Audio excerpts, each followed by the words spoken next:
Chapter 483, New Identity. The sky beyond the window was dark, yet it lacked the dense fog Klein was accustomed to. The sea breeze cleared the smog, forming layered clouds in the reddish-gold sunlight. This was Pritz Harbor, Lone Kingdom's busiest port. Wearing a light vest and white shirt, Klein stood watching until his pocket watch reminded him of the time. He returned to the mahogany table, sat by the fireplace, and began to write. Dear Mr. Azik, forgive me for not writing to you until today, but for the past few days, I've been wandering in Backland, immersed in the devastation that has been inflicted on this great city by the events of the past few days. I've waited for quite a while and finally found an opportunity to retrieve what belongs to me. This includes the card of blasphemy I promised you. In addition, there's another item, a copper whistle that can summon a messenger.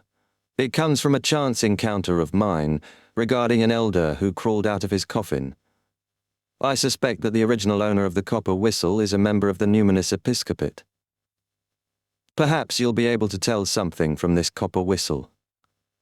Before leaving Backland, I will write to the machinery hive mind. I hope that they will be able to figure out the truth. Finally, I have one more question. Is there any way to remove the residual mental corruption of a beyonder characteristic that has already solidified? I am about to set sail. I wish you a smooth journey in finding your memories and a safe journey for myself as well. Your student and friend, Klein Moretti. Klein folded the letter, added the Dark Emperor card and the mysterious copper whistle, then used Mr. Azik's copper whistle to summon the messenger. The familiar white-boned figure appeared, black flames flickering in its eye sockets. Yet Klein sensed this was a different messenger. He handed over the letter. The figure disintegrated into a torrential shower of bones and vanished into the floor. He returned to the table, picking up a pale yellow identification card needed to buy passage. Thanks to Sharon's circle, he'd acquired a new identity, Gairman Sparrow, a bounty hunter eager for riches and adventure. A hunter of evil. Klein murmured, organizing the identity documents. He drew the curtains and took 4 steps counterclockwise, entering the grey fog. Still early for the tarot gathering, he summoned creeping hunger and tried releasing the faceless spirit sealed within. The glove didn't devour it. On the contrary, above the fog, the soul emerged. A middle-aged man with a blurry face, his emotions twisted and painful, yet slightly relieved. He bowed, trembling, almost sinking into the grey mist. Klein stabilized him with a thread of spirituality and asked, "Do you know where there are live mermaids?" The man replied, "Apart from those kept by the Church of the Ebonite Goddess, they can only be found by sailing from the Gargas archipelago towards the Sonia Sea for at least a week. That was my destination." Klein continued, "Which organization did you belong to? Or should I say, where did your potion formula come from?" A pause, then, "The Secret Order. I belong to the Secret Order." "Have you ever seen your leader, Zaratul?" "I have. He's abnormal. He's an undying monster." The man's figure thinned, dissolving. Klein quickly asked, "Apart from the treasures left behind by the Antigonus family and what your Secret Order has, is there anywhere I can get the high-sequence Beyonder formulas for the seer pathway?" The faceless became almost transparent. His last words were, "The Church of the Ebonite Goddess. Cathedral of Serenity. The Holy Cathedral, headquarters of the Nighthawks and the Ebonite Church. So there really are high-sequence formulas there. How many secrets do the churches hide?" Klein let the glove eject the Beyonder characteristic. A jelly-like substance formed, dark green, with faces occasionally surfacing like shadows behind curtains.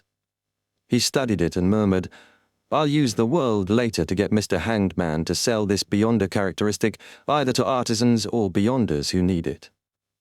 Rather than risk returning to 15 Minsk Street, even after divination showed a gap in official surveillance, Klein bought new clothes and daily supplies, costing £12. Adding the £8 for his forged documents, his wallet was nearly empty. He entrusted his bicycle company shares to Isengard Stanton with a legal agreement. Their connection was known to both the Nighthawks and the machinery hive mind anyway. He mentally calculated, £5 in cash, 5 gold coins, £4 for a third-class ticket to the Rorstead archipelago, another 4 for Gargas.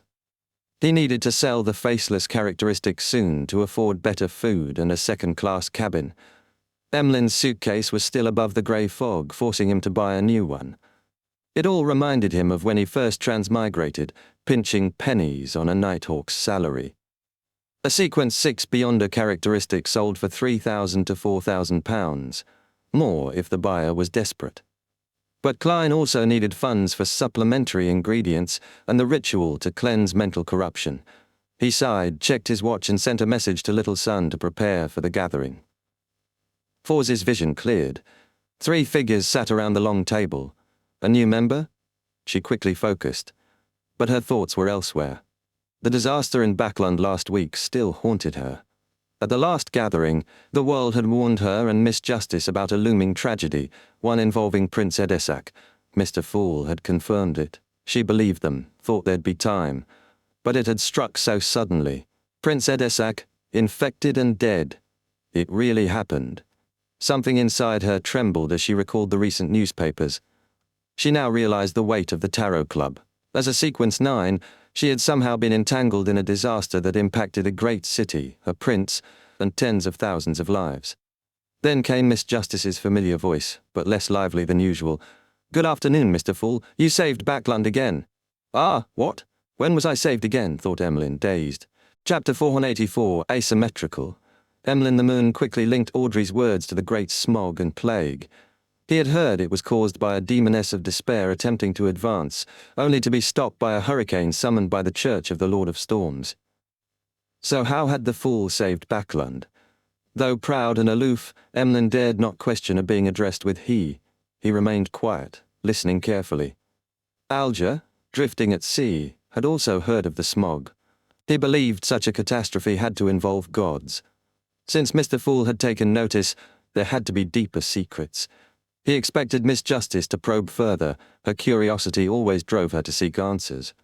Alger hoped to learn from her attempts. Noting the son's calm demeanor, Alger realized that the City of Silver's exploration had succeeded. Audrey also inferred this from Derek's expression and sighed with relief. She then turned to the world and said seriously, "Mr. World, if it wasn't for your advance warning, then perhaps tens of thousands of people would have died in Backland during this great smog. In truth, I was also doing it to save myself," Klein responded hoarsely through the world, sincere and without pretense. Had Miss Justice not warned the Church of the Evernight Goddess, the power that destroyed Mr. A wouldn't have arrived in time, and Klein wouldn't have survived. Mr. A's feasting would have been all too literal. As the Fool, Klein leaned back and smiled. "All I did was provide some trivial help." "No, your adorer really helped save Backland. His contribution is the greatest amongst everyone," Audrey insisted.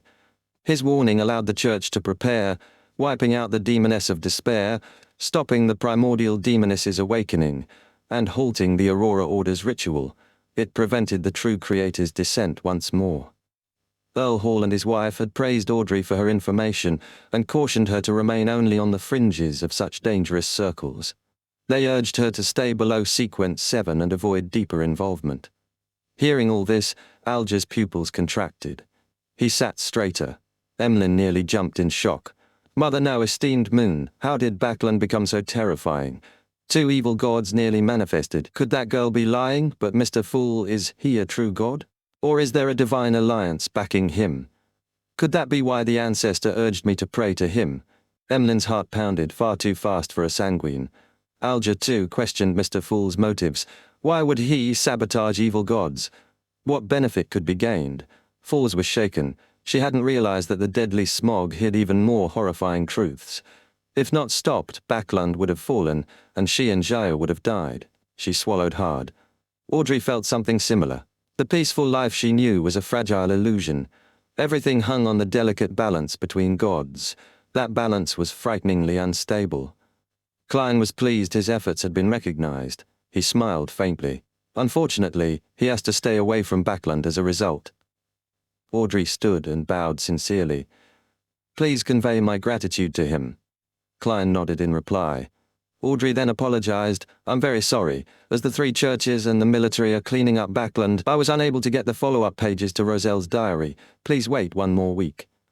"Sure," Klein replied blandly. Force hurriedly added, "Dear Mr. Fool, I received 3 pages of Roselle's diary. Not bad. More members, more channels, things would start to snowball. Klein nodded. Very good. Roselle's diary? Emlyn's ears perked up again. Under his puzzled gaze, Fors conjured 3 diary pages and handed them to Mr. Fool. Only then did Klein recall he hadn't introduced the vampire. He smiled and said, "This is a new member, Mr. Moon. This gathering is called the Tarot Club. They are—" Mr. Moon. I thought a lady would choose that name, Audrey thought, smiling politely. Emlyn, meanwhile, mentally catalogued the others, who they might be, their pathways, sequences, and affiliations. Were they friendly to the sanguine? Klein didn't care about the mutual sizing up.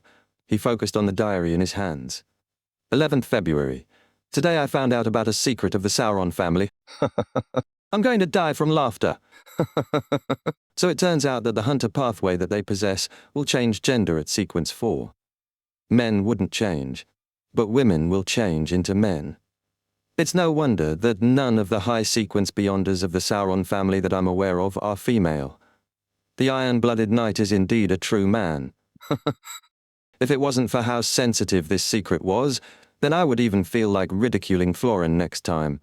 The Sauron family ancestor that he looks like might have been a woman. This potion is way too much of a trap, isn't it? I hoped the savant pathway wouldn't have any strange changes upon reaching the high sequences. I don't want to one day suddenly realize that I either don't advance or I have to change into a woman. Klein's first thought was, "Emperor, you won't become a woman, but you'll certainly sleep with demonesses, maybe more than one." So there really is a pathway where women become men at sequence 4. Hunter represents war, and war requires physical strength. Still, Demoness transforms at sequence 7. The symmetry isn't perfect, the imbalance felt chaotic, even mad. Klein frowned inwardly. Could this world's logic be rooted in chaos, distortion, madness, and asymmetry? 12th February. This won't do. I want to laugh whenever I see Florin. 15th February, the modified artillery I designed and supervised was completed. The effect was worse than I expected, but the problem isn't that great. With it and mass production, I'll be able to show the world what true advanced tactics are. In order to celebrate, I decided to hold a banquet to invite those fellows who looked down on me. Just wait to be slapped in the face. The Emperor truly doesn't let grudges go. Klein sighed and turned to the next entry. 5th May, that unspeakable organization called for another gathering. I'm struck by the way they gather their members every time. It's phenomenal, no, a miracle. With my earlier observations, I raised some problems at this gathering. For example, all the sequence 0 names have a high enough level on the blasphemy slate. Only Red Priest appears rather unique. It doesn't sound strong enough. The old gentleman sitting beside me told me that red represents the red of war, and priest can be understood as the ritualist of strength at its core. Someone objected, believing that the priest in Red Priest represents being a priest of that creator. I leaned towards the former and asked for the name of the old gentleman in a low voice. I didn't know the identity of every member. To put it in an extreme manner, I only know a portion of them. The old gentleman answered me with a smile. He said his name was Hermes. Hermes, the Hermes who created the language of ancient Hermes. Hermes, the founder of humanity's mysticism. Chapter 485, Rich Information. Hermes? That's an ancient powerhouse. Klein frowned slightly. He knew Hermes had been active in the Second Epoch, during the time of giants and dragons. Even Little Son, who had never known the 7 gods before the Tarot Club, would recognize the name Hermes. I should find a chance to confirm this using the world. Hermes had seen the dawn of Beyonder paths, watched humans experiment with potions, and built ancient Hermes based on Jotun and Dragonese. He probably saw the first blasphemy slate. Klein was both amazed and horrified. Hermes had survived until Roselle's era and might still be alive. It even had Hermes as one of its members. This ancient man's language was still used in church rituals. The Twilight Hermit Order was terrifyingly high level. What Klein envied more than Hermes' presence was their possession of the second blasphemy slate. This is simply cheating. The Tarot Club only had one of the 21 cards of blasphemy.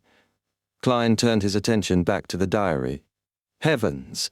The old man sitting next to me who looked so ordinary and nothing special was actually Hermes. He lived from the dark Second Epoch all the way to the Beyonder decline of the Fifth Epoch. I made the right choice joining this organization. I can see my bright future. Not using 3 exclamation marks to describe my feelings right now just isn't enough. This bunch of big shots, these undying old bastards, are all gathered together because they believe in the opinion that twilight is approaching? No, it's definitely not the case. At least I'm not. There must be people among them who passionately believe in those ideals, purely waiting for the original creator to awaken, hoping for the progress of history to develop to that node as predicted. Heh. According to my understanding, it's most likely not an awakening, but a resurrection. But there can't be more than half of those people. The rest are people having their own goals. Either they're ambitious like me, or they're just lurking snitches. Wait a minute, I thought of a problem. I quickly joined the gathering after I agreed to the secret invitation, but I didn't undergo any scrutiny, and although the person who called for the gathering said that the members of this gathering had their differences and had to vote for me to join, barely allowing me to join after a majority vote of 2/3. But that's not the point. The point is that they don't care if I believe in the idea that twilight is coming, nor do they mind me having all sorts of thoughts. What are they relying on to determine that I won't bring harm to this organization? Could there be a high-sequence beyonder of the spectator pathway among them, one that reaches the level of an angel? He had created a secret psychological cue in me through my verbal promise without me realizing it, and that they're confident enough to discover the hidden malice of its members? That might be possible, but thinking about it makes me shudder. In addition, without permission, once the name of that organization is mentioned to the outside world, it will be immediately noticed. They even gave me a few examples of former members who were eliminated. Writing on paper on a newly created language wouldn't do as well. Let me think. Sequence 2 of the spectator pathway is discerner, while sequence 1 is always author. Who among them fulfills the corresponding traits? Yes, I have a preliminary suspect, the person who convenes the gathering. Yes, there's also sequence 0 of the spectator pathway. Its name is visionary. But I don't believe anyone here has reached the level of a true god. Otherwise, there's no need to hide behind the scenes. Of course, they might have divine items at the sequence 0 level, or the uniqueness of a particular pathway. Perhaps it's what creates this realistic dreamscape that can connect the east and west shores of the continent while having the ability to react the moment its name is mentioned. I didn't think too much into it back then. Amidst my shock, I asked about a few other matters, such as why the term authority is used in the description of deities. Old Mr. Hermes gave an interesting answer. Klein turned the page only to find the next part disconnected. Where's the answer? Did he leave it out, or was it in the next volume? Klein felt an urge to transmigrate just to throttle Roselle into continuing the story. Still, he kept his emotions in check. So the spectator pathway's sequence 0 is visionary. That fits the dragon of imagination. I thought it would be dragon. Visionary matches human comprehension more and implies the potion might not turn one into a dragon. Sequence 1, author, that's suspiciously like the quill, 0 to 08. The Twilight Hermit Order's dreamscape spans the entire continent? Klein had been startled by the miracle in the opening of the diary, worried they too had the grey fog or a similar mysterious space. He noted 3 key takeaways. Hermes had lived until Roselle's time and was a member of the mysterious organization. The organization's name couldn't be spoken aloud, confirming it as the Twilight Hermit Order, and he now knew the top 3 spectators' sequence names. Audrey might ask about them any time. Trying to put aside the missing details, Klein turned to the final diary page. Audrey, observing the details habitually, noticed something. The Dark Emperor card Mr. Fool had placed face down was gone. He gave it to an adorer to provide the appropriate help, or he exchanged items with some existence.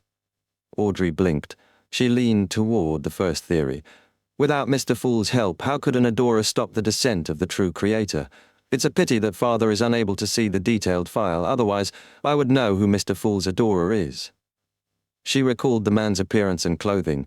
I should be able to lock onto a target, but that might anger Mr. Fool. He hasn't permitted me to expose the identity of his adorer. Audrey, don't think too much. Don't be curious. Perhaps you'll meet in the future. Meanwhile, Klein was trying not to laugh at Roselle's last entry. 16th March, my first time attending a noble ball in this world. The young ladies and madams are a lot better than I imagined. They love to take baths. They have charming perfumes, fair skin, and tight waists. I overcame my nervousness and had a nice chat with the young daughter of Viscount Derillos. Then she politely mentioned that she wanted to get something to eat. I didn't pay much attention to it, but when I went downstairs, I found her in an empty study fucking with the eldest son of Earl Flores. Fuck! This is their first time meeting each. Is it me, Huang Tao, Roselle, who isn't good-looking enough? How realistic. Fortunately, the madams have treated me quite well. I can sense the hidden passion within them. Heh. Roselle clearly wasn't used to Inti's high society. The Gustav family had declined before Roselle rose to power. I didn't expect the emperor to be cuckolded. Wait, didn't Roselle mention doing it with Countess Flores? Impressive. Impressive. Klein skimmed the last 2 diary entries, just Roselle's idle life, hunting, craving delicacies, wanting powers and maidservants. Leaning back, Klein let the pages vanish and smiled. You may begin. Audrey looked at the sun. Have you extricated yourself from the cycle? Derek nodded and bowed. Honourable Mr. Fool, thank you for your guidance. It allowed me to find the key point of the Angel of Fate on the mural with the words Rose Redemption. It aided the chief in destroying the repeated cycle of fate. What Angel of Fate? I don't know anything. The very puzzled fool Klein replied with a smile. Not bad. Chapter 486, Klein's Conjectures. Emlyn was confused. Phrases like Rose Redemption, Angel of Fate, and destroying the repeated cycle of fate were beyond his understanding. He guessed that the young son might have just escaped an angel's pursuit. After Derek thanked Mr. Fool, the hanged man asked, what was the exact sequence of events? Derek described his 6th exploration honestly, mentioning Jack, the boy from Enmat Harbor, and the Rose Redemption murals. Enmat Harbor. He's really from Lowen? Klein, while pretending to listen leisurely, realized that meant the Forsaken Land of the Gods was connected to the northern and southern continents. If one found the correct path, it could be entered. Klein recalled that Enmat Harbor, east of Tingen, was a major seaport supplying much of Backland. Spirit Medium Daly had settled there, and Mr. Z of the Aurora Order was likely active in the area. Others at the table came to similar realizations. Some were excited, others anxious, worried that the all-consuming darkness of the City of Silver might eventually spread and engulf the world. The chief told me, Derek said, that he recalled some unverified content recorded in ancient books. Rumor has it that when the omniscient God paid attention to this land, several angels surrounded him. 8 leaders of angels, closest to the throne, including the Son of God. He continued, he suspected Ammon is the angel of time among the kings of angels. The mural depicts the angel of fate, tail devourer Ouroboros. Audrey grew excited. Mr. Sun, what are the titles of the other 6 kings of angels and their names? The chief didn't say, nor did I dare to ask. Derek replied, ashamed. Audrey glanced at Mr. Fool, silently pleading for answers. Why are you looking at me? I don't know either. Klein resisted twitching his mouth but wasn't entirely clueless. From the evil spirit's tale, the Medici family was likely among Rose Redemption's founders, and the Angel of Fate seemed to be one of its leaders. That suggested the Medici family had a king of angels, possibly still alive. They might control the Red Priest pathway. That king's title could be Red Angel or Angel of War. If Ammon and the Son of God were kings of angels, then maybe Adam wasn't. Klein suspected one or more other kings might be hidden within the Twilight Hermit Order. That group opposed the fallen creator, thus clashing with Rose Redemption. Perhaps it originated from rebellious kings of angels. There was more. According to City of Silver legends, the Dragon of Imagination's authority had been taken back by the Creator. Perhaps some of that power was passed to a king of angels. Roselle's diary mentioned a powerful spectator in the Twilight Hermit Order, likely angel level. Klein smiled and said, "You will come into contact with it in the future. When I figure it out, I'll sell you the appropriate information," he added inwardly. Mr. Fool remained silent, and Audrey looked away in slight disappointment. She motioned for Little Son to continue. Alger considered a bold thought. At the dawn of the 4th epoch, there were 6 gods, with Ammon and Ouroboros that made 8. Had they all reached sequence 0 after the creator's death? He felt momentarily blasphemous, but also thrilled. He refocused on Derek's story. Emlyn, on the other hand, stared blankly. Although the Sanguine had a long history, their knowledge was mostly pre-ancestor sleep. They didn't know of kings of angels. While Derek explained how the City of Silver and Chief Colin broke the fate cycle, Klein mused further. It could be confirmed that Ouroboros was the Sequence 1 Snake of Mercury in the monster pathway. Were all kings of angels equivalent to Sequence 1s? Was Ouroboros the being pursuing Will or Septin? If so, the true creator's forces in Backland extended beyond Mr. A's faction. But since the two Snakes of Mercury were battling for Sequence 0, Ouroboros should be too occupied. Unless Will or Septin is Ouroboros? But why restart life as an ordinary child without protection? Another possibility, the two Snakes of Mercury in Backland aren't the Angel of Fate. The real one remains in the Forsaken Land. That would make 3 Snakes of Mercury accounted for. After Derek finished recounting the cycle-breaking event, he expressed his gratitude again. Despite hearing the story a second time, the others felt deeply shaken, a mix of awe and fear. This is beyond my knowledge of Beyonder powers. It's all thanks to the help Mr. Fool gave. Audrey sincerely admired the Tarot Club's master. The others shared her thought. Only a deity could destroy such a miracle. Fortunately, their mysterious leader was indeed divine. Mr. Fool was a deity. Derek turned to Fours. Miss Magician, due to some unexpected circumstances, we've been delayed. Your Spirit Eater's stomach pouch will require another day or 2. I believe I'm no longer under surveillance. No problem. I can wait. I've prepared enough gold, Fours replied, exhaling in relief. She had sold the Mirror Dragon's eyes to Audrey for £1,000. Dorian, her teacher, had praised her honesty, explaining that the original £800 estimate included her labour fees, so the extra £200 was a bonus. With her savings, she now had £650, enough to buy the stomach pouch. Gaining Dorian's trust also led to more ingredient knowledge. It will take me at least 2 weeks to digest the rest of the potion. I'm not in a hurry. Looking across the table, Fours said, Mr. Hanged Man, there's news of the dragon-eyed sea condor you require, £2,200. Dorian had valued it at £2,000. She gave some room to negotiate and profit. Alger frowned. He was tight on funds after buying the wind-blessed formula. Some savings were hard to liquidate or already allocated. He sighed silently, then replied calmly, Very well, but I'll need some time to collect the funds. In addition, yours is too expensive. I have many channels to get cheaper ones. £1,900, that's the highest price I can accept. No, £2,000. That's the bottom line, Fours replied firmly. Alger nodded. Deal. Fours was briefly stunned. Watching the deal unfold, Emlyn eagerly asked, Ladies and gentlemen, does anyone know how a sanguine can improve their strength without relying on the bestowment of their elders? At once, numerous eyes turned to him. Sanguine? Audrey's eyes sparkled. As a novelist, Fours brimmed with exotic fantasies. Sanguine? Alger relaxed slightly. A vampire cloaked in darkness. Derek turned to look. Sanguine? Klein responded a beat later, but as usual gave the necessary reaction. Chapter 487. The Growing Tarot Club. The moment Emlyn felt the group's eyes on him, he stiffened. Why are you looking at me like that? Can't I have a sanguine friend? There's nothing wrong with being a sanguine. With pride rising to cover his discomfort, he raised his chin. Yes, I am a pure sanguine. No one asked.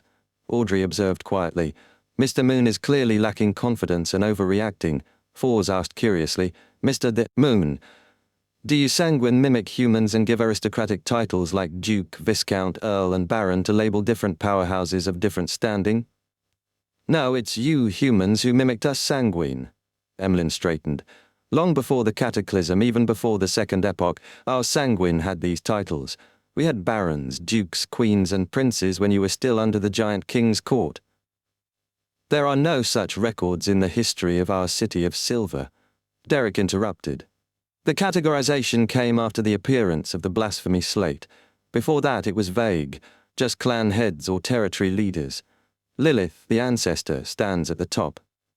The history of our sanguine was written with our long lives. It's not something that can be overturned by the random records of some small, ordinary City of Silver, Emlyn scoffed. Wait, the City of Silver. Where is that? Why haven't I heard of it?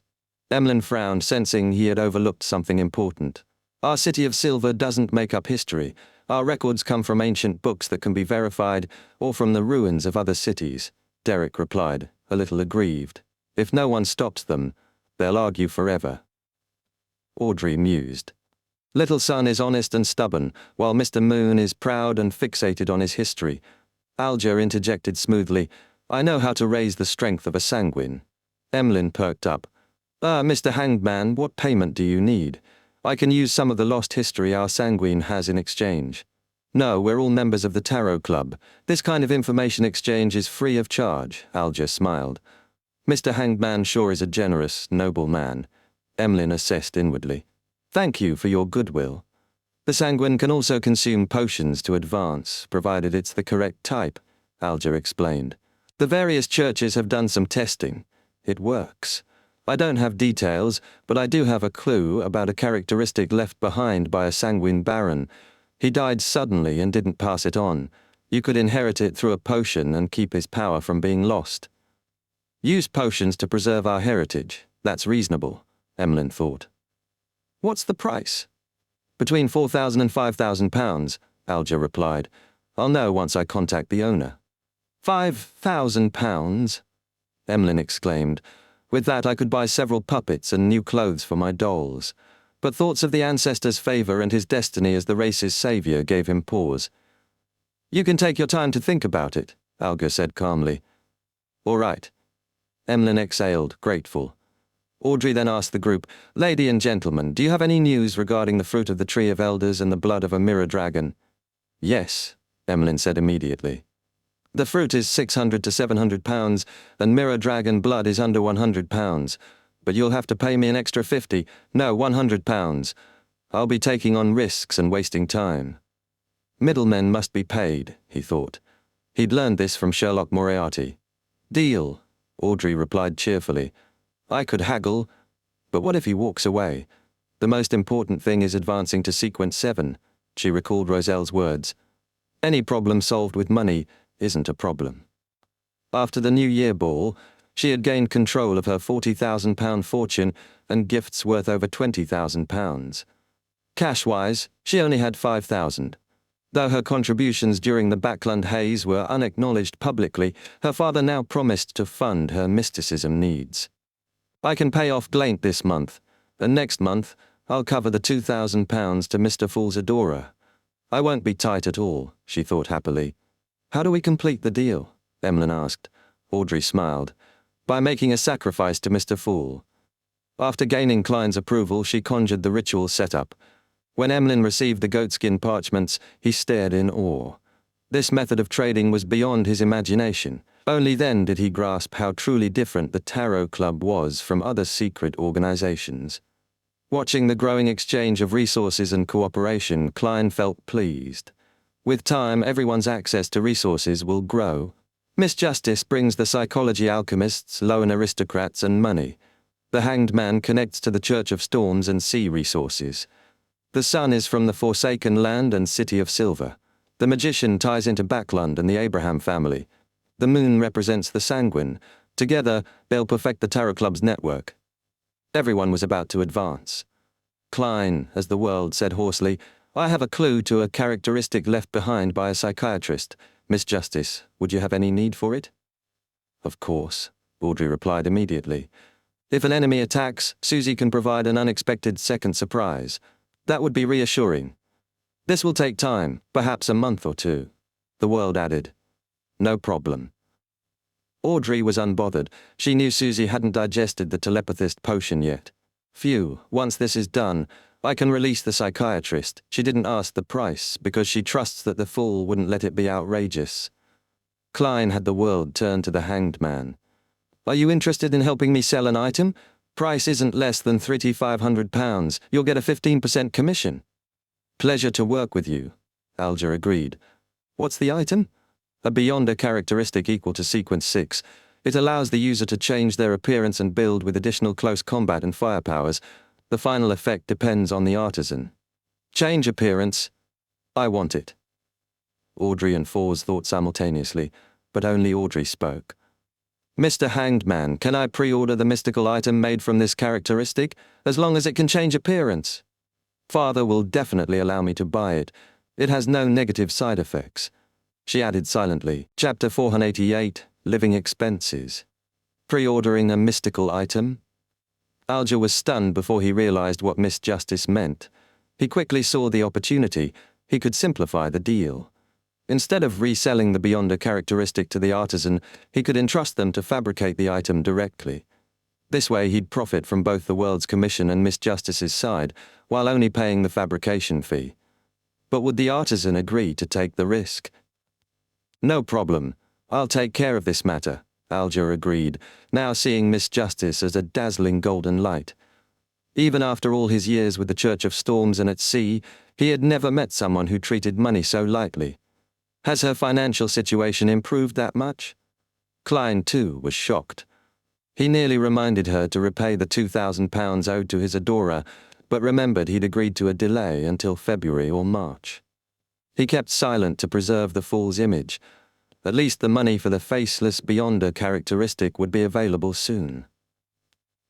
The only bottleneck was how fast Mr. Hanged Man could contact the artisan and how long they'd take to create the item. Unfortunately, Klein still had to rely on him to do that. After finalizing the deal, Alger sighed in relief, feeling slightly more secure financially. Then, he asked, "Ladies and gentlemen, which one of you has a way or item to make everyone on board a ship sleep at the same time?" He hadn't gone to the primitive island for the Blue Shadow Falcon because he couldn't find a way to leave the ship and its crew without arousing suspicion. Klein first thought of the biological poison bottle, but its effects were too uncontrollable. Then, the nightmare soul in Creeping Hunger came to mind, but it could only affect up to 10 people. To satisfy the request, he'd need a Sequence 5 or even a demigod item. He refrained from letting the world speak. Audrey, Fours, and Derek all shook their heads or answered no. Emlyn said, "I can help you ask. Perhaps us Sanguine have some mystical items that have a similar effect in the clan." Always saying us Sanguine. Alger made note of this and smiled. "I'll have to trouble you." Seeing the transactions wrapping up, Klein had the world speak up again. "Everyone, help me keep an eye out on the remnant spirituality of ancient wraiths and a pair of eyes from a 6-winged gargoyle." The other ingredients weren't hard to purchase, so he didn't need the Tarot Club for those. "All right." Derek responded first, then added, "Mr. World, the method for removing the mental corruption of a Beyonder characteristic will still require some time. I should be able to advance to Sequence 7 soon." He then turned to Alger. "Mr. Hanged Man, once I return to the City of Silver, I'll make a list of the commonly seen monsters in the vicinity." He remembered every unfulfilled promise and every debt, and they plagued him day and night. "No problem," the gloomy world said flatly. Klein wasn't in a hurry. He still hadn't finished concluding the faceless principles. His digestion had only just begun. He planned to travel the colonial islands as an adventurer, changing identities and experiencing life to extract the faceless principles. During that time, he'd also investigate mermaids. Knowing that the Church of the Goddess reared such creatures and that they possessed high-sequence potion formulas of the seer pathway left him wary of traps. He expected to spend 2 or 3 months adventuring on the Sonia Sea. That should be enough time for the Sun to gather ingredients and advance to Sequence 7. With transactions complete, the Tarot Club entered the free communication segment. Audrey stood up and bowed. "Honorable Mr. Fool, I would like to know the hidden truth behind Backlund's great smog. Is it purely a result of those cultists' bid to awaken the primordial demoness and to allow the true creator's descent?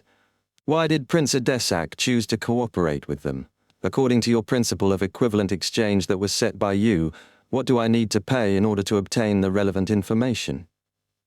"If I knew, it would have been resolved by now." Klein smiled. "There's no need. The root of the problem hasn't been discovered yet, but there are enough clues. I hope the members of the 3 churches aren't too stupid." Audrey was surprised but also relieved. "Thank you for your answer." "Is Backlund still in danger?" Fours asked uneasily. After Miss Justice sat down, Klein had the world chuckle. "Mr. Hanged Man, I discovered the Balin person you mentioned." The Balin who was involved in the escape of many slaves from the colonial islands, Alger replied, shocked.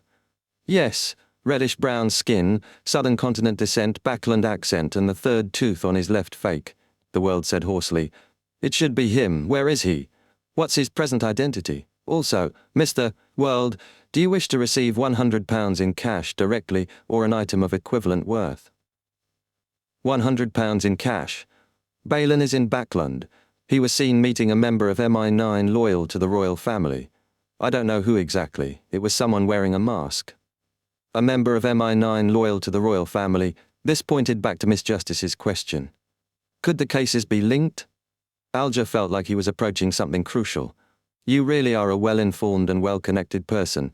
The £100 in cash will be paid tomorrow, Alger said calmly. Heh. The world turned to the sun. Kid, do you know ancient Hermes? I've heard of the Hermes language, but the City of Silver doesn't have that kind of knowledge. Derek answered honestly. So it's the same language. There really was someone called Hermes in City of Silver's history. Klein nodded. A pity. I wanted to ask you for a favor. Just then, Audrey remembered something.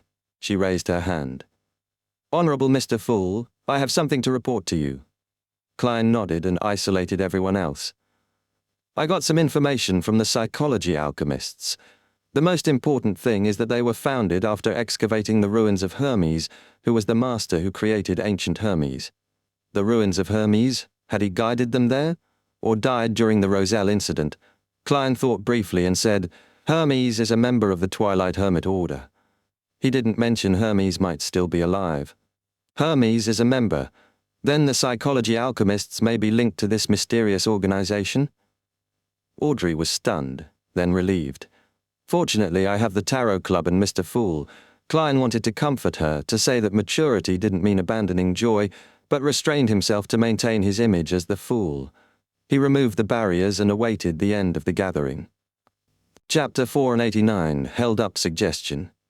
After another round of conversations, Derek suddenly asked, Honorable Mr. Fool, what kind of hand gesture should we use when we would like to thank you usually? Hand gesture?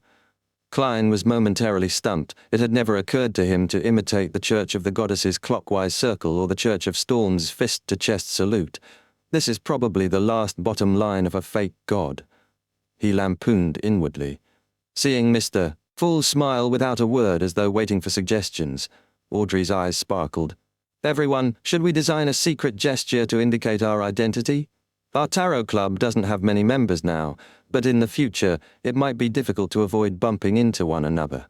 We need unique signals to identify friend from foe. Klein thought of old-world secret gestures like the hand in waistcoat, just as the hanged man spoke up. No, Miss Justice, I don't think it's a good idea. Compared to other secret organizations, our tarot club's most striking characteristic is that the members do not know each other. Even if, let me raise an extreme example. Even if one of our members are captured and interrogated, they wouldn't be able to affect the others unless there's someone who can resist Mr. Fool and enter this place directly, and that is clearly impossible.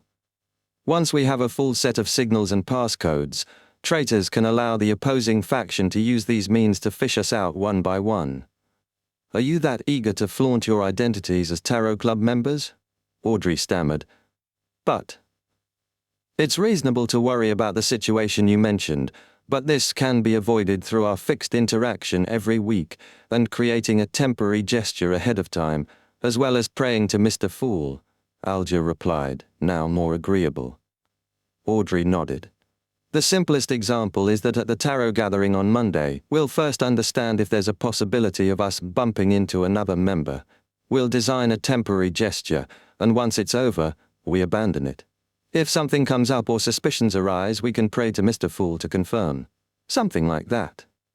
Alger let out a silent breath. Derek suddenly said, Sorry I asked a foolish question. Mr. Fool never mentioned any gestures to thank him because he was worried about us exposing ourselves. He turned reverently to the end of the long bronze table. Your wish steers our path. I just thought of a special hand gesture. Klein chuckled and said, That's right. Then he looked at the others. Let us end today's gathering here. By your will.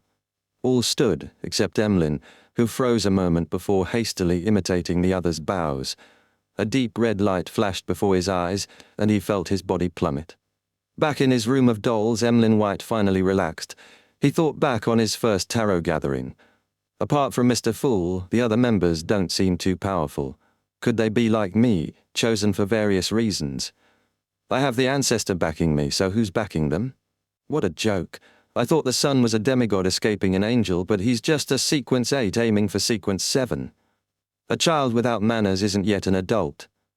But that city of silver, I must ask Lord Nibs, or better Cosme and my parents, if they've heard of it. And those history books dared to tamper with the feats of us sanguine. Miss Justice is from Backland.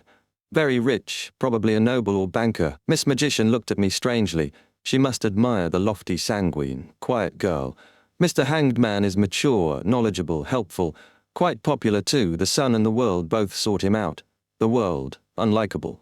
He talks like there's phlegm in his throat. I'd disdain drinking his blood. Dirty taste. But he easily produced a sequence 6 characteristic and promised another. Impressive. As Emlyn reflected, he realized the Tarot Club was simple on the surface, but not really simple. And Mr. Fool, only interested in Roselle's diary, yet willing to offer miracle-level help. A little pride rose in him. Then he recalled his dilemma. A relic worth £4,000 to £5,000, a chance to become a baron fast. This really puts me in a difficult position. The room felt darker, heavier. He hadn't decided, but the weight of it pressed down. In the ancient palace above the fog, Klein pressed thumb and middle finger to his temple. After a moment, he sat up and summoned a small badge from the junk pile. Eyeball-sized, inscribed with symbols of fate and concealment, it had been found on Lanavas's corpse. On its back, "You can join if you have this item," in ancient Hermes. Also listed January 4, 1350, 8 p.m. in Babur Valley. Klein now had to decide, attend the gathering or not. Despite being a faceless, perfectly able to disguise himself, he didn't want to risk it. A magician never performs unprepared. He murmured. He drew a gold coin, held it between his fingers, and picked up the badge. "It's risky to attend the gathering in Babur Valley," he muttered, repeating it several times before flicking the coin. It stood upright. Divination. Failed. As expected. Klein wasn't surprised. This wasn't just insufficient information, it was the complete absence of it. He let the coin slip between his fingers. In the end, he decided not to attend. But that doesn't mean I can't get involved. Tomorrow at 8 p.m. He smiled faintly and returned to the real world. January 4th, 10:35 a.m. Klein stood at a mahogany table and picked up a stack of banknotes. 5 £10, 10 £5, £100 total, just sacrificed by the hanged man. With his wallet replenished, he could finally buy a ship ticket. He then picked up the thin human-skinned glove and put it on his left hand. Creeping hunger, with its camouflage ability, could appear as a black glove or even skin. Klein chose black this time, preparing a matching right-hand glove. He sealed the brown biological poison bottle in a metal box and stowed it inside his clothes. The sun brooch, still radiating heat, had to go inside his iron cigarette case at the bottom of his suitcase.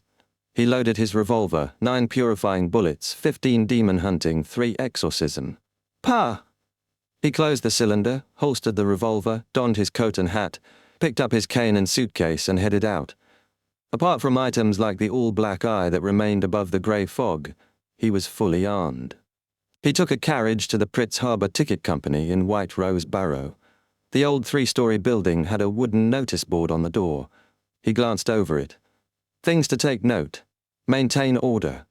Lines are strictly enforced. Do not urinate or defecate, as well as spitting. Find the guard in the lobby if there is a dispute. Do not open canned wolffish in any of the rooms. Canned wolffish, what's that? Klein raised an eyebrow. Chapter 490, Warning of a Former Sailor. The Pritz Harbour Ticket Company lobby bustled with people. 7 windows served dozens in line. Klein didn't rush to the shortest queue. Instead, he stepped over to a brown board plastered with white notices detailing ship schedules, destinations, routes, and cabin prices. A staff member promptly approached and drew a red circle around a second-class ticket listing. Sold out. So popular, Klein sighed. Of course, Pritz Harbour is the kingdom's largest port, a middle-aged man standing beside the board boasted. He wore a black bonnet, a black and white checkered uniform with a seagull badge on his chest. His bronze skin was coarse, salted by years at sea. Klein recalled a note about guards in the lobby. This man matched the description. Smiling, he asked, "You seem to understand this port very well?" "I was once a sailor with the kingdom's navy. Their main base was Oak Island, right here at Pritz Harbor. I served 15 years. If not for the East Balam War ruining my health, I'd still be a sailor. I know this port like I know my wife's body." Cultured, yet vulgar. Klein chuckled internally and asked, "You became a guard here after retiring?" "No, I went to night school for 2 years while working as a gatekeeper. Holy Lord of Storms, imagine someone my age reciting with teens. They memorize faster than I even blink." The man slapped his thigh and sighed. "My knees can't take wet weather anymore, or I'd be teaching at night for extra income. With a wife and 4 kids, one has to provide." "Sir, you talk too much." "Maybe that's why the ticket company made you a guard." Klein gently shifted the conversation. "I noticed the note banning canned wolffish. Never heard of that." The guard's expression contorted. "It's from places like Faysak's east coast. Salt-pickled wolffish, still bloody. The smell is very stimulating, stinks to high heaven." Klein laughed. "Still, who would eat that while queuing?" "You'd be surprised. One northern barbarian did just that. With the whole packed like a barrel of fish, he got anxious and opened a can. 10 seconds later, only he and a few others remained." The guard pinched his nose in recollection. "Biological weapon." Klein tried not to laugh. "So he got the ticket?" "Not quite. The staff at the window also ran. Heh, barbarian brains are worse than curly-haired baboons. There's even a sea rumor. Pirates looted a merchant ship from Rolls, opened the barrels and passed out from the wolffish stench. The crew took back the ship and claimed the bounty." "Good story," Klein chuckled, returning his attention to the board. He searched for ships sailing on January 5th. His divination had marked that and the 8th as suitable sailing dates. Among ships headed for the Rorstead archipelago, the St. Havre and White Agate stood out. Prices were similar, £4 for third class, 10 for second, 35 for first. Klein leaned toward the White Agate, wary of the religious symbolism in St. Havre's name. He turned to the guard again. "Do you know anything about the White Agate?" "Sir, you've got a good eye. Steam-powered but still has sails. Can go 16 knots. The captain's experienced, former boatswain on the Royal Navy's William Veith." "Well, the Imperial Navy. The king calls himself emperor now. Unless you satisfy your superior, you won't be an officer. That's why Elland left. He climbed his way up on the White Agate and became captain." The guard leaned closer. "I suggest first class. You'll get servants, an attendant with etiquette training, a private chef, a quiet dining room, cigar lounge, even a card parlor." Klein raised an eyebrow. "He used to be my boss," the guard admitted sheepishly. "He often treated me to drinks and asked me to promote the first-class cabins, but it's all true." "This isn't about truth. It's about money." Klein kept his thoughts to himself. Then, modifying his tone to match German Sparrow's icy persona, he asked, "What advice do you have for a maritime adventurer?" "Adventurer?" The guard's voice shot up. Several people glanced Klein's way. He sensed a line of spiritual attention and turned subtly. A rugged man in his 30s with a black top hat and pale blue eyes met Klein's gaze briefly before they both looked away. The guard forced a smile. "Sorry, I'm sensitive to that word. In my mind it means fugitive, sea villain, oathbreaker. Not you, of course." "Real advice? 3 things. First, don't provoke pirates. Second, don't provoke pirates. Third, don't provoke pirates. Unless your navy or church, never go against them." He added, "And don't be fooled by the enthusiasm of island girls. Most are pirates, or want to follow you back to the city. Sailors make false promises of a better life and abandon them the moment they get what they want." Klein nodded gravely. "Sea life is truly brutal." "Thank you, I know what to do now," he said, moving to the line with the fewest people. Behind him, the guard shouted, "And the legends of treasure at sea are all fake." After buying a second-class ticket for the White Agate, Klein returned to the hotel. He tried the famous fried fish of Pritz Harbor. Tasty, but not something he'd want often. When night approached, Klein ascended above the grey fog. In one hand he held Lanavas's badge, in the other he wrote the sentence, "The situation of the gathering this time." As his watch struck 8, he leaned back and began reciting the divination statement. This time the gathering had already occurred. With the correct medium, he had a real chance of success. Soon, Klein entered a grey, blurry dreamscape. He saw the quiet Tussock River and the river valley. Around a dozen people stood shrouded in pale light, figures indistinct or fading. One man had black hair, green eyes, and a handsome face. Leonard Mitchell. Chapter 4 on 91, the Sherlock Moriarty in the investigation report. Leonard? Klein blinked, uncertain if he had been mistaken. The blurring caused by the light rays wasn't severe, and knowing Leonard well, Klein quickly confirmed it was him. But within a breath, Leonard vanished, the light dispersed, and the midwinter valley returned to silence. The dreamscape shattered. He opened his eyes and set Lanavis's badge on the bronze table. Was it really Leonard, or a faceless impersonating him? Klein flipped a gold coin. His spirituality through the medium affirmed it was Leonard Mitchell, his teammate from the Tingen Nighthawks. Was Leonard the investigator sent by the Church of the Goddess to the gathering, or was he secretly pursuing a revenge target while keeping the Nighthawks in the dark? Klein mused, unsure. Without leads, his divination yielded no answers. After a pause, Klein smiled wryly and drew a crimson moon on his chest. I wish him the best of luck. May the goddess watch over him. He decided to wait and learn more about the gathering before joining, or anonymously warning Leonard. In Backland, a secret basement room beneath the steam cathedral, Ekansa Bernard removed his hat, pressed down his fluffy but not soft hair, and took the first seat on the left. He laid out the ancient silver mirror of Orodes before him. Across from him, machinery hive-mind deacons and captains gathered, summoned by Archbishop Horamic Hayden of Backland's Divine Council. The white-robed archbishop, an unassuming old man, sat calmly at the head. Let's begin with Ekansa. Report on the investigation these past days, Horamic ordered. Flipping through a thick file, Ekansa spoke precisely. Your Grace, we focused on Sherlock Moriarty. Using Beyonder means, we confirmed he was inadvertently involved. Before the incident, no evidence showed he knew about Prince Edessex's troubles. He and the deceased Talem Dumont were friends. Moriarty indirectly fulfilled some of the prince's entrusted tasks but caused no major issues. He did, however, falsely claim expenses. Ekansa paused, worried. Moriarty was also a machinery hive-mind informant, and those expense claims likely stretched the truth. Still, his informant work was valuable and recent, so most money was commission-based. We conclude he is an innocent party with no hidden schemes. He astutely noticed danger at Red Rose Manor but misinterpreted the threat. Concerned by royal infighting, he was slow and ineffective in his work, and reported these delays to us.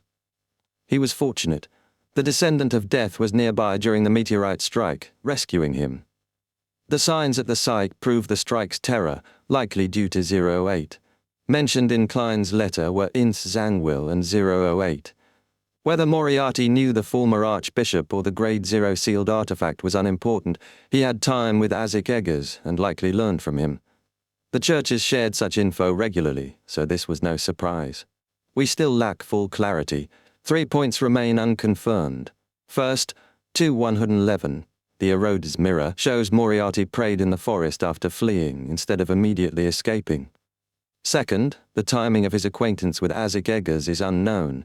Third, how he escaped the underground ruins remains a mystery. It's unlikely by strength alone. He even disrupted the Aurora Order's descent ritual. Ekansa finished. Horamic chuckled at the expense fraud mention, then said gravely, regardless, Moriarty is Backland's hero. Without his intervention, and had he fled in fear, most here wouldn't be alive. He's shown faith and kindness. As long as his flaws are minor, we'll overlook them. Ekansa sighed in relief. We believe his prayers, including blowing the copper whistle, were to contact Isaac Eggers. The speed and effect may vary, but in desperation he did what he could. Besides saving himself, he could have prepared a will, another deacon remarked. We haven't located the underground ruins Moriarty described, even with 2111's aid, and the royal family's high-sequence Beyonders' whereabouts remain unclear. The Church of Evernite got the info first via Earl Hall's special channel, specifics unknown. Most Aurora Order forces in Backland have been eliminated by us, the Nighthawks, and the mandated Punishers, but I suspect some still hide. At the incident, Moriarty mentioned Trissy heading to Backland. No one has seen her since. She was renamed Trissy Cheek. It's uncertain how Evernight captured the Demoness of Despair and the Butler Funkle. Divination shows they're alive but not free. Reports continued while Horamic pondered. Then he declared, search diligently for Trissy Cheek if alive. Bring me all unresolved issues where divination failed. The Church has a saint skilled at this, perhaps more effective than 2111. Surveillance on the royal family's high-sequence Beyonders can pause. They know our actions. It's a warning. Continue searching underground ruins and report to Evernight and storm churches. Ikansa, ask 2111 about Moriarty's escape and when he met Ezek Eggers. Ikansa nodded, resigned. His small legends were about to spread across the Church of the God of Steam's Beyonders. He carefully asked Erodis, when did Sherlock Moriarty meet Ezek Eggers? The mirror glowed with aqueous light, revealing Moriarty watching a rat with a rotting belly burrow into a wall hole. Behind stood old Kohler and a budget hotel owner. Ikansa explained, he met Ezek while completing a bounty mission issued by MI9, triggered by a coincidence. Waiting for Erodis's probing question, he saw red words. Do you know the feeling of trying your best to win favor but ending abandoned without progress? Not as sharp as usual, the blood on the mirror looked weaker. Ikansa answered, yes. Congratulations, you got it right, the pale text confirmed. 5th January, 9 a.m. Grey scarf wrapped, Klein arrived at Rose Wharf with suitcase and cane. The white agate loomed large, towering over humans. Its chimneys and sails marked its age, and 12 cannons on each side stood ready against pirates. Captain Elland Cagg arranged stocky sailors and crew at the gangway entrance, some showing revolvers, rifles, knives, giving passengers confidence for the 9-day voyage. Klein looked up, climbed the swaying ladder over blue waves.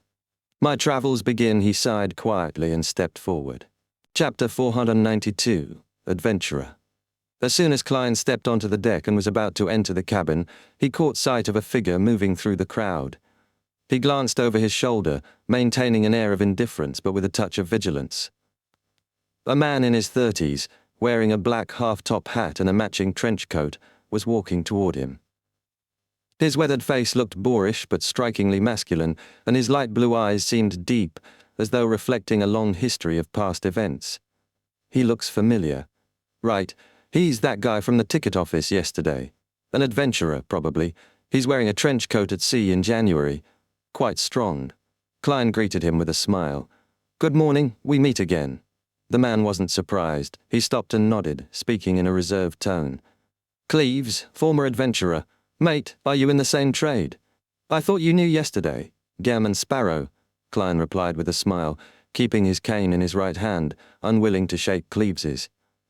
I can tell, Cleves said after a brief silence. Being an adventurer isn't a beautiful profession. I've switched careers and now I'm a bodyguard, accompanying my employer's family to the capital of the Rorsted Archipelago. Cleves pointed to another part of the deck. Klein followed his gaze and saw a group of nearly 10 people, led by a plump, middle-aged man with ruddy cheeks and a spirited look. The man wore a double-breasted suit, and a gold chain from his pocket watch peeked out. A woman with a wide-brimmed hat, whose face was hidden by a dark blue muslin, stood next to him. The couple's 2 children were at the front, the younger one a boy under 10, the older one a lively teenage girl with bright eyes and a playful demeanor. A mix of 3 servants and 2 bodyguards rounded out the entourage. 3 servants and 3 bodyguards? Klein asked, intrigued by the extravagant setup. Must be a wealthy employer. Cleves nodded without saying more, then turned and walked toward his employer's family. Klein stood there for a moment, trying to figure out Cleves's intention. It didn't take long to realize Cleves had greeted him to signal some unspoken understanding. The message was clear: stay away from his employer's family. Ah, so that's how it is. Klein chuckled, carrying his suitcase and cane into the cabin. He found his room using his ticket and pushed open the door. The room was small, just enough for a bed, a table, and a cupboard, with no chairs in sight. But it had windows, and the sunlight from the wharf bathed the table and bedside in warm, golden light. The crew member had mentioned the shared washroom and the occasional wooden toilet, but Klein was thankful for the renovation of the ship, which had metal pipelines and boilers supplying hot water. It made the journey a little more bearable. He placed his essentials on the table, sat on the edge of the bed, and listened to the long steam whistle of the ship. The voyage was beginning, and he gazed out at the sea, lost in thought about his next steps as a faceless. How do I act as a faceless? Klein pondered. The experience of facing the true creator's descent ritual and Mr. A had given him some insights into the nature of the faceless potion. You can disguise yourself as anyone, but you are ultimately yourself, he recalled from Rosago's teachings. But what did it mean to be yourself? Was it about one's true inner self, unshaped by society? Klein leaned forward, thinking deeply. He began to hypothesize. When I become someone else, I'm not just putting on a disguise. It's more than acting, it's taking over that person's identity on a deeper social level. But there was a darker implication. What happens when I remove all the masks? Is that the true me, or something else entirely? He sighed, trying to focus. The higher the sequence, the harder the disguise. He took out his pocket watch and checked the time. Still too early for lunch, and his room felt too cramped. A walk on the deck was in order. The deck had quieted down after the initial excitement of departure. Klein wandered along the ship's side, enjoying the sea breeze, when he spotted Cleves again, this time near a corner with a collection of knives. He looked up at Klein, maintaining his usual taciturn demeanor. We're all old mates, and we have to maintain them frequently. Cleves paused, then added, There are children in the cabin. Understood. Klein smiled in response. Cleves didn't seem to notice the slight tension. You don't seem to carry these things around. I'm used to weapons that keep up with the times, Klein said, dodging the question. I maintain them regularly. Cleves glanced at his own blade, holding it up to the sunlight, and spoke softly. At sea, guns alone aren't enough. Pirates may board, and after you're out of bullets, you'll have no time to reload. These old tools still have their use. Klein half-jokingly said, If pirates really board the ship, I'm more likely to choose not to fight back. Cleves gave him a long look, then said, Seems like you understand the rules of the sea. With that, he turned, hid his knives under his coat, and walked back toward the cabin. His back was broad, a silent reminder of the life he'd lived. Klein watched him go, smirking. The sounds of the sea and the sight of flying fish leaping from the water filled his thoughts. I wonder how good their meat tastes, he mused as he leaned against the ship, enjoying the sun and the sea breeze. Chapter 493, Hunting. Honorable Eroders, my second question is, how did Sherlock Moriarty escape from the ruins? The Kansa's mood was far more relaxed now. The surface of the silver mirror shimmered. A vague figure formed Sherlock Moriarty, leaning back against a wall, fists clenched. His exaggerated smile spread across his face before he suddenly turned and dashed out with his gun drawn. The scene stirred a strange mix of sadness and excitement in the observers. The image jumped. Sherlock fired his revolver at an altar, bullets disintegrating uselessly on impact. Concern flickered across the faces of Icanza Bernard and the machinery hive mind deacons and captains. Then Moriarty tossed out a brass key. The altar twisted, corrupted, and shook with instability. An air blast erupted, Mr. A fell heavily, and Moriarty fled in a rather pathetic fashion. The scene shifted again, showing the slightly turbid waters of the Tussock River. Sherlock Moriarty and Mr. A floated together, looking up at a clear, bright sky. Almost instantly, Mr. A turned transparent and vanished into the air, leaving Moriarty alone, stunned. The Church of Evernights reinforcements? Icanza frowned. Unfortunately, he didn't mention what appeared in his letter. We can't tell whether he intended to sell this secret or lost the memory. His escape shows no further clues. It seems they were deliberately concealed. He analyzed with the calm detachment of an experienced bishop before deciding it was better to respond with reciprocity than risk. Orodes did not seem as playful as usual. The mirror's surface darkened, and bloody words began forming, twisting into a question. Who was the person you gave your all to while trying to win favor, only to be abandoned? Icanza's head buzzed. His face turned pale, then flushed red. The question stabbed deep at an old wound. If he named the person, their reputation would be ruined before the day's end. He swallowed hard and said bitterly, I choose punishment. A bolt of green-tinged lightning struck his head, his hair standing on end. His body trembled violently as if drugged. Archbishop Haramic sighed. "A Grade 0 sealed artifact," he muttered. Recovering, Akunsa straightened. "One more question. Where did the key Moriarty used come from? Which of you will use 21111? The deacons and captains exchanged wary glances, but none spoke. The sound of water splashing against the ship's hold was the only thing breaking the silence of the night. The sea seemed at once noisy and quiet. Klein woke suddenly, eyes opening to a wooden ceiling bathed in faint crimson moonlight. His spiritual perception stirred. Something was happening outside. Someone having a rendezvous? He tilted his head, catching faint, irregular noises. Sitting up, he pulled on his gloves and coat. His eyes darkened. He took a gold coin and performed a divination. No danger.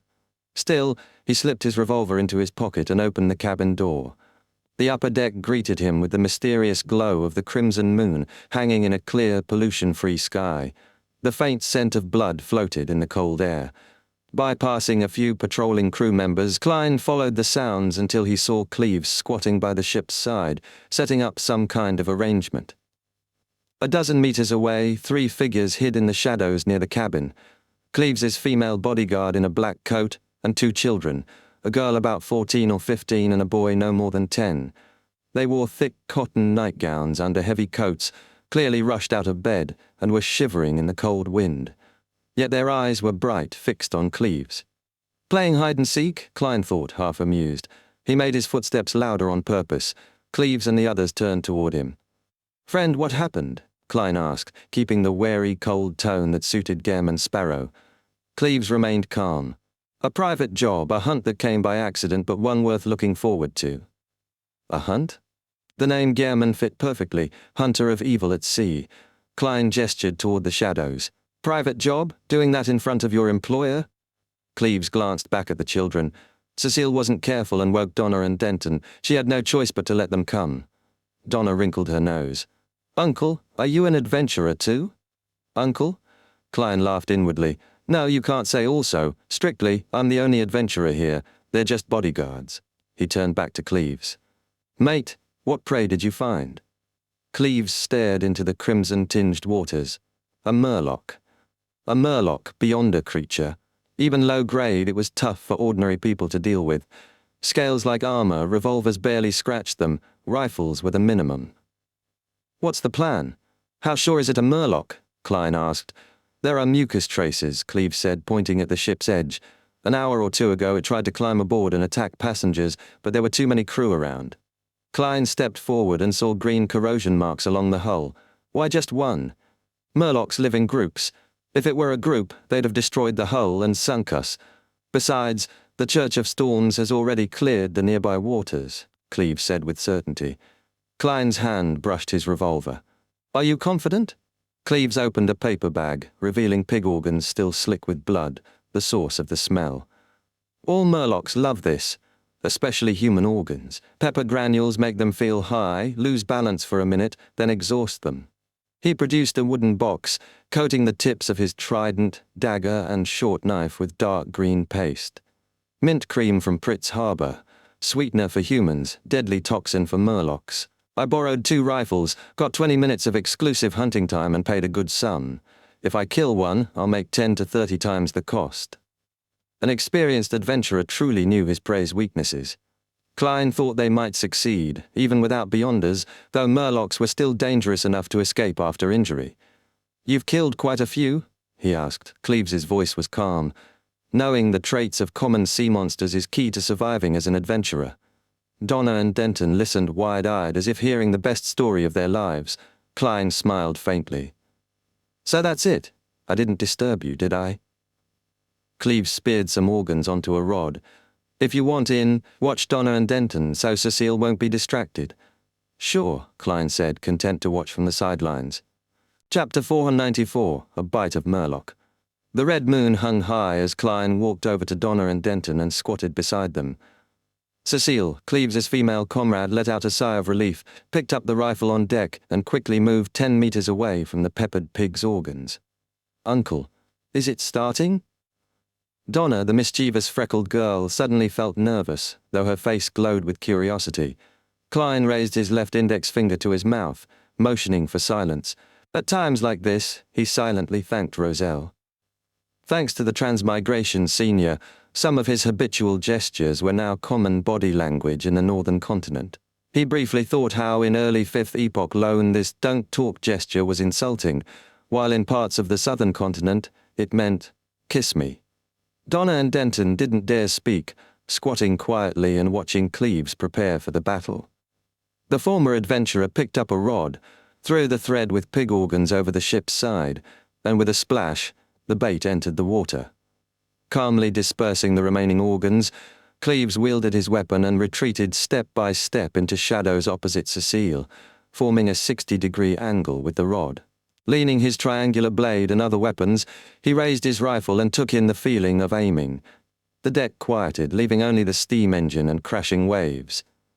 Minutes passed, and Donna and Denton shifted from squatting to sitting against the cabin planks, trying to soothe their legs. Suddenly, the rod sank slightly. A muffled friction sound grew rapidly closer. A figure leapt onto the deck, a monster bathed in crimson moonlight, its dark green scales glistening with slime. 4 strong limbs with webbing, more fish than human. The Murloc was over 1.9 meters, with round eyes and gills on its cheeks. Donna covered her mouth, and Denton's to stifle screams.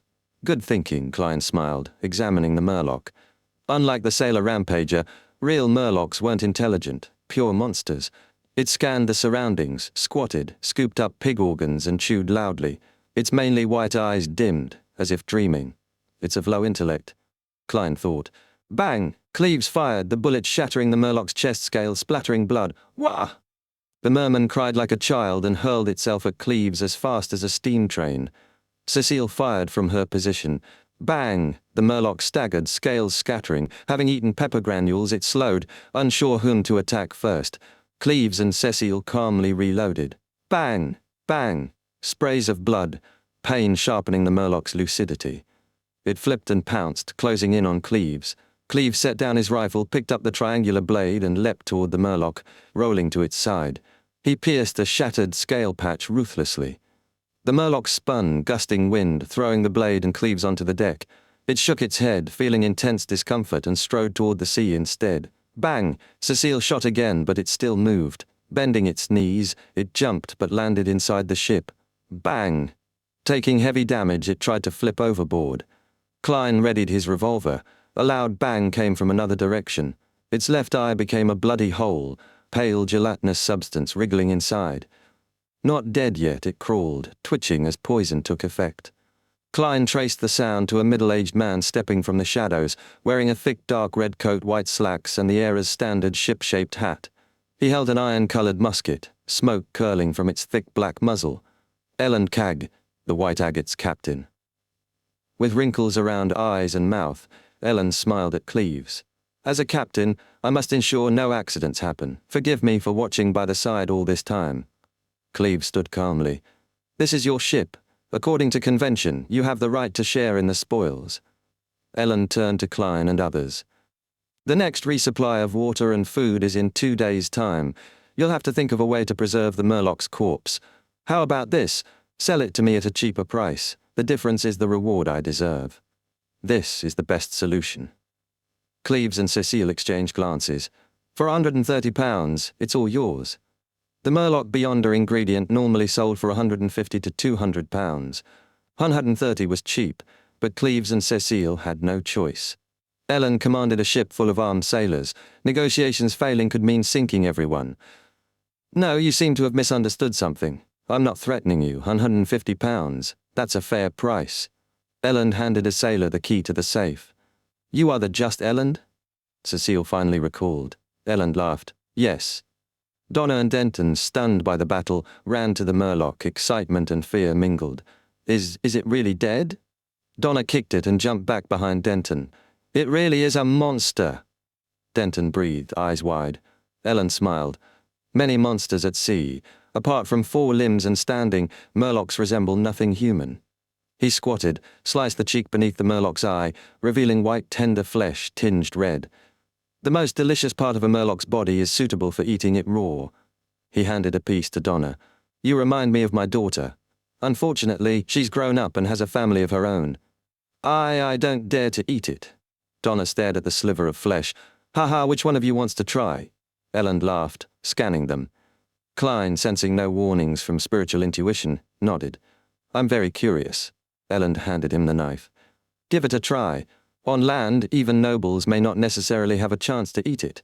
These murlocs are fish monsters. They can be understood as a mutated type of fish. Klein bit into the bloody flesh. It melted in his mouth, faintly bloody and perfectly salty, fresh and tender. Excellent. He gave a thumbs up. Donna, curious, asked to try. Ellen smiled, watching her grimace as she bit, her expression relaxed, eyes flying open. An indescribable delicacy. Denton, Cecile, and others shared the little chunk, satisfied by taste, dissatisfied by quantity. Ellen had eaten the last piece. Cleves pointed to the murloc. The meat around the ribs is suitable for frying, while the belly meat should be roasted. The other parts taste bad. I share your thoughts. Ellen chuckled. I'll have the chef prepare it immediately. On such a night, we should enjoy good food and wine together and exchange the legends at sea. It's a very enjoyable matter. I'm looking forward to it. Klein swallowed his saliva, wondering why a hunt turned into a delicacy exchange. Chapter 495, Legend of Treasure. Above the deck, an extra layer of asbestos beneath the grill prevented coal sparks from scorching the ship.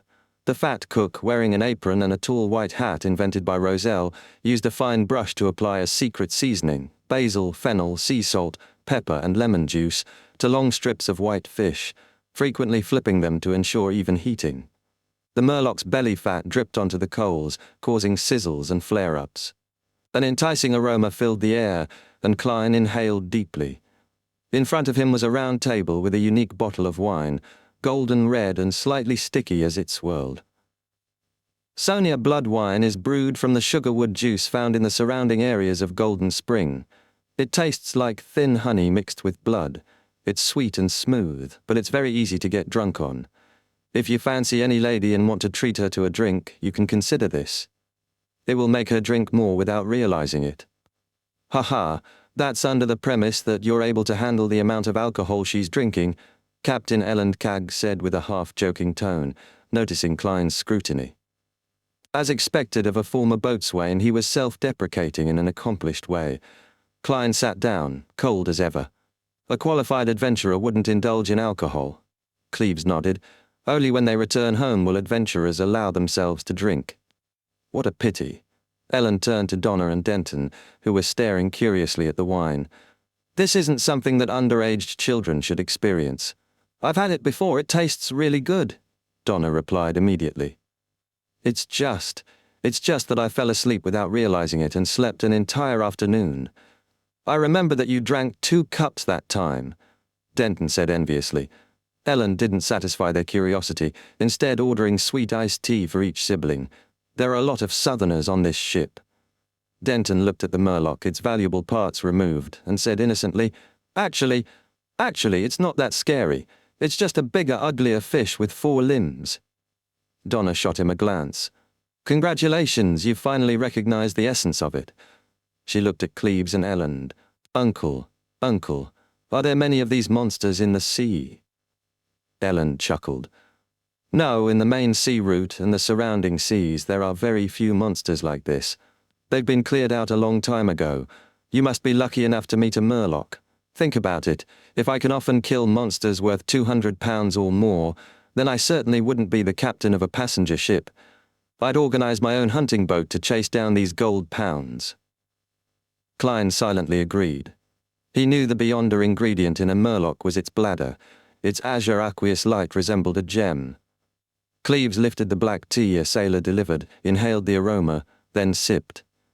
Only by leaving the main sea route and going deep into the ocean, which is often shrouded in fog or storms, will there be a good chance of encountering such monsters. But that would be very dangerous. Apart from scaly murlocs who can climb, there are also legends at sea of nagas that have the upper body of a human, while their bottom half is that of a snake. They have 6 arms and are very agile. Elend continued.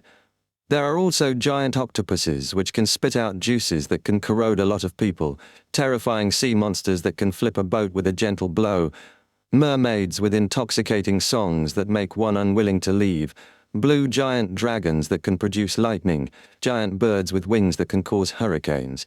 Haha, I've never seen any of these before. They're all legends of the sea, and no one knows whether they're real or fake. Mermaids. Klein's expression remained unchanged. Very interesting, Donna exclaimed, fascinated. Denton glanced at Klein, curious. Uncle, you're an adventurer too. Have you seen such monsters before? Klein paused, then faintly smiled. Once, back then there were 5 of us and we chanced upon a single murloc. After an intense fight we finally finished it. This was in Tingen City, his first encounter with a rogue beyonder. Back then he and old Neil helped eliminate a mutated sailor at Swain's request. Nostalgia softened Klein's usually cold, sharp expression. 5 people? Donna counted secretly, realizing only 3 took action. Elland raised his brows. A chance encounter? Yes. Were there any casualties? Klein shook his head. A few minor injuries. A chance encounter, and you only took 5 people to finish a murloc. All of you are very powerful, Cleves said. Cecile nodded in astonishment. The recent battle seemed brief, but without careful preparation. The bait, hallucinatory pepper granules, mint cream weakness, 2 borrowed rifles, it could have been deadly. Indeed, very powerful, Elland admitted thoughtfully. Klein half smiled, half sighed. At that time I was still very young, and I didn't even have any experience in combat. I was purely support. Uncle, you're still very young, Donna nodded enthusiastically. Elland relaxed slightly at Klein's comment. Several crew brought a large ceramic plate with golden fried meat, basil sprinkled atop, aroma captivating. Elland raised his wineglass. To a beautiful night. May the storm be with us. To a beautiful night. Donna and Denton cheered, sipping iced tea. Klein clinked with black tea. He forked murloc rib meat, firm, dry but softened by vegetable oil, chewy and fragrant. Inferior to cheek meat, yet better than any fish he'd eaten in Backland or Pritz Harbour. Elland put down his cutlery, sipped, then sighed. At sea, the greatest danger isn't monsters but pirates. They helm their ships freely. No one can preemptively defend against them. Uncle Captain, will we encounter pirates? Denton asked, concern evident. Elland laughed. The route to the Rorstead archipelago is the safest in the world, with colonial islands en route every 2 to 3 days, allowing us to dock. The route is also patrolled by ships from the Imperial Navy and the Church of Storms. Even if pirates come wandering here, they wouldn't do anything too excessive. After seeing our cannons, they would at most extort some compensation. Seeing the children calm, Elland added, but from the south of the Rorstead archipelago, or as we continue east, we'll have to rely on the Lord's blessing. Many pirates are active in these areas, playing hide and seek with the ships of the Navy and Church. If we're lucky, we'll be able to reach the southern continent and every destination very smoothly. But if we aren't lucky, we'll encounter some relatively powerful pirates, including the fleet of the 7 pirate admirals and even the 4 kings. However, you don't have to be too worried. Ever since Nast became the king of the 5 seas and enacted the rules of sea passage, most pirates will only rob you clean of your wealth, without doing anything too overboard. Around this area, we're most afraid of encountering the captain of the Black Tulip, Admiral Hell Ludwell. He'll get his subordinates to kill everyone on board, throwing the innocents into hell. Next would be Admiral of Blood Sanor. He loves blood, and he allows his subordinates to partake in heinous acts. Many girls have suffered under them before being sold to different islands. Donna shivered, changing the topic. I heard there are treasures at sea. There are legends of treasures, but most of them are fake.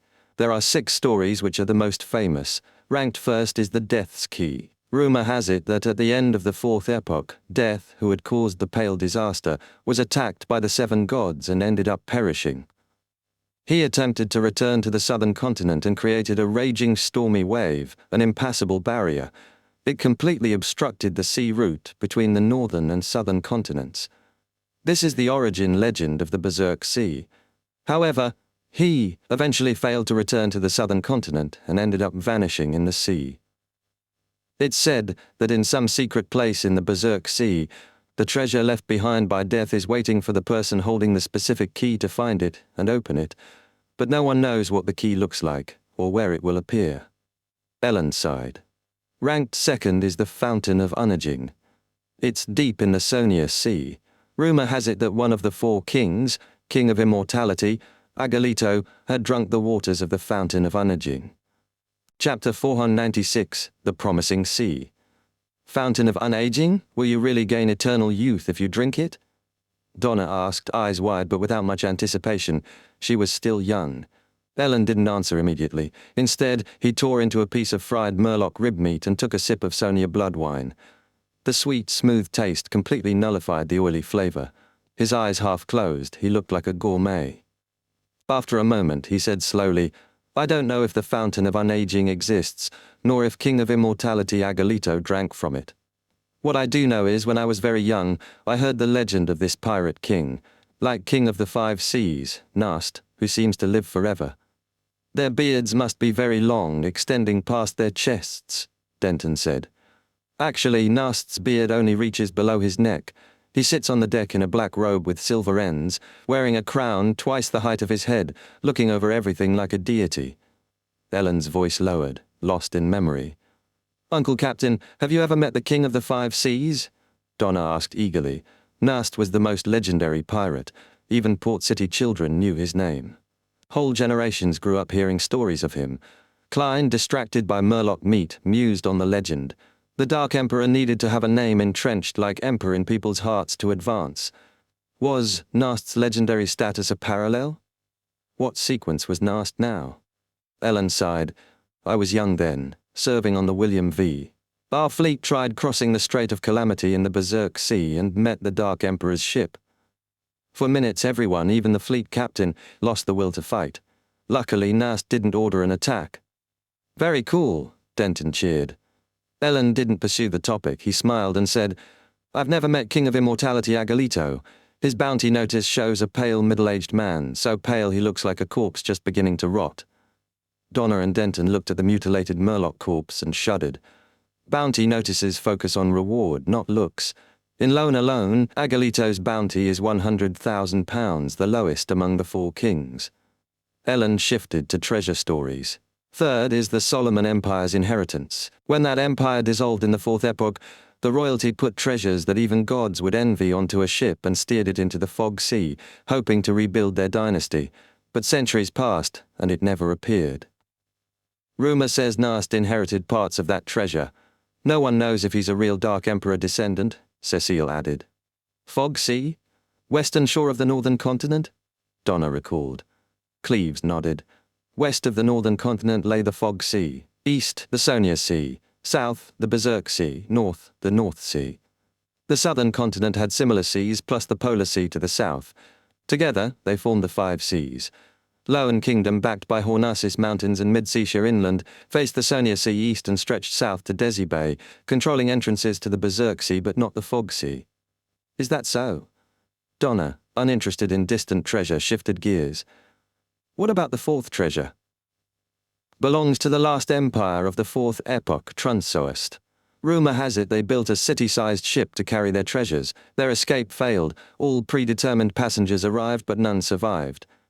That ship vanished. People claim to see a gigantic silent ship sailing in foggy nights across the Sonia Sea, called the Spectre Empire. Ellen looked at the red moon and said mockingly, Maybe it'll pass by us tonight. Donna's excitement grew. Klein finished his food and listened as Ellen continued. Fifth is the lost city of Newins, rumored beneath the Fog Sea, a civilization with intelligent beings. Seafarers find strange items hinting at ancient Newins, but the people have yet to appear. It seems lost to the world. This inheritance's wealth is unimaginable. Ellen laughed after a pause. In fact, the treasure I look forward to the most is one which has more accounts than legends, the Sunken Laurel. More than a century ago it carried gold, jewelry, and various valuable items that the kingdom obtained from East Balam. As it steered away from the sea route, it sunk in an unknown area somewhere between the Berserk Sea and Sonia Sea. It hasn't been found to this day. It's said that the items on board are worth millions of pounds. Millions? Donna gasped. As a merchant's daughter, she grasped how huge that was. In Loan, millionaires were truly rich, just below top nobles and tycoons. Millions could buy titles. Klein compared silently. Mrs. Mary, a National Atmospheric Pollution Council member and major Coim shareholder who let him join the Quillag Club free, was worth only a few £100,000, rich even among aristocrats. Elland smiled wistfully. If I can find the sunken laurel, then I don't have to be a captain anymore. I'll head to Backland and become a philanthropist. I'll purchase land and donate to political parties and get a hereditary aristocratic title. Klein thought of Talum saying a baronet cost £300,000, baron about £800,000. Millions could get viscount or earl easily. If it were me, I wouldn't do that. I'll buy a huge manor. I want to hire many servants and helpers, plant large tracts of wheat, build vineyards, make wine for myself. Also, I want to have a room where I can sunbathe, have leisurely moving cows, sheep and horses, and have bread from my own mill, just like a beautiful picturesque scene. Elland laughed. Ma'am, do you know how much a manor like this is worth? No. It's only a few £1,000s. If you find the sunken laurel, you can buy 1,000 of those manors. Cecile raised her cup, overwhelmed. To ease the shock, she asked, Boss, if you find the sunken laurel, what do you plan on buying? No, what sort of life do you wish to have? Cleves paused. Return home. I'll hug my wife and children, telling them that I no longer need to go on an adventure out at sea again. Not a bad guy. Klein nodded slightly. Donna asked him curiously, Uncle Adventurer, what about you? Klein replied flatly, Tell myself not to sleep anymore. Hurry up and wake up. Pfft, Donna spat out her iced tea, but luckily she had already eaten the fried fish. Klein sighed inwardly. Even though finding the treasure is basically impossible, otherwise the churches with all their powerhouses would have done it, I couldn't help but get excited. That is the charm of treasure. Even legends can draw countless adventurers. Donna wiped her mouth and sat like a lady. Denton asked eagerly, Are there any other treasure legends? Elland looked to Cleves, who calmly drank tea, and said, There are countless treasures at sea, the hidden lands of the elves, the missing pirate ships in the depths of the fog, the underwater city sealed with powerful monsters, the last secret trove of Emperor Roselle, and so on.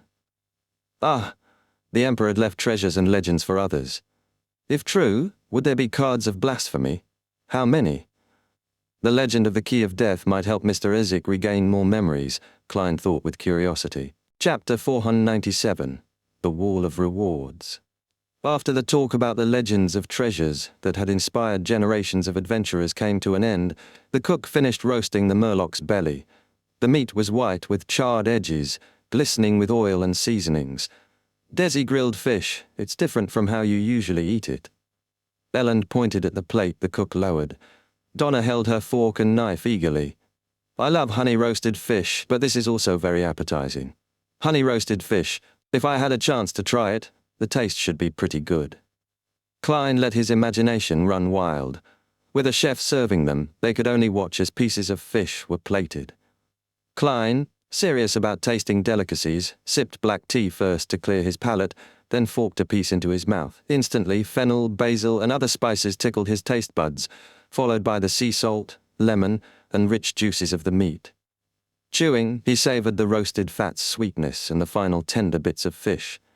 Recalling a delicacy program from his past life, he declared, The layered flavors are very clear. Excellent. Ha ha, your tone and words make you sound like a gourmet, Ellen joked. Donna waved her fork. Uncle, perhaps you should write a column in the newspaper about different restaurants and different cuisines. They're a good job, money and delicacies at once. But an obese man can't be a flexible clown. Vomit spewing would waste food.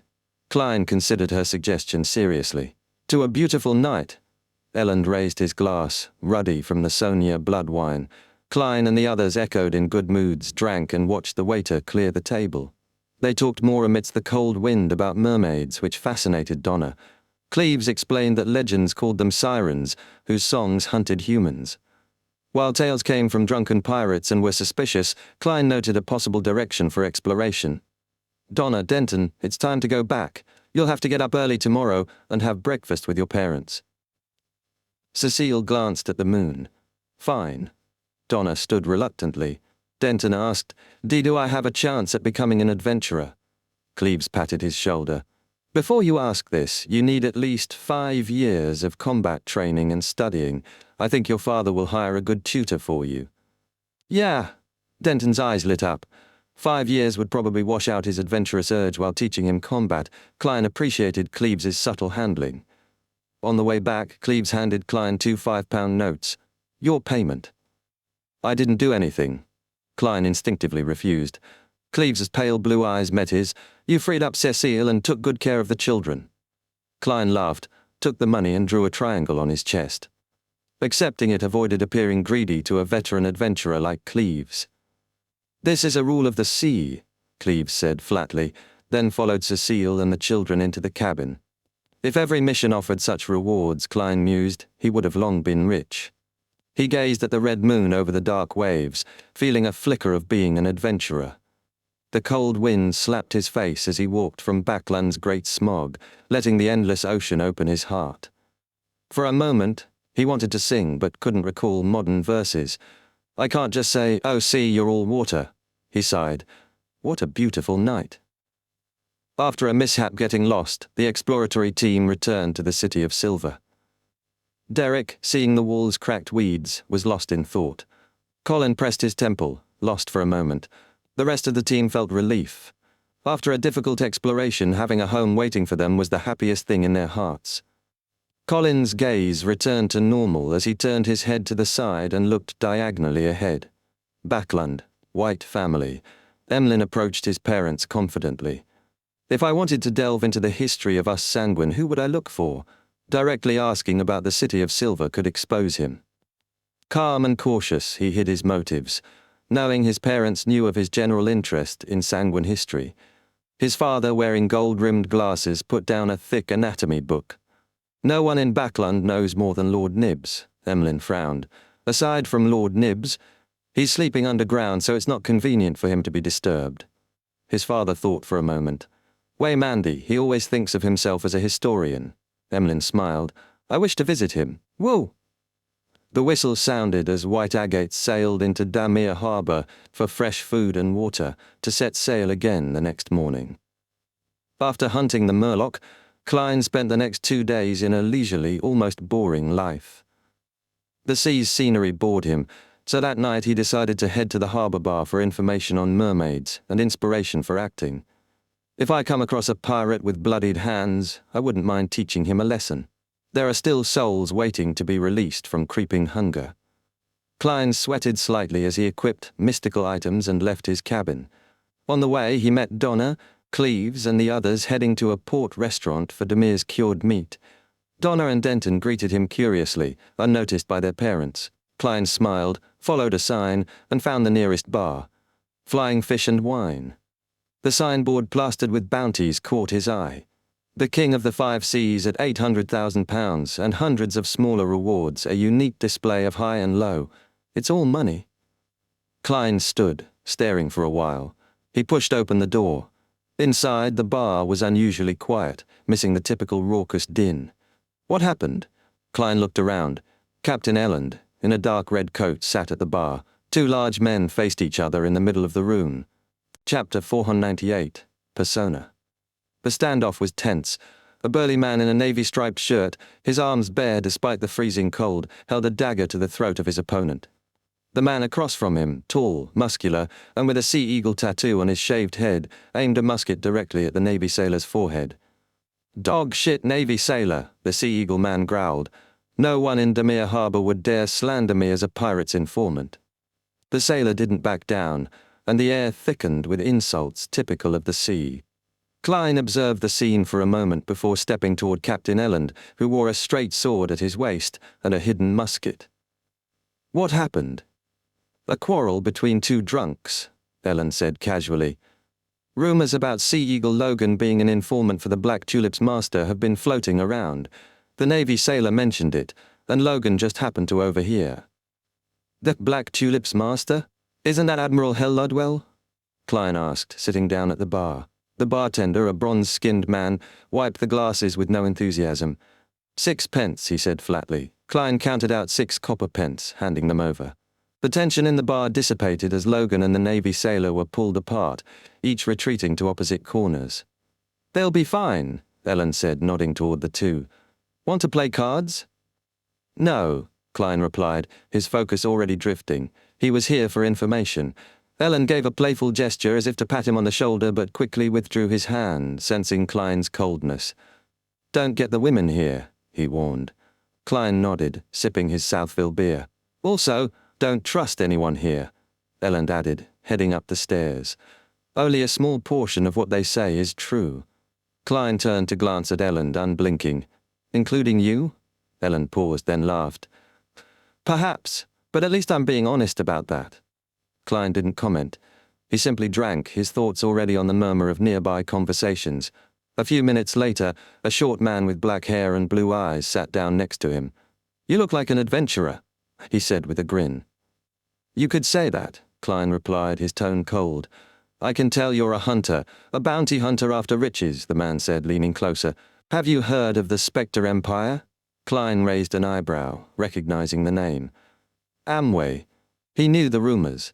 "And the Father in Heaven. I've heard of it. An ancient ghost ship full of treasure?" he said with a touch of disinterest. "We have clues about where it'll appear next," the man said eagerly. "We've raised £720 so far, but we need 1,000 to hire armed merchant ships to protect us. We've already got 15 people ready to join in. Interested?" Before Klein could respond, the man produced a stack of brownish letters. "No one believes us, but after reading this, everyone decided to get involved." Klein glanced at the letters, skeptical. But before he could make a decision, he saw Logan, the man from earlier, approaching. "Woody, you're trying to scam someone again, you damn sewer rat!" Logan roared, grabbing the short man and tossing him across the floor. The man hit the ground with a thud. Logan laughed, his muscular frame flexing. "Sorry about that. These are the rats of Damir Harbor. They ruin our reputation." Logan turned toward Klein, his face warm with a forced smile. "I'm an upright man, and I have nothing to do with Admiral Hell." Klein raised an eyebrow. The more he emphasizes that, the more suspicious it sounds. "I want to know the latest rumors," Klein said, cutting to the chase. Logan slapped the bar top, signaling the bartender. "1 plate of special cured meat on me, for our new friend." The bartender delivered the meat with a cold expression. £5. Logan turned to Klein, grinning. "See, I'm treating you. You owe me now." Klein's eyes narrowed, realizing the scam. First, they make Logan seem friendly, then force me to buy overpriced meat. Classic trick. Without a hint of hesitation, Klein smirked. "Why don't you just rob me?" Logan blinked, surprised by the bluntness. Before he could react, Klein's fist flew toward his face. Thump! Klein followed up with a swift knee to Logan's abdomen. Logan staggered, eyes wide in shock, mouth agape. In an instant, Klein drew his revolver and shoved it into Logan's mouth, pulling the hammer back. I am," Logan gurgled. Klein struck him across the face with the butt of the gun, knocking Logan's teeth out. The impact left Logan sprawled on the floor, unconscious. Klein took a moment to pull out some bills from his pocket, throwing them onto the bar. "Keep the change." The bartender went pale. "My boss is White Shark." Without responding, Klein let Logan fall to the ground, then calmly resumed his seat, chewing a piece of the cured meat. It wasn't bad, its spicy flavors leaving a lingering taste. As he ate, he looked up at the bartender. "Your boss know you're colluding with Sea Eagle?" "No, the bartender's voice faltered. "No, he doesn't." Klein's eyes lingered on Logan's unconscious form. "He's Ludwell's informant. What's his bounty?" "He's not," the bartender quickly corrected. "That's just something he spread himself. The Navy sailor was hired by him. It's all a scheme to keep people scared of him." Around the bar, the drunk patrons began spitting on Logan's unconscious body, clearly fed up with his antics. Klein turned his attention back to the bartender, who was wiping his glass in relief. "Tell me the latest rumors," Klein pressed. The bartender hesitated, then began recounting the whispers of the past 2 months. News of the Imperial Navy's ironclad warship, Pritz, taking down a pirate crew spread fear among the smaller pirate groups.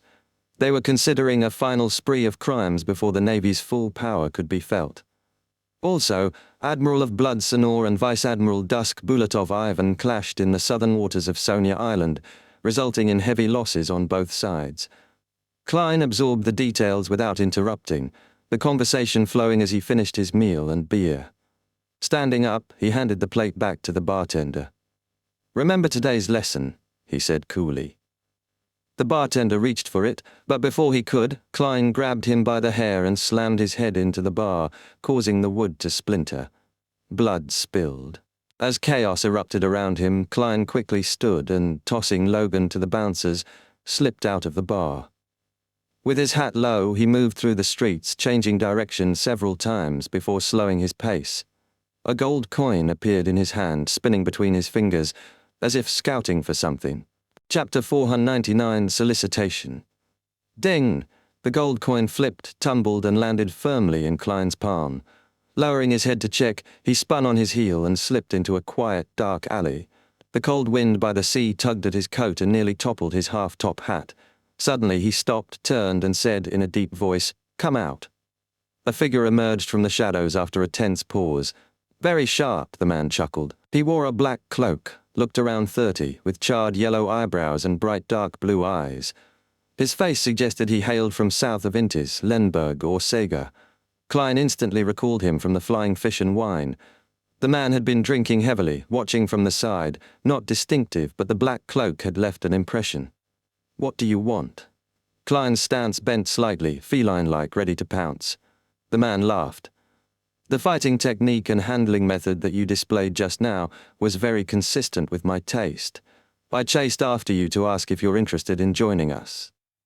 Although that guy named Logan pretended to be an informant of Ludwell, White Shark Hamilton has many pirate connections. He'll take your beating up one of his men seriously. I can help resolve that problem. You're an adventurer, so you need dreams of treasure.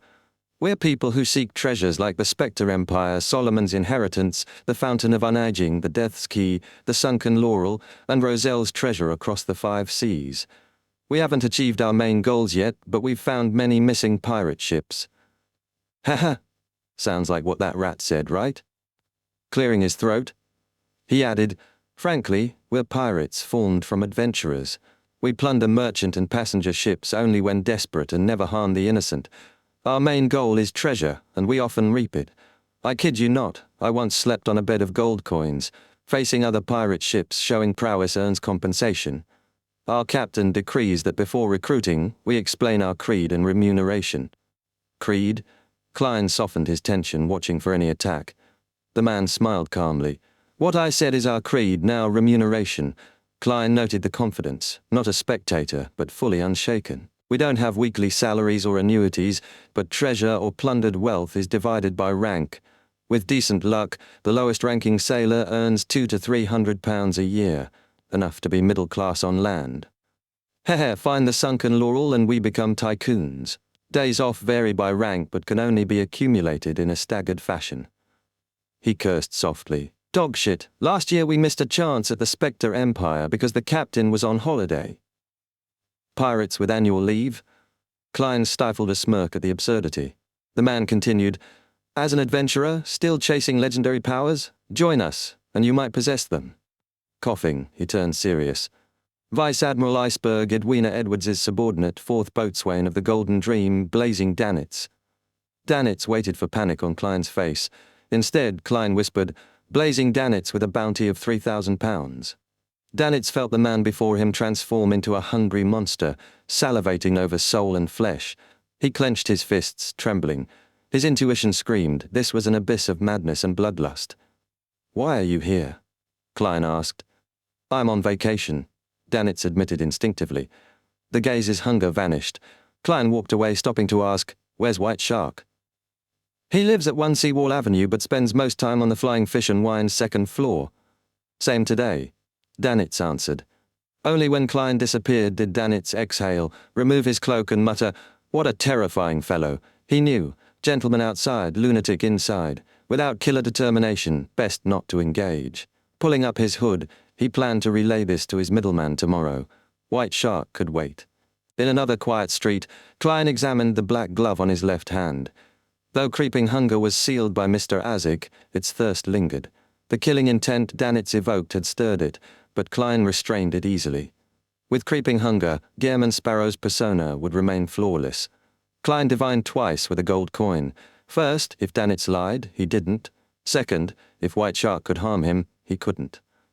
Adjusting his hat, Klein changed his appearance. Blonde hair, blue eyes, ordinary features. He untucked his shirt and left the overcoat unbuttoned. Sweating slightly, he headed back to the Flying Fish and Wine. He passed Danitz again, who glanced once before retreating to the hotel opposite the bar. Inside, the bar was quieter, but still held drunkards watching the scene. Klein made his way to the counter, seeing the bartender standing nervously beside a large bandaged man. "Someone told me that you know that guy. There are only 3 passenger ships today." "Don't lie," the white, bulky man said. Elland, dark red jacket and sword ready, smiled. "Yes, he is my passenger. But the problem today stems from your people. I just want him to apologize and compensate for damage done to the bar." Elland laughed. "White Shark, I have a proverb, don't hate wild dogs that pass by just because of the rats in the storehouse." White Shark narrowed his eyes. "Yes, this is my answer," Elland confirmed, stepping forward with musket in hand. Klein noted the captain's style with mild surprise. After a tense pause, White Shark exhaled. "You've helped me before, so I don't need an apology, but he must compensate half my losses and you'll pass them on." "Good suggestion," Elland replied with a smile. White Shark's face darkened. He slapped the bartender, sending him flying and teeth scattering across the floor. Klein watched quietly from 5 meters away, as if none of this had anything to do with him. Chapter 500, Interrogating White Shark. Bam! The bartender fell to the ground, writhing in pain.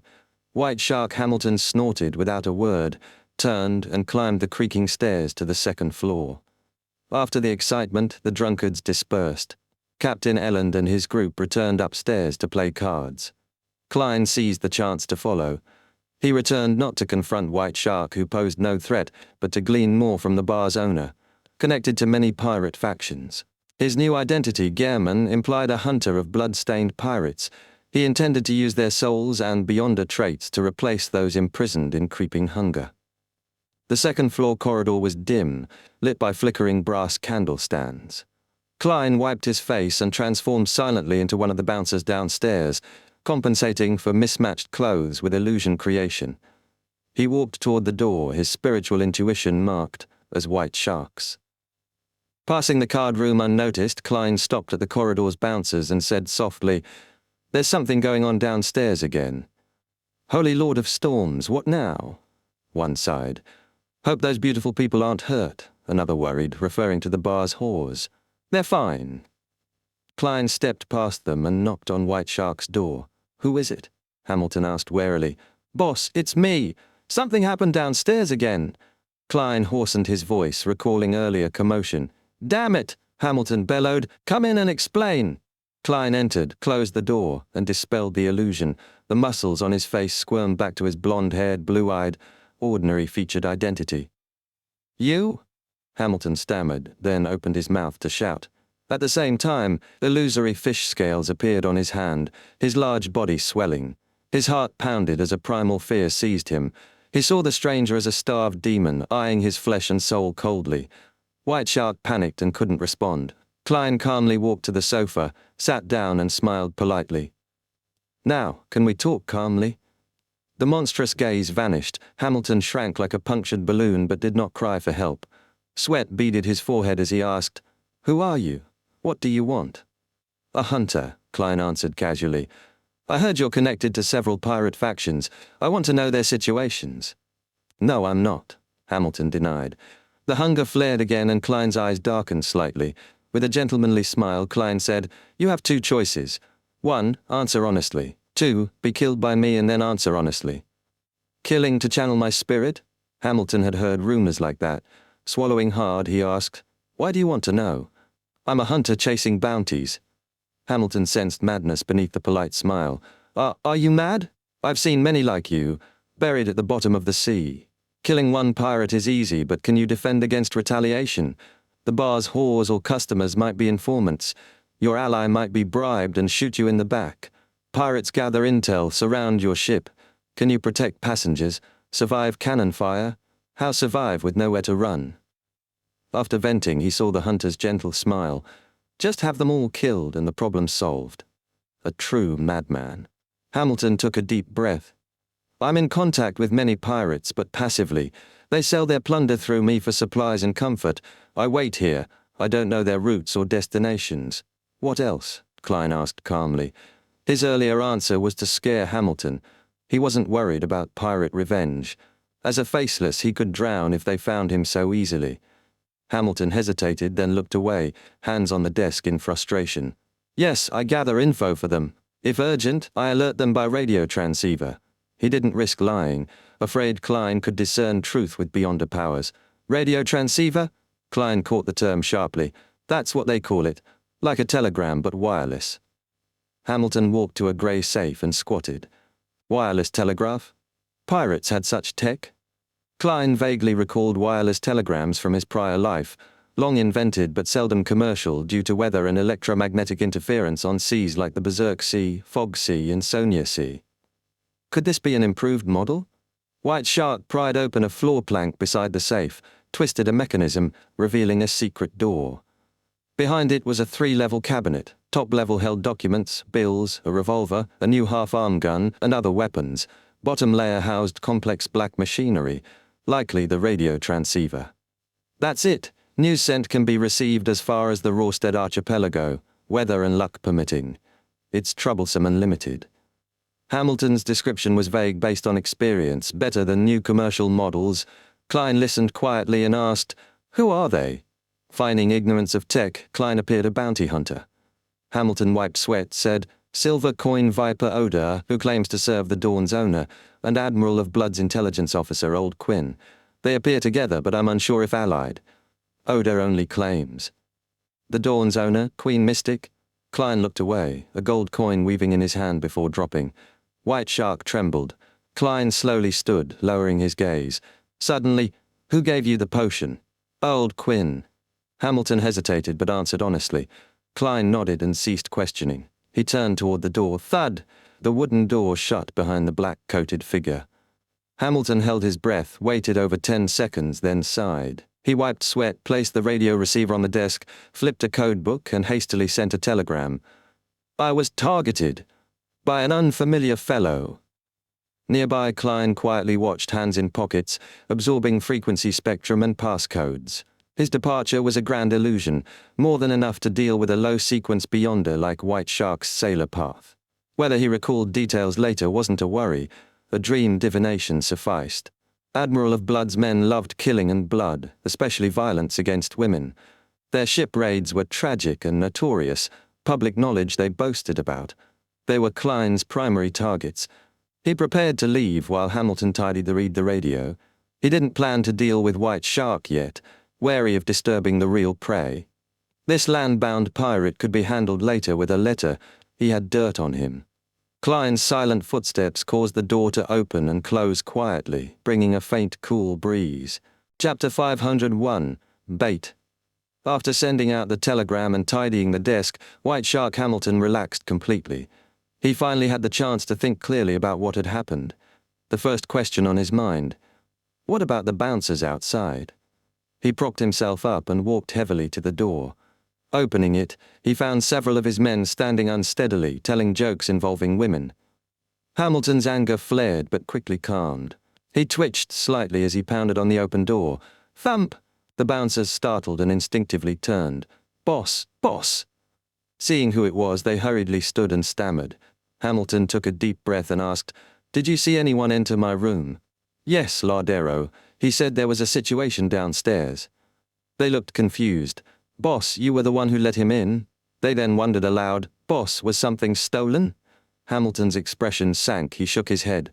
"Don't doze off." Thud! He shut the door, leaving the bouncers puzzled and exchanging looks, suspecting their boss was drunk. Inside, tall and fat, Hamilton frowned, pacing. "Lardero! Lardero! They saw Lardero! That guy, can he change his appearance?" As a collaborator who helped pirates sell loot and gather intelligence, Hamilton knew many sea rumors. First came to mind was former pirate Admiral Chilangos, said to transform into anyone. But he quickly considered alternatives. Maybe not magic. Illusions, cues, mental manipulation could mimic such changes. Something's off. That fellow seemed refined and gentle outside, but mad inside and terrifyingly strong. With that character, he'd have knocked out or killed witnesses, not politely knocked on my door. If avoiding commotion to hide his sequence was the goal, he'd have sneaked in through a window. Contradictory. Only one explanation. He was acting. Disguising personality? Strength? Both? Piecing it together, Hamilton stopped pacing. That guy's a novice. His madness is a disguise. His strength comes from a mystical item. Yes, that fits. He didn't sneak in because as a low-sequence beyonder, he's not skilled at such stealth. His item doesn't help in that domain. To enter, he lowered his head and called me boss, relying on the item. He lacked confidence and pride. He acted mad to match the item's horror effect and pressure me into talking. That also explains why he left so easily. He came because he had a powerful item and ambition to kill pirates for fortune. When he learned I serve Silver Coin Viper Oda and Admiral of Blood's intelligence officer Old Quinn, linked to Queen Mystic, he got scared and left without killing. The more Hamilton thought, the truer it felt. He set up the radio again, flipped passcodes, and sent a concise telegram explaining his theory. He didn't believe a hunter targeted him. It was just a young man with inflated ambition and a lucky encounter. Hamilton added the target's traits. Blonde, blue eyes, not crazy, a bit timid. Has a mystical item that lets him change appearance and create illusions. Likely illusions because of the horror effect. He's a novice specializing in mimicking power through the item. He knows a bit about me, not a total outsider in Demir Harbor. Tap, tap, tap. Hamilton leaned back, chair creaking.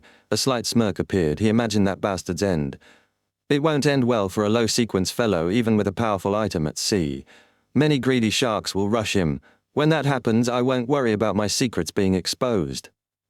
Under the quiet night sky, the harbor was calm. After leaving Flying Fish and Wine, Klein made a detour. He walked quickly, then slowed to a stroll.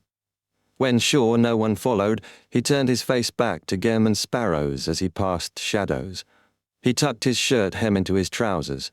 Adjusting his sideburns, he put on gold-rimmed glasses, adding coldness to his refined appearance.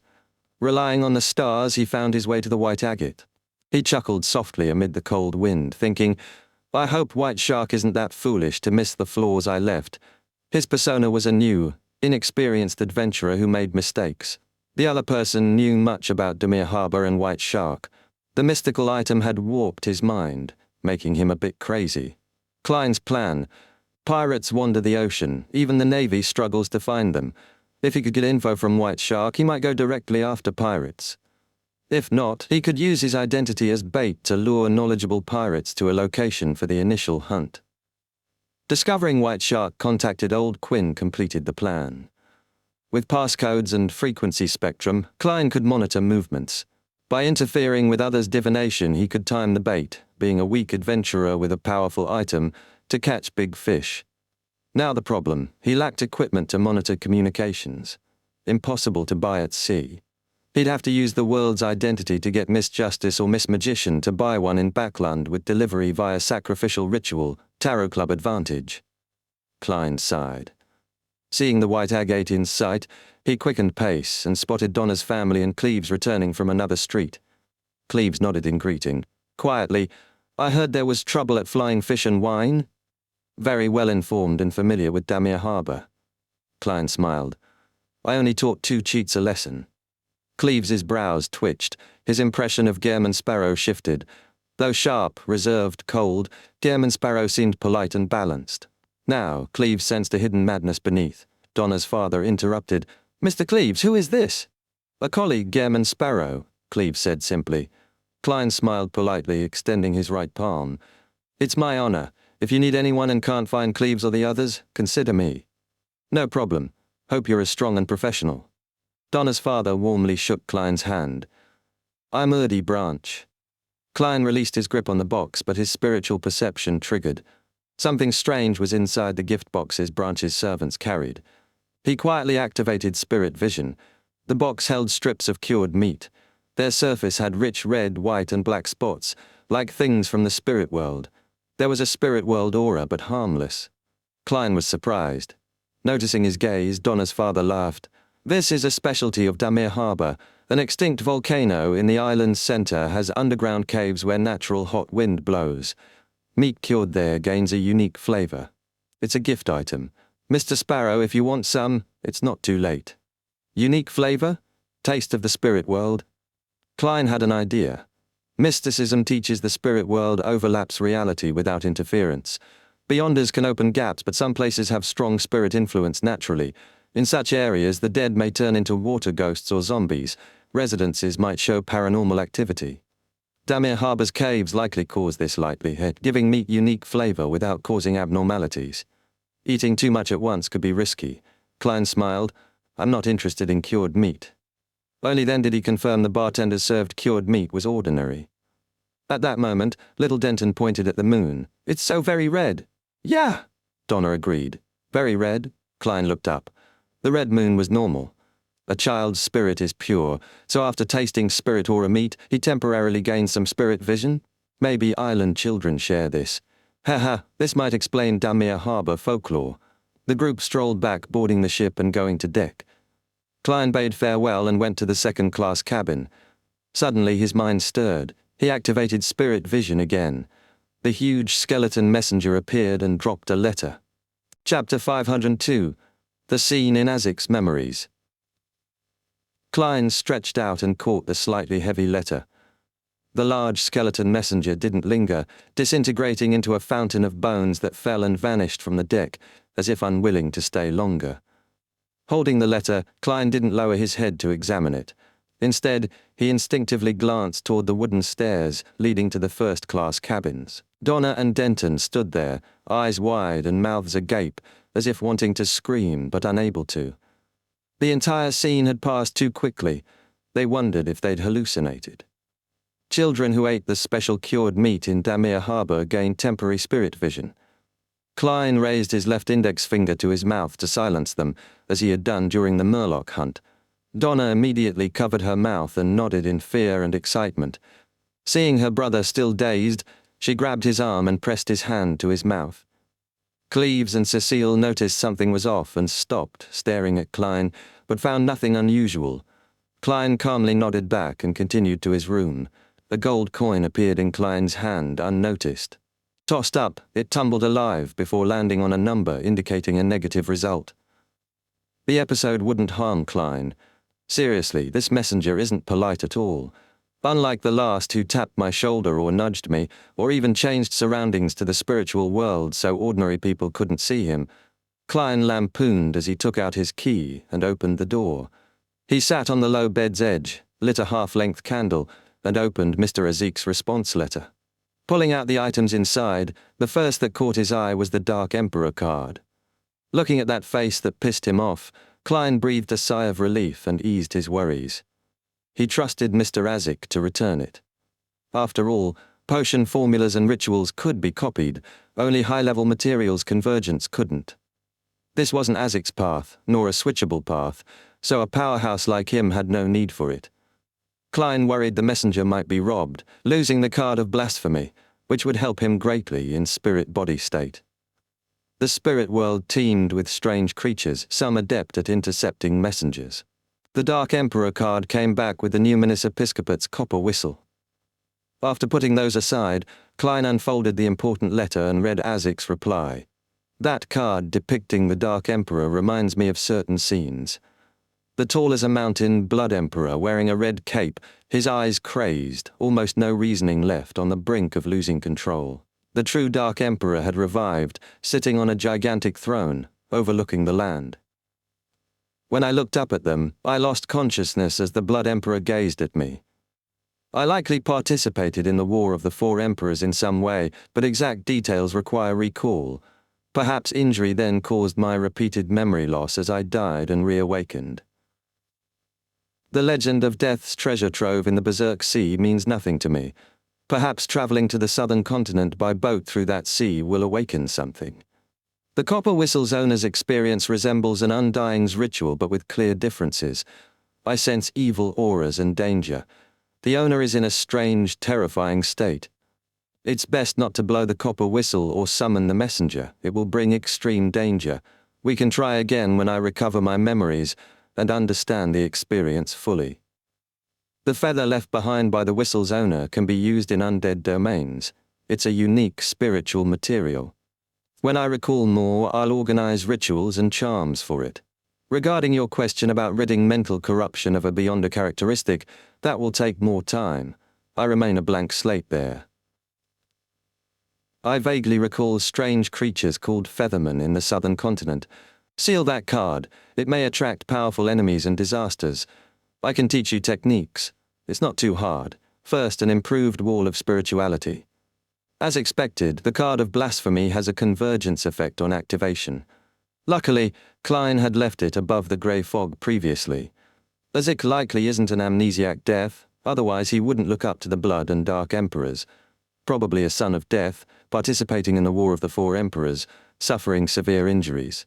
Klein burned the letter with a flame, then practiced Azic's sealing technique.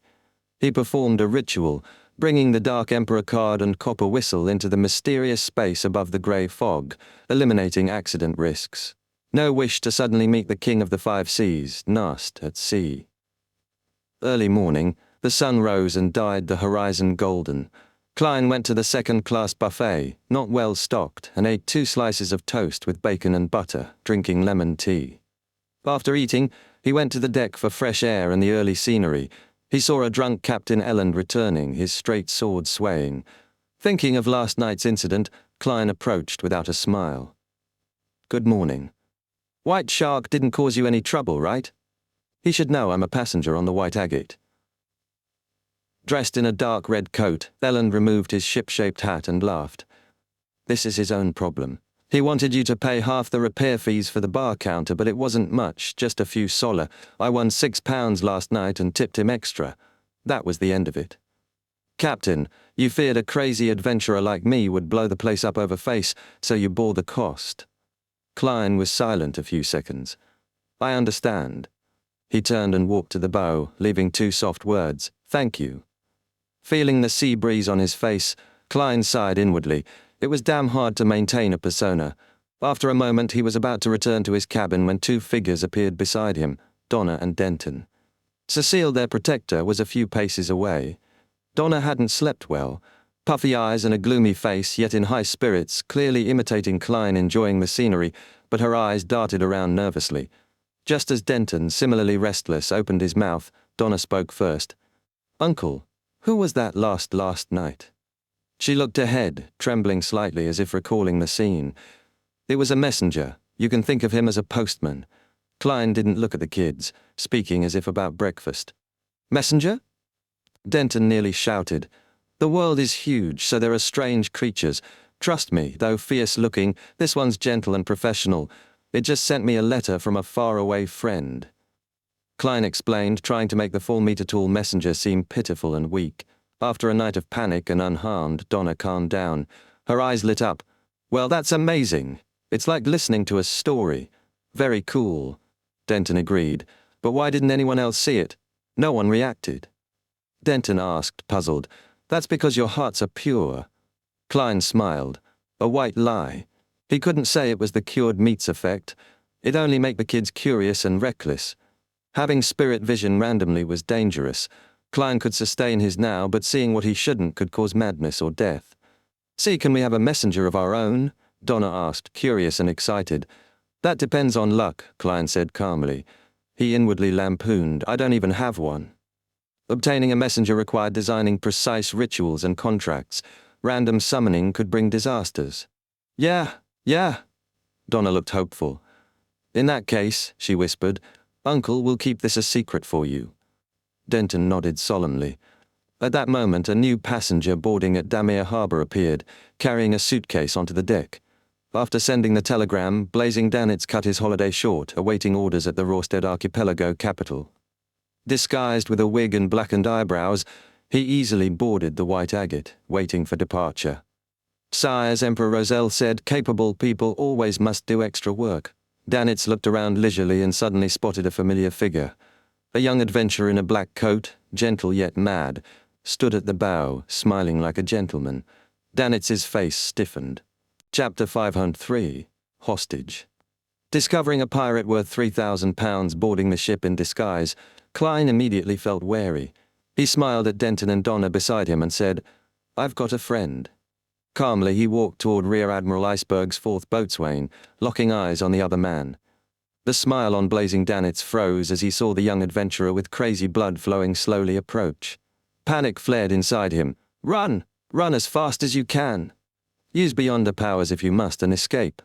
To Danitz, the reserved, stern adventurer was a monster draped in human skin. Just as he was about to bolt, he remembered last night. The adventurer hadn't attacked, had let him go. He thought, he doesn't necessarily want to kill me. Maybe he can be reasoned with. Running will only lead to conflict. With experience, Danitz forced himself to stay put. Klein approached step by step, smiling. "Good morning. We meet again." That gentle smile made Danitz shudder. He pursed his lips. "Good morning." Klein's expression turned cold.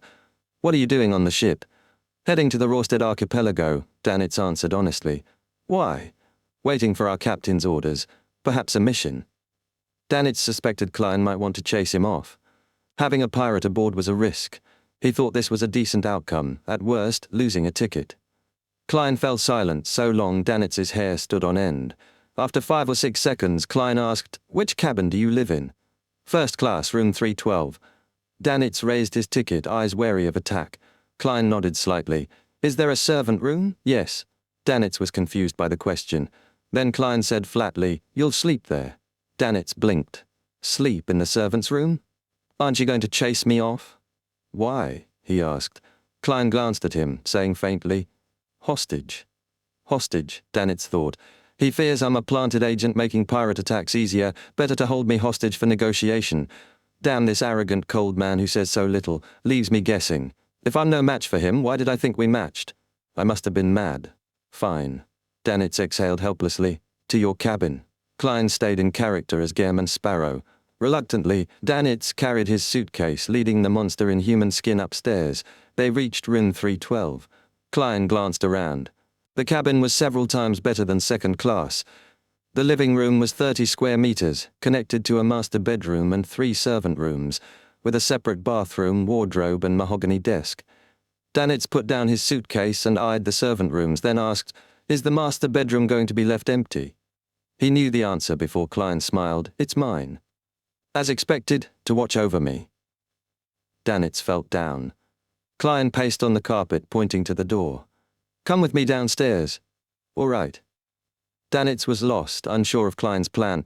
They went to second-class cabins and found Klein's original room. Klein pointed inside. "Tidy the things on the desk and put them in the suitcase." "What? Tidy things? You want me to help tidy?" Danitz was stunned. Anger boiled up. "How can I, Blazing Danitz, Rear Admiral Iceberg's 4th boatswain, famous pirate with £3,000 bounty, be driven like a servant? My dignity won't allow such humiliation." Klein gave a cold look at Danitz, who stood frozen. Danitz trembled. He took a deep breath and forced a smile worse than crying. "All right." Aggrieved, he bent down, entered the low-ceiling room, and swiftly packed scattered items. Without reminder, he put them in order more carefully than his own luggage. Afterward, he carried the suitcase and followed Klein upstairs. Along the way, he wanted to sneak attack Klein's back, but held back. Back at room 312, Danitz clenched his teeth, swallowed, and asked, "How should I address you?" "Gehrman Sparrow," Klein answered briefly. Danitz repeated the name inwardly, swearing not to forget today. He vowed to make this man pay someday. "Captain will definitely help me," he thought eagerly. For his persona, Klein avoided the reclining chair, randomly choosing a hard wooden chair. He leaned back, body slightly hunched, clasping hands, and said, "Tell me about the famous pirates you know." "There are a lot," Danitz replied, somewhat stumped. He stood like a servant, afraid to move. Klein smiled slightly. "Do it by bounty order." He pointed at the chair opposite. "Have a seat." Relieved, Danitz hurriedly sat. He suddenly thought the man wasn't so bad, at least giving him a seat. Whoa! The white agate sailed into open sea, cruising at 13 knots until noon. Danitz's mouth was dry from talking, finally allowed to stop. He took his ticket and led Klein to the first-class dining restaurant. The elegant restaurant had violinists playing in the corner, tables separated for privacy.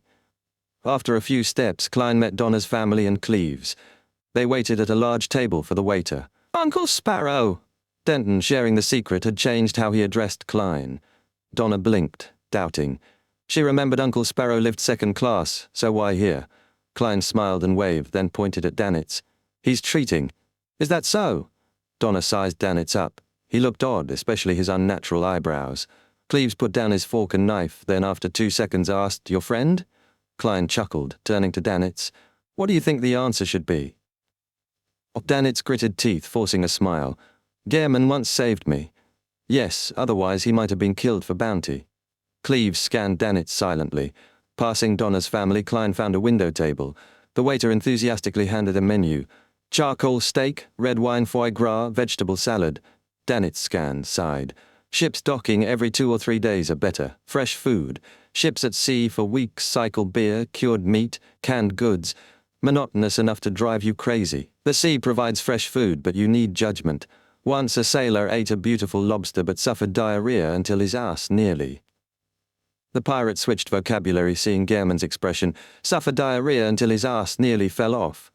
Klein silently lampooned the situation. Although your captain's a woman, few women sail. Sailors stuck ashore long must be thirsty. Klein took the menu and drew a line by price. All of these. All right, the waiter was expressionless. Klein saw Captain Elland enter and greeted him. Looking back, Danitz stared out the window, watching scenery. The captain knows you? Klein asked calmly. Danitz chuckled hollowly. We fought when he was boatswain of the Wilhelm Pfaff. Besides, I'm quite famous. Then, depressed, Danitz changed topic. I've wondered why just Elland quit the Navy. He was already an arbiter then. Chapter 504, Red Skull Pirate Crew. A Beyonder was allowed to leave the fleet? Without Danitz explaining, Klein immediately found that strange. In a Nighthawks team, even civilian staff faced strict restrictions. Resigning required signing lifelong confidentiality agreements. They couldn't leave their assigned area, and if transferred, they had to register immediately with the local Evernite church. Such rules showed how seriously officials treated Beyonders and related matters. A Beyonder who drank a potion wouldn't easily leave their organization. Klein recalled Miss Justice once had the means to become a Beyonder but refused, not wanting to lose her freedom. These thoughts remained unspoken. Gehrman Sparrow was polite, cold, uninterested in rumors. So what? Klein calmly looked at the tableware and asked. Danitz exhaled secretly, forcing a smile. Haha, I just found it strange. We suspected he'd joined MI9, using his captain's identity to monitor sea routes. Possible. Klein sipped water. His dishes arrived one by one, complemented by 2 cups of sweet, bubbling light gold pre-meal wine. Klein focused on enjoying the food, appreciating the superior quality to the second-class dining room. A violin's melodious tunes blended with the clinking cutlery. The open blue sea rippled quietly outside. The moment seemed perfect. As dessert neared, a crewman stomped in, running to where Ellen sat. Captain, there's a pirate ship, he shouted. Passengers froze, shocked, stopping mid-bite. Klein looked up, eyes dark and cold as he met Danitz's gaze. Danitz stiffened, then bitterly smiled and lowered his voice. If I said this has nothing to do with me, would you believe me? Klein's eyelids twitched, slowly smiling. Guess. Guess? Danitz was furious but kept smiling. Your wisdom is enough to judge. Ellen quickly rose, addressing panicked first-class passengers. There's only one pirate ship. We have enough power to deal with it. Ladies and gentlemen, please return to your rooms orderly and await good news. Believe me, chaos causes more damage than those pirates. I don't want rumors that although the White Agate repelled pirates, passengers fell and injured themselves.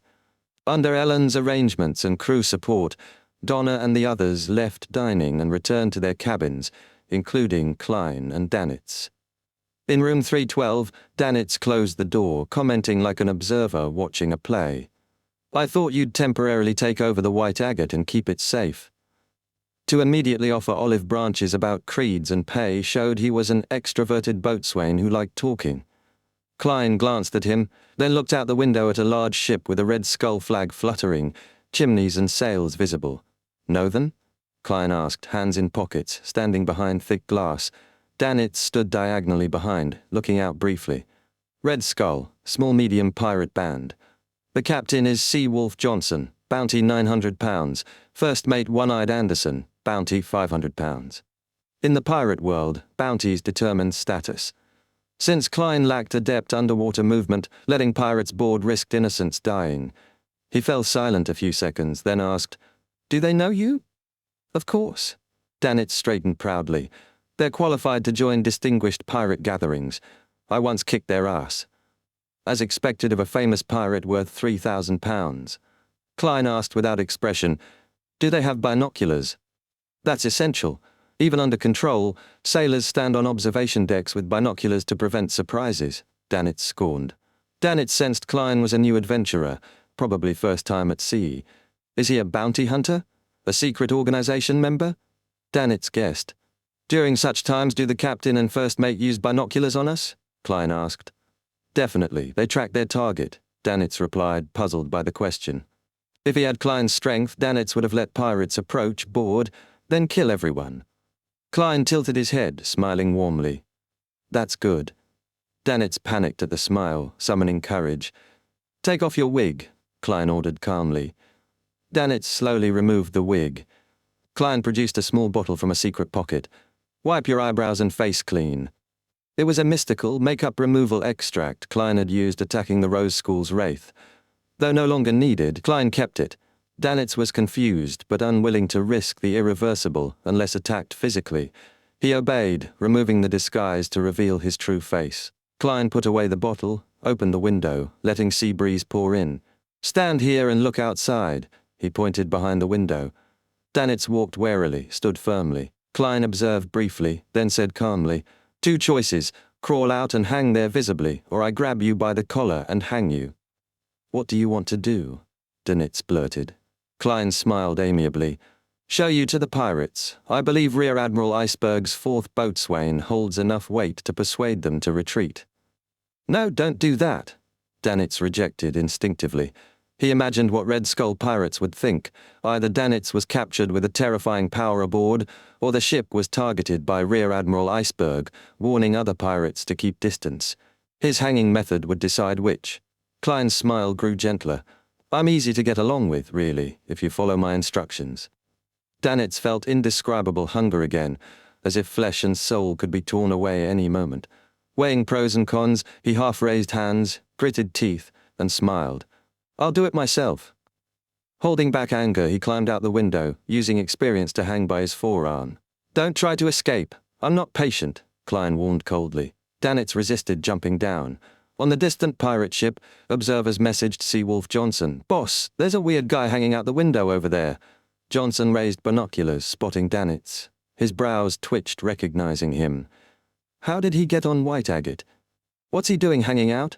Is this Rear Admiral Iceberg's prey? He raised a hand. Everyone, stay far from this area immediately. In room 305, Cleves gripped his revolver, watching from the window, ready for battle.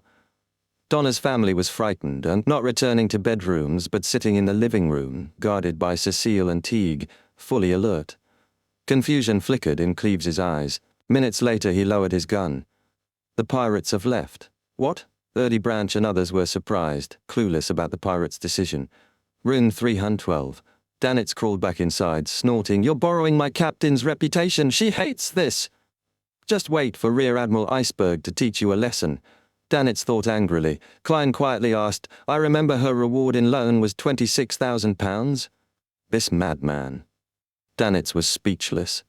Chapter 505. A servant worth £3,000. Captain, the Red Skull pirates have fled. A sailor rushed into Ellen's quarters. They fled? Ellen lifted his telescope and looked out at the calm sea, just in time to see the Red Skull vanish on the horizon. He frowned, baffled by the sudden development. From his perspective, the White Agate's weapons weren't enough to scare off the Red Skull pirates. Normally, both ships would circle and exchange dozens of shots, testing each other's mettle. Without prolonged combat, the pirates would rationally retreat only after fierce engagement. Could it be the Red Skull was just passing by with no intent to plunder?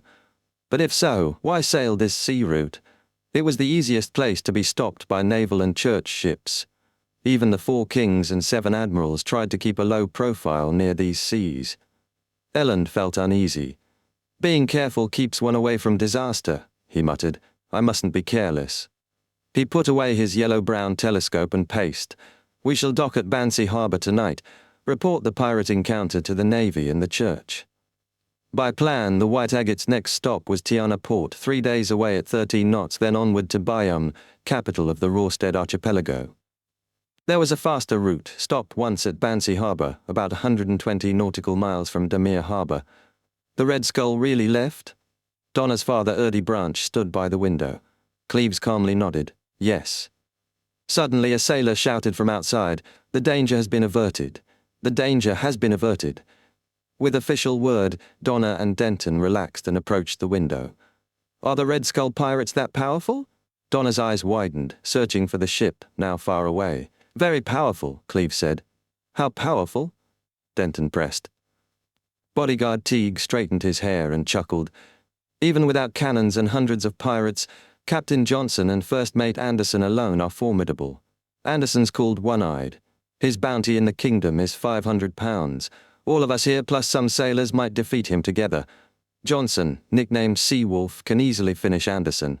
If he boarded, no one could stop him. His bounty is £900, nearly 1,000. That's a lot." Donna was amazed by their power and bounties. Her father earned $1,500 a year. A lot. That reward means you can exchange their heads or capture for it. Their possessions and plundered goods become yours. The kingdom buys them at market price, and you might collect bounties from other countries, Cecile explained. Pirates with bounties over £300 are powerful. Near or above £1,000, they're famous in vast seas like the Sonia Sea or the Fog Sea. So, the 4 kings and 7 admirals are famous across the 5 seas? Donna asked innocently. "Yes," Cleve said seriously. "Then the Red Skull pirates are famous throughout the Sonia Sea?" Donna asked logically. "Yes," Teague nodded. "But why did they flee?" Donna blinked. "Maybe they didn't flee," Cecile admitted. Cleves frowned, looking out again. "Maybe they had no plans to plunder us. They just crossed paths." "Other reasons?" Donna guessed. "Could it be Uncle Sparrow's tall as a house gentle messenger scared them? Yeah, that was scary." Her mind bubbled like boiling water. She turned and saw Denton's eyes shining too, the 2 pursed lips, realizing they thought the same. "Let's get some air on this level." Donna found a reason to drag her brother out of room 305. Outside, Denton whispered, "Are we going to find Uncle Sparrow?" "Exactly." Donna smiled. "I saw him enter room 312. Inside room 312. Blazing Danitz, no longer mentioning Rear Admiral Iceberg, looked at the retreating Red Skull and sked. They must have been frightened by the Navy's cannon declaration and news a pirate crew was recently destroyed. They risked raiding this sea route for quick money, then left. Heh, giant cannons exist and have always existed, but they never stopped us pirates. We can't fight head-on, but can always escape, right? They can't stay with merchant ships forever.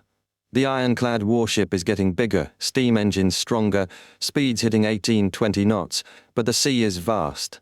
Tens of thousands of ships can't fill a corner even if all thrown in. There are many unexplored places to hide after a deed. Dangerous, but opportunities still exist. This fellow was talkative. Klein looked away, scanning the room. His gaze landed on his leather suitcase. He raised his chin. "Wash the dirty clothes inside." Danitz's face froze, burning with fury. He felt like steam bursting the gate of reason. He opened his mouth, took a breath, then asked flatly, "Is that all?" "Only the dirty ones. The coat just needs brushing."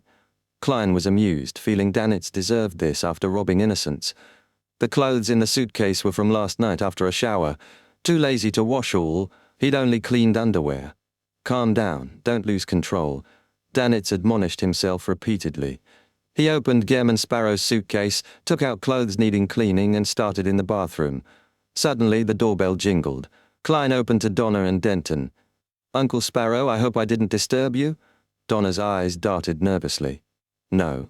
Klein stepped aside. The 2 entered, surprised to see Danitz doing laundry. "Where are the servants?" Denton asked. "Didn't bring them," Klein answered for Danitz. Donna frowned. "But first-class cabins have laundry maids charged by the barrel." Danitz froze, remembering. He shook water from his hand, turned, forced a smile at Klein. "Can I hire a laundry maid?" Klein smiled. "I only care about results." Danitz sighed in relief. Their exchange made Donna suspicious. "Uncle Sparrow, aren't you 2 friends? Why does he look different from before?"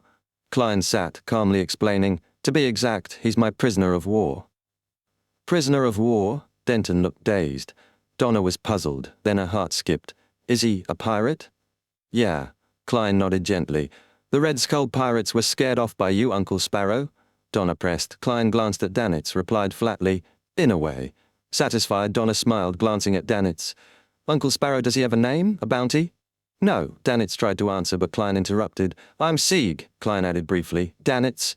Danitz. Donna and Denton exchanged looks. Asking no more, the siblings soon left, uneasy at Danitz's fierce eyes. Back in room 305, Donna found her father and Uncle Cleves still talking. She interrupted innocently. People were talking pirates. Someone mentioned Danitz. Is he powerful? Danitz, Blazing Danitz, Rear Admiral Iceberg's subordinate, 4th boatswain of the Golden Dream, Cleves said simply. He fell silent, recalling something. A pirate admiral's subordinate, Donna pressed. How much is his bounty? Cleves returned to seriousness. £3,000. 3,000? Donna and Denton gaped, almost forgetting to close their mouths. The Red Skull captain's bounty was £900, but the man who looked like a servant was worth 3,000. They exchanged stunned looks, speechless. At 6 p.m. the White Agate entered a harbour. Bansi Harbour? Elland is cautious. Danitz looked out at the dark harbour and tall lighthouse. Without waiting for Klein, he laughed. It seems like there are some nasty legends here. Chapter 506, The Weather Museum. Klein didn't question the legends. Danitz began narrating, already familiar with the pirate's tendency to speak at length. Legend has it that 300 years ago, when the Lone Army first occupied this island, more than 500 soldiers mysteriously disappeared after a fog.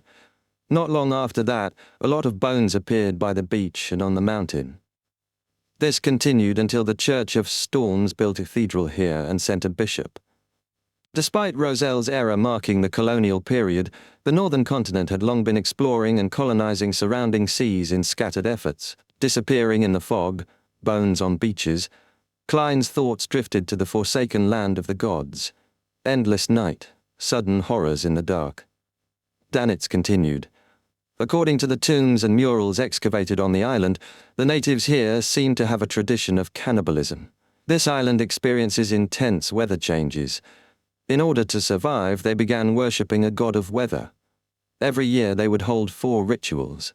The rituals involve killing chosen worshippers as they shared in the blood and flesh before burying the worshippers' heads in the sacrificial altar.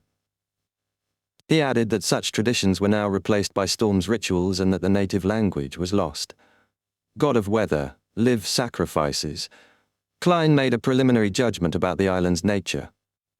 Danitz shifted topics. Because of these legends, there are 2 customs in Bansi Harbour. One is to close the door tightly on nights with heavy fog or huge changes in weather. The other is that they love the blood of all kinds of animals and have learned from migrating elves to add salt, solidifying the blood into strange lumps which are tender and fragrant when matched with the acrid condiments native to this land. Isn't that blood cake? Klein froze. Elves? That's right. Rumor has it that many elves like solidified blood. Unfortunately, it's already very difficult to find such creatures who have good culinary skills. Elf King Soniathrim wielded storm authority. Maybe it makes sense for elves to enjoy blood-related food, Klein thought. He suddenly craved a taste. Danitz sensed Klein's interest and suggested, there's a green lemon restaurant here that's very famous. Pig blood is especially delicious. Do you want to try it out? He hoped being around others might protect him from the dangerous Gehrman sparrow. Holy Lord of Storms, I hope this trip comes to an end as soon as possible. Klein was tempted, but Danitz's tales had unsettled him. He flipped a gold coin and performed a divination. The answer showed no dormant danger in Bansi Harbour, but the discomfort lingered. Danitz paled when he realized Klein was skilled in divination. Even if I were to flee, he'd find me easily. Suddenly, Klein stood up and went to the washroom. Before closing the door, he turned and said, "You can use this opportunity to escape." He slammed the door. Danitz stepped forward, hesitated, and froze. The uncertainty was too terrifying. At least he's kind enough to me and hasn't actually hurt me. Above the grey fog, Klein sat at the long bronze table. He performed another divination. There is danger dormant in Bansi Harbour. The topaz pendant spun rapidly, high amplitude and frequency. Great danger, but how? The port was old, important, and well defended. Another divination ruled out pirate attacks. Back in the real world, Klein flushed the toilet, washed up, and returned. Danitz was still rooted in the room.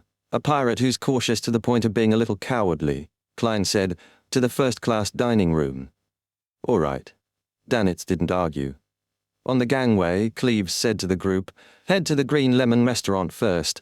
I have some matters to do with Captain Elland." Elland, meeting him by chance, was confused. "I'm going to visit Gairman Sparrow," Cleves said. Elland was stunned. Then realization hit. He wants me to know where he's going in case something happens. "Wait 15 minutes, Elland told his first mate. Thump, thump, thump. Klein and Danitz paused at the knock. Danitz, receiving a signal, opened the door. Cleves stood outside. "Blazing Danitz?" Danitz smiled. "My friend, you have the wrong person. Although I look like the famous pirate who's worth £3,000, I'm really not him. People have always had misunderstandings, bringing me a great deal of trouble." Klein nearly laughed and had to cover his mouth. "Yes," he replied calmly. "What are the two of you planning?" Klein pointed at Danitz. "Watching over him." "Watching over?" Klein clarified. "He boarded at Demir Harbour and I recognized him, so I decided to watch over him to prevent any accidents." Cleves asked, "Will you be fine? Do you need any help?" "No," Klein replied quietly. As Cleves turned to go, Klein stopped him. "Return to the ship as soon as possible. There is danger dormant in Bansi Harbour." At the Green Lemon restaurant, Donna had just placed her napkin when she saw Uncle Cleves arrive. The weather changed suddenly. Strong winds swept the port. As expected of Bansi Harbour, the Weather Museum, Donna thought. Then she saw a man in a black cloak walking through the wind with a lantern. He turned toward her window. Instead of a head, there was only a neck, blood gushing from it. The headless man turned away, drew his cloak tighter and continued down the street. Chapter 507, Bansi Harbour in the Wind. Donna jerked back, pupils constricting, scream on her lips. If she hadn't seen the messenger before, she would have lost control and staggered up in terror.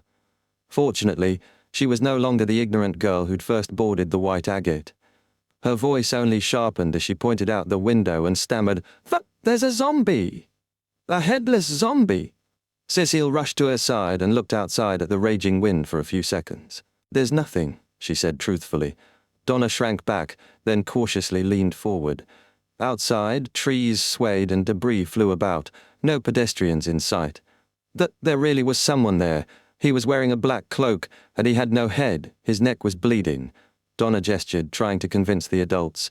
Birdie Branch got up, looked out the window, and said, "Donna, you aren't allowed to read that Fonse's Horror Stories anthology anymore tonight."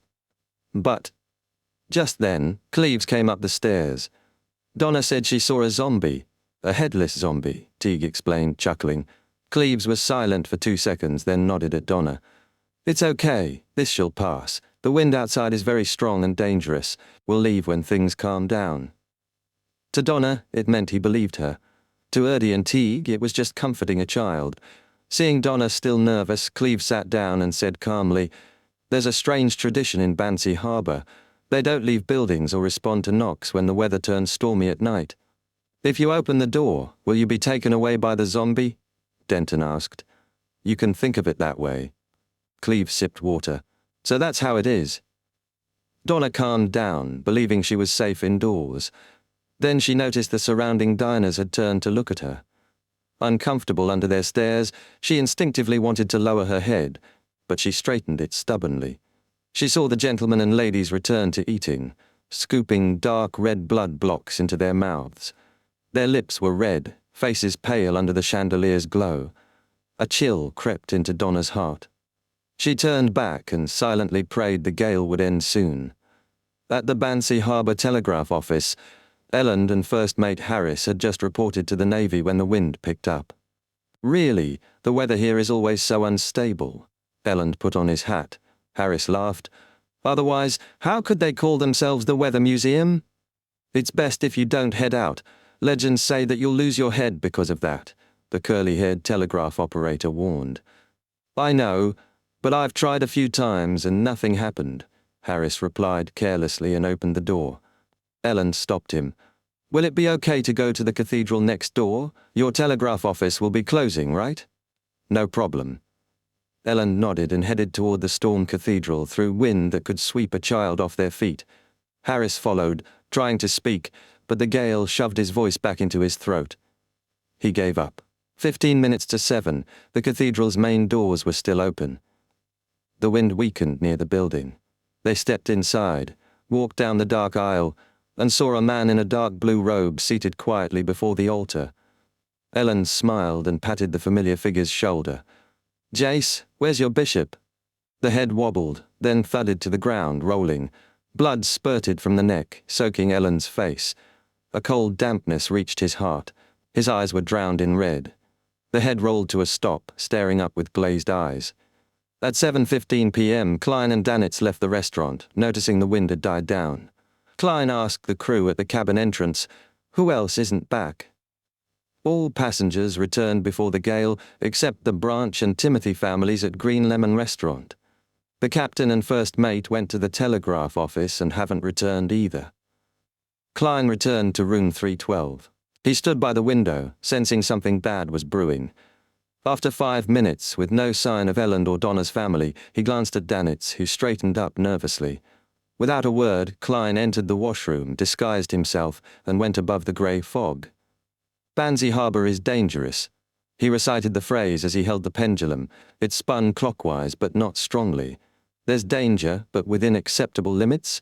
That contradicts the earlier revelation. Klein thought of a possibility. The current danger wasn't equal to the dormant one. Perhaps only by triggering something would the hidden iceberg surface. It might have existed for centuries, unrelated to his arrival. Unfortunately, he lacked the information to confirm this. He returned to the real world and sat silently, making Danitz increasingly uneasy. If Gairman Sparrow thinks it's dangerous, it must be terrifying. Danitz paced anxiously. Then the monster stood up, buttoned his coat, and walked to the door. Klein took his hat and cane. "You're free." "Huh?" Danitz blinked. "You want to save the captain and those ordinary people? You were the one who said it's dangerous outside. They cooperated with me. They kept my secret. He treated me to Murloc meat. He helped me pay compensation for White Shark's loss." "How much was the compensation?" "A few solli." Klein opened the door and left. "Madman, he's completely mad." Danitz stayed behind, trying to comfort himself, until the wind howled again and the room darkened. "Wait, the ship's in the harbour. It's not safe either. If I stay here alone, I might as well follow him. At least, he's strong." Danitz ran after Klein just as he was about to leave the cabin. Klein looked back, puzzled. Danitz laughed awkwardly. "If I were to choose to retreat in the face of such trivial risks, I'll be mocked by all the pirates of the Sonia Sea." Klein didn't expose the excuse. He borrowed a lantern. Carrying the dim light, holding his cane, Klein walked along the dock into the shadows of the harbour. Danitz lamented silently but followed close behind. Chapter 508. Don't Go Out. Unlike mainland cities, Banzi Harbour lacked gaslighting. Its sparsely placed lamps held glass-encased candles, but the strong evening wind kept them unlit. Streets remained dark under a veiled crimson moon. Klein strode quickly down the quiet street, heading for the Green Lemon restaurant. Danitz had pointed out. A lantern swung from one hand, cane in the other. The fog thickened, houses shut tight. Everything seemed lifeless. Suddenly, a chill swept his neck. He raised his cane arm to prop up his coat's collar, only for a vivid mental image to flash. A black shadow, watermelon-sized, lunging for his ear. Without hesitation, Klein struck. Bam! The shadow flew away. Under the lantern's light, he saw what had attacked. A head, a bodiless head, with an esophagus dangling. Its face was like mildewed cheese, slick with yellow-green liquid. Black holes gaped where a nose should have been. The bulging eyes were mostly white. The lips were half-rotted, exposing bloodied, sharp teeth. Danitz's heart clenched. Dog shit. He'd seen many monsters, but this thing was disgusting. A revolver appeared in his hand, then a radiant beam fell from the sky, illuminating the head. "Ah!" A shriek echoed as the head dissolved into ash. Danitz watched, stunned. How weak? Was that sun pathway? No, probably a mystical item. Still, Gehrman had sensed and dealt with the threat before Danitz even reacted. Just then, another headshot from the fog, this one lunging at Danitz. Bang! He fired. The bullet cracked the head's glabella, halting its flight.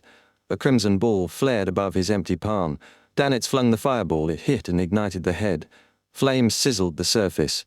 Yet it pushed forward, jaws wide. Danitz rolled desperately, barely avoiding it. A new fireball, small as an eye, formed on his palm. He tossed it into the creature's mouth. Boom! The fireball exploded from within, obliterating the head. Danitz exhaled, realizing how tough it had been. Still, the sun domain restrains them. He glanced up and saw Gehrman jogging off, coat fluttering. "Dog shit! Wait for me!" Danitz bolted after him, unwilling to stay alone in the eerie fog. Inside the Green Lemon restaurant, Donna stared at the bowl before her. Dark red blood cakes floated inside. The earlier sight of customers eating and the image of a cloaked, headless man rose in her mind. Her stomach churned. She chose to skip the dish and nibbled on salad and mashed potatoes, eyes drifting to the window as time crawled. Eventually the patrons left. The second floor emptied and quieted. Thud, thud, thud. The footsteps irritated her. Then suddenly, "The wind has stopped," Donna pointed excitedly. Her father, Erdie Branch, frowned. "Where's your table manners, Donna?" "But," she began, but Cleves pressed a palm down. "It's 7:40. Let's head back. Nasty legends surround Bansi's nights." Erdie hesitated but nodded. As a merchant reliant on the sea, he knew better than to dismiss local superstitions. He paid, and they headed down. Just as Cleves reached for the door, creak, a nearby door opened. Donna yelped and grabbed her brother's hand. A figure stepped out in a black tailcoat, glasses perched on a fleshy round face. "It's fogged up. It's best not to go out," he said calmly. Cleves recognized him. "What are you trying to convey, Mr. Fox?" "In Bansi, during drastic fog and weather changes, don't go out or respond to knockings, or you might encounter bad things." Donna blurted, "People already left." Fox pointed at the first-floor rooms. They chose to stay. Creak, thud, doors opened around them. The previous diners appeared, silently watching. "Perhaps we should respect the customs here," Erdie muttered. "Staying one night won't hurt." Cleves hesitated. Gehrman Sparrow had warned him. The danger isn't about indoors or outdoors. "Mr. Branch, please trust in my profession," Cleves urged. "Yeah, I've seen a lot of folklore. None of it is pragmatic," a guard added. Knock, knock, knock, screams echoed from outside. Fox intoned, "Look, there are knocking sounds, don't respond." Erdie wavered. Donna looked at the watchers by the doors. Their gazes felt wrong. "No, we have to return," she almost screamed. Cleves felt it too, a cold pressure, almost suffocating. "If there's danger, it's riskier to stay here. The ship has cannons. Sailors have guns." That swayed Erdie. He gestured at Cleves, who drew his gun and waited until the knocking stopped before opening the door. The wind had died, but darkness clung to the fog like beasts in hiding. Donna clung to Denton. Together with Cecile, they stepped out. Creak. The restaurant door shut behind them. Now they were adrift, cut off, alone. Lantern in hand, Cleves led. Then something flew over and rolled on the ground. A rotting, shriveled head. Screams tore from the group. Light fell from the sky again. The head melted into nothingness. "This," Erdie trembled. Through the fog came another light, a yellow lantern, held by a man in a dark frock coat. His hat was gone, but his sharp features stood firm. "Uncle Sparrow," Denton and Donna cried. Their fear began to ebb. Klein tossed the lantern to Danitz and walked forward with his cane. "Let's go to the telegraph office first," he said calmly. "What about the Timothys?" Chapter 5 and 9 request Timothys. "They're still in the restaurant," Erdie Branch replied instinctively, then pointed to the spot where the mouldy head had vanished. "What was that just now?" Klein, fully in character as Gehrman Sparrow, didn't answer. He glanced at Danitz and walked past the Branch family to the closed door of the Green Lemon restaurant. Danitz, lantern in hand and feeling accomplished, straightened with a scoff. "You don't have to worry what that was. Just know it's a monster that will harm you." If Gehrman hadn't been so close, he would have proclaimed, "Only I, Lord Blazing Danitz, can protect you." Cleves exchanged looks with his fellow guards, then stepped forward. "Leave your questions till we're back on the White Agate." All three bodyguards had adventuring experience, but their understanding of monsters came from tavern tales and drunken stories. Even now, the encounter felt dreamlike, though the sight of murlocs before had softened the impact. These creatures were just weirder, uglier. The holy light, however, shook their worldview. Unable to rationalize it, they shoved their emotions deep down and moved on. Klein reached the restaurant door and knocked. 3 rhythmic thuds. No reply. Only the faint glow of candlelight confirmed anyone was still inside. He knocked again. Silence. He adjusted his coat, then abruptly leaned back and kicked the door. With a bang, it burst open, nails flying as the lock gave way. Fox, the boss, still stood where he had before. The other diners opened their doors one by one, gazing out silently. "What do you want?" Fox asked in a flat tone, though now he held a revolver. Klein's spirit vision swept the room. No evil traces. He fixed his gaze on Fox. Where's the Timothy family? Fox met his eyes, something stormy behind his dark stare. After a tense pause, he turned away. Another table, foreigners, upstairs. Get them to come down, Klein ordered. Fox hesitated, then signaled a waiter to fetch them.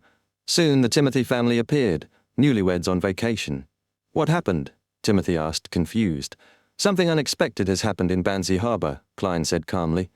Are you coming back with me to the ship or staying here? Timothy saw Erdie Branch nod gravely from outside. That decided it. He took his wife's hand. All our things are on the ship. Of course we'll stick with you. Thank you, they added, walking past Klein. Klein holstered his revolver and bowed slightly. Excuse us. The door creaked shut behind him. Though the atmosphere inside had been strangely off, Klein found no sign of evil with spirit vision.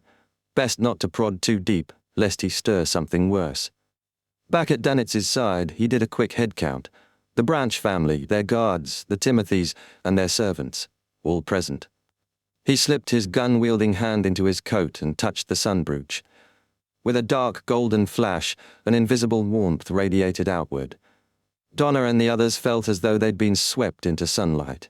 The chill in their bones ebbed, the tension in their shoulders eased, and a lingering sense of dread from the Demir Harbor cured meat faded away. Sun halo, boosting courage and purging evil within a 20-meter radius. And Klein could control who it touched. Let's head to the telegraph office first, he said, cane in one hand, revolver in the other. Danitz shifted to the side, taking a protective flank. Cleves and the other guards formed a perimeter. We're over 15 people. If we get attacked, there could be casualties. And only blazing can truly help. Klein holstered his revolver, switched the cane to his right, and pulled Azik's copper whistle from an iron case in his coat. If the monsters fixate on this, the others might be spared. He tossed the whistle into the air. 3 moldy heads burst from the fog. They converged on the whistle like arrows. Klein squeezed the sunbrooch. Golden flames bloomed mid-air. Light surged. Fire of light. The 3 heads screamed and crumbled to ash. Klein stepped forward and caught the whistle. Danitz blinked, dumbfounded. Another mystical item? That worked? Timothy turned pale. What was that? Donna nodded gravely. Leave your questions to after we get back to the white agate. She pressed a finger to her lips like Klein had done earlier. Timothy swallowed hard, tugged his wife close. Silence fell again as they resumed their walk. The street stretched out before them, moonlit and dim. Houses were dark, windows closed. Donna felt eyes watching from the shadows, but no one emerged. They must be afraid of Uncle Sparrow. She squeezed Denton's hand tighter. Then, a cloaked figure appeared. It had no head. Blood spilled from its neck, glinting in the moonlight. It rushed forward, growling like a beast. The ground trembled. Danitz in its path cursed and hurled a dense orange fireball. Boom! The blast sent it stumbling back, cloak ablaze. Its charred body didn't falter. Already dead, it felt no pain. Then flames erupted skyward. Klein burst from them, coat fluttering. With both hands, he stabbed his cane straight into the creature's neck. Splat! It pierced through and out the other side. Bam! He drove it to the ground, planted behind it, and flooded the cane with his spirituality. Spirit vision had told him, holy powers alone wouldn't finish this thing. 5 seconds, 4. The monster thrashed, then fell to its knees, pinned like a skewered snake. 2 seconds, 1. Klein spoke in ancient Hermes' son. Radiant drops sprinkled onto the creature. Sizzle. Black gas hissed upward.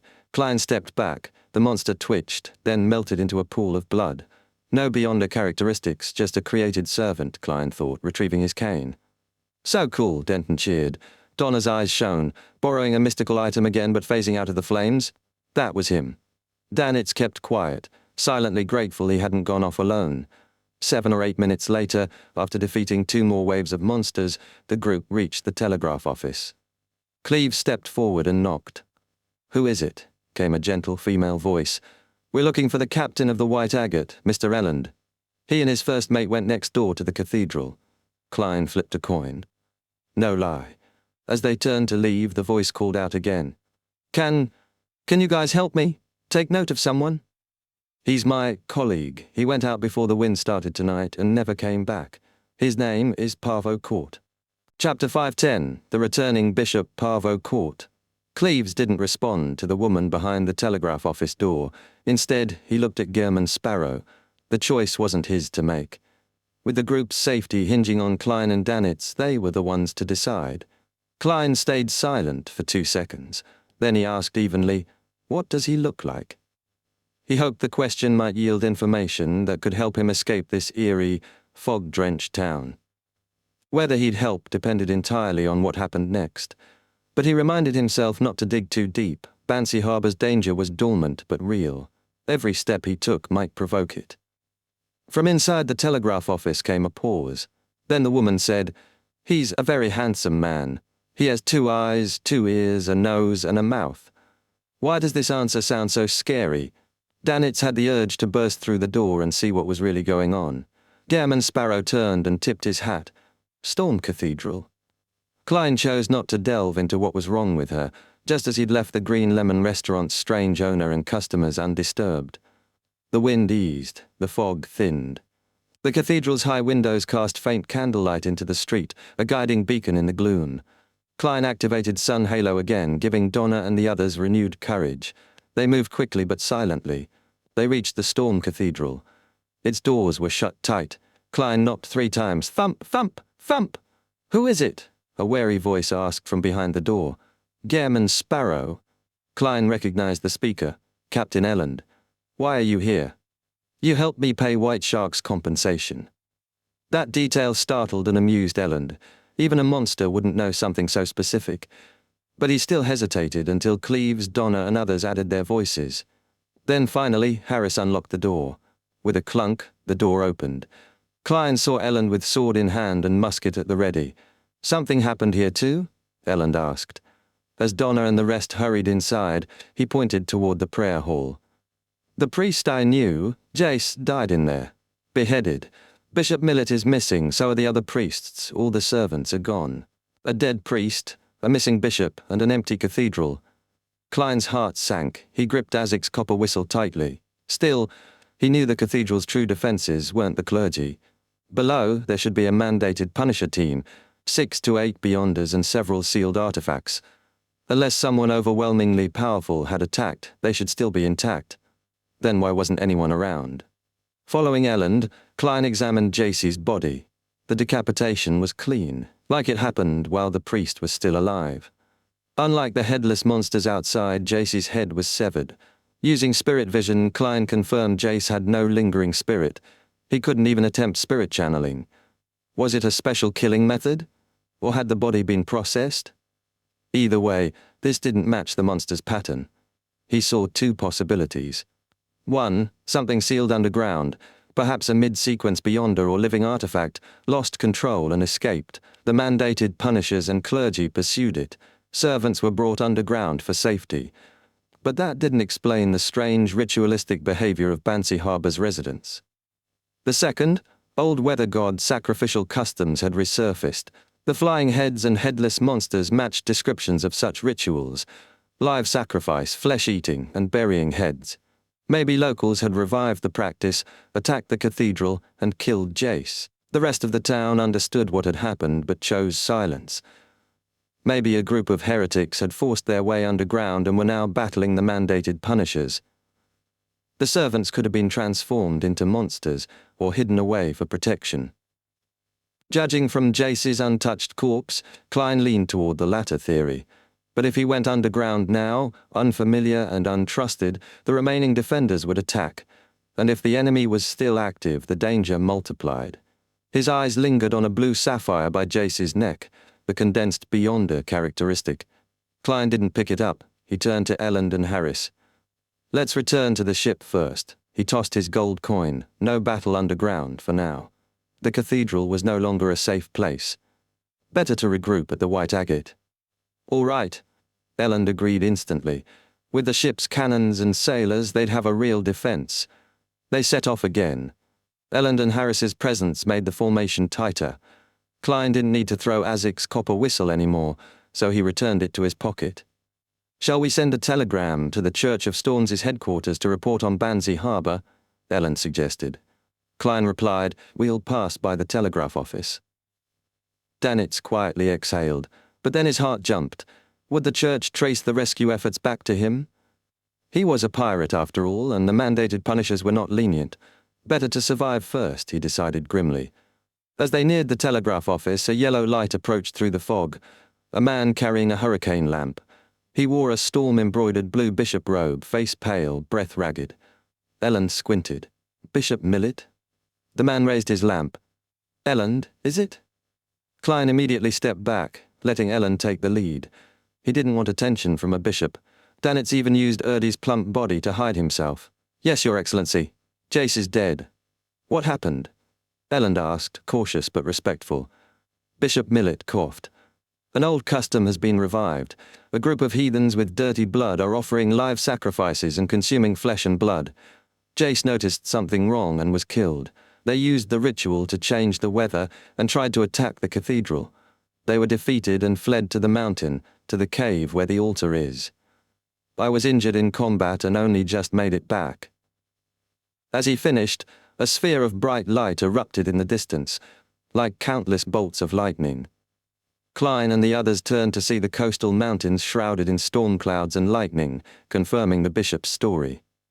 Ellen stepped forward to assist Millet, but stopped when Klein drew a coin and whispered, "He has ill intentions." Ding! The coin spun and landed, heads up. Millet stared at it. In his pale face, his light brown eyes shimmered, flickering with a sudden dark red glow. Chapter 511, Snitch Halo. A gale exploded from Bishop Millet, his dark blue robes flaring as trees snapped and people were flung about. Donna, Denton, Cecile, Timothy and Harris were all sent sprawling. Only Cleves, Teague and Erdy managed to stay relatively grounded. Ellen skillfully retreated, dodging the brunt of the blast. Klein and Danitz let themselves be blown back to avoid resisting directly. As the wind stopped, 6 headless figures emerged from the mist. Their cloaks billowed over bleeding necks and bestial gasps came from their throats. Sow, sow, sow! Wind blades shot toward Klein, gouging the ground. The 6 headless men charged, stomping so hard the earth trembled. Danitz's scalp tingled. One is already hard enough, now 6, and a corrupted bishop too? Just then a bronze flash zipped past. Dang! Dang! Dang! Uzik's copper whistle clattered to the ground. The 6 headless figures immediately changed direction and rushed toward it, leaving Millet standing alone. Klein hurled the sun brooch to Ellen. Inject your spirituality, 5 seconds, holy water. Without a glance at his blown-away hat, Klein dashed in zigzags at Millet. Wind blades bombarded the ground, slicing and slashing. Klein leapt, somersaulted or used his hands to vault, narrowly avoiding each blade. But then, sow, sow, sow, sow, sow, sow! A relentless barrage overwhelmed him. His body was torn apart and turned into fluttering shreds of paper. He reappeared elsewhere, continuing his charge to close the gap. Ellen, clutching the sun brooch, felt a searing heat and recalled Gairman Sparrow's words. He poured Lanti-proof into a flask, its alcoholic aroma spreading. Danitz, grimacing, knelt and pressed both palms to the ground. 2 serpentine flames slithered outward, forming a wall of fire around the copper whistle. He'd considered launching a fireball at Millet, but realized the icy winds would snuff it out. Better to eliminate the distractions first. Cleves, Cecile, Teague and Harris surrounded Donna, Timothy and Erdy, guarding them while staying out of the superhuman fight. The headless figures charged straight through the fire and pounced madly at the copper whistle. Ellen had just enough time to inject his spirituality and drip the condensed holy water into the flask. Seeing the horde, Danitz condensed a blazing spear in his hand and hurled it. It impaled one headless figure, boom, reducing it to ashes with green-black gas curling off its remains. Just as he prepared to attack again, a terrifying hunger crashed into him. He felt as though standing at the edge of a spiritual abyss. Gairman stopped, suppressing that crazy soul. After using paper figurine substitute 3 times, Klein finally reached melee range. The glove on his left hand twitched with hunger. Dark golden scales spread as his pupils turned vertical. Millet's fluttering robes filled his gaze. Suddenly the bishop froze. His rationality vanished. Skin shifted to aquatic hues as slick tentacles burst from beneath his robes. Psychiatrist's frenzy. Klein hadn't intended full loss of control, just a disruption, but Millet had gone over the edge. He'd fallen. Klein's eyes narrowed. He changed the soul he was driving. Gold tinted his glove. His gaze locked onto Millet, crack, and his pupils flared with lightning. Millet howled, clutching his head in agony. Interrogator. Klein rose, left hand glowing with brilliance. He leaned back as if embracing the sky. Boom. Radiant light fell from above, illuminating the area like day. Gales stopped. Millet, engulfed in holy fire, began to evaporate. Skin, tentacles, then flesh. When the light faded, he was no longer human, just a mess of weakened flesh and bones. Yet he wasn't dead. Rampage of vitality, Klein rushed in, knelt and pressed his left palm to the broken body. He halted the priest of light's power. This was food for creeping hunger. A crack opened in his glove. Pale, eerie teeth appeared and devoured flesh, bones and spirituality. Millet struggled, regenerating tentacles that tried to bind Klein. Klein tossed his cane, drew his revolver and fired 5 quick shots. Bang, bang, bang, bang, bang, each bullet bursting into different flames. Millet shrieked. His resistance broke, his body and soul were swallowed whole. Only clothes, cash, and flickering lights remained. This is the difference between devouring and grazing. Klein had wanted the latter, but had no choice. Meanwhile, Elend finished his second flask of holy water. Danitz shouted, "Throw it over." Elend hurled it into the crowd of headless men. Danitz cleared his throat, straightened, and smoothly conjured a storm of fire ravens. They flew in varied arcs and struck the flask just as it reached the target. Rumble. Holy water exploded across the area. The headless monsters sizzled, shrieked, and dissolved into blood. Azik's copper whistle lay quiet among the remains. It's resolved. Gehrman's strength is terrifying. Even if he faces the captain, he can put up a fight. It's just a pity I couldn't tell what powers he used. Danitz sighed, watching Klein by Millet's remains. Klein gave him a cold look. Danitz slumped, then ran over to retrieve Azik's copper whistle. Donna rubbed her arm and saw Uncle Sparrow walking back calmly, stooping to pick up his half-top hat. He dusted it off and put it back on without a word. Chapter 512, The End of Things. After Klein retrieved his hat, Bishop Millet's Beyond a Characteristic had fully condensed into a thumb-sized, translucent blue mass. Faint green streaks surged through it like tides. He opened his revolver's cylinder, letting spent gold, silver and brass shells fall to the ground in a crisp cascade. Calmly, he inserted fresh Beyonder rounds from a speedloader, holstered the gun, and bent down to pocket the characteristic. Then he retrieved his cane, flicked out a paper figurine with a pa, and ignited it. Scarlet embers drifted down and vanished like extinguished fireworks.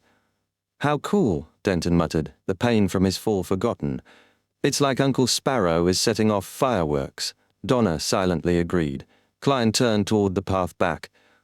"Leave this area," he said flatly, then strolled away, taking the sunbrooch and Azik's copper whistle from Elend and Danitz. Erde and the others didn't ask questions or complain. They had seen powers far beyond their comprehension. Danitz's flaming attacks alone had left a deep impression. From now on, survival meant following orders and staying close. Compared to Danitz's flashy combat, Klein's battle had been nearly invisible. Wind blades, psychic pressure, and a divine light descending like judgment. Only the aftermath, the cratered earth and twisted corpses, revealed the battle's true scale. As they passed the battlefield, the cracks underfoot told the silent story. Horror and awe mingled.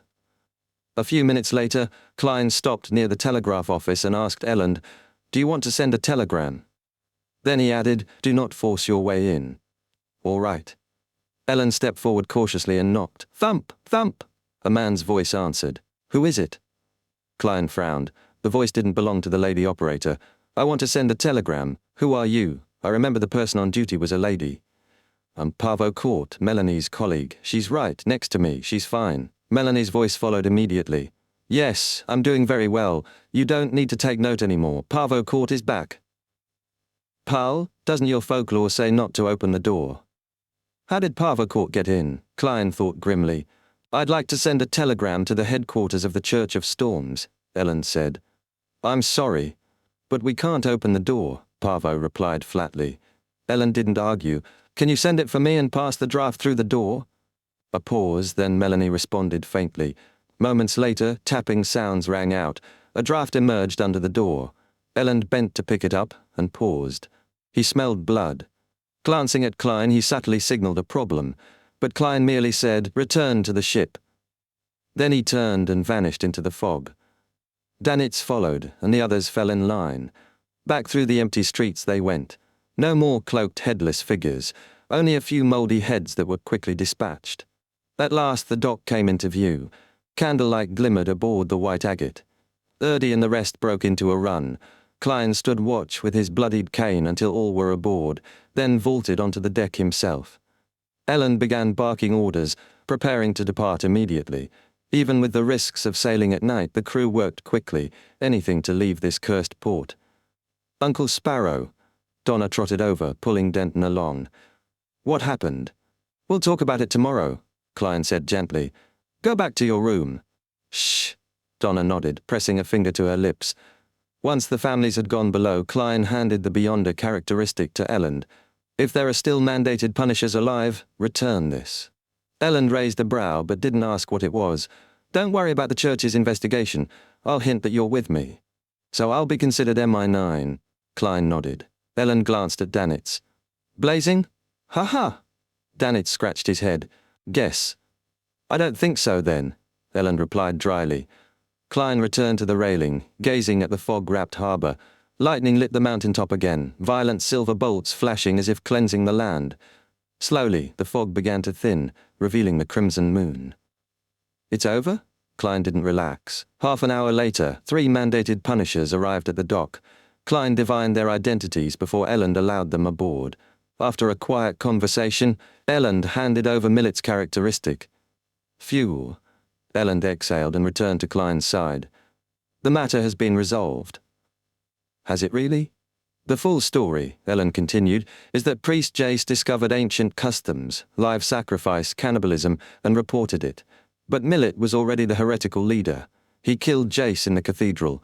When discovered, he turned some servants into monsters and fled to the mountaintop with his followers. The weather changed. Mandated punishers brought sealed artifacts and fought fiercely. Millet was wounded and escaped. We got him later." He paused. "I told them we only beat him because he was heavily injured. Oh, and the Branch and Timothy family signed confidentiality agreements." Ellen sighed and got back to work. Klein remained on deck, watching the sky slowly lighten with dawn. The harbour stirred. People emerged from homes, laughing and chatting as if nothing had happened. Bansi Harbour finally felt alive again. "It's really over." Klein turned, intending to rest, but only after they were at sea. Danitz, though yawning, stayed beside him. In the hallway, Klein passed Ellen. "Good morning. We're about to leave port. There's nothing to worry about." As the white agate's whistle sounded, Klein let himself exhale. "I had a mystical feeling last night," Ellen mused, "as if the old Binsi and modern Bansi Harbour overlapped." Klein halted mid-step. "Binsi?" "Heh, the ancient name. 300 or 400 years ago, it was Binsi Town. The name evolved." Klein's pupils shrank. He remembered clearly, deep in Backlund's underground ruins, the evil spirit had said that if he wanted to find one of the founders of Rose Redemption, the former King of Angels, Medici and his descendants, go to Binsi. His heart froze. A cold chill spread from his spine. His gaze snapped back to the harbour, to the silent lodgers of Green Lemon Restaurant, to the voice behind the telegraph door. Chapter 513, Intimidation. If I had probed deeper, I might have attracted the Rose Redemption or even a hidden red angel. There were several times I danced at the edge of a cliff. Luckily, I restrained my impulse and curiosity. Klein retracted his gaze, cold sweat on his back, despite the sunbrooch.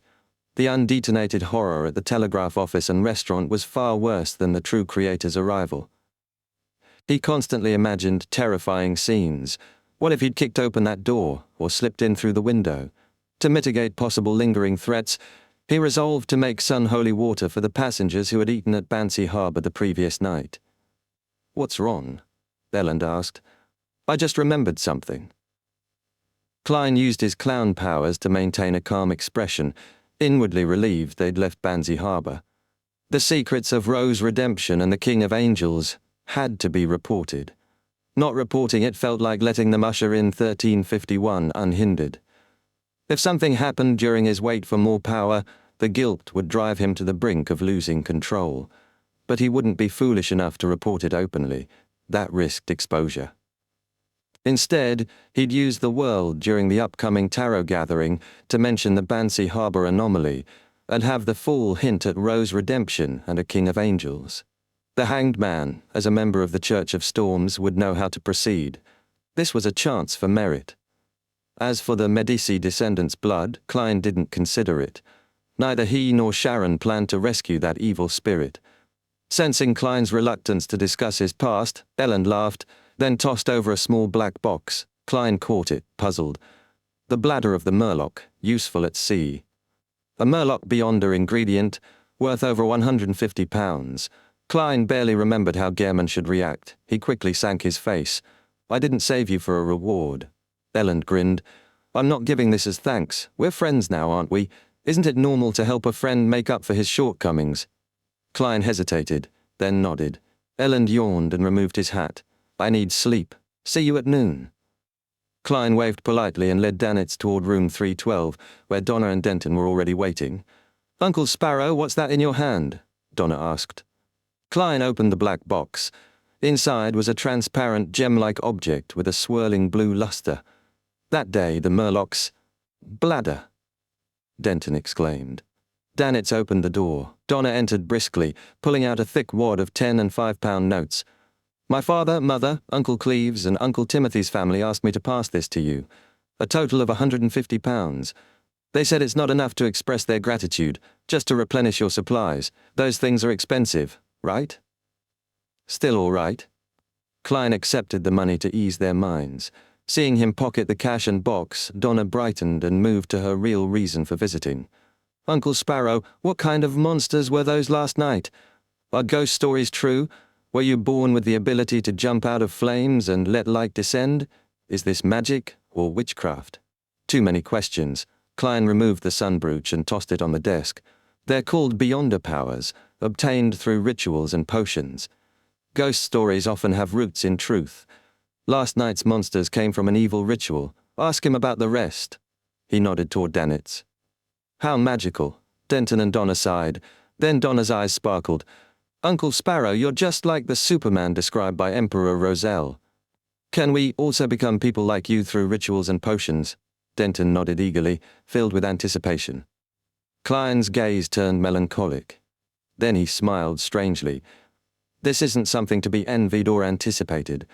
As long as you choose this path, you'll constantly be accompanied by threats and madness.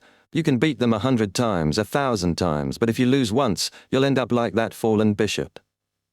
He leaned on his cane, removed his suit, and rolled up his sleeves.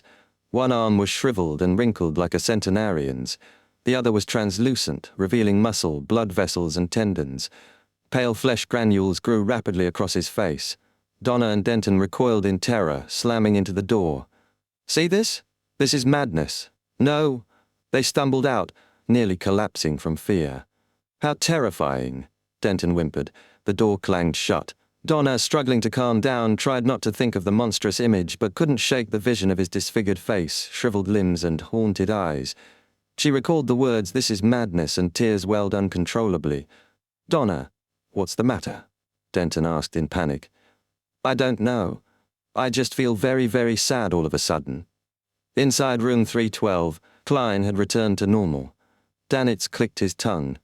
Actually, there's no need to scare the children like that. They'll have nightmares. Just tell them taking potions is dangerous. A bloody, dirtied cane flew at him. Wash it clean, Klein ordered flatly. Danitz froze mid-smile. Backlund, Empress Borough, inside the Hall family's luxurious mansion. Audrey stood behind a white and gold railing on the second floor, watching the servants below bustle about. According to low-end custom, nobles with fiefs would leave Backlund a week after the New Year ball and return in June. Earl Hall, with power and wealth, would travel frequently between the two. But moving wasn't simple. Servants had to pack first before the masters travelled. After this tarot gathering ends, I'll be on the steam train back to Eastchester County. I hope that vampire gentleman gets the Tree of Elders, fruit, and Mirror Dragon's blood so I can become a psychiatrist before I leave. Audrey let her thoughts wander. Lady Caitlin approached with a smile. Penny for your thoughts? Well, you're already an adult. When you return to Backlund in June, you'll be able to find something to do. Any plans? Mother, I would like to join the church's charity organizations. I want to get to know this world, she added silently. Good idea, the Countess said approvingly. After offering advice, she went downstairs to manage the household. Audrey turned to the large golden retriever beside her. "Susie, are you looking forward to it? You can run as much as you want in the green pastures and lush woods." Susie held back from sticking her tongue out. "Of course I like to run, but I hate those barbaric fellows." "The foxhound's father raises?" Audrey resisted a smile. She glanced at the clock. It was nearly time for the tarot gathering. Chapter 514, Legends of Ancient Gods. Above the grey fog, Emlyn White regained his vision and saw Miss Justice cheerfully greet, "Good afternoon, Mr. Fool." Audrey greeted everyone, following the order of tarot cards. The Fool first, the World last, a sign of her mysticism obsession. Emlyn judged her to be carefree and stately, responding politely. He glanced at the sun and recalled studying sanguine history at Baron Waymandy's. Many details were new to him, but from this week onward, he'd be a professional researcher. Still, Baron Waymandy never mentioned the City of Silver, and Emlyn couldn't ask directly. Attending class half a day, visiting the cathedral, and accompanying dolls at night, not a bad life. Then a frown crossed his face. Why do I still go to the Harvest Church every day? Because as a noble sanguine, he had to finish what he started. His brow softened. There have been a lot of patients recently. Sigh. Having your reputation spread isn't a good thing. Audrey finished her greetings. Emlyn knocked on the table. "The things you need," Audrey gestured lightly. "We'll talk about this during the transaction period. This is Mr. Fool's reading time. There must be at least one fruit of the Tree of Elders and blood of a mirror dragon. Audrey, you're about to become a mid-sequence beyonder." She smiled. "Honorable Mr. Fool, I've gotten another 3 Roselle diary pages. Just short of 4. Fours added, Mr. Fool, I also have 3 new pages of Roselle's diary." Derek chimed in, "Honorable Mr. Fool, I've copied some legends of ancient gods." He added to the Hanged Man, "I've also tabulated the list of monsters around the area. He really is a good child." Klein sighed inwardly, satisfied. Alger meanwhile shook his head subtly. "He hasn't improved at all. Even if it lowers the difficulty for me to gain benefits, it also increases the risk of losing resources." 6 diary pages appeared in Klein's hand. 2 were duplicates, including one of Audrey's that matched Alger's from last year. "That's inevitable unless I teach them simplified Chinese." The other 4 were from Roselle's late period, obsessed with money, full of "what did I invent today, how many gold coins, etc." Klein almost lost control of his expression. Audrey noticed the Dark Emperor card returned beside Mr. Fool, face down, so it really was bestowed to his adorer, or maybe it's a new card of blasphemy. Klein turned to the ancient god legends from Little Sun. It divided 8 ancient gods into 3 factions: Giant King Ormer, Elf King Soniathrim, and Vampire Ancestor Lilith, versus Dragon of Imagination Ankiwelt, Phoenix Ancestor Gregrace, and Mutated King Kvastir. Devil Monarch Farbauti and Annihilation Demonic Wolf Flagria wanted to corrupt everything. The City of Silver described all 8 as terrifying. Even Lilith, embodiment of beauty, manifested as a mountain of flesh, sprouting reproductive organs, spewing black fog and birthing creatures. All powerhouses who approached her would become walking organs. Anyone who saw this scene, besides the gods, went mad or mutated. I can't eliminate the possibility this was propaganda. It's similar to the loss of control seen in the primordial moon. Is this a trait of the moon pathway? Klein almost glanced at Emlyn. Lilith controlled the crimson moon. She could make it appear every day, year-round, flooding the world with negative energy and connecting it to the spirit world, releasing monsters and spirits. This is divine power, but why do they all look like evil gods? In sanguine legends, Lilith isn't like this. Someone's lying, or something changed over time. Klein made the paper vanish. "You may begin." Audrey looked at Emlyn. "Mr. Moon, do you have news of the fruit of the Tree of Elders and the blood of a mirror dragon?" Emlyn nodded. "A total of £750. Just pay this amount and they'll be yours. And of course there's my payment. £100. Audrey smiled. "Deal. I hope that the deal will be completed today or tomorrow." "No problem." He was about to make £100. Of course he'd agree. Audrey pumped her fist in excitement. Then Alger turned to Emlyn. "Do you still want the inheritance of that sanguine baron?" £4,500, that's the best price I managed to get for you." Emlyn's expression twisted. "If it's only £1,000, I'll take it. But Even with £100 incoming, his savings didn't reach £500, 150 of which came from Detective Moriarty. His obsession with custom dolls had drained his funds. I'll think about it again, Emlyn said painfully. He needed to save up. This fellow just made the sound of poverty. Klein quipped inwardly. He remembered Emlyn had spent over £7,000 on dolls, marvelling at his extravagance. No problem. The hanged man turned to Audrey. My fair lady, the artisan has completed the work and has obtained a rather mystical item. It allows you to truly change your appearance while also providing you with 3 Beyonder powers: flame controlling, damage transfer, and danger intuition. It improves your balance and agility. It's a silver mask, but it can also be a hat or an earring. It can change its appearance and you can name it. Of course, it also has its own minor flaws. When you wear it, your emotions will be amplified, and you must learn how to control yourself. It costs £5,500. He added to the world, the Beyonder characteristic you provided earns you £4,500, and the artisan's workmanship is worth £1,000. £4,500, better than expected. Even with a 15% commission, £675 goes to hanged man. Klein, as the world, nodded. That wouldn't be an issue. Emotions amplified? When I become a psychiatrist, I'll be able to influence mental states, even my own. Yes, that flaw isn't a problem. Audrey nodded. I will pay within 2 days of receiving the mystical item. Sure, the hanged man said, trusting her completely. So rich. Emlyn and Fors thought simultaneously. Phew, Klein sighed in relief. Soon, over £3,000 would be available to him. Thank you, Miss Justice. He silently drew a crimson moon in thanks. Chapter 515. Harvests for Everyone. Frankly speaking, although Alger had predicted that Miss Justice wouldn't bargain and the item was worth about £5,500, he still felt uncomfortable. After all the hard work, the profit barely compared to her pocket money. £675 split from the world, £600 to the artisan, only £400 net profit. £1,075 total, but the world isn't someone to offend for a few £100.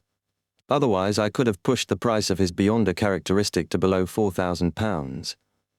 The hanged man sighed inwardly. As the fool quietly rejoiced at the £3,825 profit, Derek looked at Fors and said earnestly, Miss Magician, your spirit eater's stomach pouch is ready. Excellent. Fors heaved a sigh of relief. I'll pay £300 in cash to Mr. Hanged Man. Alger perked up and requested permission from the fool to conjure the Solar High Priest potion formula.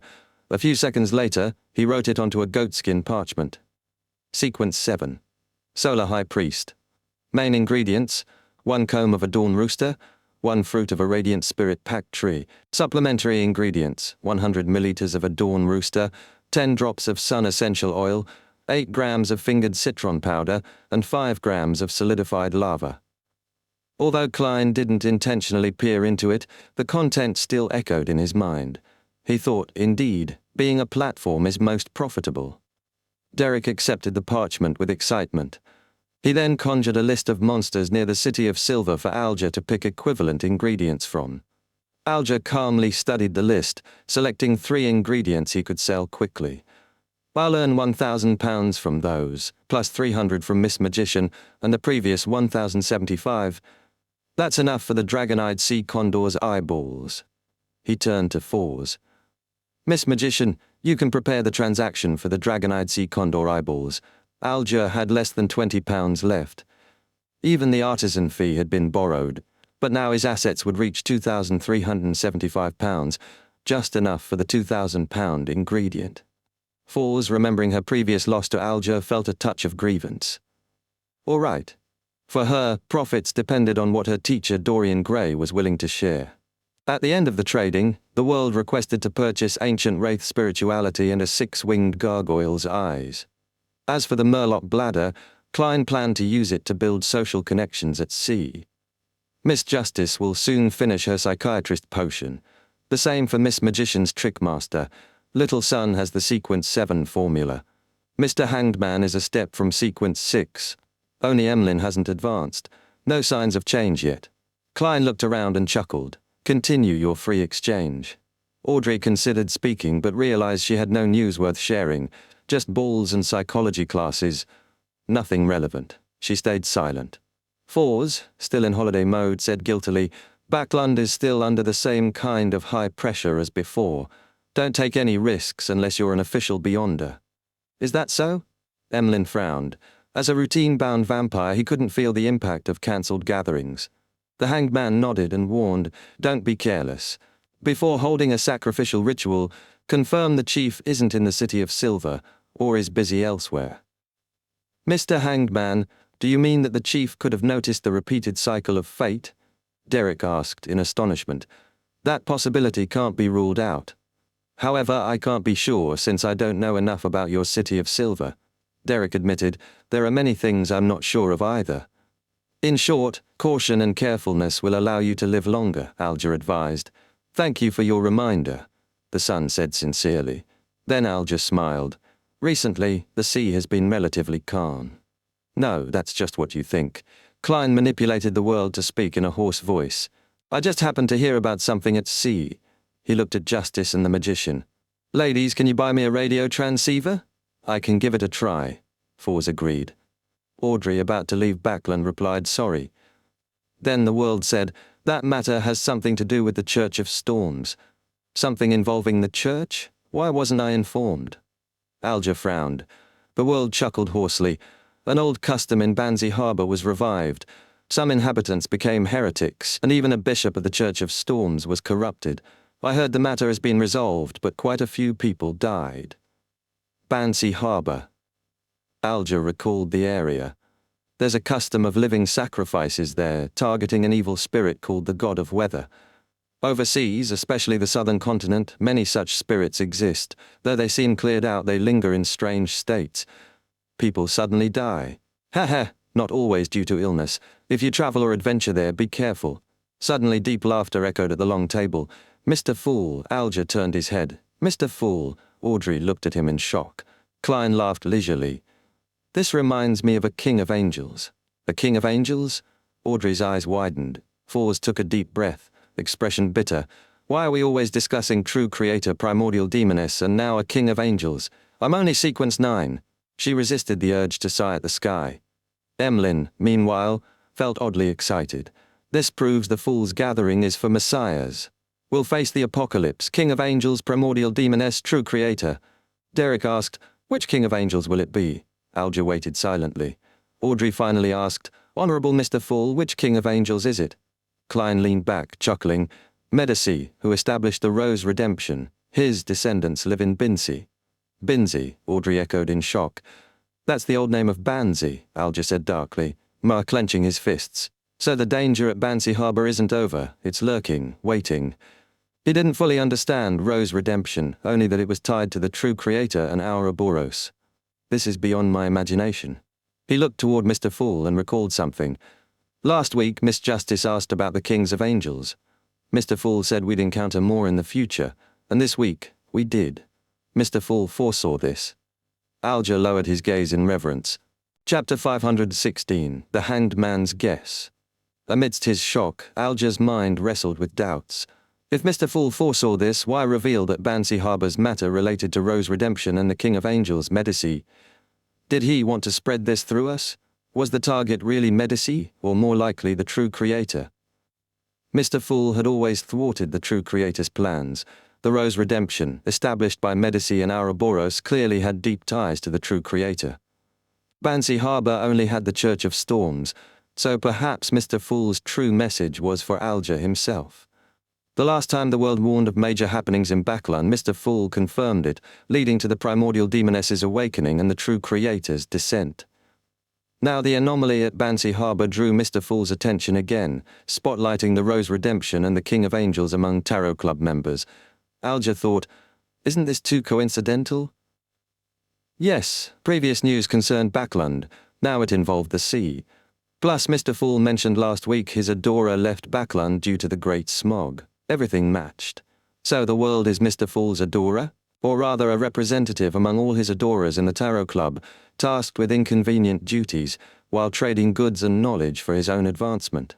This fit the world's skilled, cunning nature. Alger saw that some contradictions from the world were deliberate, concealing his identity. Beyond slowly lifting the seal, Mr. Fool also used the tarot gathering to interfere in events. The members, a high noble, a church bishop level beyonder, a Forsaken Land survivor, an Abraham family student, an adult vampire, each represented factions, circles, or resource channels. Though many thoughts swirled, Alger felt excitement, not repression. Understanding Mr. Fool's aims let him avoid risks and improve himself. If the Fool wants to use us, he'll give benefits. That's what I want. Otherwise, when could I hope to become a demigod? Alger chuckled silently. The world, you didn't expect I'd see through you. He resolved to use the Banzi Harbor info carefully. He couldn't report it outright without arousing suspicion. He had to wait for a chance to impress his superiors without triggering surveillance. Audrey noticed Alger's mental exercise, amazed by his swift, deep guesses. She was pleased to learn Rose Redemption was a secret group founded by several kings of angels connected to the true creator. She also sensed something odd about the world, always involved in important matters, constantly producing formulas, ingredients, beyonder characteristics, seemingly able to hunt down beyonders within weeks. Had he left Backland or just heard rumors? Should she tell the church? But since Alger was close to the Church of Storms, it was better for him to handle it. She swallowed her curiosity and asked, Honorable Mr. Fool, what's the title of King of Angels Medici? Or rather, what is his pathway? Klein leaned back, chuckling deeply. Red Priest. Audrey's eyes lit up. Red Priest? That sounds like the Dark Emperor's pathway. Could it be another Sequence Zero title? Derek muttered the title quietly, realizing no City of Silver records mentioned it. Perhaps I haven't studied enough, he thought. Fours and Emlyn listened like it was a story, intrigued. The only pity is I can't brag about this or write it in my novels. Fours thought regretfully. Mr. Hanged Man would probably report this soon, hopefully not too late. Alger likely already suspected the world's true identity and connection to the Fool. Luckily, he'd set the world up as Sherlock Moriarty, an adorer, so Alger could detect only so far, never guessing the world was a dummy. Klein smiled, tapping his chin. Continue. Seeing Mr. Fool stop on that subject, Emlyn shook off messianic emotions and faced reality, his lack of money. He'd never consider selling his dolls. Instead, he resolved to be frugal, only buying new dolls or clothes after 6 months or a year. His only money-making thought was selling miraculous potions, but that endangered his Backland clansmen. This is the ancestors' plan. Lord Nibs should help me, but Mr. Fool wants me a secret messiah, burdened with responsibility, not revealing myself. Emlyn straightened and asked, Everyone, a question. Suppose a powerful person tasks you to investigate something. You get the info but can't report it for some reason. How do you keep getting support from this person? He blushed. This makes me seem like a traitor. No, I do this for Sanguine's continuation. I must bear misunderstanding. When the truth is known, they'll understand. Audrey, Fours, and Derek looked to Alger, seeing him as the most experienced and best teacher here. Alger glanced at the moon and chuckled. Simple, but risky. Emlyn protested, It's not me. Alger smiled. Let's assume it is you. You slowly show abnormalities in daily life so the powerful person notices. He can either interrogate you, risking losing clues, or covertly help you investigate while monitoring you. The latter is likelier. Your risk is hiding what you want from the Watchers. That works, Emlyn thought. At every tarot gathering I rest at the Harvest Church, appearing normal. Sacrifices and bestowals are shown to Lord Nibs and others. They suspect my connection to Mr. Fool, but don't know about the secret gathering. He decided to study history and ask Baron Waymondy about City of Silver. Then Emlyn recalled and turned to Alger. Last week, didn't you ask how to make everyone on a ship sleep simultaneously? It's simple. I can provide magical anesthetic gas that spreads without smell. Even on deck, one whiff knocks a person out. Best on windless nights. Targets shouldn't sense danger or be too strong. Sequence 9 physiques are the limit. It causes deep sleep lasting over 3 hours, then fades. £100 a can plus £30 for me. The Hanged Man considered sailors on the ghost ship and didn't haggle. Okay, he wanted to build an image before the moon for the big upcoming transaction. A slumber charm required chanting, risking suspicion. At the end, Klein tapped the mottled table lightly. Smiling leisurely, he said, I foresee everyone will show a new side of themselves next week. Let us end today's gathering here. Thank you for your blessings. Audrey stood first, expressing gratitude. With Mr. Fool's words, she felt more confident consuming the psychiatrist potion. The magician and others echoed thanks, then one by one left the palace. Above the grey fog, eternal silence returned. Chapter 517, City of Generosity. Backlund, Cherwood Borough. As the crimson glow faded from her eyes, Force sat at her familiar desk, notebook open to jot inspirations. Though no longer new, this power filled her with deep reverence. It was beyond human, beyond even demigods. I'll receive the stomach pouch of a spirit eater in 2 days. My apprentice potion is digested. Finally, I'll become a trickmaster. What beyonder powers will I gain? Advancing on my own, teacher will value me more. Maybe I'll get beyonder ingredients besides potion formulas. I look forward to that very much. She only knew sequence 7 was astrologer. She didn't know the names for sequences 5 or 6. After becoming a trickmaster, she'd write teacher immediately. Fours felt one step closer to shedding the full moon's curse. Suddenly, hurried footsteps approached, then the door slammed. Shia was out again, busy as ever. Fours sighed silently. If not for the £400 I owe Viscount Glaint, maybe we'd be vacationing at Desi Bay. Thanks to hard work and her strength's enhancement, tasks once impossible had become simple. Shio got small, well-paying jobs from the golden masked man, raising savings from £110 to £320, leaving 80 left on the debt. I could spot her those £80, but she's proud. Fours shifted thoughts to the task the world gave her. As a doctor and writer, she knew little about radios or machinery, never paying attention to such news. Where to buy the transceiver the world wanted? Department stores? Probably not. A Villa science fiction writer would know. Fours planned to ask him, but should she visit or write? She glanced at a chair draped with a soft blanket and smelled coffee and tobacco, warmth creeping over her and her will to leave faded. I'm not close to him. I shouldn't just drop by.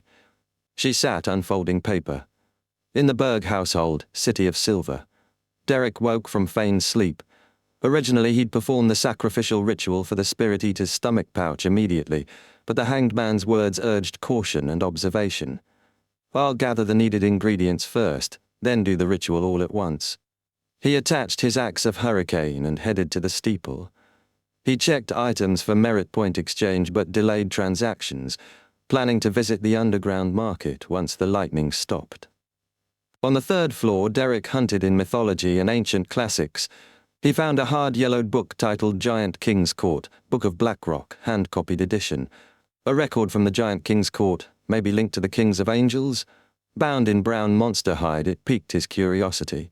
Nearby, Colin Iliad stood quietly on the upper library level, flaxen shirt and brown coat, hair tousled by breeze, pale blue eyes deep and reserved. Wednesday, 12th of January. 5:40 p.m, dark, cloudy sky over deep blue waves. The white agate bobbed in the storm like a toy in a giant's palm. This is the sea. No matter how powerful, one seems insignificant before it. Danitz mused by the window. Luckily, we're almost at the City of Generosity. Since leaving Bansi Harbour, the White Agate's journey had been smooth, reaching 15 knots with the wind's help. Though late arriving at Tiana Port, they made the full trip half a day early. Scheduled for the morning of the 13th, they arrived the evening of the 12th. Klein glanced at Danitz, then returned to contemplation.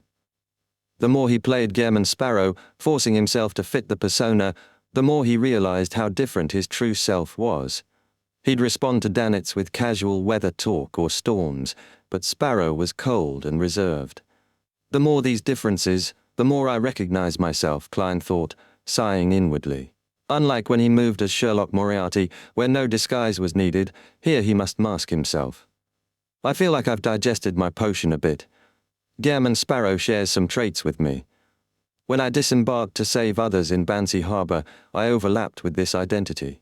Maybe I'm adding a persona to mine. Beneath Sparrow's gentleness and madness is a kind, brave heart that values relationships. If I'd known Bansi was Binzi earlier, I'd have been terrified, but maybe the divine danger was acceptable. This made him realize, playing a fictional role helps digest the potion, but he needed to replace an existing identity to speed progress. He needed the affirmation of others' emotions, joy, anger, sadness, without obsession. Become anyone, but ultimately be myself, Klein mused, staring at the pale yellow carpet. Seeing no response, Dennis spread his hands, bored. This guy is great, except he won't let me play servant and won't talk much. If this keeps up, I'll go crazy. Finally at Byam, I can be free. Danitz felt he might start talking to himself from silence. After a moment, Sparrow smiled and said, "You can tell me about the pirate points of contact in Byam." "Dog shit. Better if you said nothing." Danitz's face twisted. Whoosh. At 6:15 p.m. before the storm, the White Agate docked at Byam, capital of the Rorstead archipelago, known as the City of Generosity. The Spice Archipelago was rich with exotic spices, plantations forming the economy's base. Blue Mountain Island, home to Byam, covered half the archipelago with forests, minerals like gold, silver, copper, coal, iron, a fertile land yielding abundant fruits. The colonists named the seaside city City of Generosity, believing it a land of treasure flowing with milk and honey. Klein picked up his suitcase, packed by Danitz, left room 312, and headed to the deck. He met Donna's family, Cleves and others. The siblings still feared Klein after his fright, hiding behind parents and bodyguards, quiet as deflated balloons. Klein nodded slightly in greeting. Erdie Branch hesitated, then stepped forward. "Mr. Sparrow, will you stay in Byam? If I want to hire, no, request your help. How can I contact you?" A businessman with adventurous spirit, fearful but wanting to befriend a beyonder. Klein considered. "What newspapers circulate here?" "Sonia Morning Post and News Report," Erdie answered easily. "Place an ad in the Sonia Morning Post for 3 days, seeking Demir's special cured meat, leaving an address. I'll find you. If I don't show in 3 days, I'm at sea again." Klein gave a one-way contact method. "All right," Erdie smiled. Cleves and the others thanked Klein again and left orderly. As they neared the gangway, Donna slowed, stepped back beside Klein, looked up, and bit her lip. "Uncle Sparrow, since that kind of power brings threats and madness, why did you choose to have it?" She'd long pondered this, finally daring to ask. Klein was startled but smiled. "For my dream," then whispered 2 words. "And protect." "Protect?" Donna murmured, her voice lost, then hurried to catch her parents.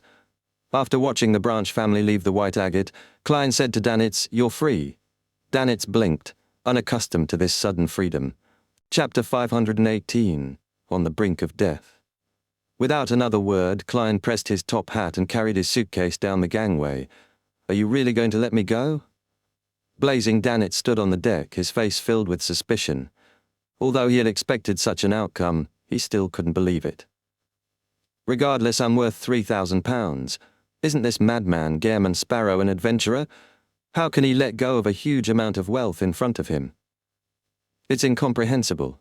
Heh, it's true that normal people can't understand the mindset of lunatics." Danitz snapped back to his senses. With his luggage in hand, he carefully descended the gangway. He gave Gairman Sparrow's back a glance, realizing he really wasn't turning back. Danitz didn't dare delay. He immediately left through another path, occasionally looking back to ensure he wasn't followed. Soon he arrived at houses near the warehouse. After triple checking, Danitz finally relaxed completely. A dignified boatswain of a pirate admiral like him no longer had to be bullied and ordered around like a servant. "I can already foresee that tomorrow will be incomparably beautiful. There will be a group of people vying to flatter me, wanting to become my servants." Danitz knocked happily on the door, 3 long and 3 short, rhythmically. "Heh. Gairman Sparrow asked me to give him the pirate point of contacts in Byam. I obviously only told him the ones that don't have a good relationship with us. There's no way he could guess that our Golden Dream point of contact is right at the dock." At that moment, he heard footsteps and saw the door creak open. A familiar face entered his sight. "Old man, did you not drink today?" Danitz smiled and greeted. Standing at the door was one of the Golden Dream's contacts in the Rorstead archipelago, Old Rin. Old Rin coughed twice and made way. Danitz stepped into the dim room, his nose twitching suddenly. He caught a whiff of Lanti-proof. No, Old Rin likes to drink locally produced Byam Black Rand. As this thought flashed through his mind, Danitz was terrified. Immediately following that, he saw a man with his back to him rise to his feet. He was tall, dark, and muscular, and his hair was curled like marbles. "Steel Mavetti!" Danitz's pupils contracted sharply. This was the second mate of the Admiral of Blood, a great pirate with a bounty of £6,000. Klein was walking along Coastal Street while others hurried around him. Tree branches fell and few people remained on the street. Klein was about to turn into another alley when he heard hasty but disorderly running. Danitz was running with all his might, but the scene before him began to rock. He felt abnormal pain from his wound as his vitality rapidly sapped away. If it wasn't for having Shadow Cloak, the ambush would have killed him. But even so, he was severely injured and could die at any moment. He ran towards Coastal Street, driven by his will to warn the captain. Just as he was about to collapse, he saw Gehrman Sparrow standing by a street corner. Plop! Danitz fell on his back, his hands hanging limply over his chest, revealing a hideous, exaggerated wound that was inflicted to his organs. Tell Captain that old Rin has been discovered. Steel Mavetti did it for that treasure. Danitz saw Gehrman Sparrow kneel to his side as he hurriedly spoke. Klein recalled the bounty offered for Steel Mavetti and asked in return, "Admiral of Blood?" "Yes, tell Captain, to tell Captain." Danitz gasped as he said. After saying all that, he revealed a mournful smile. "Don't worry about me. I'm about to die soon. Tell the Captain that all the money I've saved up has been turned into real estate. Units 12 to 16 on Byam's Ameris Avenue. The title deeds are hidden in the wall of Unit 13's basement. H, help me sell them. Take the money to South Intis's Elmer Town. G, give the money to my parents. S, say that I've really made a fortune." Danitz paused, then he said with great difficulty, "Say that I've become an outstanding adventurer. Also, help me say I'm sorry." His eyes suddenly became moist, as if he was recalling that rebellious youth from back then. "I'm sorry, old man mother. I'm unable to return home." Danitz's vision darkened, and he felt that his life was coming to an end. It was at this moment that he saw Gehrman Sparrow reach out and press his hand to his wound, and then swipe it. Danitz's sorrow came to a sudden halt, as the numb pain in his chest and abdomen suddenly disappeared, as his left hand seemed to suffer a fracture. He looked at Klein blankly, and Klein looked back at him quietly. None of them spoke for 2 seconds. Finally, he looked down in astonishment and discovered that his lethal wound had strangely healed. His left arm was badly mutilated, and even his bones protruded out. "I am fine now?" Danitz blinked, still immersed in the sadness and frustration of his brush with death. "Why didn't you treat me first?" he asked blankly. Klein looked back at the empty area on the other side of Coastal Street and said in a calm tone, "Waiting for you to finish. That's basic courtesy." "Courtesy, you son of a bitch. I was really saying my last words." With a sudden jerk of his back, Danitz rolled to his feet. "Let's find a place to stay first." Klein spread his hands and caught a drop of rain. Not knowing whether he had completely escaped danger, Danitz immediately nodded. "Okay." Damn, I exposed my wealth to him. Danitz had just exhaled when his body froze. Klein walked silently ahead with his suitcase and cane, with only one thought echoing in his head. "God damn it, a pirate is richer than I am." Empress Burrow. Audrey, who was about to leave Backland, hid in her chemistry laboratory and concocted the psychiatrist potion with ingredients she received from Mr. Vampire, the fruit of the Tree of Elders, the blood of a mirror dragon, and other ingredients she had collected previously. "Susie, did you remember the process? You are a mature beyonder. In the future you'll have to learn how to concoct your own potion. No, it's not that I'm not helping you, it's just that I'm pointing out a possibility. Sometimes I might not be by your side, and you just happen to need a potion bottle," Audrey said happily to the huge golden retriever. Susie was so confused by what she was taught, and she could only open her mouth to reply with a single word, "Woof." Converging her emotions, Audrey raised her head and downed the psychiatrist potion bottle. Chapter 519, Naming. The golden liquid was cool and refreshing, making Audrey feel as if she were enjoying delicious ice cream. She then took a sip of champagne. Tiny bubbles rose silently, bursting with tingling sensation. Suddenly her hearing expanded, picking up the distant conversation of 2 maids, lamenting their slim chances of visiting the Hall family's castle in Eastchester County. Audrey felt herself dissolve into an illusory gas, expanding rapidly until she filled the room, merging with the sea of everyone's consciousness. Her vision shifted, everything became smooth, like a mirror reflecting her current appearance.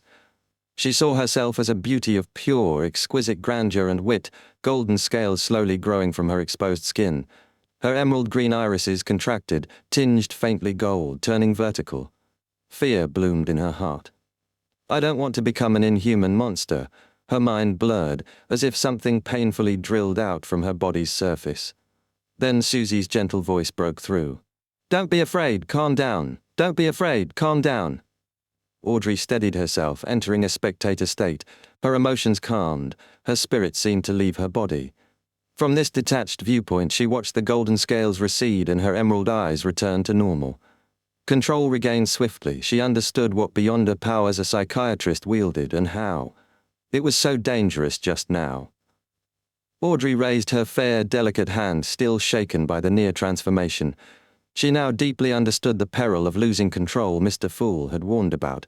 Even with acting methods, latent risks could never be fully removed. At a gathering, Mr. World called Beyonders miserable wretches, battling threats and madness. Before, she took it literally. Now she truly felt its weight. Audrey, don't be discouraged or afraid. Father, mother, and brother await your protection. With this experience, you won't be frightened or lose control so easily. You can do it. She clenched her fists and encouraged herself. Calm, she hugged Susie, combing her fur and muttering in the warmth, Thank you, thank you. Susie rubbed against her twice and asked seriously, Audrey, is this how a psychiatrist feels like? I like it very much.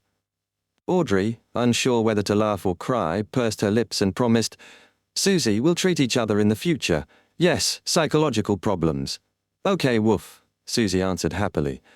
Now fully recovered, Audrey examined her advancement. My body feels healthier. No obvious muscles, but my strength and speed have improved. My eyesight is better. I can see hidden objects in darkness. My sense of smell detects subtle scents, helping me grasp true emotions and thoughts. I finally have beyonder powers in the truest sense. She reviewed her powers. Awe. Instantly panics and throws targets into chaos, like facing a dragon. Frenzy. Triggers emotional frenzy, causing severe psychological damage and possible loss of control. Psychological cue. Through words and mediums, makes targets obey arrangements unknowingly or strongly keep promises. Placate. Psychoanalysis. Helps Beyonders on the verge of losing control to regain reason and escape danger, with some chance of failure. Success improves with sequence. Calms psychological instability and enables communication. Telepathy, via mediums like candlelight or extracts, induces partial hypnosis to communicate directly with body of heart and mind, as Hilbert Alucard once did with her. Without Mr. Fool's angelic protection, she couldn't lie under such influence. She must guard against being deceived, as others can use similar techniques. With placate, telepathy, and psychology knowledge, she could be a true psychiatrist with a clinic. Her mood lifted. She was a mid-sequence beyonder, a qualitative change indeed. She stood, lifted her skirt, and briskly walked a circle. Still lacking direct offensive power, she stopped by her table and opened a plain brown box. Inside lay a silver half-face mask, the mystical item the hanged man sold her. She picked it up, observing it carefully. Extending spirituality, she projected thoughts as before, watching the mask warp inward into a hollow, finely patterned, slightly large earring. Maybe better as a necklace, she whispered. She tested its abilities, most pleased with fine-tuning her appearance. It's a pity it only has flame controlling offensively. Maybe I should get a revolver with beyonder effects, she thought wistfully. Gathering resolve, she named the item aloud with rising tone, From today, your name is Lie. The most beautiful lie. City of Generosity, Bayam. 48 Acid Lemon Street, Wind of Azure Inn. Outside, heavy rain and raging wind battered the city, but inside the luxurious suite, the fireplace warmed the peaceful room. Klein sat silently, watching blazing Danitz treat his severe left arm fracture. After Danitz finished binding the arm with shredded old clothes, Klein bluntly asked, What treasure? Danitz explained, Admiral of Blood. Senor wanted to deal with Vice Admiral Edwina Edwards over some treasure. Rain and wind sounded outside. Danitz sipped Lanty-proof and bitterly laughed. Those assholes with brains eaten by zombies. On our last expedition, we found a sunken ship, no great loot, but a gigantic black iron key unlike any human key. Imagine after years underwater it hasn't rusted. Klein nodded tersely. In a world where extraordinariness and mystery mingled, what was impossible? people resurrected from the dead. Much stranger things existed. Danitz choked, paused, then continued. Maybe a traitor's among us, and the news spread. Pirates think it's Death's key, the key to Death's treasure trove. I thought this would resolve quickly so I could apply for vacation. Instead, it got complicated. Admiral of Blood joined those mad pirates. I'm starting to suspect this key can turn one into a true god. Foolish, Klein said calmly. Experienced in divination and dealings with deities, Klein believed the key was a symbol, a revelation, not a physical object but a trait, bloodline, or specific people and descendants. Danitz, startled, then exclaimed, "Your words are just like Captain's previous comments, even expressions. She suspects the key belongs to an older era, not humans. Before the cataclysm, giants, dragons, elves, and demonic wolves roamed. The key's shape points to one of them." Demonic wolves. Klein recalled past ravings about Phlegria, the ancient god annihilation demonic wolf, a treasure linked to the Second Epoch. He quelled his curiosity and said calmly, "Write down everything Admiral of Blood has done, including Steel Mavity and his men." Admiral of Blood's crew were Ocean's most notorious, their hands stained with blood. "How can I remember? They're not beauties like Captain." Danitz threw up his hands. "I'll list key events and details that left impressions. What do you want to do?" Bit by bit, Klein smiled, a smile that frightened Danitz. "If it's appropriate, I want to hunt them."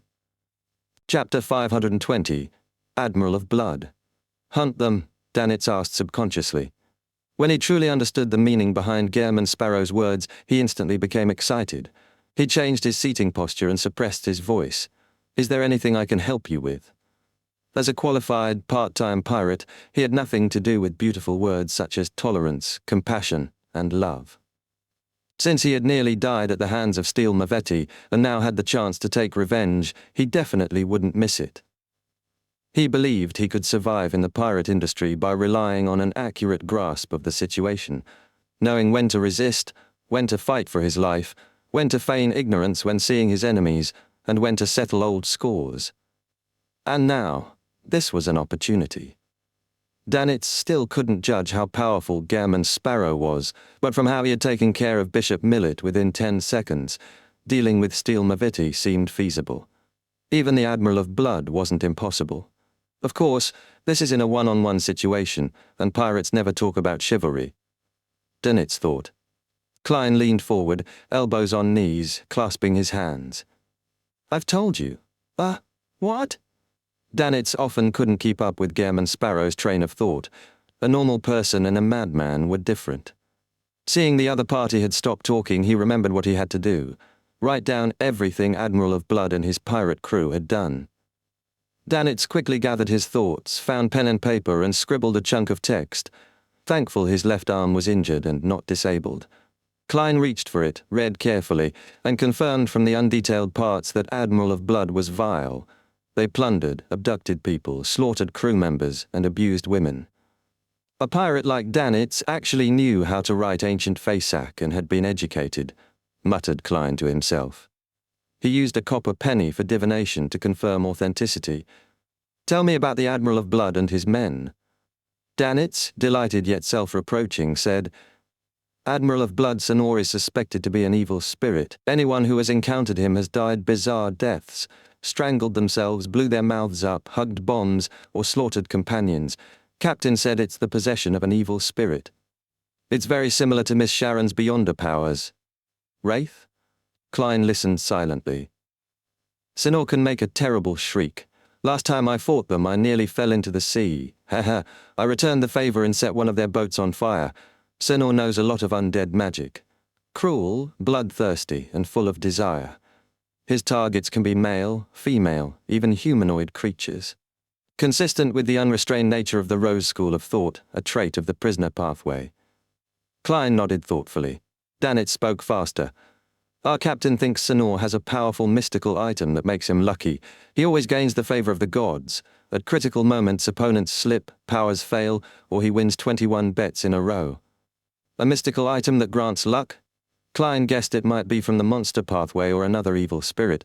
"I've never directly fought Senor, that's all I know." Danitz gestured at his injured arm. "He has 7 or 8 ships. Flagship, Tree of Flesh and Blood." "Heh heh." That's different from us. We mainly seek treasure with the golden dream. No wonder Admiral of Blood's bounty is higher than Vice Admiral Iceberg, £42,000. Klein quickly gained understanding, still unmoved in posture. What about his subordinates? Denitz eagerly explained. Sonor has 10 of his strongest men, first, second, third mates of the flagship, and each ship's captain. Steel Maveti is the second mate of the flagship, likely sequence 6. His body is like steel, can withstand bullets, cannonballs, fire, drowning, magic, strong, fast, can rip opponents apart, and knows undead-related spells, summons zombies and puppets. Zombie? Klein thought of Marek, who played cards with zombies. Could Admiral of Blood's crew be part of the Outer Rose School or a money-making organization? He regretted not contacting Miss Sharon for confirmation. Regardless, Klein wasn't afraid of offending another entity. He had tangled with the Aurora Order, Demonist Sect, Rose Redemption, and Twilight Hermit Order. He'd fought a Wraith, a zombie, and robbed Scarlet Luna Corona and biological poison bottle. The trouble he had been in suddenly struck him.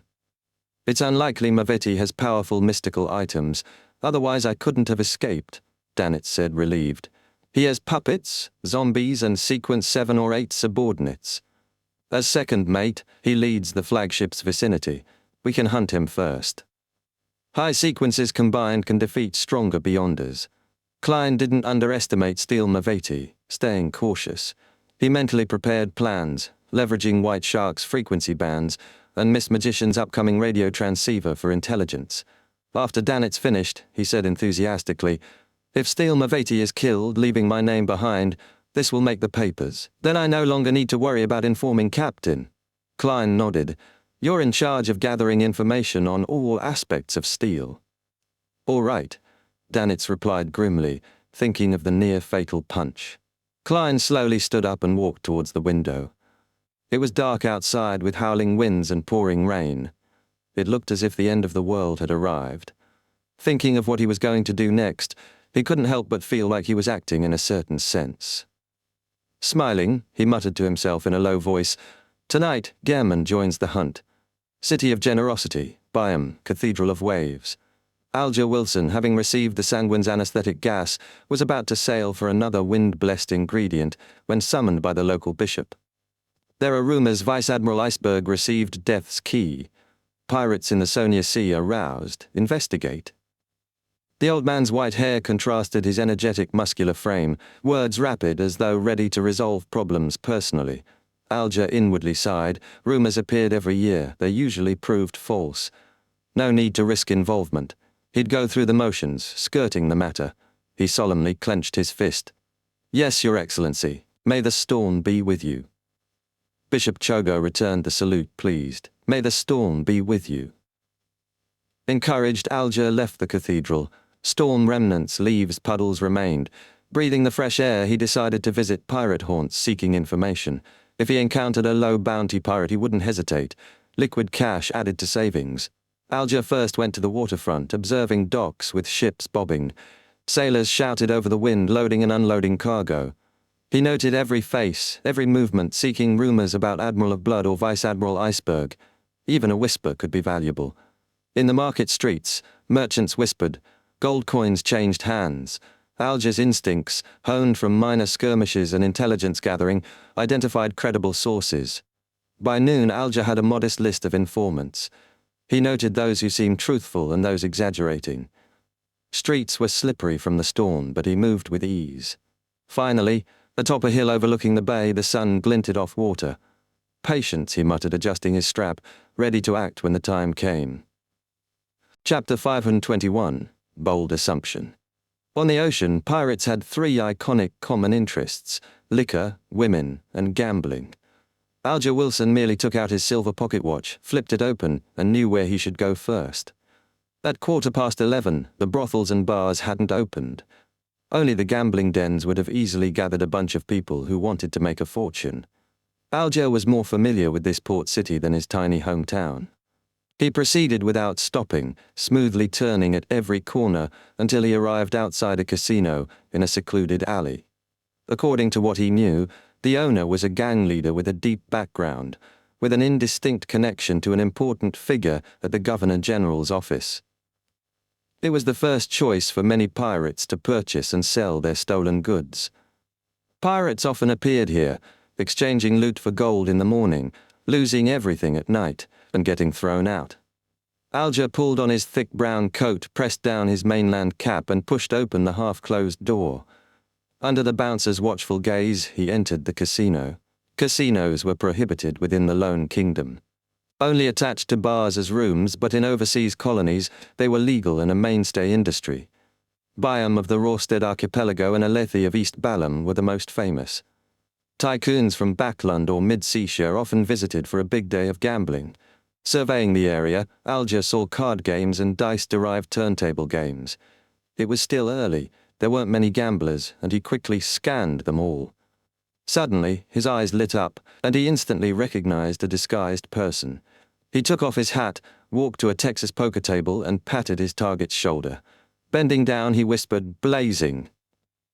Danitz, flipping a card, almost jumped out of his skin and nearly sent a fireball at the guy behind him.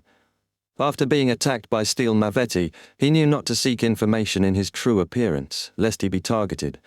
Though most pirates weren't strong, revealing himself could set back the plan of hunting Steel Mavetti. To his surprise, his disguise was exposed just an hour after leaving home. He glanced at the person who greeted him. Seeing the signature seaweed-like dark blue hair, Danitz relaxed and checked if other players had noticed. The gamblers, focused on their cards, paid no attention. "Why are you here?"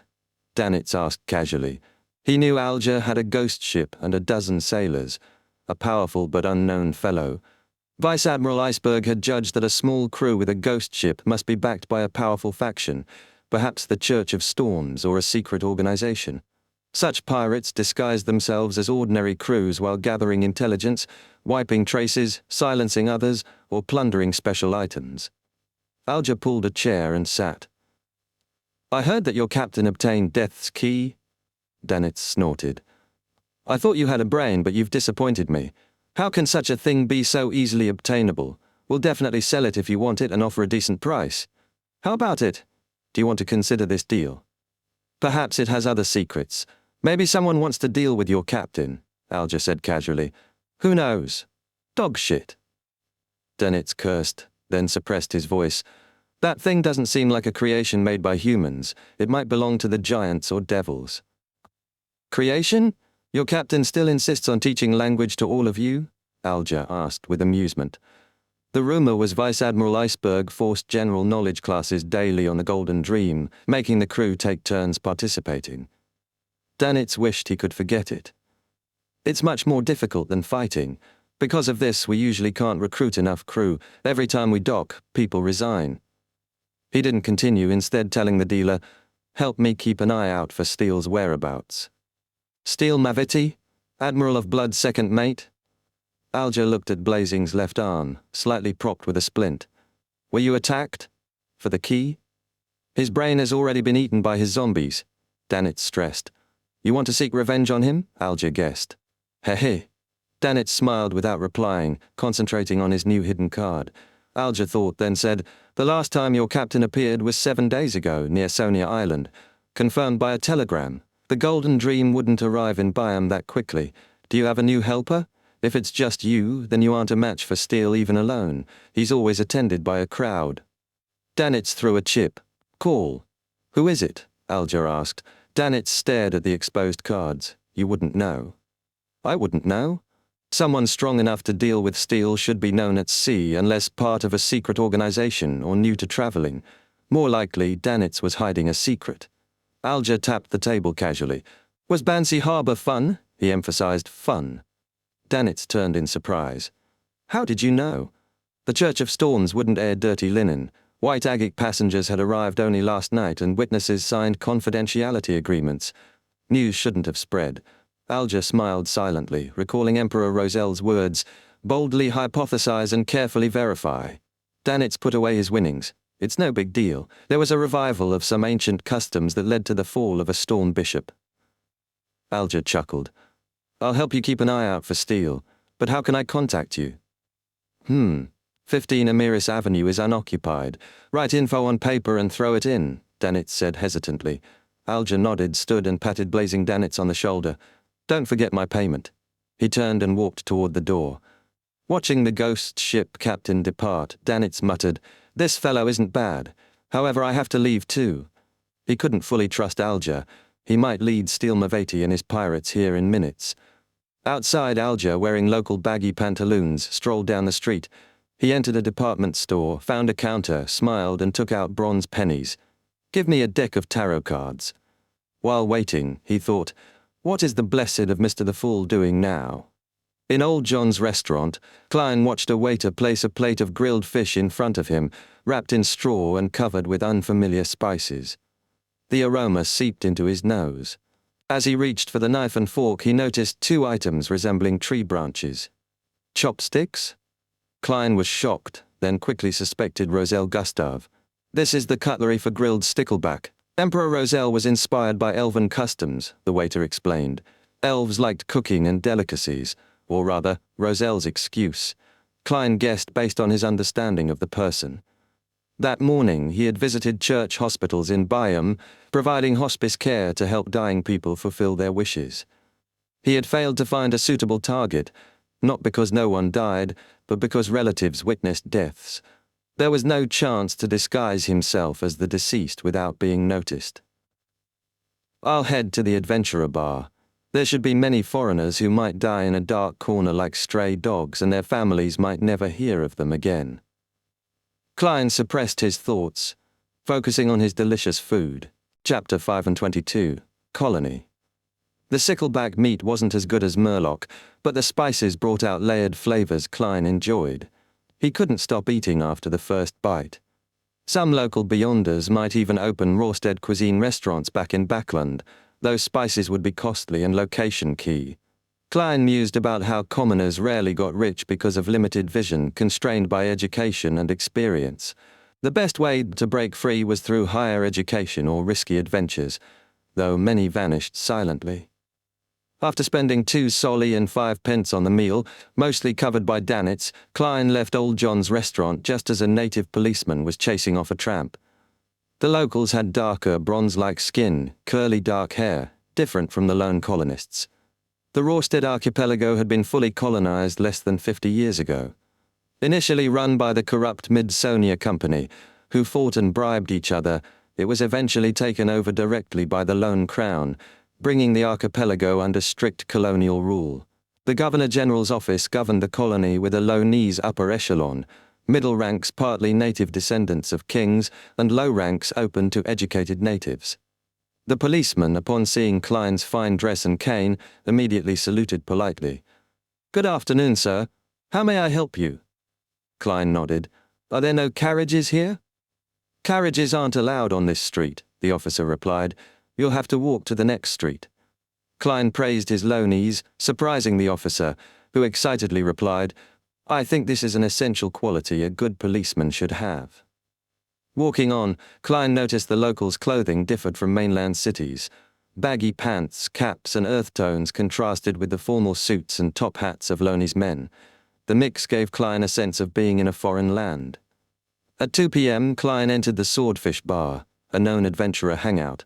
Few patrons were present, so he moved easily to the bar, where 3 blackboards displayed a variety of notices: bodyguard hires, missing persons, island investigations, pirate bounties, treasure map teams, tasks that in Lone were handled by detectives or security firms, here done by adventurers.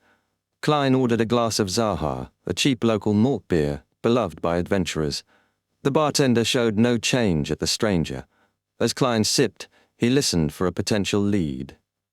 After about an hour, with more customers filling the bar, Klein overheard 4 men discussing a certain Went. "I always thought Went was out at sea. Didn't expect him at home. He's very sick. Sigh, if I'd knocked on his door 2 days earlier, he wouldn't have died. His room was terrifying, mushrooms growing on his body in white swaths. Dog shit. Can't you see I'm eating sausages?" Yes, bugs, moths, flies, butterflies, bees, cockroaches filled his room. Even the police were stunned. Klein frowned. Went's death sounded unnatural. Mushrooms and insects infested his corpse within days. Such an anomaly would reach the mandated Punisher team, Beyonder related. The event likely happened 3 or 4 days ago, so authorities should have handled it. Went was a lone adventurer without peers willing to relay news of his death. He caught a rough location, 47 Blackhorn Street. Finishing his beer, Klein donned his hat and headed there. Entering the apartment building, he murmured, "The room that recently had someone die in." Repeating the phrase 7 times, he swiftly located Went's former room, still vacant and apparently cleansed of anomalies. After locking the door behind him, Klein carefully surveyed the room. He set up a spirit-channeling ritual before the bed, placing extract, essential oils, herbs, powders, and special candles. Though days had passed, he hoped to gather even fragmented information. He prayed silently and entered the grey fog realm. The candle's flame flared ghostly blue. Silence fell. Klein felt detached from reality. His pupils turned completely black. Even the whites vanished. No longer needing dream divination, Klein saw Went's lingering spirit, an unwilling will refusing to fade. 3 scenes emerged. First, Went tall, thin, dark curly hair and sharp features, finding a discarded corpse with a glowing green gem condensing into a vital aura. Second, Went lying on his bed, eyes closed, mouth ajar, skin covered in mushrooms, cockroaches and moths piled around him, a silver necklace with the same green gem resting on his chest. Third, a flaxen-haired girl at the sea's edge, eyes moist, hearing Went's reluctant voice. "Rain, I'm about to die. I'm really regretful that I never told you that I love you. I want you to marry me." The vision shattered, channeling ended. The house remained dark and gloomy. "This fellow is truly unlucky," Klein sighed. He concluded Went's death was caused by a careless act, picking up something unknowingly dangerous. Most Beyonders didn't know about the law of Beyonder characteristics, conservation and indestructibility. They never thought their deceased could release valuable characteristic ingredients. The slow process was often missed, so corpses were discarded, allowing passers-by or creatures to find these traits. Went mistook the green gem for a magical stone, fashioned it into a necklace, and kept it near. The gem's corrupting influence slowly killed him in agony. Chapter 523, Cooperation. By the time Klein left 47 Blackhorn Street, he had pieced together Went's situation. Disguised as a policeman, he had learned from Went's neighbors that Simim Island at the far end of the Rorstead archipelago was his destination. From Bayam, it took 4 to 5 hours by liner, with only 2 daily trips. Went's parents were long dead, no relatives remained, only a girl named Rain he couldn't forget. Klein thought, "She's the perfect target for my first act as someone else. But confessing for Went? That's awkward. If she agrees, how do I wrap this up?" He tried to recall novels and dramas for the perfect approach and soon stabilized his mood. His thoughts drifted to Steel Mavetti. "I hope Miss Magician gets a radio transceiver soon," he sighed, boarding a rental carriage. Backlund, Sherwood Borough. Falls opened a letter Shio brought. It was from the science fiction novelist Avil, sharing future radio technology developments. Falls skimmed to the end, noting 3 models with prices up to £12. She shrugged. Compared to the Tarot Club's huge transactions, this was small. "Mr. World has resources. If I need to buy or sell, I'll just add postage and ritual costs," she decided, gazing out at gloomy, drizzly Backlund. The fog was lighter now. "I wonder when I'll get the Spirit Eater's stomach pouch from the sun," she thought, eager to advance. In the Berg household, City of Silver, Derek had prepared the Spirit Eater's stomach pouch and Mr. Hanged Man's materials, but waited to sacrifice until the chief led an expedition or ritual, safer and more reliable.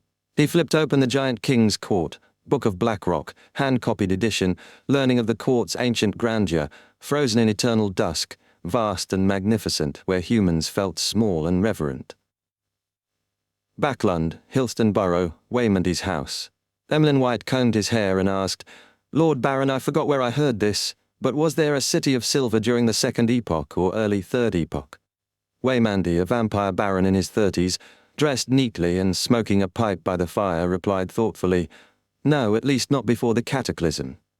Before Emlyn could enjoy that, Waymandy added, "But there was a Kingdom of Silver, originally ruled by the Giant King's Court, later under its jurisdiction." "Lord Baron, anything more specific?" Emlyn asked. Waymandy smiled reminiscently. "The Kingdom of Silver held a special position. They didn't believe directly in the Giant King Orma, but instead revered the Giant King's Court's queen, Omabella." City of Generosity, Bayam, Dock Area, Acid Lemon Street, Wind of Azure Inn. Klein, standing at the street corner, undid the topaz pendant on his wrist to divinate for danger. Finding none, he returned to the inn's third-floor suite. Blazing Danitz was already there, slumped in a reclining chair, drinking.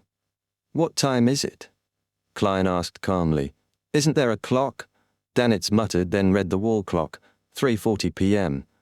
Suddenly alert, Danitz laughed dryly. "I've been to all the places I could for info. No need to stay outside longer. It only risks exposure and the hunting plan." Klein sat, expressionless. "Tell me what happened." "Problems? I'm mainly a treasure hunter, but also a qualified part-time pirate." Danitz felt his skills had been underestimated. After Gem and Sparrow's cold glare, Danitz summarized his visits and news from morning and afternoon. When Danitz mentioned Alger, captain of a ghost ship, knowing about Bansi Harbor, Klein frowned. "Mr. Hanged Man has ties to the Church of Storms. Before I controlled the world and mentioned it, he didn't know about Bansi Harbor's anomaly. How could Alger know? Is he a powerful church member disguised as a pirate, or connected to the Bansi heretics? Maybe Mr. Hanged Man is active at sea, could be him." Recalling the Hanged Man's traits, Klein raised a hand to stop Danitz. "Very messy hair, dark blue? You know him? That guy isn't simple," Danitz sighed. Klein smirked, leaned forward. "Continue." Danitz went on. "After all that, you must wait patiently. It'll take time." "There's another way," Klein said flatly. "What way?" Danitz asked, surprised. Klein pushed up his gold-rimmed glasses, smiling. "Use bait."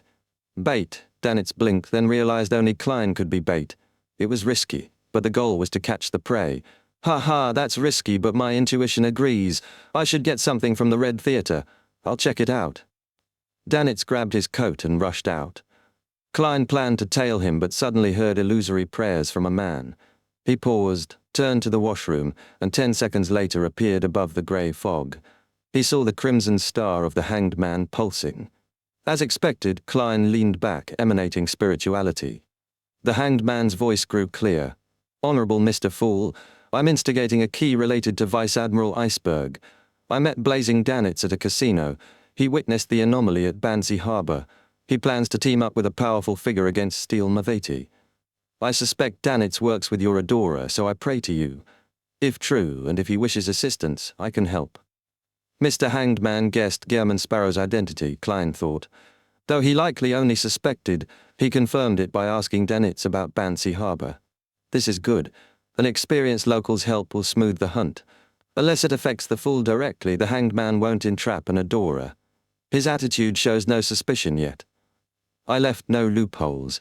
Klein divinated, conjured the world, covered the dummy with fog, placed it praying, and answered solemnly, "Honorable Mr. Fool, I am in need of some assistance." He sent the voice and scene into the crimson star of the Hanged Man. Chapter 524, Meeting. 5 p.m., Olive Tree Avenue, Pam's Divination Lodge. Alger Wilson pushed open a brown wooden door with glass panes above it and entered the mysticism-themed cafe. He ordered a cup of Fermo coffee from the Paz Valley on the Star Highlands of the southern continent. He took out the tarot cards he had bought earlier and placed them beside him.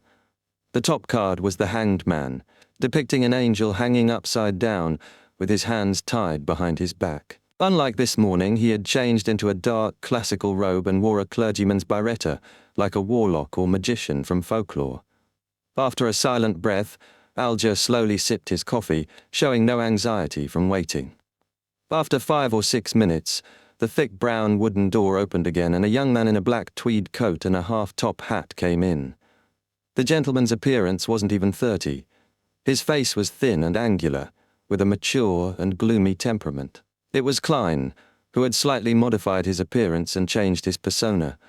He wasn't wearing gold-rimmed glasses, but his eyesight was unaffected. His gaze swept casually over Alger's dark blue sideburns, then landed on the Hanged Man card. Without a word, Klein walked over, took off his hat, and sat opposite Alger. He said with a grim smile, "I'd like to have a divination."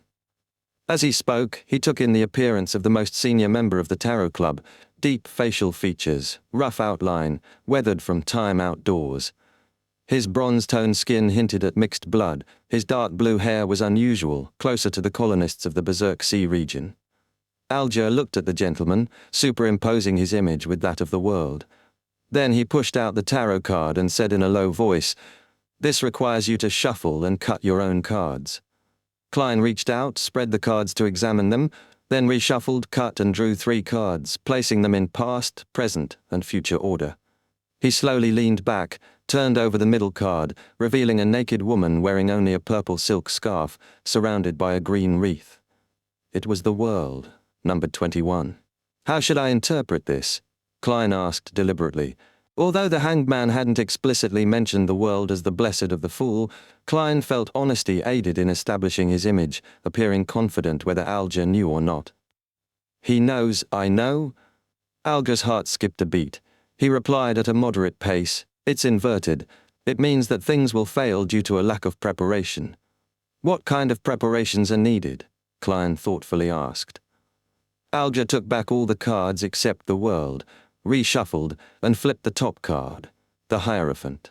You need advice. You need the help of faith and religion to avoid going down the wrong path, he said in a deep, low voice. He turned over the second card, the moon overlooking the land. You will be confused, you will be exhausted, and you will be wandering in your dreams, but this is only temporary. The third card, the sun. Everything shall pass, and the light will shine upon the land, he spoke like a charlatan. Klein paused, then asked, Church, dream, sun. Alger smiled slightly, nodding. That's right. He had hidden hints for the follow-up plan during the divination. Alger could have spoken directly, but he wanted to test if the world was smart enough to pick up on subtleties. Now, the world's previous performance confirmed he was sly, vicious, and experienced. Heh, I'm a tarot card expert. On such matters, Mr. Hangman, you're just a rookie. Klein inwardly laughed. The Hierophant meant Alger wanted to inform the Church of Storms about blazing Danitz and Steel Mavetti, and use the mandated Punisher's power strategically. The moon and sun were reminders and warnings. The mandated Punisher's involvement meant Alger expected sealed artifacts to complicate matters. I'm immune to dreams, so I'm not afraid of the sun. Klein half-turned the inverted the world card to its proper position, signaling the plan was feasible. Alger raised his head and said, The master here specializes in aromatherapy. She can use essential oils, incense, and flower essences to treat emotional problems and pacify the restless mind. Do you want to try it? Using the contact point at Amiris Avenue? Klein smiled. Okay. They looked at each other, motionless, having already laid out everything. Klein didn't stay longer than necessary. He took out his pocket watch, stood up, and Alger bowed slightly. Let us praise God. All divination outcomes come from his revelation. Klein tried to hold back laughter and replied seriously, imitating Alger, Let us praise God. He took 2 steps away, then stopped and looked back, chuckling as he put on his hat. Frankly, you aren't suitable for that type of attire. Alger didn't keep up with Klein's train of thought. After Klein left, Alger looked in the mirror. Initially, he saw nothing wrong with his outfit, but Klein's remark made him realize the robe was inconsistent with his boorish, battle-hardened bearing. Cathedral of Waves. Alger, back in his original clothes, kept a low profile and followed worshippers into the hall. Using confession as cover, he met the bishop, Chogo, through the priest in charge. After saluting, he went straight to the point. I met Blazing Danitz, who claims the key that Vice Admiral Iceberg possesses has nothing to do with Death's treasure, and that they are even willing to sell it. He entrusted me with a mission to take note of Steel Mavetti's whereabouts. Apparently, he was injured by this second mate of the Admiral of Blood, and is in a rush to escape pursuit. Your Excellency, I wish to leak this news, making Steel Mavetti and his subordinates successful in cornering Blazing Danitz, and I wish to use this opportunity to capture them all or execute them on the spot. This will effectively keep the arrogance of the pirates in check. Chogo revealed a look of approbation. Very good. The way you do things is better than I expected. Alger humbly replied, This stems from the Lord's guidance, and also from your teachings. In the evening, I'll find a suitable target to leak this news. If I come to pray again, Steel Mavetti isn't acting. If I do not appear, it means I might be restrained to prevent any news from leaking. This means they've fallen for the trap. After giving details of the location and other matters, Alger returned to the confessional and left. 7:15 p.m., Ameris Leaf Bar. Alger, wearing baggy pants and a head towel over his dark blue hair, stood by a boxing ring with a glass of Lanty proof, watching two bruised contestants with a mocking expression. Soon, he noticed his target entering and heading for the bar counter. After a while, the man sat next to him. Alger chuckled. "I heard that Steele has arrived in Byam." The man tilted his head in alarm, replying with a fake smile. "Why don't I know about it?" "Is that so? Looks like Blazing fooled me." Alger smacked the counter and drank. "Blazing Dinitz?" The man's eyes lit up. "Yes, that's him. I met him this morning at the Gold Coin Casino. This damned fellow claimed Steele was in Byam. Pui, how dare he lie to me?" The thin man's eyes darted around, listening quietly. Then he stood, chuckled, and said, "I forgot I have something to do. We should have a game of cards another time." He patted Alger on the shoulder and left in a hurry. Alger held his glass, half-turned to watch him leave, eyes deep and gloomy, corners of his mouth revealing no smile. Chapter 525, The Calm Squall. Looking up at the wall clock and seeing it was past 8 o'clock, Alger put down his glass mug of alcohol and pushed through the drunkards into the street. As the Rorstead archipelago was rich in coal, Byam resembled mainland cities like Backland and Pritz Harbour. Its streets were lined with tall black lampposts, and the burning gaslight effused through metal grills, illuminating the relatively clean streets. Alger pulled off his headscarf and turned slowly into a side alley.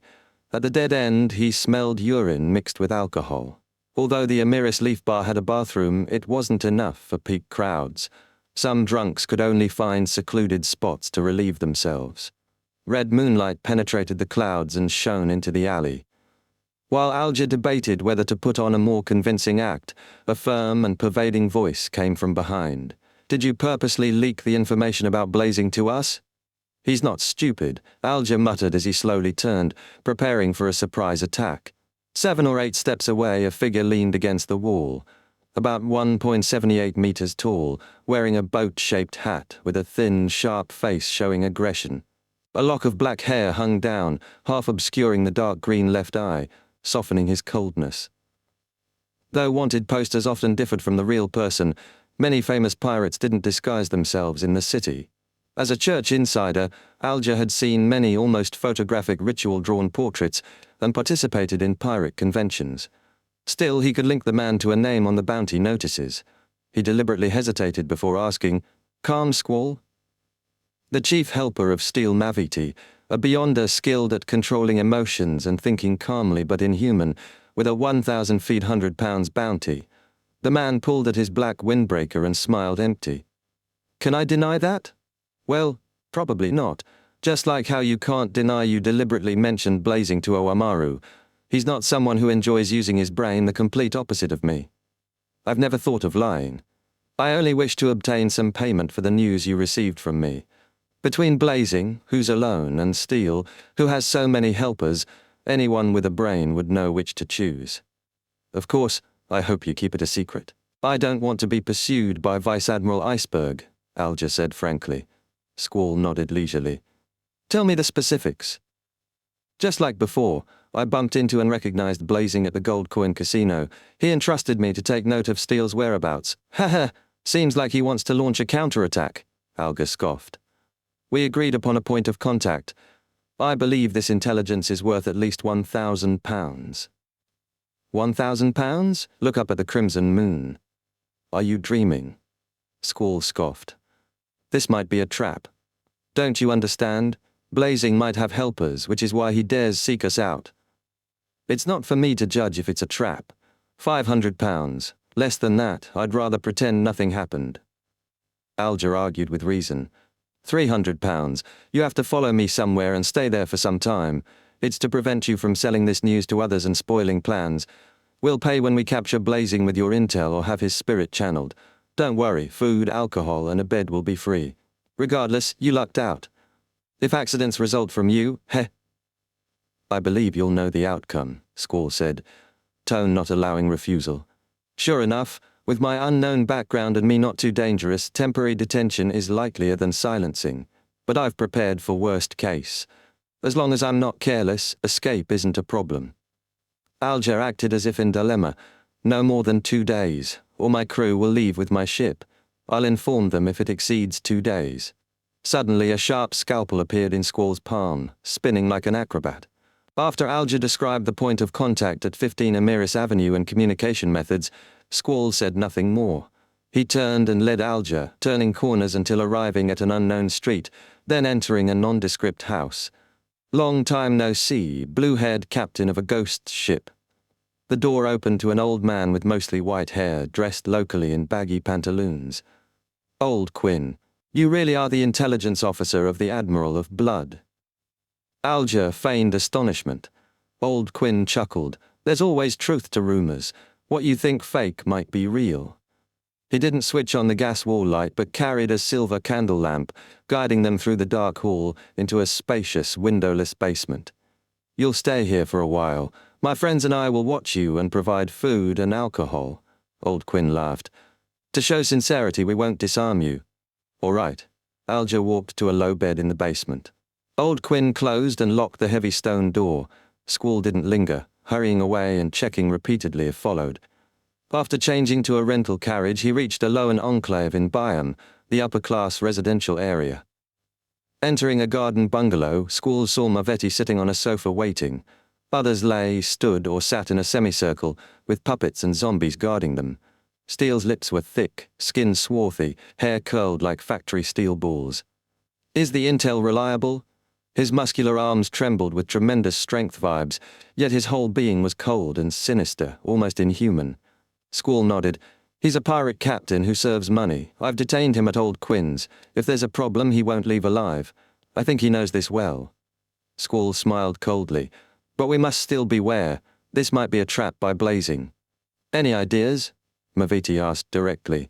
A pirate lay on a couch wearing a brown local tunic, twirling a yellowish-brown straw hat. This was Mavetti's deputy in this operation, captain of the 6th ship lost to Vice Admiral Dusk, Blood Brambles Hendry, with a 3,800 pounds bounty. "Squall has a plan," Hendry said, covering his pale face with his straw hat. Squall chuckled. "Didn't that adventurer John Smith send Mordor undercover? Let's leak the news to him, making him think we wait for help and can act only day after tomorrow or in 3 days. Those greedy adventurers won't let Blazing off. They'll scramble for him. We'll watch the show. If accidents happen, they bear the brunt. If successful, we cull them too." "All right." Mavetti's eyes flickered bloodthirstily. Early morning, everything was ready. Blood Brambles Hendry brought a leather suitcase, took out a peacock blue carpet and spread it before him. The carpet bore many mysterious non-human patterns. Mavetti, Squall, 2 other Beyonders and 8 zombies and puppets took places on it. Hendry was last. Closing his eyes halfway, he recited a word in Elvish, "Flight." The carpet tightened, floated up, lifting everyone into the air, flying toward Amiris Avenue. During the flight, Hendry pulled a black handkerchief, shaking his wrist, turning it into the night sky which magically covered their traces under moonlight. In 7 to 8 minutes, they reached near 20 Amiris Avenue. Diagonally across was their target house. They didn't move forward, letting the carpet hover silently in the crown of a thick tree as they lay prone to observe. Seconds passed. Hendry steadied the mystical item. No loss of spirituality. Night passed. The horizon faintly red with dawn. The sun was about to rise and Steele Mavetti's gang began preparations to find a suitable daytime surveillance spot. At this moment, a figure nimbly moved across rooftops, bent, arriving above 15 Amiris Avenue. Wearing a black cloak, yellow eyebrows, dark blue eyes, soft facial contours, none other than Blazing Danitz. Danitz looked cautiously, then climbed the raised chimney, pushed through it, and slid down. "He's really here?" Steele Mavetti, Blood Brambles Hendry, Squall and others felt their spirits lift. Several figures sprang up from chimneys in the periphery of Units 13, 14 and 17, rushing with fast, potent stances, breaking windows, kicking doors, or using chimneys to storm Unit 15 from different positions. Chapter 526, Dream of Eternity.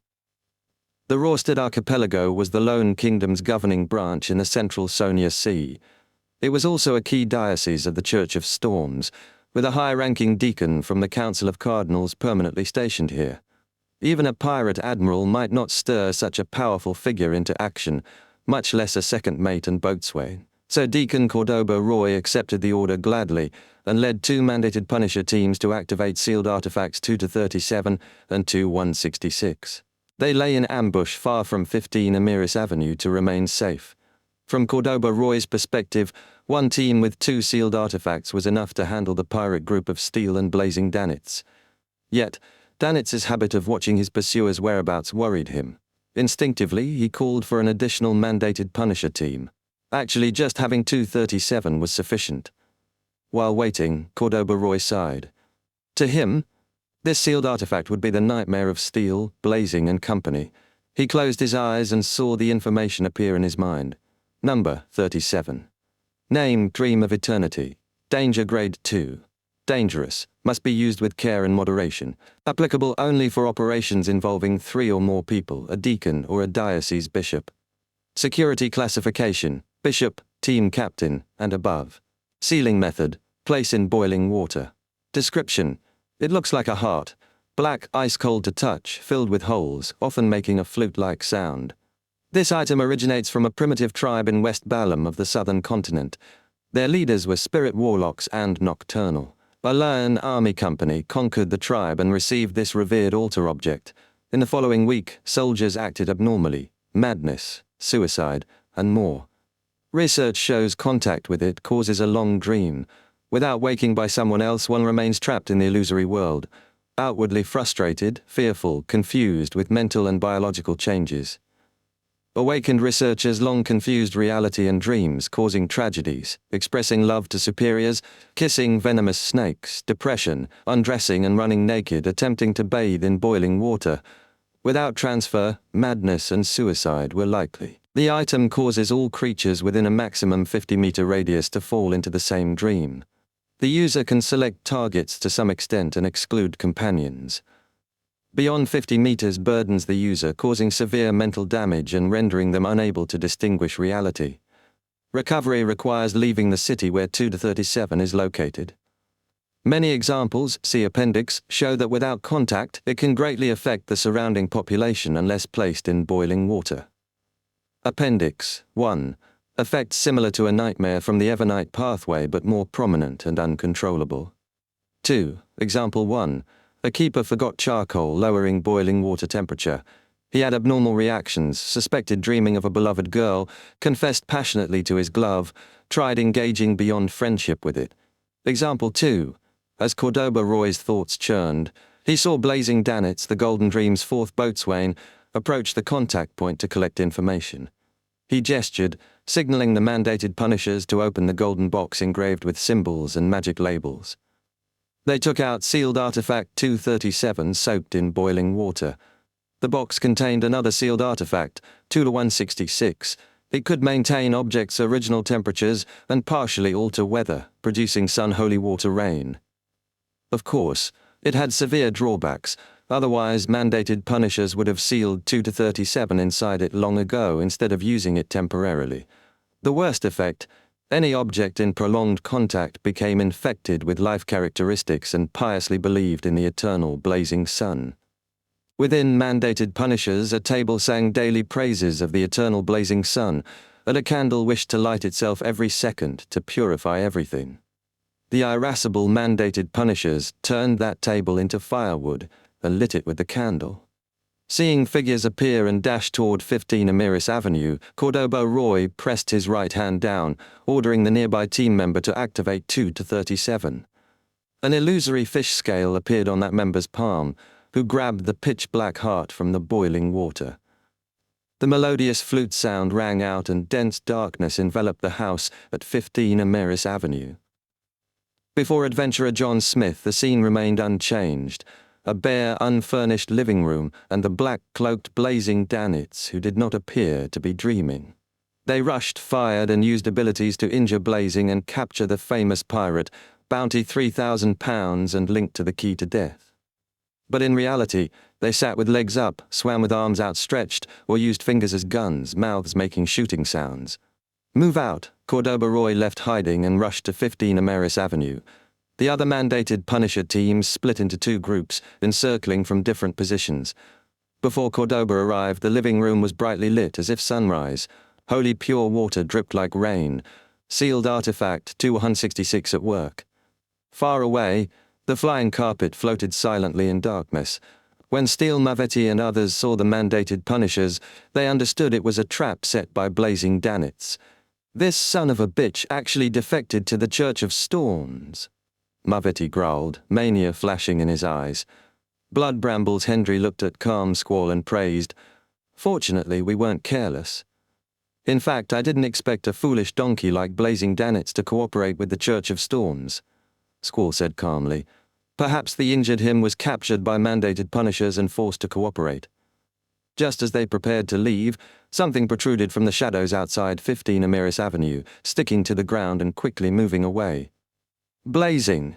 Steel Mavetti recalled the failed ambush. "Danitz!" Hendry recognized the man escaping with magical powers. Squall paused, then said, "Either Blazing Danitz wants to use this chance to escape mandated punisher control, or has other traps. However, mandated punishers were attracted, so he had to flee." "Regardless, opportunity." Hendry glanced at mandated punishers storming the house. "If we seize this minute, we can kill and take Blazing under their noses." Steel Mavetti's hopes flared, mania in his eyes. Squall nodded and told the other two Beyonders, "Take my zombies and puppets and guard this position. Once mandated punishers arrive, use them to create chaos and escape." "Yes, boss." The two Beyonder pirates jumped off the flying carpet with zombies and puppets. The peacock blue carpet turned and shot ahead of Blazing. "Provide support. Mainly guard surroundings. I'm worried Danitz has other helpers," Squall told Hendry. A smile appeared on Hendry's pale face. "All right." Squall nodded at Steel Mavetti. Using his high vantage, Mavetti distinguished mostly normal shadows, determining the target's direction. He jumped off the flying carpet and landed heavily like a giant boulder. White frost condensed underfoot and cold, transparent ice quickly spread. The black shadow froze in the corner. With a crack, Blazing Danitz struggled, growing out of shadows. On the flying carpet, Hendry dropped what he held, green leaves, flowers, and brambles. They wildly grew and intertwined, ensnaring Blazing Danitz, immobilizing him. Squall jumped off, thrusting a sharp scalpel in his right palm toward Danitz's neck. Splat! He circled behind, holding the scalpel handle. Danitz's head fell, body shrinking to a thin, tattered paper figurine. At that moment, Steel Mavetti felt a terrible hunger like a monster watching him. "No, it's not Blazing." An incandescent fireball flew from a rooftop, smashing toward him. He raised his arm. Boom! Flames exploded, shockwave radiated, blocking Squall's and Hendry's sight. They remained confident in Steel. Mavetti's clothes were torn, skin marked white but uninjured. Then he saw a figure walk out of the flames, a black cloak, neatly combed black hair, dark, emotionless eyes, and a thin, cold face. The Danitz before was faceless Klein, Gairman Sparrow, who was always prepared for the hunt. Chapter 5 and 27. A quick battle. Just as he leaped out of the flames, the 2 points of light in Klein's eyes, wearing golden gloves on his left hand, enlarged and brightened like lightning cutting across the sky. After distracting Steel Mavetti and company with paper figurine substitutes, Klein activated Creeping Hunger and switched to the interrogator's soul, preparing to use psychic piercing. "Ah!" Steel Mavetti cried out miserably, as if stabbed in the head, pain stabbing deep into his soul. His Beyonder powers burst out, erupting into a hurricane spreading in all directions. Suddenly, beautiful snowflakes fell, layers of translucent ice spreading outward, coating the roadside trees with white edges. The trees quickly withered, showing signs of decay. The lingering resentment of remnant spirits awoke. They sobbed, wailed, and shrieked, dyeing the nearby area grey and repressed. Klein descended naturally from the sky, his left glove shining like the sun. Opening his arms, he leaned back as if embracing something. As his heels touched the cold ground, a pure, blazing, thick pillar of light descended from above, enveloping Steel Mavetti and illuminating his dark skin, firm muscles, and steel ball-like curly hair. Priest of light, light of holiness. Mavetti's expression twisted. His skin began to melt. Like a candle thrown into a burning fireplace, he suffered far more than the corrupted Bishop Millet would have, weakened as a zombie. The snowflakes ceased falling, ice melted, and the trees' white edges faded to brown. The powerful beam caught Blood Brambles Hendry and Squall's attention. Hendry's expression shifted as he pulled magical materials from a secret pocket, planning to use terrain advantage to save Steel Mavetti. A fiery raven suddenly appeared before his eyes. 1, 2, 3. Countless fire ravens filled Hendry's vision like crimson stars, flying from all directions in a dense, scorching formation. Hendry's heart skipped, his gaze froze. He grabbed another material. Whoosh! He scattered light blue powder on himself while chanting in ancient Hermes, "Sea waves!" The powder expanded into dark blue waves spreading outward. Meeting the fire ravens, they hissed and produced dense white fog. The fire wave from the previous explosion waned slightly. Through crimson remnants, Squall saw Steel Mavetti's skin melting like wax, flesh dripping inch by inch. An unfamiliar man in a black cloak stood beside him. Squall did not panic. Like a cold-blooded viper stripped of emotions, he raised his arms and abruptly pressed both palms down. In a split second, the thin, grim-faced young man's body sank. His movements slowed as if his flying wings were snapped. Steel Mavetti struggled and rolled to avoid a second light of holiness. Squall noticed the man losing weight and thickness. He turned into a thin paper figurine, pressed into the ground by invisible force, soaking into the mud formed from melting ice. Klein phased into existence from another position. Rubbing his right thumb and middle finger, he snapped 3 times and rushed forward. Pa! Pa! Pa! The sunbird-shaped, dark, golden brooch in front of him flashed continuously, adding purifying power to his air bullets. Bang! Bang! Bang! 3 bullets hit slow-moving Steel Mavetti's right chest, penetrating half-melted skin and flesh, creating a gruesome wound. Golden flames spread outward. Sow! Sow! Sow! Squall tossed scalpels, but Klein deftly dodged with acrobatic ease. Steel Mavetti gained a breather. Pushing his palm, he stood and charged, showcasing close combat advantage and an abnormally strong body able to withstand powerful blows. Ice formed under his feet again. His fists exuded rotting aura. Again, 2 bolts of lightning shot from Klein's dark brown eyes into Mavetti. Mavetti raised his head, clenching teeth. Blood leaked from nose, mouth, ears, adding to his melted skin. While shooting air bullets, Klein kept using the interrogator soul and psychic piercing. Against a Beyonder zombie with a steel-like body, damaging the spirit body was far more effective. Repeated strikes stiffened Steel Mavetti's body briefly, but he lost reasoning. Black, firm hair grew strand by strand on his face. His teeth and nails lengthened constantly. His skin writhed to coalesce, turning black to white. He became a real bloodthirsty, crazy zombie. Klein closed in, brushing past Mavetti's shoulder. He stuffed a bottle into the hideous wound he created. The bottle held a few ordinary brass bullets and a large amount of sun-holy water Klein prepared in advance. Oof! Klein's advance caused Squall's control attempt to fail. With a twist of his heel, Klein moved behind Mavetti, back to him. Pow! He raised his right hand and snapped his fingers before Mavetti could remove the bottle. Bang!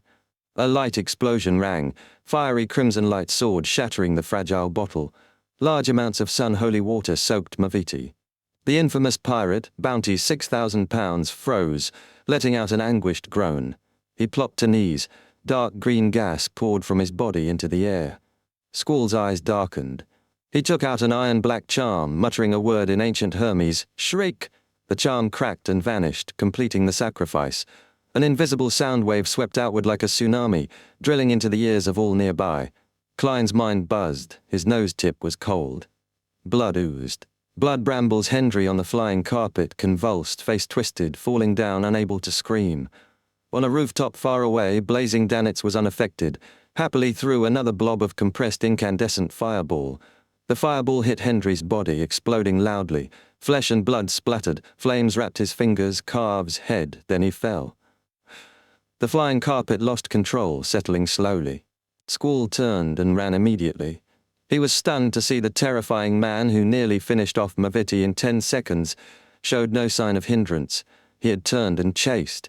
How is that possible? This a shriek charm created by Admiral. Squall had no time to think. He fled down another street. His head was suddenly struck hard, causing whole body spasm. Lightning in Klein's eyes faded as he raised his right hand, snapping fingers again. Bang! An air bullet flew about 10 meters, drilling accurately into Squall's head. Squall lacked Steel's non-human endurance. His vision blackened.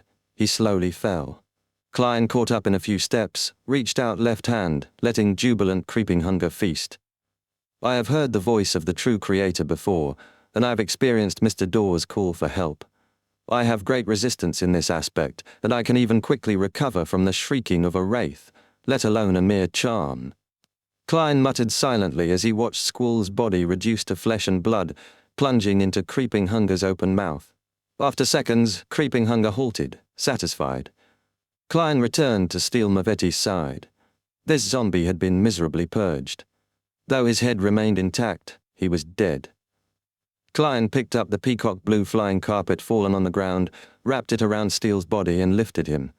Glancing back at 15 Amaris Avenue, he heard rampaging zombies and puppets, sensed the mandated punishers approaching. Klein pulled his hood over his head, bowed slightly in salute. "Pa!" He rubbed fingers. Paper fragments ignited, producing crimson columns of fire. Under firelight, his body turned illusory and vanished. The items turned into shadows. He ignored the Beyonder characteristics slowly emerging in Squall and Hendry. Greed would bring unnecessary danger. His harvest was sufficient. Leaving some mandated punishers to handle zombies and puppets, Cordoba Roy led the damaged pirates and caught Beyonder adventurers to the scene. They saw scattered corpses, scalpels, and withered trees on the streets. They could distinguish the receding sun's aura and the evil sensation from the depths of flesh and blood. Chapter 528, Grazing. It was early morning, the sky just brightening. Most alleys remained dark and silent. With Danitz's cloak aiding his stealth, Klein blended into the shadows, feeling the world greyish-black and transparent, reality blurred, sounds distant and hollow like from a starry void. Keeping far from Amaris Avenue, he found his bearings and grew out from the shadows into an empty alley strewn with broken stones.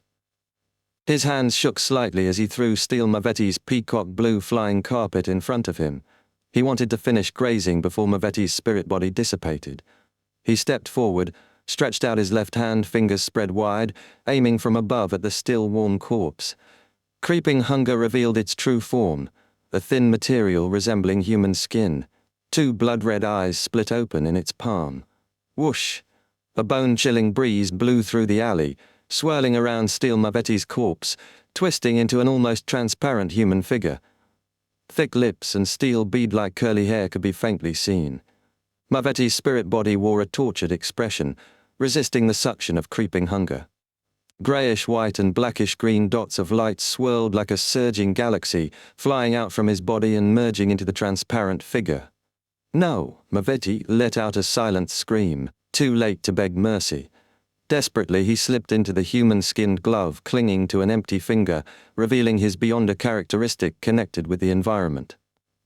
This connection dictated which powers would be accessible when grazing Mavetti's soul, perhaps 1, 2, or no more than 3 powers, chosen randomly and fixed.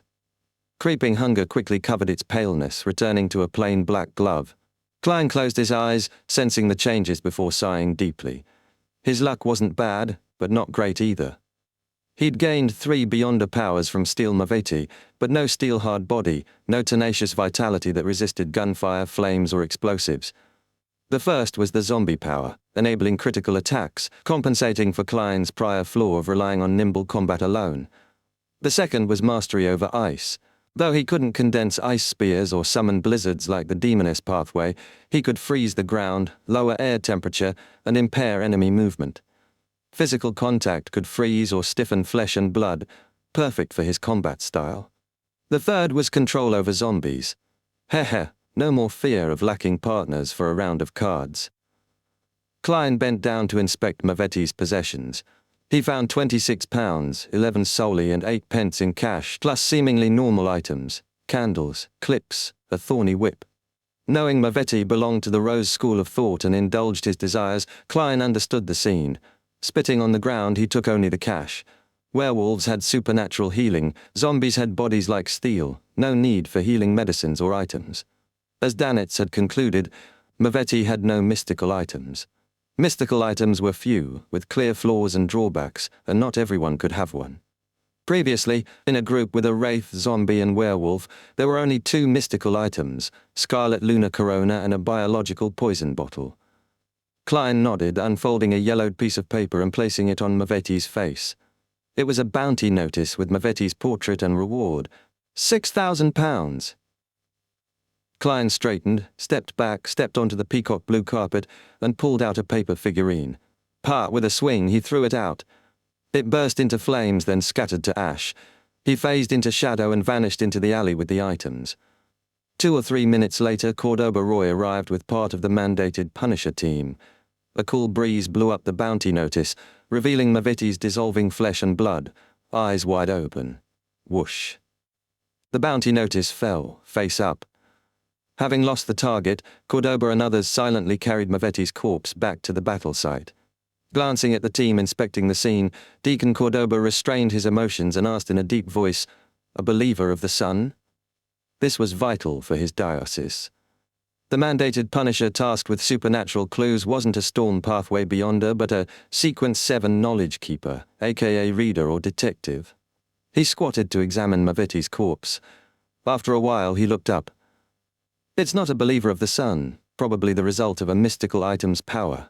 "Why?" Cordoba frowned. "There's an evil feeling from flesh and blood. One corpse was devoured, leaving only body traits and items. A sun believer wouldn't do that, even using items. To them, things from the true Creator's domain are sacrilegious and need immediate purification or sealing. They wouldn't borrow such powers." Cordoba considered, then asked, "Someone from the Aurora Order?" "No. A true Rose Bishop or Shepherd wouldn't act crudely. They'd wrap the corpse in their body and leave, not dismember on sight. That wastes time and leaves valuable items. Devouring in such a rush resembles mystical item negative effects," the Knowledge Keeper explained calmly.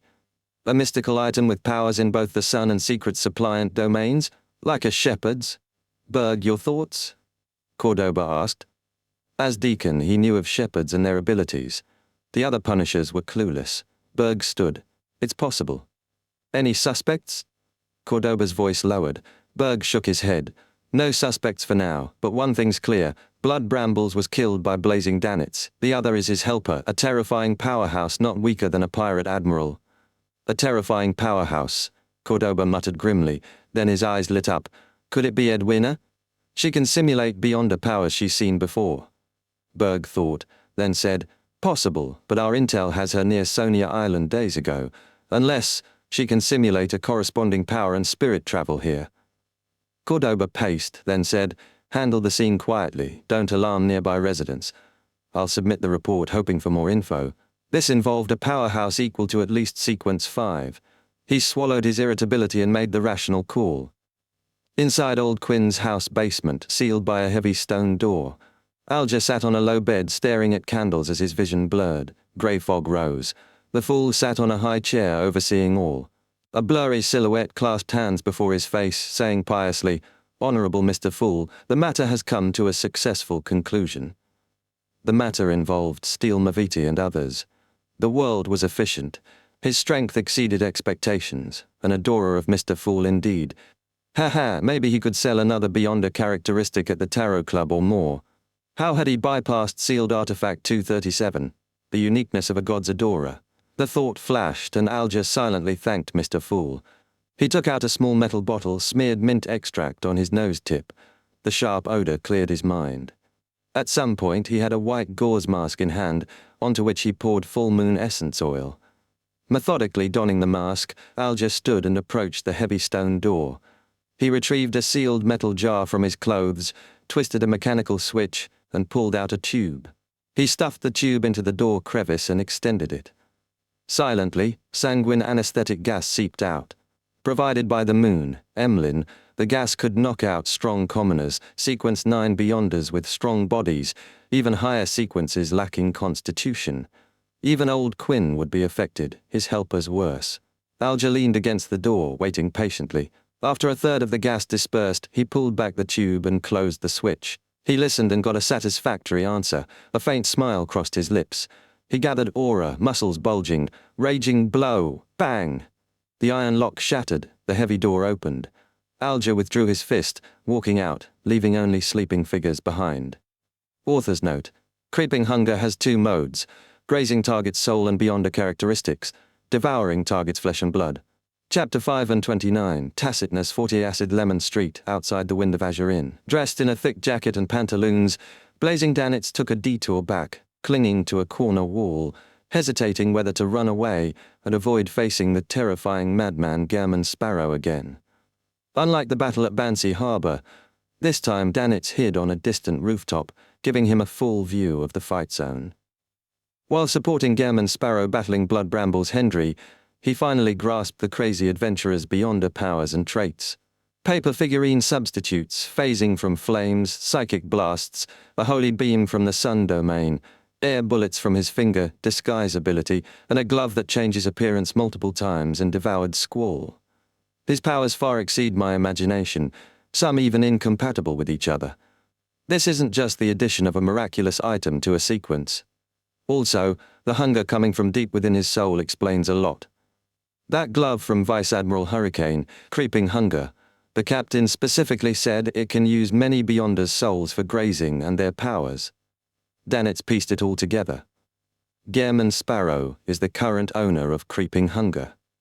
Danitz felt no belittlement because Gairman relied on a mystical item for strength. Instead, he felt reverence. The reason? Using a mystical item fully required great ability. Without sufficient strength and combat experience, even with Creeping Hunger, Gairman Sparrow couldn't have finished off Steel Mavetti and Calm Squall in 10 seconds. Also, his captain Edwina Edwards learned Vice Admiral Hurricane didn't die by the Church of Storms, but was killed by a powerhouse while fleeing. Danitz knew Hurricane Chilangos at his peak. The power able to kill him easily equaled top pirate powers, like the King of the Five Seas and Queen Mystic. Though surprise lowered evaluations slightly, the person wouldn't be much weaker than the King of Immortality, and stronger than Admirals Hell and Blood. Creeping Hunger now belonged to Gairman Sparrow, meaning he either killed Chilangos or had backing from a 4 Kings level power. Either way, terrifying beyond Danitz's expectations. His body tensed. He didn't want to face a madman with crazy blood. Phew, he sighed, knowing he'd hesitated too long and had to decide. Gairman Sparrow knew divination and trusted it. With Shadow Cloak in his hands, running would fail and anger him. Shadow Cloak was rare. Clenching his teeth, Danitz turned the corner, entered the hotel, and went to the luxurious suite. After carefully waiting, Danitz used his key to open the dark room. Gas wall lights were off. The faint early morning light shone on Gairman Sparrow facing the door. Gairman wore his usual tweed black overcoat and dark trousers, holding a half-top hat, right foot over left thigh. He leaned back slightly, face obscured by shadow, but his clear dark brown eyes watched the door calmly and indifferently. Danitz lowered his head, laughed dryly, and said, "In accordance with your instructions, I circled a few news agencies and wrote that Blazing killed Steel Mavetti, Blood Brambles Hendry, and Squall on pieces of paper and threw them in. Of course, I mentioned a powerful helper, a mysterious unknown top adventurer and veteran bounty hunter." Klein nodded with a polite smile. "Very good." Danitz, relieved, noticed the peacock blue carpet and asked, puzzled, "What about the heads of Steele and Hendry?" Klein replied calmly, "Wasn't taken." "You didn't take them?" Danitz exclaimed. "Then what about our bounty?" Having the heads was key to claiming bounties through contacts, even if it cost 15 to 30%. As a pirate, Danitz couldn't claim bounties himself, so the heads were essential. To Danitz's surprise, Gairman Sparrow, crazed for money, hadn't taken the heads, meaning he'd given up the bounty. Klein didn't answer and pointed to the flying carpet on the floor. "You helped. You have 2 choices. One, £3,000 in cash. The other, this flying carpet. You have 5 seconds. Exceed that, you forfeit. £3,000 or the flying carpet?" It seemed only to suspend and fly, not too fast or useful. But at sea, for a non-sailor beyonder, such items were precious. No worry about ship sinking aftermath. Danitz hesitated. Then he heard Gairman Sparrow counting, 3, 2. His heart skipped. He blurted, "Flying carpet." Klein nodded. "Okay." Knowing Gairman's credibility, Danitz relaxed, then muttered, "Why didn't you count 5 and 4? Wasn't it 5 seconds? Klein's expression stayed neutral. Counted inwardly. Danitz grimaced. Klein stood slowly, flicked his wrist, tossed the hat to the rack and walked to his bedroom. Cathedral of Waves. Alger came for morning prayers and met Diocesan Bishop Chogo, explaining last night's events, only modifying the anesthesia gas to a slumber charm from the Church of Evernite. Chogo nodded approvingly. To venture deep into enemy lairs, risking death for faith, that's praiseworthy. You are a true storm attendant. Last night, we captured 5 Beyonders and killed 2 on the spot. As a result, Mavetti, Hendry, and Squall are dead. Their heads will no longer appear or will be ours, so the government's bounty is ours. The total reward exceeds £10,000. You receive the bulk, £6,000. Do not refuse. The Lord commands those who fight for faith not to hold back. Holy Lord of storms, Alger pounded his left chest. Though Alger and the world disagreed on bounty splits, they tacitly agreed not to interfere when hunting pirates. The bounty must be laundered through the church and split equally. As for bounties from nations like Intis and Faisac, Alger had no hopes. Only those with strong backgrounds could claim all bounties, as heads or corpses were required. £3,000 will belong to the world. Losing that raises suspicion. I'll buy a mystical item. Such items are rare, overpriced, especially in urgent times. No one will doubt I spent £5,000 on an item worth £3,000. If I sell old Quinn's items, accounts will balance. Alger quickly planned. Knowing £3,000 awaited him, Klein sat happily in the fool's high-back chair, pondering a serious question. After grazing steel Mavetti, he had promised to release a soul from creeping hunger. Their Beyonder powers were useful. Releasing them before a replacement was found would be a pity.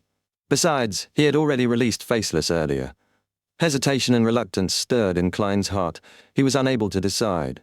After a long pause, he leaned back and exhaled. I can't deceive myself. Shaking his head, he laughed and relaxed, having made up his mind. He would keep his promise and release a soul. The Faceless had been released early for information. A fair exchange. Which one to release? Miss Justice had bought psychiatrist potion materials and a mystical item for £5,500.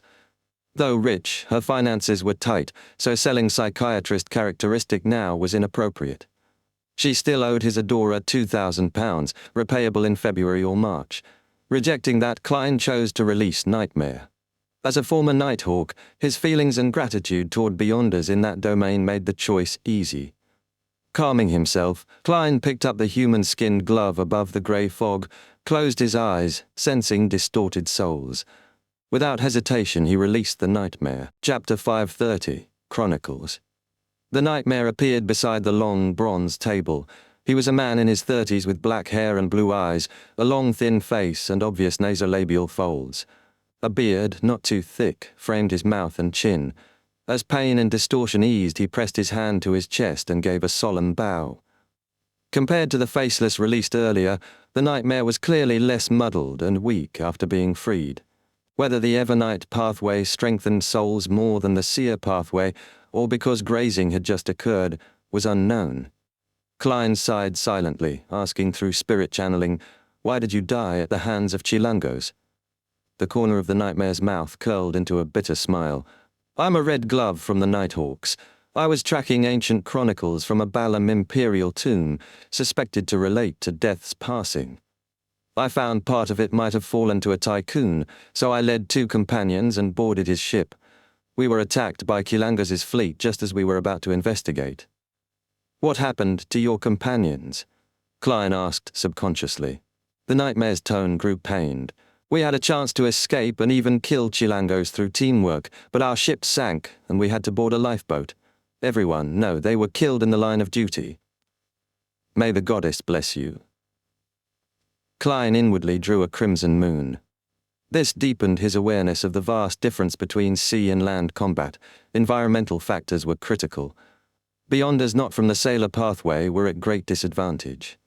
If the flying carpet hadn't been huge, cumbersome and slow, making him an easy target, Klein would have kept it and given Dan its cash. "Fortunately, I have the bladder of a murloc. I can find an artisan to make a mystical item for underwater swimming. But artisans are rare, mostly affiliated with the Church of Steam and Machinery. Without them, mystical items stay scarce. If push comes to shove, I'll ask Mr. Hanged Man for help." Klein looked softly at the Nightmare killed in the line of duty, leaning back. "What's your name? What unfulfilled wishes do you have?" The Nightmare's form slowly dissipated. He smiled. "My name is Davy Raymond. I lost parents, wife, and siblings in a black magic incident, leaving one daughter, Nilu, born 1330, a lovely girl. To investigate the incident's truth, I joined the Nighthawks and became a red glove. I didn't get to spend time with her, making her lose a father alongside her mother. I believe the church will give her my pension and secretly help her. I'm not worried about her life, just that she marry under the goddess's witness, have her own family, and not be lonely. It's already 1350. She may have a marriage partner, Klein said wistfully. Time flies. Davy muttered, Tell her all the culprits were punished, and I died by accident. No need to hate anyone. Tell her Daddy loves her and is very sorry. His figure became more transparent, about to vanish. Klein closed his eyes, asking, Where does she live? What's the tycoon's name who collected Death's chronicles? We live in Desi County's Condensed City, a beautiful seaside city with rich rubber plantations. If she hasn't moved, she's at 67 Red Indus Street. The tycoon's name is Jimmy Necker. He probably fell into Chilangos's hands too. Before finishing, Davy disappeared, leaving a deep black gem-like object on his glove. Klein watched quietly, then tapped his chest 4 times clockwise and said deeply, If I get a chance, I will visit your daughter. In a palace like a giant's residence, endless, unchanging fog surrounded him. Klein stored Davy Raymond's Beyonder characteristic, rubbed his forehead and turned to Death's chronicles. The Death and Evernight pathways could switch at high sequences. It made sense for the church to investigate those chronicles. Klein wondered if Jimmy Necker was dead or alive. If dead and his items fell to Chilangos, he'd investigate from the pirate side. Chilangos's crew now belonged to Vice Admiral Ailment, Tracy. As it involved death, it might help Mr. Azik. Klein decided to check himself and write to the powerhouse if needed. After clearing his mind, he summoned creeping hunger back. Seeing it was late, he gave up catching up on sleep and decided to summarize lessons from last night's operation. The biggest lesson was that he had overestimated the mandated Punisher's patience. He'd hoped that despite the accident, the mandated Punishers would restrain him and wait for the real target, Steel Mavetti. Then, they'd use the sealed artifact to pull many into a dream, restraining unaffiliated Beyonders. He believed his uniqueness would let him detect sleep and forcibly escape, allowing a composed attack on Mavetti and his helpers, completing an instant kill and bringing 2 corpses. Yet, just as the incident began, a rowdy group stormed in without leaving backup teams for contingencies. At most, the sealed artifact wielder was left on the periphery with 1 or 2 guards. The more Klein thought about it, the more he didn't know whether to laugh or cry. If not for steel-mandated Punishers, more cautious pirates with at least 2 Beyonders, and their puppets and zombies blocking mandated Punishers, pursuers, Klein likely would have faced 2 against 5 and given up for a strategic shift. What pleased Klein was that he had prepared well. This was the professional habit of a magician. Knowing from Miss Sharon and Marek the traits of the first 5 sequences of the mutant pathway, Klein understood Steel Mavetti, through the lunatic phase, could resist beyond the disruption and mind influence via irrational factors. He abandoned thoughts of using psychiatrist's dragon might and frenzy in Nightmare, clearly weaker than the mandated Punisher's sealed artifact. Instead, he focused on Interrogator's psychic piercing and Priest of Light's purification powers. Psychic piercing attacked the spirit body directly, unlike other powers affecting the body of heart and mind or soul body. If any link failed, Mavetti could recover, preventing a quick kill. Failure in that environment. Klein also used the pathway's tendency to lose oneself to desires, making emotions easier to grasp. He believed a psychic attack would provoke madness and counterattack without care. The safest way to handle a zombie was with matchsticks or danits. He'd use Flaming Jump and Light of Holiness to kite Mavetti, making him want battle but unable to reach opponents. Fireball shots would keep up the chase. Unfortunately, time and situation didn't allow this. Klein sighed, checked his pocket watch. Almost 9 in the morning, he left the bedroom. Danitz lay in a reclining chair, snoring loudly like a steam engine. He opened his eyes and sat up as Klein came out. "Are you going out?" Danitz asked, seeing Klein take his hat from the rack. "Yes." Klein stayed in character, not explaining he planned to help someone confess. "What about me?" Steel Mavetti and his men were nearly dead. No worries. Even if newspapers didn't report, he could spread the news himself. Idle pirates and adventurers would boast and spread it to the sea, informing Captain. They were useless except for drinking and bragging, but still useful. Danitz hesitated, then asked, secretly afraid, "Mr. Sparrow, can I leave now?" Klein smiled faintly. "You have always been free." "That's right. I wasn't caught this time, just seeking help. I have always been free. Danitz froze, then brightened, but then he heard Gehrman Sparrow's voice lightly float toward him. But that ends now. Ah, what? Danitz looked confused. It took 3 seconds to understand. He'd been captured again. Why? Danitz asked angrily, aggrieved. Klein put on his hat, saying lowly, I want to meet your captain. Danitz's eyes widened. He stood abruptly, shouting, What do you want? This fellow was too agitated. Klein replied calmly, I have some things to ask her. Chapter 531, Great Acting. Danitz frowned as he watched Gehrman Sparrow leave the room, uncertain of the man's true motives. What's he really after? Money? Riches? The man had passed up nearly £10,000 in bounties from Steele Mavetti and Blood Brambles Hendry. Even after commissions, it would have netted him £7,000 to £8,000. Yet he didn't claim it. And he shared the spoils with me. That's strange. When he first heard I was blazing, he immediately pegged me as a £3,000 bounty. In Captain's words, this doesn't make sense. Danitz thought about it further. Perhaps Gehrman Sparrow had better ways of claiming the bounty or planned to leave it for someone else. He must have expected the mandated punishers to show up. He had to have connections and information channels, and behind him there could be a powerful, secretive organization. His thoughts began to spiral into more dangerous territory. Was Gehrman Sparrow after the captain's £26,000 bounty? In a duel, the captain might win, but Sparrow's backing was another matter. You want to harm Captain? Over my dead body. Danitz puffed his chest, filled with righteous determination. I'll make further observations. Maybe Gehrman Sparrow really just has questions, he muttered to himself. His eyes darted around. The flying carpet and shadow cloak were still there. Was Gehrman Sparrow afraid he might escape? Or did he steal my hair for divination? No, he's a crazy guy. Even if he wanted my hair, he'd pull it out in plain sight. There's definitely a powerful organization behind him, watching me right now. They're waiting for me to leave so they can find the captain. How insidious! He leaned back in the reclining chair, chuckling to himself. I'm not leaving. I want to see what you can do. I won't bring danger to Captain. By 3:15 that afternoon, Klein had reached Samim Island. Located far from the City of Generosity, it took nearly 5 hours by liner. On the way, Klein bought a suit and a small suitcase, spending only 14 soldi, less than £1. The local clothes gave him a nondescript appearance. He was now in a thick brown jacket, light brown cap and pantaloons, blending in with the locals. It wasn't a luxurious change, but it was enough for Klein to avoid suspicion. He'd missed the 9 a.m. ferry and had to wait until 10. Thinking about his current financial situation, Klein added up his earnings. The faceless characteristic sold for £3,825, and the pirate bounties brought in £3,000.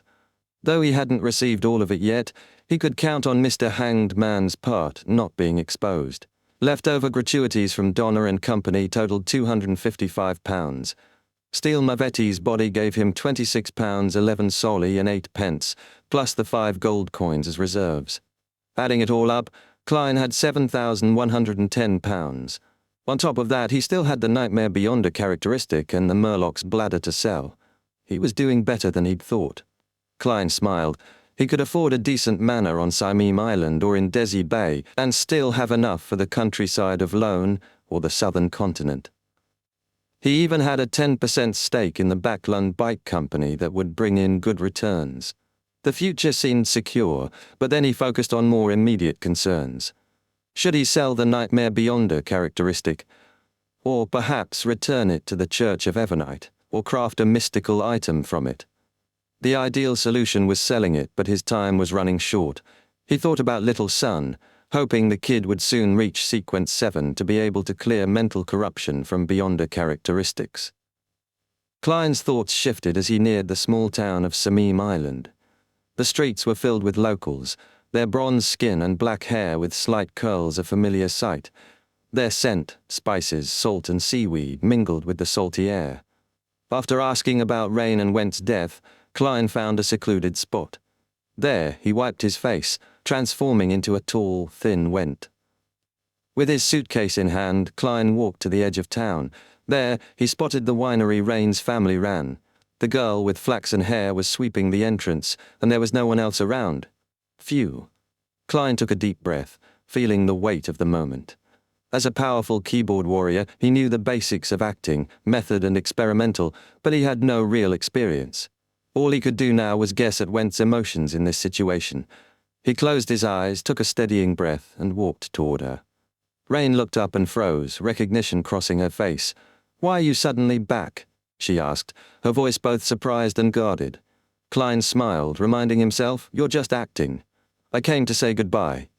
He spoke in a local dialect, a rough version of Byam's accent. "Goodbye?" she asked, confused. Klein turned his head, smiling as he spoke. "I'm going after a treasure trove, and I don't know when I'll be back. When I return, I'll have a lot of money. I'll buy a manor in the countryside, plant some rubber trees, set up a vineyard, build a blacksmith shop, and let the air smell of spices. I'll even buy slaves, just like the masters do. But I'll be missing one thing." Klein's heart raced, and he forced himself to look Rain in the eye. "I need a wife. I want to marry you, Rain. I'm telling you this now because I'm afraid I'll never have the chance again."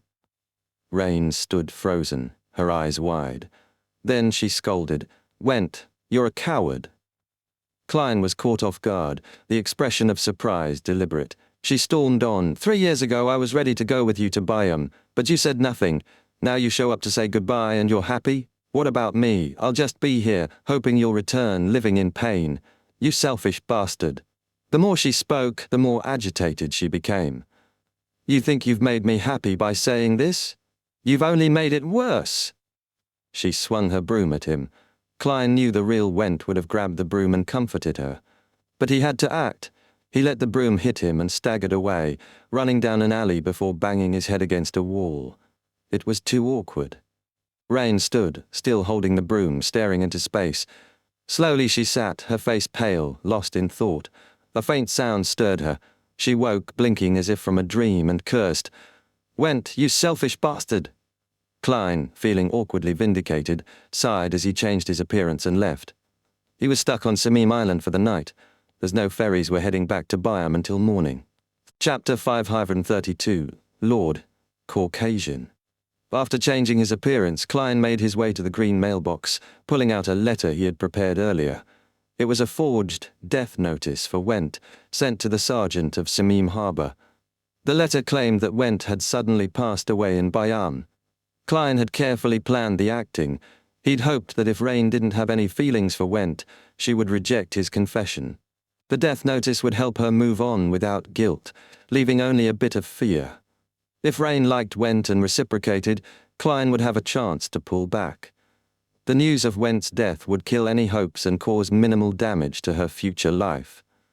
Still, it felt cruel.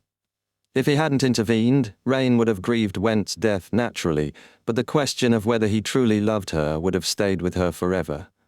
At least, with this, the pain might fade eventually.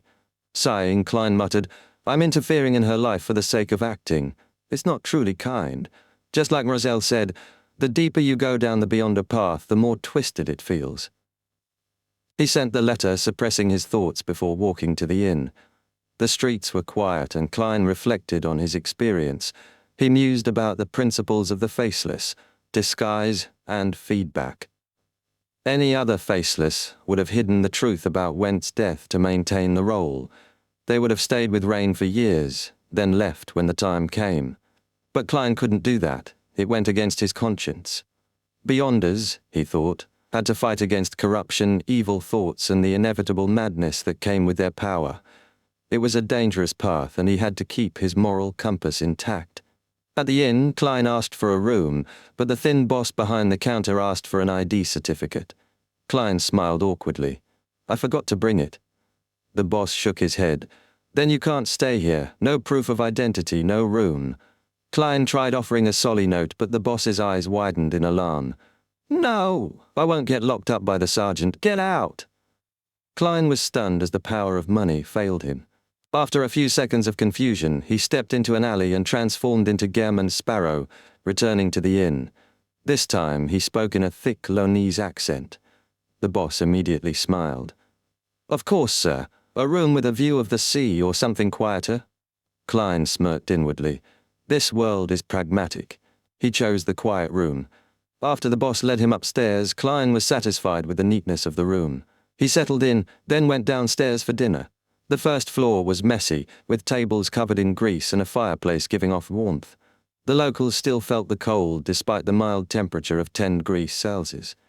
Klein found a seat and ordered grilled meat, spiced mushroom soup and potato bread. As he waited for his food, his eyes landed on a lady sitting at a nearby table. She had tied black hair and greenish-grey eyes, her appearance being the kind you wouldn't tire of easily. Though her adventurer outfit caught his attention, what intrigued Klein was the whole group's demeanor. They were clearly seasoned adventurers. The group had fresh mud on their boots. They had just come back from the woods surrounding the town. Many adventurers went into the forests of the colonies, seeking ancient pagan temples or altars filled with gold. Some even struck it rich overnight. Klein judged from the clues that these adventurers were likely returning from such a trip. It's better to hunt pirates than wander in places like that, he thought, retracting his gaze. A while later, the food arrived. The grilled meat was savory, slightly sweet, and had been roasted on skewers, reminiscent of kebabs from Klein's previous life. The flavors were infused well into the meat. Perfect, he thought as he dug in, savoring the meal. He also tried the local drink, Gurney sap, a lemonade-like beverage with sugar and milk. After dinner, Klein returned to his room. He had been hunting the previous night and hadn't slept, so he quickly got ready for bed. He put out the fire, crawled under the quilt, but soon found himself awake in the middle of the night. It was chilly, about 8 to 9 degrees outside. He reached for the sun brooch on the bedside table, knowing it wouldn't heat him physically, but it helped to trick his mind into thinking it wasn't so cold. Klein got out of bed, heading to the washroom, but just as he was about to wash his hands, his spiritual senses tingled. He frowned and looked up at the vent. Suddenly, something black and slippery dropped from above. It was a venomous snake with a flicking, forked tongue. Klein quickly reacted, shouting, "Bang!" The snake was struck and split in half. Klein stared at the two halves for a moment before walking out of the bathroom. He pulled a gold coin from his pocket, still processing what had just happened. Chapter 533, Mr. 4,200 pounds. Klein murmured softly, "There is danger in the inn," and proceeded to perform a divination. With a faint clang, the gold coin tumbled and landed, tails. No danger. Still uneasy, Klein used a bottle of insect-repelling oil to circle himself, then took 4 steps counterclockwise. He entered the grey fog to make another divination, confirming the same result, no danger. Despite the answers, Klein remained cautious. He recalled his seer principles. Divination wasn't infallible, and he couldn't ignore the possibility of misinterpretation. He suspected the 4 adventurers he had observed at dinner had uncovered something in the abandoned temple and disturbed ancient evil spirits. They likely carried curses or dark thoughts. Time passed, and Klein felt a subtle spiritual fluctuation spreading from the room, blending into the surrounding darkness. It quickly dissipated, and Klein thought, it was beyond her powers. Handled already? He decided to wait a bit longer, comforted by the presence of a cathedral and mandated punishers in the town. Meanwhile, in Byam at the Amiris Leaf Bar, Danitz was trying to blend in. He sat, drunk, watching dancers in the boxing ring and shouting along with the other drunks, "Dog shit! It's been so long since they've lost a single piece of clothing." Then a nearby man slurred, "Have you read the newspapers?" Another drunken companion shot back, "Can't even read those twisted letters. I'm only interested in twisting things like this." He gestured to the dancers, laughing at his own joke. The first man smacked the back of his head. "Steele is dead, killed by blazing." Danitz froze, instinctively inching closer. "Steele?" He cleared his throat, pretending to remain uninterested, but silently listened in. The drunkards continued. "Steele Mavetti is dead. The second mate of Admiral of Blood is dead." The mention of Steele made Danitz sit up straighter. "Wait, what?" One drunkard continued. "The Navy and the Church were involved. Steele, Blood Brambles, Khan Squall, they're all dead, and John Smith too. All caught." But another interrupted, "That's not what I heard. I know someone at the news agency. Blazing Danitz and a powerful adventurer did it." Danitz's mind raced. "What? They're blaming me?" The drunk continued. "Blazing Danitz's bounty has risen to 4,200 pounds. Danitz couldn't help but chuckle inwardly. 4,200 pounds. They have no idea what's really going on. They'd be envious if they knew. The other drinkers shared their amazement. 4,200 pounds? Blazing sure is fierce. Danitz basked in the moment, but deep down he sighed. He could almost imagine his shipmates' envy. 4,200 pounds. If only they knew about my little side projects. As the bells of the Storm Cathedral rang and the sun rose, Klein exhaled, relieved that nothing had gone awry during the night. He went back to sleep for a few hours, catching up on rest. At 8:30 a.m., he woke up, washed and bought bread and gurney sap for breakfast, making his way to the dock.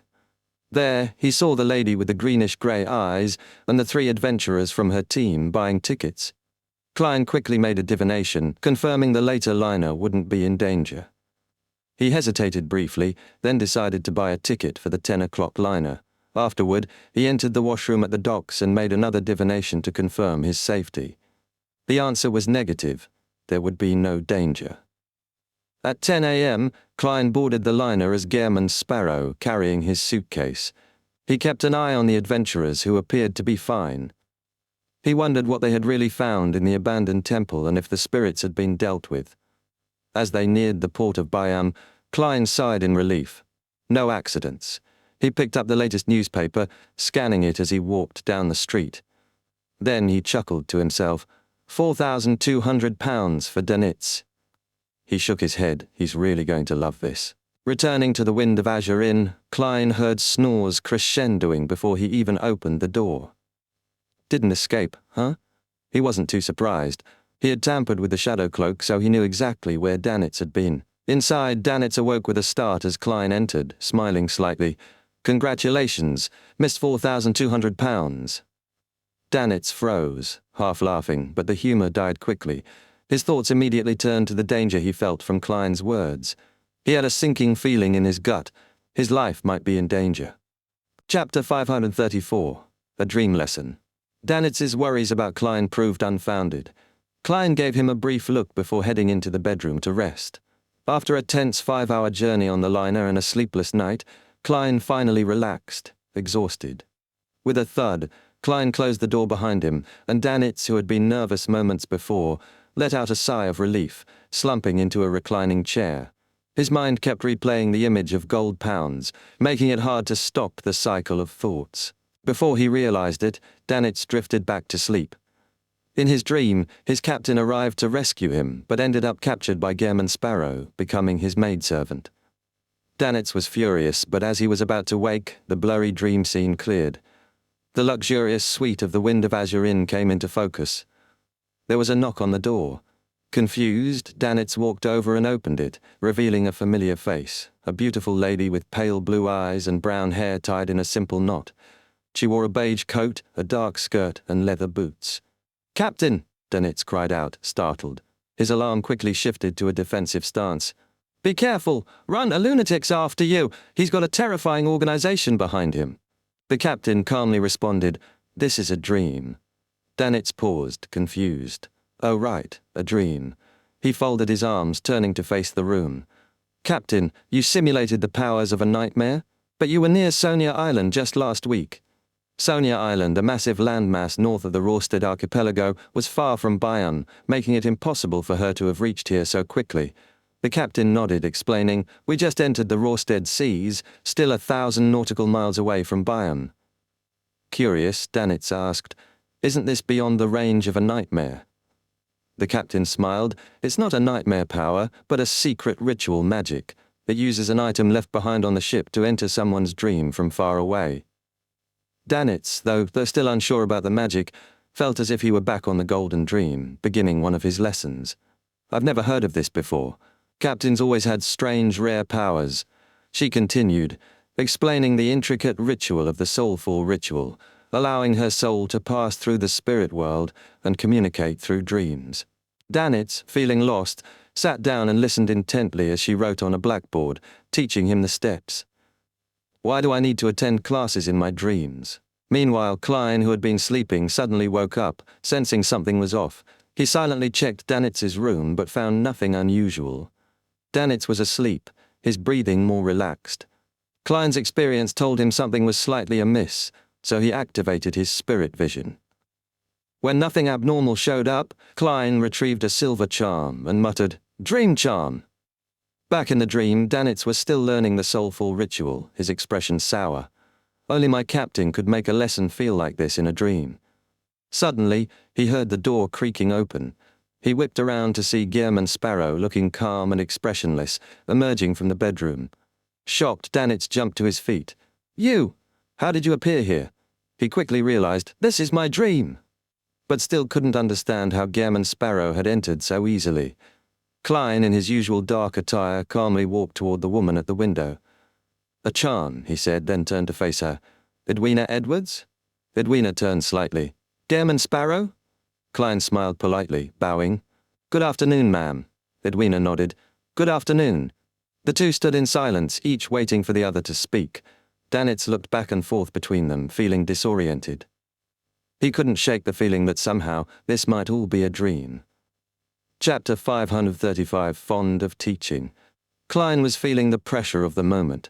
The silent stare-down between him and Edwina had stretched long enough, and he couldn't keep his cool for much longer. He sighed in relief when Danitz broke the silence, awkwardly clearing his throat before speaking. "Captain, Mr. Gehrman Sparrow has some questions for you." A subtle shift in Edwina's expression told Klein she was accepting his invitation to speak. The tension eased slightly. Edwina's gaze fell on Klein. "Mr. Sparrow, have you received an education?" Klein kept his expression neutral, but inside he was thrown off by the question. "University graduate," he replied flatly. Danitz almost choked on his own surprise. University graduate? He couldn't wrap his head around the fact that someone like Gehrman Sparrow had gone to university, of all places. The image of a university, something associated with knowledge and wisdom, doesn't fit with the image of the bounty hunter in front of him. He almost laughed to himself. Maybe it's some hunter university or killer academy. But Edwina didn't seem fazed by the answer. Instead, she pressed on. "What languages have you mastered?" Klein paused for a moment before answering, resisting the urge to roll his eyes. "Jotun, Elvish, Dragonese, Ancient Hermes, Ancient Phasak, Lonese." Edwina simply nodded, her face betraying no surprise. "Do you understand the other domains in mysticism?" Klein was caught off guard by the question. It felt strangely like an elementary school quiz. "How many characters do you know? Can you recite poems from the Tang dynasty?" He took a breath and then answered, "Adept." Edwina nodded thoughtfully, her expression shifting into something more akin to a teacher's, as if she were sizing up a student's responses. "First question, where do beyonder creatures appear at sea?" Klein asked, trying to steer the conversation in a more practical direction. He kept it vague, intentionally avoiding the topic of mermaids. His true goal, of course, was to remain under the radar. Edwina paused and then began drawing on the blackboard. "Set off from Sonia Island, sail 1,200 nautical miles in this direction, and you'll enter the depths of the sea humans have never explored. There, a Naga tribe is active. They are searching for an underwater city that supposedly contains a powerful demon, the entity of their faith." Klein nodded, noting the lack of mermaids in Edwina's description, which was a small but important detail. "Second question, do you know how to remove the mental corruption from a beyonder characteristic?" This time, Edwina's eyes flickered. She gave a small shake of her head. "I don't know, but I once speculated that it could be done by borrowing an external force to crush the corrupted beyonder characteristic into small specks of light. It would scatter, lose its vessel, and eventually vanish. Gods could accomplish this, of course, by receiving sacrifices in exchange for their favor." Gods. Klein's mind wandered momentarily as he connected her theory with what he had previously learned. He quickly returned to focus. "I agree with the hypothesis," Edwina added. "Unfortunately, it's only a conjecture. I haven't tried it." Danitz, meanwhile, had been struggling to follow the conversation. His face was blank as he tried to process what they were talking about. Beyonder characteristics? Shattering them? Convergence? It all sounded like a different language entirely. Klein, ignoring the lost expression on Danitz's face, tossed out the next question. "Where can you find ancient wraiths?" Edwina glanced at Danitz and said, "I'll keep an eye out for you. If you want to attend beyonder gatherings in Bayam, Danitz knows a few. He can take you." That was more like it, Klein thought. Finally, a useful answer. Do you know where people can make mystical items from beyond or ingredients or characteristics? Edwina nodded. I've met someone at a gathering, but they disappeared. I can simulate it, but the success rate is uncertain. Klein smiled inwardly. I'll wait then. His next question came out casually, though his mind was already shifting to the next topic. How much do you know about Death's Key? Edwina's expression shifted slightly. Without a word, she produced a black key, its surface dark and worn, its shape similar to a lyre. This? It belongs to the giants, she said. Klein gave her a sideways glance before asking, Your boatswain told me it can also belong to a dragon or a demonic wolf. That was an early guess, Edwina said. I've recently uncovered some historical documents. The key likely belonged to the giants, pointing to the lost Giant King's Court. Giant King's Court? Klein's mind briefly flashed back to his conversation with Little Sun about the City of Silver, a place so hidden that even the 7 gods struggled to find it. He silently processed the information before asking, If I offer a sufficient price, would you be willing to sell the key? Edwina's expression didn't change. Of course, unless I acquire more clues about the Giant King's Court. Very good, Klein thought. If the Tarot Club ever organizes an expedition to the Giant King's Court, I'll buy this key.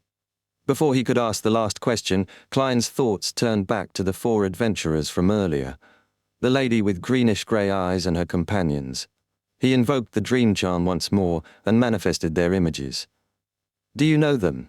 He asked Edwina. Edwina glanced at them briefly before responding. Letitia Dolera, an archaeologist and adventurer. Rumor has it she's connected to either the Moses Ascetic Order or Element Dawn. Element Dawn? Klein's curiosity piqued.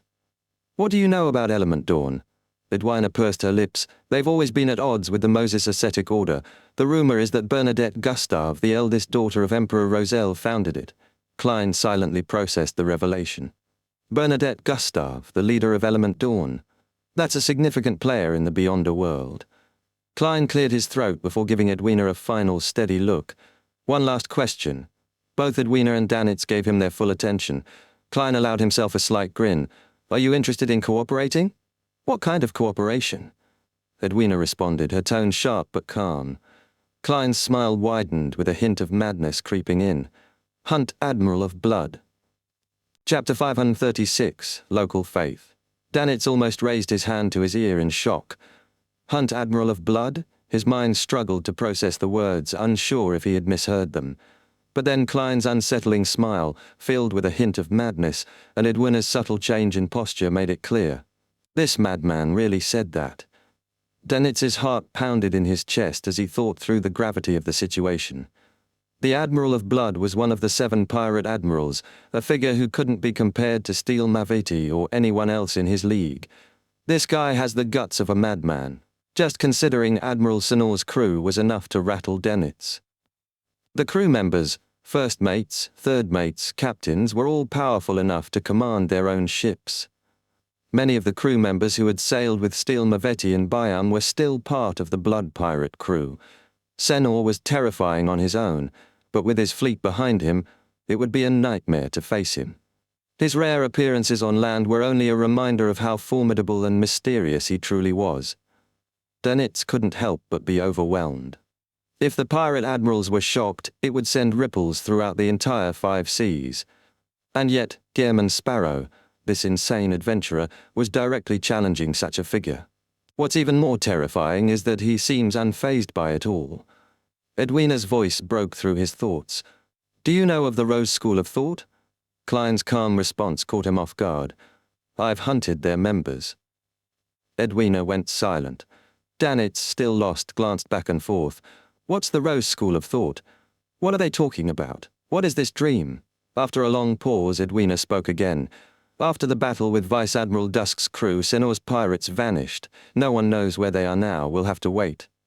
Klein's smile returned, cool and calculating. I don't lack patience. How can I contact you? Edwina turned to Danitz. He knows how. Danitz froze. Wait, what? A sudden realization hit him, and his face paled. Soulful ritual? I have to follow this crazy man? I've already been away from the Golden Dream too long, Danitz blurted out, scrambling for an excuse. I've missed too many lessons, I can't wait to go back. He looked at Edwina, desperate to convey his sincerity, but the thought of what Klein might do next terrified him. He's mad. Before he could continue, Edwina raised a hand to her ear. "What did you say?" she asked, her voice flat. "I couldn't hear it. Roselle's dream spell is reaching its limits." With a final glance at Danitz, she seemed to dissipate, her form flickering and fading into 1,000 points of light. Danitz's words died in his throat. He stretched out a hand, trying to grasp something that wasn't there, but found only empty air. Roselle's dream spell? Klein's thoughts spun in circles. Edwina had mentioned Roselle, a name tied to powerful mysticism. Her surname, Edwards, also hinted at something much older and darker, one of the Emperor's 4 horsemen of the apocalypse. But her tone, it seemed she didn't know Bernadette, the eldest daughter of the Emperor. They might not even be acquainted. Klein caught Danitz's shocked expression, barely suppressing a chuckle. "Perhaps one day I'll call you Mr. 10,000 pounds, he said with a dry grin. Danitz straightened up in alarm, the comment making him uneasy. Klein's presence in his dream seemed to loom over him more than ever. "If I were only Sequence 7 and had a bounty of 7 or 8,000 pounds, I'd be targeted everywhere I went." Later that evening, Danitz found Klein, now dressed as a native. The transformation was complete, and the figure of Gehrman Sparrow had become just another face in the crowd. "We're visiting the local faction today. There might be some interesting things there, beyond our ingredients, food, weapons," Danitz said, surveying Klein with a critical eye. "They have a great need for these things." Danitz seemed particularly proud of his own knowledge, a rare moment of superiority. He looked Klein up and down, ready to impart wisdom. "Their people are mostly locals, they don't have much mixed blood.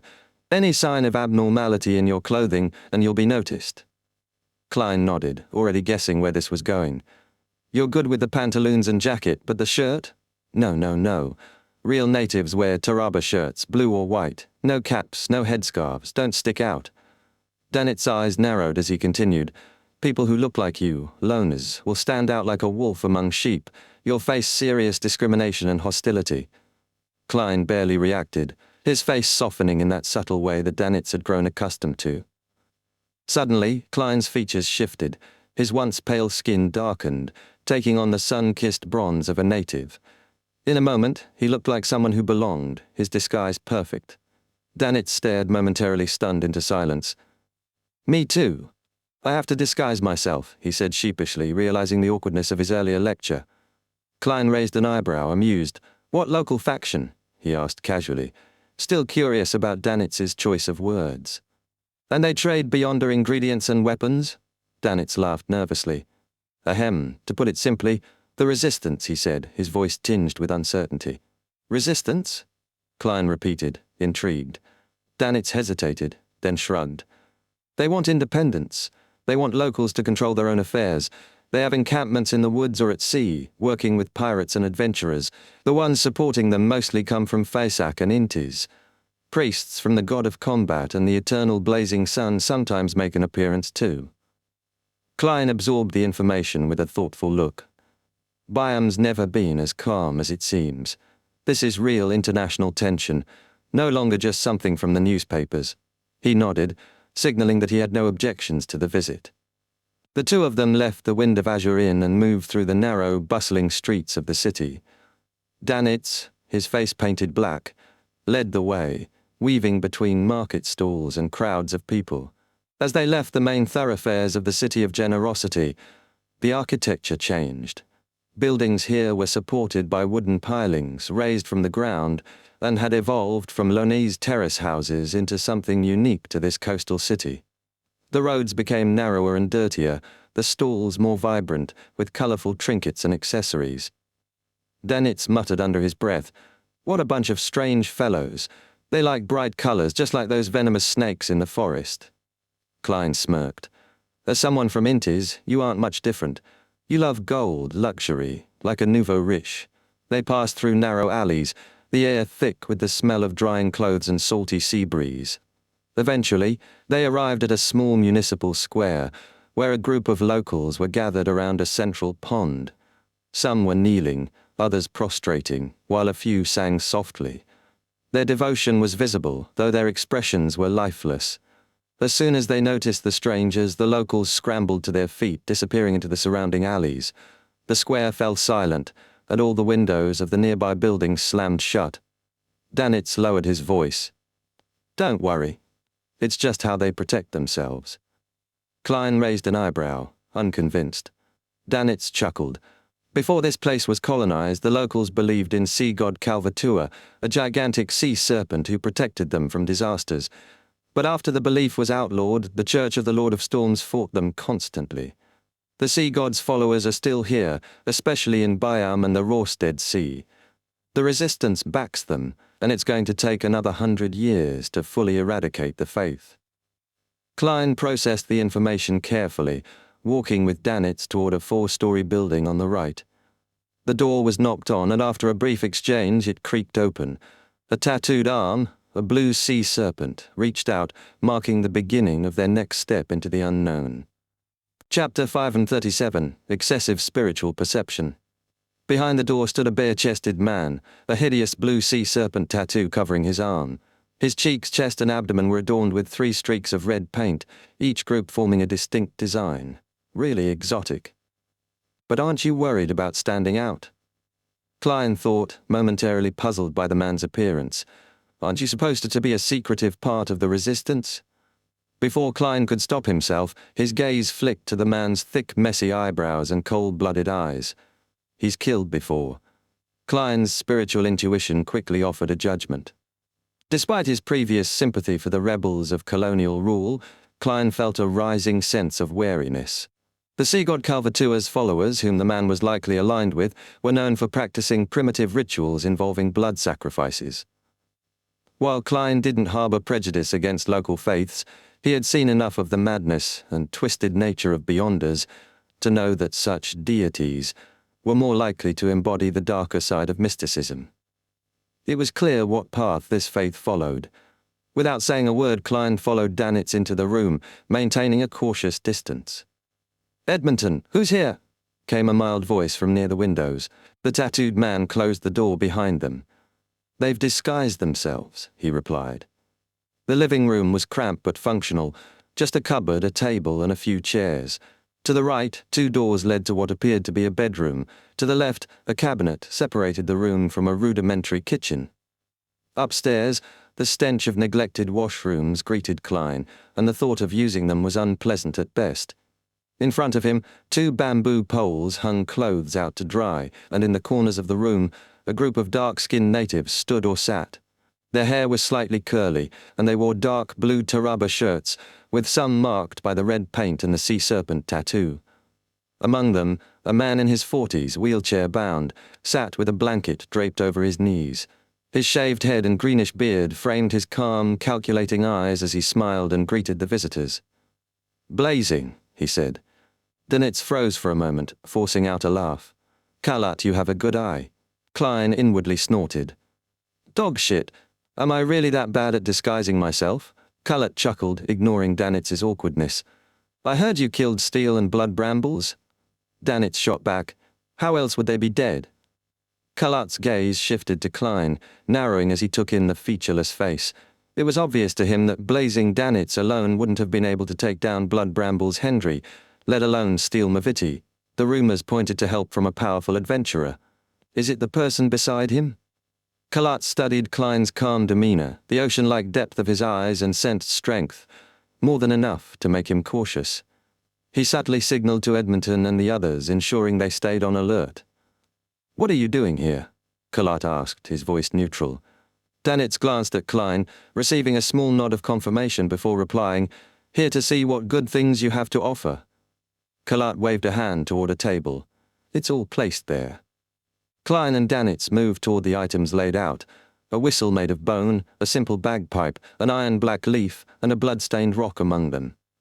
Before they could inspect further, Kalat clapped his hands. "I have a mission." Both Klein and Danitz looked up. "If you can complete it, you can freely choose an item from those without any additional cost," Kalat added, grinning.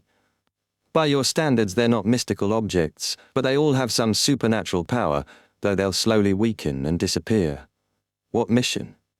Klein asked, his voice calm. He made no effort to hide the fact that Danitz was merely a follower. Kalat reached into his blanket and pulled out a stack of white paper. Find out where they are. If you manage to catch them, you'll earn even more. He spread the portraits across the table, each one lifelike and detailed. One image stood out to Klein of a woman with greenish-grey eyes wearing a man's shirt. Leticia Dolera. Klein immediately recognized her, and the realization struck him hard. She was the archaeologist he had met the night before and boarded the ship with earlier that day. She was suspected of being a member of either the Moses Ascetic Order or Element Dawn. Danitz squinted at the picture for a moment before recognition dawned on him. German Sparrow showed this in his dreams. Danitz bit his lip, trying not to glance nervously at Klein. This captain is too resourceful. He gathers information too quickly. Klein's mind worked quickly. Leticia had clearly obtained something important related to the sea god Calvertua in the ancient ruins on Samim Island, which had drawn the Resistance's attention and triggered last night's events. This is going to get messy. Klein gave a calm, measured response. I'll keep an eye out. I won't get involved with matters related to evil spirits, but if necessary I'll report it to the officials, he silently added. Kalat smiled and gestured toward the table. Take a look and see if anything catches your eye. Klein stepped forward, his hand reaching for the sharp bone sword placed near the front of the pile. As his fingers brushed it, a sudden wave of despair and pain flooded his mind, accompanied by the smell of blood and the vision of grotesque, illusory figures, covered in mucus and twisted beyond recognition. A sharp pain pierced Klein's forehead, but he quickly withdrew his hand, maintaining his composure.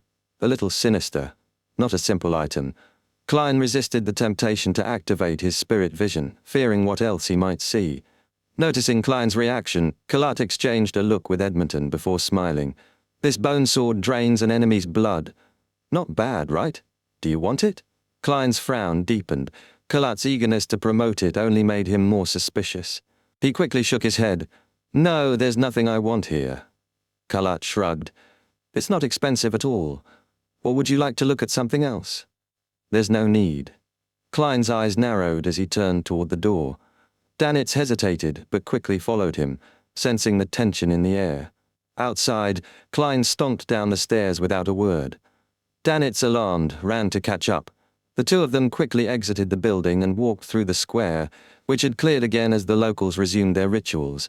However, there was one man who remained kneeling in the middle of the square, unmoving. Klein didn't even glance at him as he walked past, but Danitz caught a glimpse. The man's face was dry, like weathered stone, and when a chunk of his cheek fell away, revealing grey skin beneath, Danitz froze. Something's wrong. His unease grew as the two continued their path through the alleys and left the city. Once outside, they boarded a rental carriage. The driver, a native man around 40, laughed lightly but remained silent throughout the ride. The quiet made Danitz's heart race. Klein was just as quiet, lost in thought. The carriage reached the dock area, and Danitz told the driver to stop at a distance from Acid Lemon Street. As Klein stepped off without a word, Danitz watched in confusion, as the man didn't even stop to pay. After tossing 2 solli to the driver, Danitz hurried after him. A glance back revealed the driver kneeling, kissing the ground where Klein had stepped. What just happened? Danitz felt a chill, his unease deepening as he followed the enigmatic adventurer. Chapter 538 Dispel. Danitz was beyond confused, his mind racing. What's happening? He thought, feeling a cold sense of terror rise within him. This wasn't the kind of shock that made you jump. Rather, it was a bone-chilling sensation that crept into your body, sinking from your feet to your head.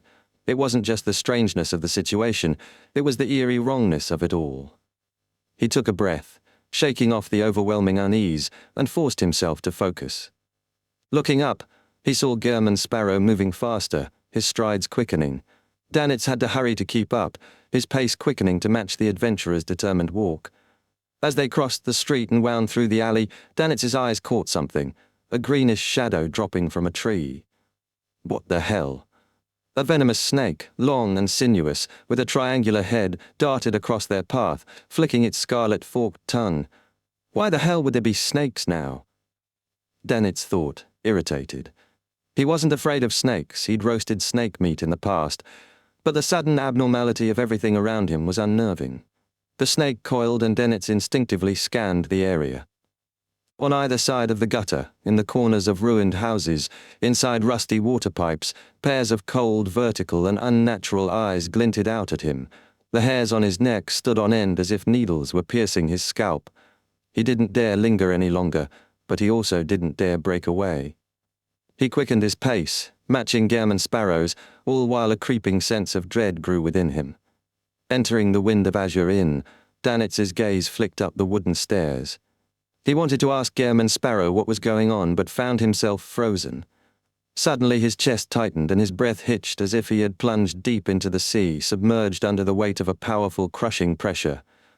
He saw a faint, illusory light forming around Gehrman Sparrow, something vast, endless, a blue ocean swirling around him. An enormous azure figure like a tower rose in his mind. What is this? Danitz stopped in his tracks, unable to move.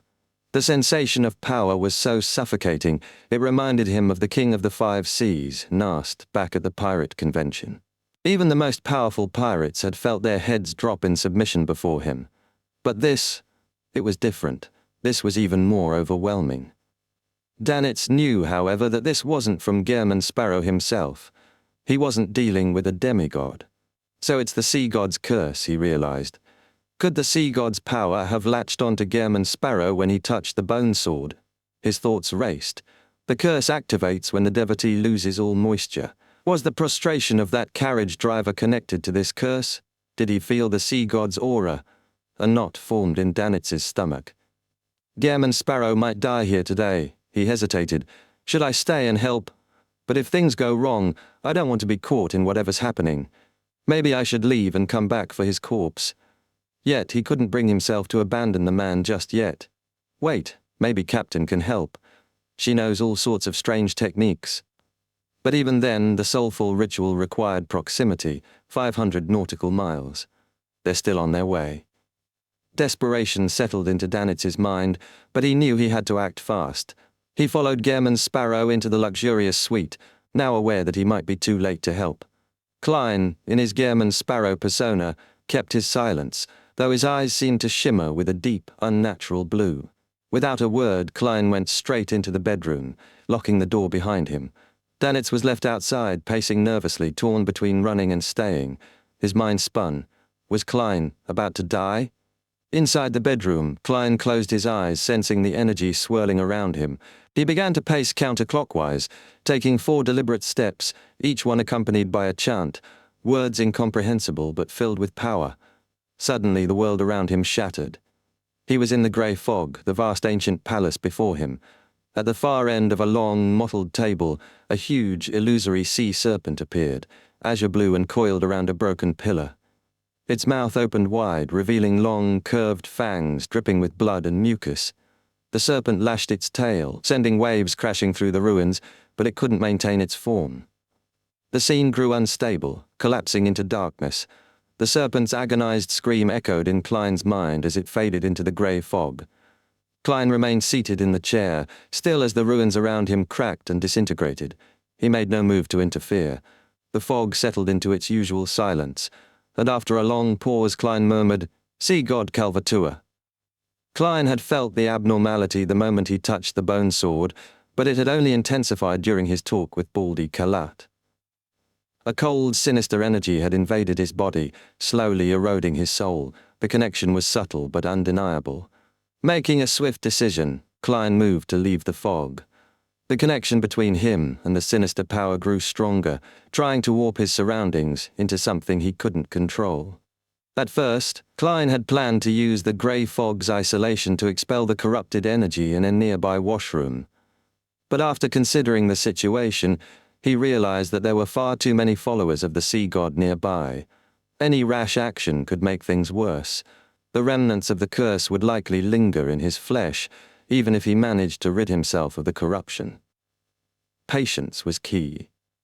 Klein would have to wait for the energy to fully infiltrate his spirit, then he could purify himself properly. He thought back on the sea god's power.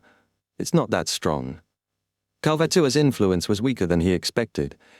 He could have used the same method that had eradicated Ammon's avatar, but the sea god's projection faded without a trace. The realization settled in. Kalvatua was a weakened existence, barely holding on, unable to even maintain control over its followers. It was closer to a demigod than a full-fledged deity. The sea god's powers, too, were deteriorating. This wasn't a coincidence, Klein concluded. Leticia's actions triggered the downfall of the sea god's existence. By taking the artifact, she set the stage for this collapse, causing Kalvatua to decay even further. Klein leaned back in his chair. It's going to get more chaotic soon. His gaze sharpened.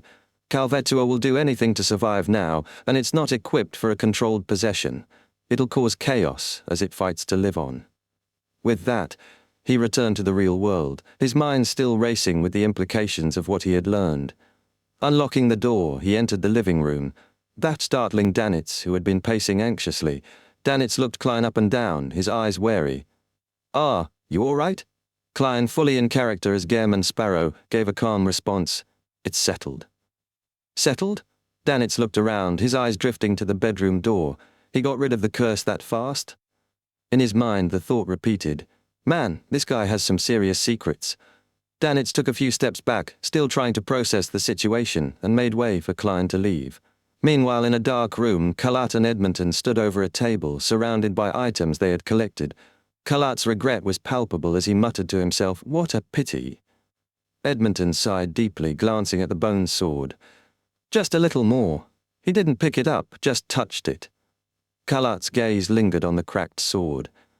When an outsider picks up that holy sword, God will walk the land again. Suddenly, two of their companions collapsed, their skin shriveled and grey, moisture completely drained from their bodies. The two men exchanged a look before standing, the atmosphere thick with unease. Their eyes fell to the table, where the milky white holy sword had shattered, splintering into countless pieces. Chapter 539, Late Night Operations. The shattered holy sword lay in pieces, its fragments spread across the table. Kalat and Edmonton stared at it, their expressions dull and their minds racing to understand what it meant. What happens if the holy sword shatters? The question echoed in their minds, but they were too stunned to answer it. It didn't make sense.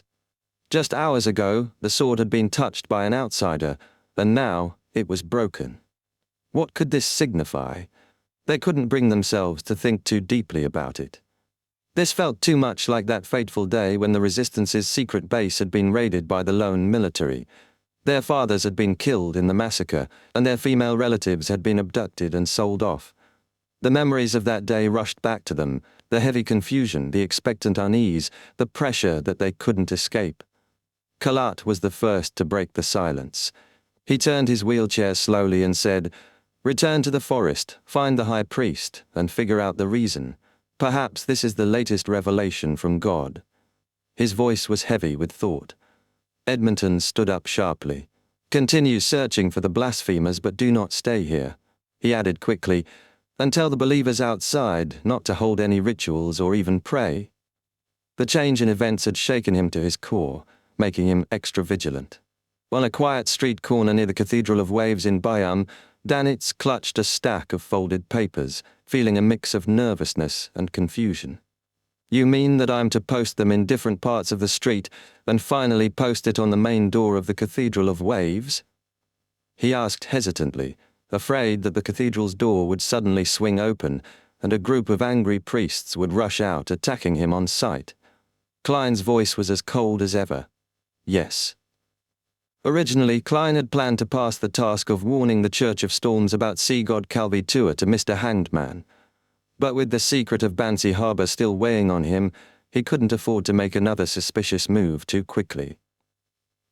So, posting a few posters around the Cathedral of Waves seemed like the easiest way to get the message out, even if it meant making Danitz work harder. The problem, however, was that Klein didn't know which of the shops near the cathedral was the mandated Punisher's cover. All he could do was have Danitz post the flyers everywhere, including the cathedral's front door. Danitz lamented inwardly. "I should have just run away earlier. Why did I think this guy saved my life? Maybe I'd have been converted into gold pounds if he were any other powerful adventurer. But this lunatic..." He sighed, unrolling the stack of papers and glancing at the contents. The poster read, "After Leticia Dolera and company entered and left the sea god's ruin in Saimim Island, they were pursued by the resistance. Meanwhile, Kalat and the resistance were trying to sell a strange bone sword that looked a little bent. Sea god Calvetua's body is on the brink of collapse with an extremely deranged mental state." Danitz froze for a moment, blinking as his mind scrambled to process the information. What does this mean? How does Gehrman Sparrow know about Calvetua's state? How did he deal with the sea god's curse? He couldn't stop thinking about it. The organization behind him must be stronger than I thought. Could he be with the Aurora Order, or something similar that serves a real deity? Klein gave him an emotionless look as he watched Danitz's reaction. He had purposefully kept the poster factual, leaving out any assumptions. He didn't want to interfere with the Church of Storm's judgment, so he only included information that could be verified. Danitz blinked, retracting his gaze from the poster. "Captain says the more secrets someone has, the more dangerous they are." After a pause, he nervously asked, "If we stick it on the front door of the cathedral, it will definitely draw attention from the Church of Storms. Will they figure out that I was the one who did it?" Klein's answer was short and direct. "Yes." Danitz forced a smile. "Then wouldn't I be in grave danger?" Klein controlled his expression with his clown ability, replying calmly, "You were already a pirate with a bounty on your head. Do you think you can swagger down the main streets of Byam now?" Klein lampooned inwardly. Danitz gave a half-hearted laugh. "That's true. No matter what, they'll still catch me and claim the bounty." "No, wait." He suddenly blurted, "But my bounty will increase." Klein looked at him, a small grin tugging at his lips, but he didn't respond. For a moment, Danitz thought he heard a rhetorical question. "Isn't this a good thing?" "A good thing for a donkey to kick," Danitz muttered dryly. He took the pile of posters and, with the heavy winds of the late night to his advantage, began posting them in prominent spots around the Cathedral of Waves. Klein watched him from a distance, hands in his pockets, commenting inwardly. "It really looks like posting a small advertisement." He sighed. "It's good to have an assistant. At least I don't have to do something that tarnishes my reputation. If this were Tingen or Backlund, the scene would be too beautiful to imagine." Danitz finally reached the Cathedral of Waves, slapped the poster on the front door, and gave it a sharp pound with his fist. Afterward, he turned around and ran, imagining the mandated punishers hot on his heels. Klein, mindful of the risks, pulled out a paper figurine, burned it to ash, and briskly walked away down another street, making sure to stay vigilant. After some distance from the cathedral, they slowed their pace to a more normal walk. Danitz wasn't out of breath and looked relatively unaffected, but he was still curious. "Why didn't you just write to the police or throw it in the Governor General's office?" Before Klein could answer, Danitz realized the reason. That's right, the local police and staff might sympathize with the resistance or secretly follow Sea God. As they walked, they turned a corner and saw a large red building. It was brightly lit, with music spilling out and people streaming in and out. The late hour didn't seem to affect the bustling activity at all. Danitz grinned mischievously. We actually ended up here." Klein, piecing it together, realized where they were. "Red Theatre?" Danitz chuckled. "One of the most famous spots in the Sonia Sea. Balam girls, Finer Potter girls, Intis maidens, Loan women, you name it." Klein swept a look at Blazing, but said nothing. He wasn't sure whether to be impressed or worried. This guy knows a lot. Does he come here often? Danitz noticed Klein's look and laughed awkwardly. "Nah, just bragging. I've only been here a few times. Didn't have much money back then. I mostly stuck to the Fog Sea. But after joining the Golden Dream..." Klein processed it. "No wonder. Despite the perks, it's hard to save in Bayonne. At least this guy knows how to save his money." Danitz quickly switched topics. "There are plenty of street girls around here, especially over there." He pointed, continuing, "A pirate once knocked on a door, flashed some cash and asked to sleep with the mistress. 3 or 4 families out of 10 said yes. A guy like you with the lone look, almost no one will refuse you." Klein listened, remembering the sea god's believers from earlier. Their feverish faces stayed with him. Meanwhile, in Backland, Emlyn White descended to the Odora family's underground hall, where the black iron coffin lay. "Esteemed Lord Nibbs, why have you summoned me?" Emlyn asked, his nerves flaring despite rehearsing the scene. The deep voice from the coffin answered, "To reward you. For the ancestor, you risked your life to pray to the fool. Here is your reward." A draft for £7,000 appeared before him. "Also, be vigilant. Report any abnormality to Cosme." Emlyn nearly forgot to close his mouth. He really gave me money. Chapter 540. Suppression.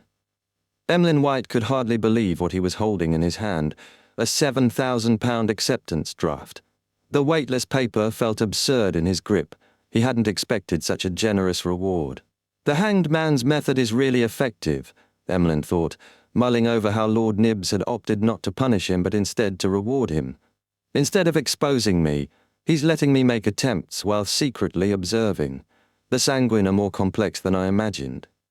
He sighed, his mind drifting for a moment before he focused back on the reward.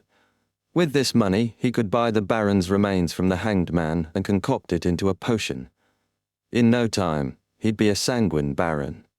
Lord Emlyn White. His excitement grew as his footsteps quickened.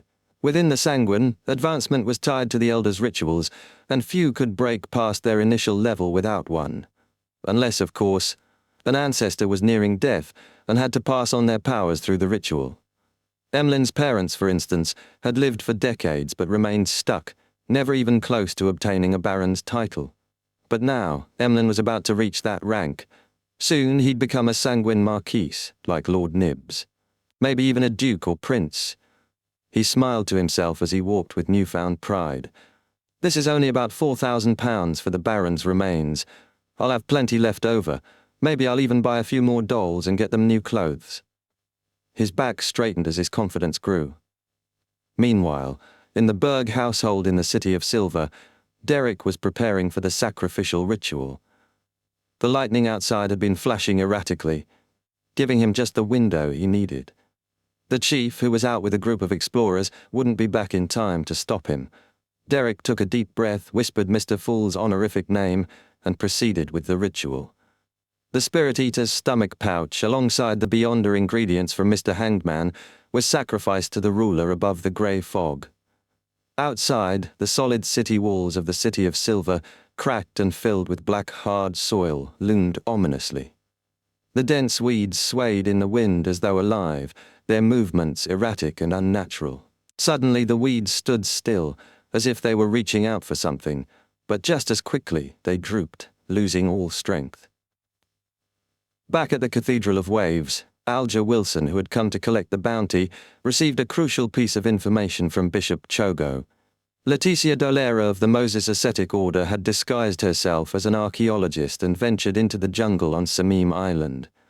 There, she inflicted severe injuries on the sea god Calvatua, who had been in hiding for years. Now the sea god was on the verge of collapse, struggling desperately for survival. Alger listened intently as Chogo elaborated on the background. The sea god, discovered over 100 years ago by two powerful cardinals of the military, had been sealed away with a sealed artifact. For over a century it had lived in hiding without making any significant moves, but now Calvatua was failing and no one understood why. Alger couldn't shake off the suspicion that the Moses Ascetic Order was behind this sudden collapse, but why hadn't they acted sooner? Why now, after so many years? What were they trying to achieve?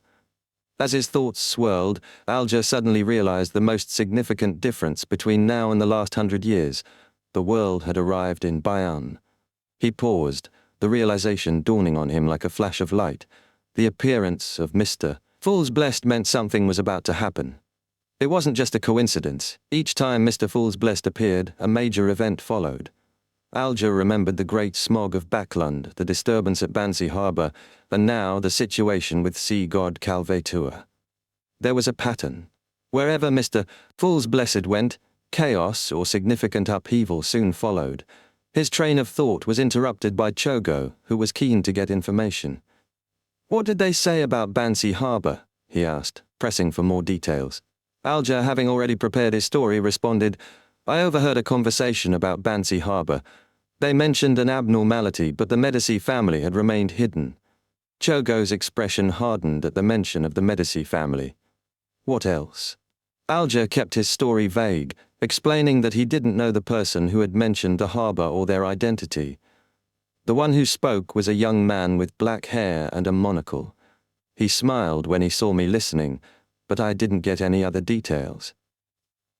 This was a deliberate move by Alger to frame the situation as a struggle between the kings of angels, hoping that the cardinals would believe this exposure had been caused by Ammon. No one would suspect him, and any divination regarding the story would be rendered useless by Mr. Fool's interference. Chogo nodded in acknowledgement. Find the resistance and track their movements. Alger responded with a pious, "Yes, Your Excellency." Back in Bayam, the weather had turned oppressive. Dark clouds blanketed the sky and rain poured down in torrents, forming a thick fog. The city's port was in chaos as the sea levels rose, flooding parts of the city. Locals, some in a trance-like state, approached the edge of the cliffs or the dike and threw themselves into the rising waters. By the time their bodies hit the sea, they had already desiccated, their flesh withered by the intense heat. Meanwhile, a violent riot broke out in the streets. A Navy sailor was attacked and killed by a mob, his body torn apart as chaos erupted. With a deafening crash, the dike collapsed, and the rising seawater surged into the city. Klein jolted awake, the dream still vivid in his mind. For a seer, this was a very clear revelation. Calvetua had completely given up on survival, gone mad, and was now trying to drown the entire Rorstead archipelago in a deadly storm. Its devotees, too, were growing more desperate, turning to violence. Klein had already informed the Church of Storms. They would intervene in time, but even without his warning, they'd likely recognize the signs. He rolled out of bed and dressed quickly. As he walked into the living room, he saw Blazing Danitz gazing out the window at the gloomy weather. "Looks like the storm is coming," Klein murmured, walking over to Danitz. Danitz didn't respond at first, but after a moment he hissed, "Jan Kottmann changed the weather." Klein raised an eyebrow. "Jan Kottmann, the Cardinal of the Church of Storms?" Danitz continued, "I was worried for a moment that Calvetua's breakdown would cause a disaster, but Kottmann is here. He's a Sequence 3 demigod, you know. His potion is called Sea King," Klein finished for him, his thoughts racing. A storm had passed, but another, darker one was just beginning. Chapter 541, Visitor. Upon hearing the name Sea King, Klein immediately recalled the full title of the Lord of Storms, the King of the Skies, the Emperor of the Seas, the Lord of Calamity, the God of Storms. Sequence 3 is Sea King. Klein thought, recalling that Sequence 0 included elements of the Sea Emperor. I wonder what Sequence 0 of the Storm Pathway is called. He looked out the window, seeing that while the weather remained gloomy, the morning sun had risen, the tide had receded, and the rain had stopped. Klein refocused on the matter at hand. The potion named Sea King meant that a Sequence 3 demigod, or saint, must act as a Sea King, and to do so, they would need all the corresponding powers. A Sea King would be an almost invincible ruler of the seas, able to walk freely on the seabed, cause tsunamis, raise the sea level, and control marine life. They would dominate in their home environment. Fighting on their turf, Sea Kings could easily suppress other demigods of the same level. The King of the Five Seas and Queen Mystic were also at this level, though they differed in strength based on their mastery of their powers. At sea, Sea Kings were nearly unbeatable. Given their powers and the oceanic environment, it was easy to see why such figures would be worshipped as deities by those who had never seen the likes of the eternal blazing sun, the true creator, or other true gods. Do not look directly at God referred to beings of divine power, Klein thought. Sea god Calvetua didn't give off that feeling, nor did Ammon's avatar, but perhaps true deities or king angels have some attribute that prevents direct viewing. Calvetua was a sea god on the verge of collapse, a Sequence 3, while Jan Kottmann, the Sea King, was in peak condition and could wield sealed artifacts. The outcome was clear. Jan Kottmann would easily suppress Calvetua's madness and prevent Bayam from drowning in the sea. He would stop the Blue Mountain Island and its cities from becoming a lost sea ruin. Just wait a few more days.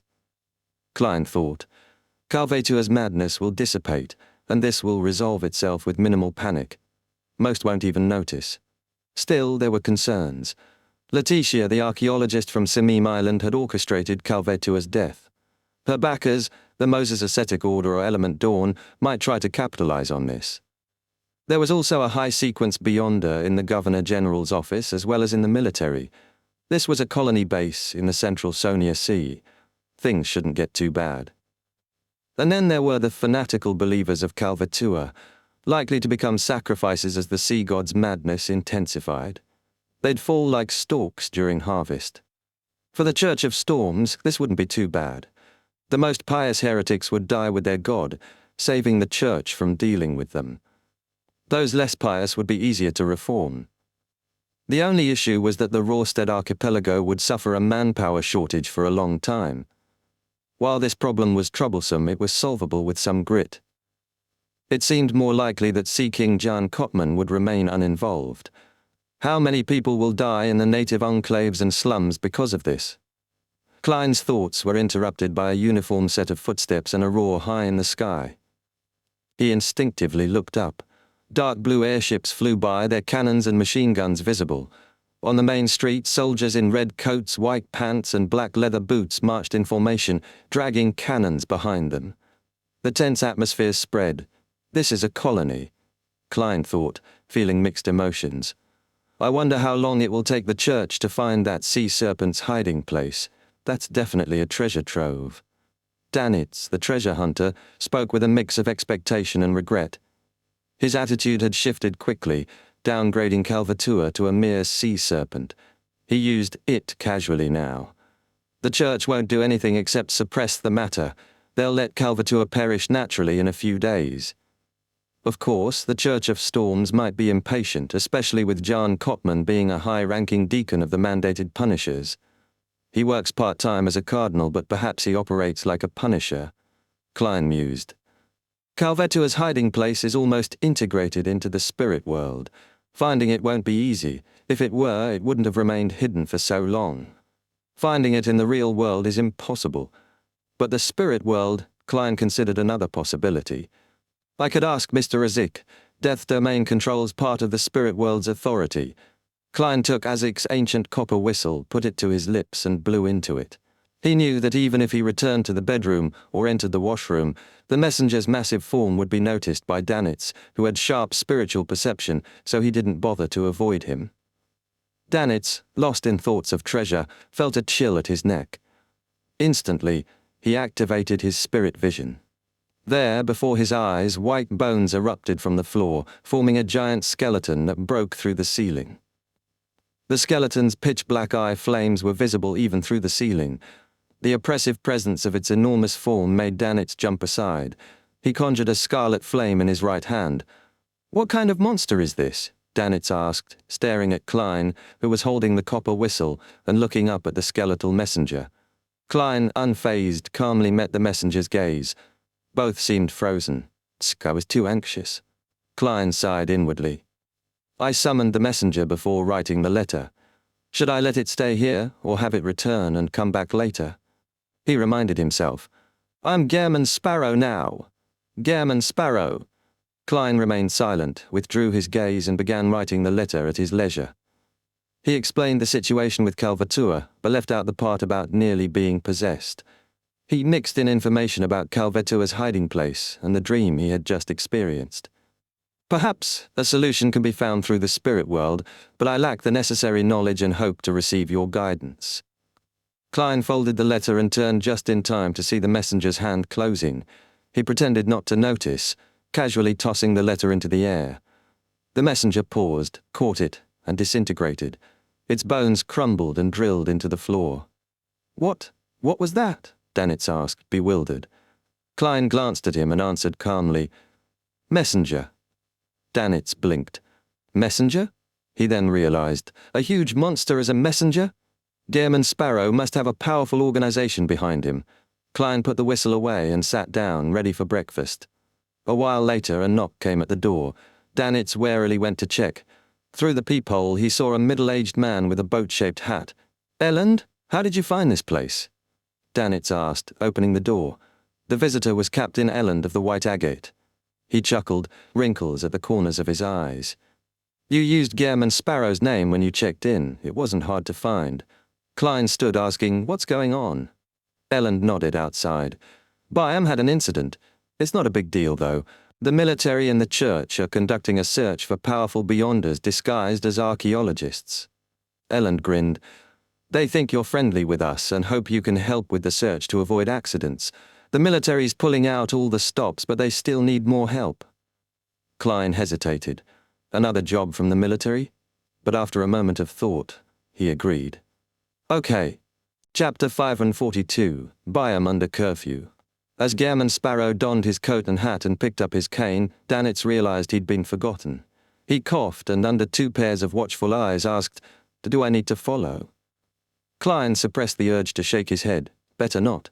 Who knows what'll happen? Just recently, they'd encountered strange situations. First, the visit to the Resistance's liaison, then the curse from the sea god.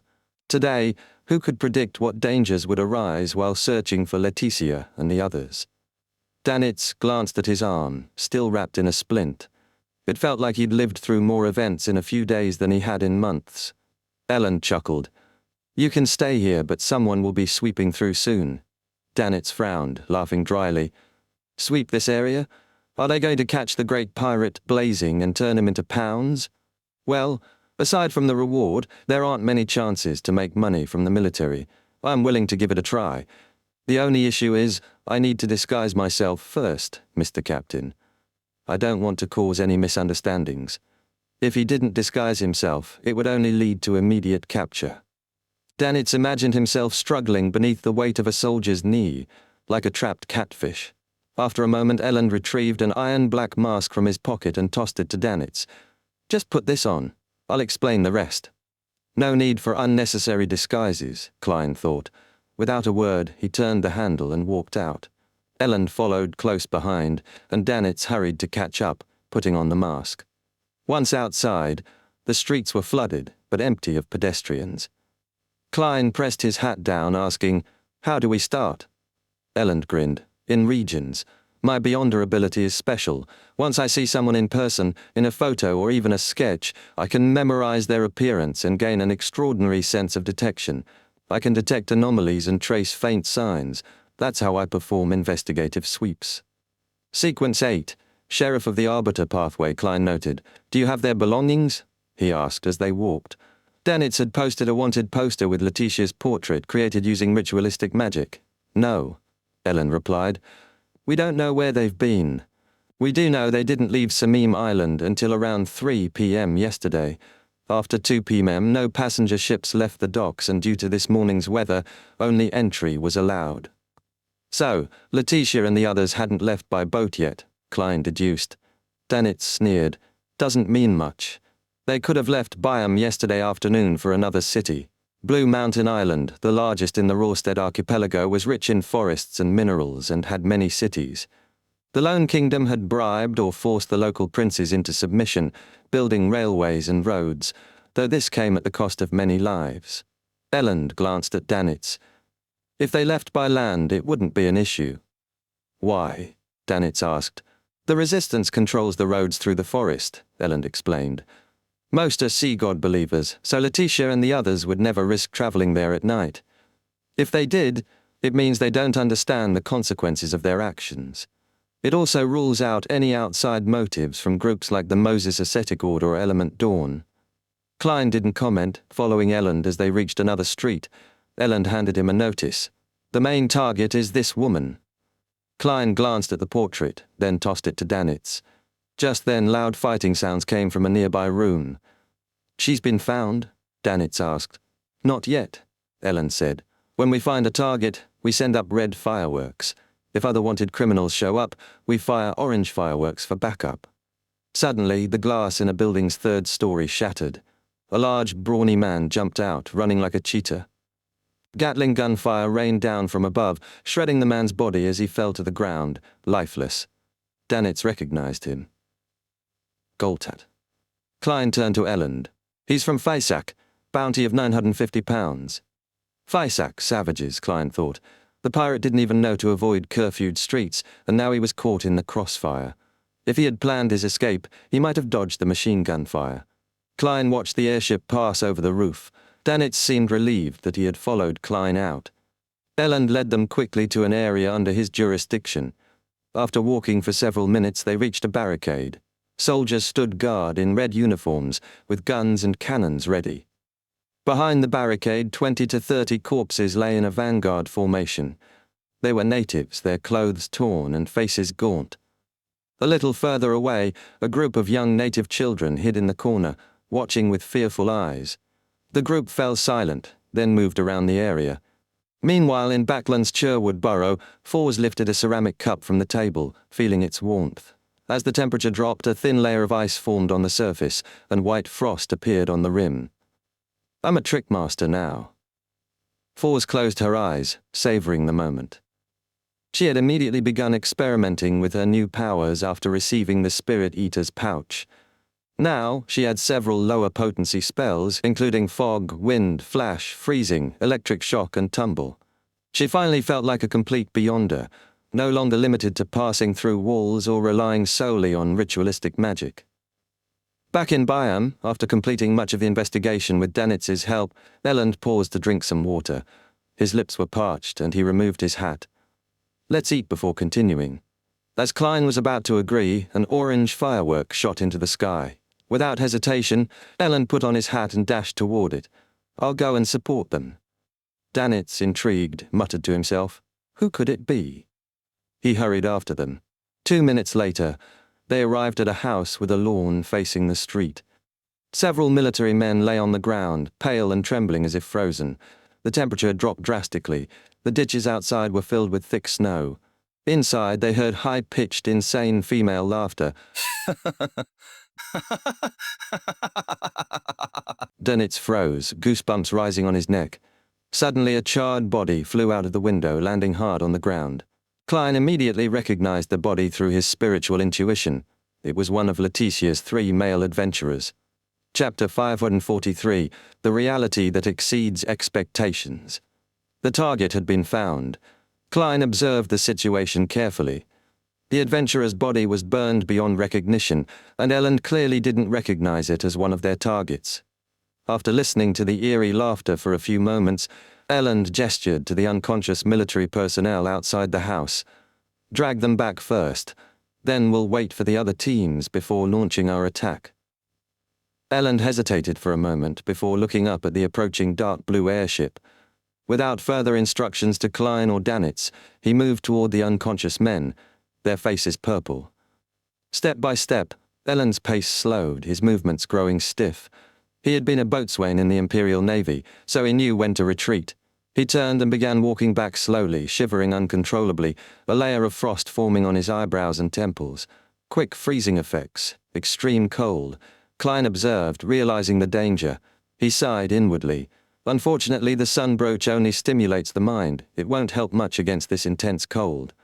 Elland struggled to speak, his teeth chattering. Klein glanced at Danitz. He tossed his cane aside and muttered, "Fire." Danitz blinked, confused at first, then understood. He had witnessed Elland's failure and knew what to do. A scarlet fireball formed in Danitz's palm and sailed through the air, landing near the military personnel. The fireball made no explosive sound, instead quietly rising into the air. It crackled, shrinking before expanding desperately, as if struggling to survive before it faded. Klein, in his black tweed coat, darted forward. He grabbed one of the soldiers and tossed him clear of the freezing zone, sending him flying 10 meters away. With a snap of his fingers, Klein ignited a match from his pocket. Flames erupted around him, engulfing his body as he moved through the cold, tossing soldiers out of the danger zone. After several attempts, he carried the last soldier back to safety. Elland, having recovered, gave a thumbs up. "I'm glad I asked for your help today." Klein nodded politely.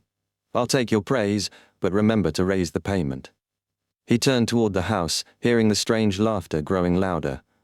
Danitz, annoyed, muttered to himself, "Didn't you see the contribution I made?" At that moment, a shadow loomed above. The airship arrived and an officer shouted, "Evacuate the people in the surrounding houses." After several nearby buildings were cleared, the airship lowered, cannons aimed. The boom of artillery echoed in the streets. Klein stood with his cane, sighing as the bombardment rained down on the house. This is the firepower I suggested in Tingen, but now the colonists are putting it to use. Elland and the teams took positions, guarding against any breakout from the house. Soon the building collapsed, smoke billowing into the air and the snow and ice vanished. Suddenly a thick bolt of lightning struck the airship. Klein frowned, watching as the ship swayed, steam rising in a loud hiss. The airship lost control, smoke billowing from its engines as it descended. Klein turned his attention back to the collapsed house. No explosion? The airship is protected by a layer of air. Not as explosive as I thought. When the cold first hit and the charred body of the adventurer appeared, Klein suspected a demoness, a beyonder who controlled ice and black flames from Sequence 7. But the lightning strike had made him reconsider. It wasn't a demoness, but Leticia, an actual woman, likely part of the Moses Ascetic Order or Element Dawn. As Klein reached this conclusion, the pile of rubble shifted. A charred figure crawled out, a female whose appearance barely resembled Leticia. The others were shocked to see that she was their target, though in a terrifying and pitiable state. Her body was covered in black spots, artillery wounds revealing flesh that squirmed with living white fascia. Her head had split open, and her brain spilled out, clinging to her like overlapping palms. One eye blazed with fire, the other flickered with lightning. At her abdomen, two screaming heads, those of the male adventurers, were embedded. Leticia had lost control, her body a horrific mess. She was injured, her aura weak. Klein stood back, watching as the military beyonders launched their attacks. Psychic piercing, whip of pain and purifying bullets fired, along with small-caliber gunfire. Leticia's body cracked the earth beneath her as she struggled, but the attacks quickly dismantled her. Her torso fell, the heads of the adventurers rolling out. Klein's eyes narrowed. Amidst the mess, he noticed a yellowish-brown book wedged inside Leticia's flesh. The cover displayed a line of elven text, Book of Calamity. Why do these books always end up in stomachs, like the Antigonus family's notebook? Klein lampooned, suspecting that the Book of Calamity was the same one Leticia had retrieved from the sea god's ruins. Military personnel quickly grabbed the heads of the male adventurers now barely alive and demanded answers. "What did you do in the sea god's ruins?" they asked. The adventurer, in pain and confusion, struggled to speak. "Sea god's ruins? We haven't been there." They reminded him of the sea god ruin on Samim Island. "No, we didn't." The adventurer's gaze turned vacant. "We went to an ancient elven ruin. Leticia found a book there. She liked it, then went mad." As he spoke, his mind shattered, leaving nothing but an empty shell. So it wasn't a sea god ruin, but an ancient elven one. Klein thought. This is different from what I imagined. He was about to listen further when Elland politely asked him and Danitz to step away from the interrogation. Turning onto another street, Klein pondered the connection between the Book of Calamity and the collapse of the sea god's domain. How had Leticia's actions triggered the breakdown of Calvetua's existence? The ancient elves, the sea god. Little Sun's notes on the elf king Soniathrim suggest that the elves possessed Sequence 3 Sea King. Could Calvetua have consumed the remnants of an elven beyonder, gaining its power? Klein's thoughts turned to the connection between the two ruins, Samim Island and the elven ruin. If Leticia's actions had caused Calvetua to lose its grip on survival, it would explain how the group had succeeded where others had failed. Calvetua had been weakened, unable to defend itself. Klein's mind began to connect the dots, the realization settling in. Calvetua's survival had depended on possessing a body with elven blood. Only then could the Beyonder powers be safely transferred. However, once Klein touched it, the sea god found a better target, thanks to the grey fog and his unique abilities. Chapter 544. Expert Klein had just finished sorting his thoughts when Elland caught up with him and Danitz, flashing a smile. "We've found the target. The investigation's over. I'll bring you back to the hotel, and the remuneration will be delivered in 2 days. Also, it's best if you don't go out today." Klein, maintaining Gehrman Sparrow's reserved persona, gave a slight nod, choosing silence over response. As they made their way back to the Wind of Azure Inn, Danitz seemed lost in thought, but, with Elland present, he shifted the topic. With obvious interest, he began discussing which pirates would get caught in today's thorough sweep of the city. To Danitz, pirates were only worth sympathy if they weren't part of the Golden Dream. No need to waste sympathy on them, he muttered to himself. Back in their room with Elend gone, Danitz clicked his tongue. The Book of Calamity, Ancient Elven Ruins. What kind of elves are these? Just flipping through that book made her lose control. Klein replied internally, What image do you have of elves? Those who dwell in the mountains and seas, living in harmony with nature. According to Little Sun, the ancient gods were tyrannical and cruel. The elf king, Soniathrim, and his followers weren't much better. They're not like the elves we imagine. Klein couldn't rule out the possibility that after the fall of the ancient gods, some races, like the elves, might have slowly regained some normalcy. However, that didn't apply to the demigods. The high elf who left behind the Book of Calamity was clearly one of those powerful beings. Then, Klein had a realization. Danitz understands Elvish. Vice Admiral Iceberg's crew is more educated than expected, he thought. Not only do they know ancient Fasak, but Elvish too, which stirs the powers of nature. But how does a pirate like Danitz know all this? Klein chuckled internally, but he didn't voice his thoughts. As they entered the hotel room, the sky outside remained dark and oppressive, like it might rain at any moment, adding to Klein's sense of pressure. The Church of Storms, the military, and the connection between Calvatua's hiding place and the ancient ruins. The sea god's madness is spreading. They'll use it to either find Calvatua or hasten its collapse. Klein sighed. Letting this matter resolve like this is for the best. I wasn't going to get the treasure anyway. He felt a slight sense of loss, but it was soon replaced by calm. That day following Ellen's advice, Klein and Danitz stayed in the inn. Gunshots and explosions echoed through Byam City until nightfall. The next morning, Klein woke on schedule, only to find the sky still dark with clouds. The battle between Jan Kotman and Calvatua is still ongoing, Klein thought, feeling an ache in his stomach. As he prepared to head to the washroom, he saw Danitz lounging with a newspaper and munching on white bread. Klein's internal groan echoed. Reading a newspaper in the bathroom doesn't fit Gehrman Sparrow's character. Feeling the weight of his disguise, Klein sighed. I can't afford to slack off again. He silently resolved to go through the motions. As Klein sat down, something strange happened. His spiritual perception flickered to life. His hand tapped his molars and he activated his spirit vision. Before him appeared two long white bones, the legs of a messenger. The creature stood, its head passing through the ceiling. Black flames flickered in its eye sockets. The messenger looked down at Klein, who was caught off guard. Should I act modestly and cover up, or just be unapologetically open? Before Klein could make up his mind, the messenger dropped a letter, disintegrated into a pile of bones, and vanished through the floor. Klein blinked and finally picked up the letter. That messenger has no manners. Can't it see I'm using the toilet? Can't it at least knock or slip the letter under the door?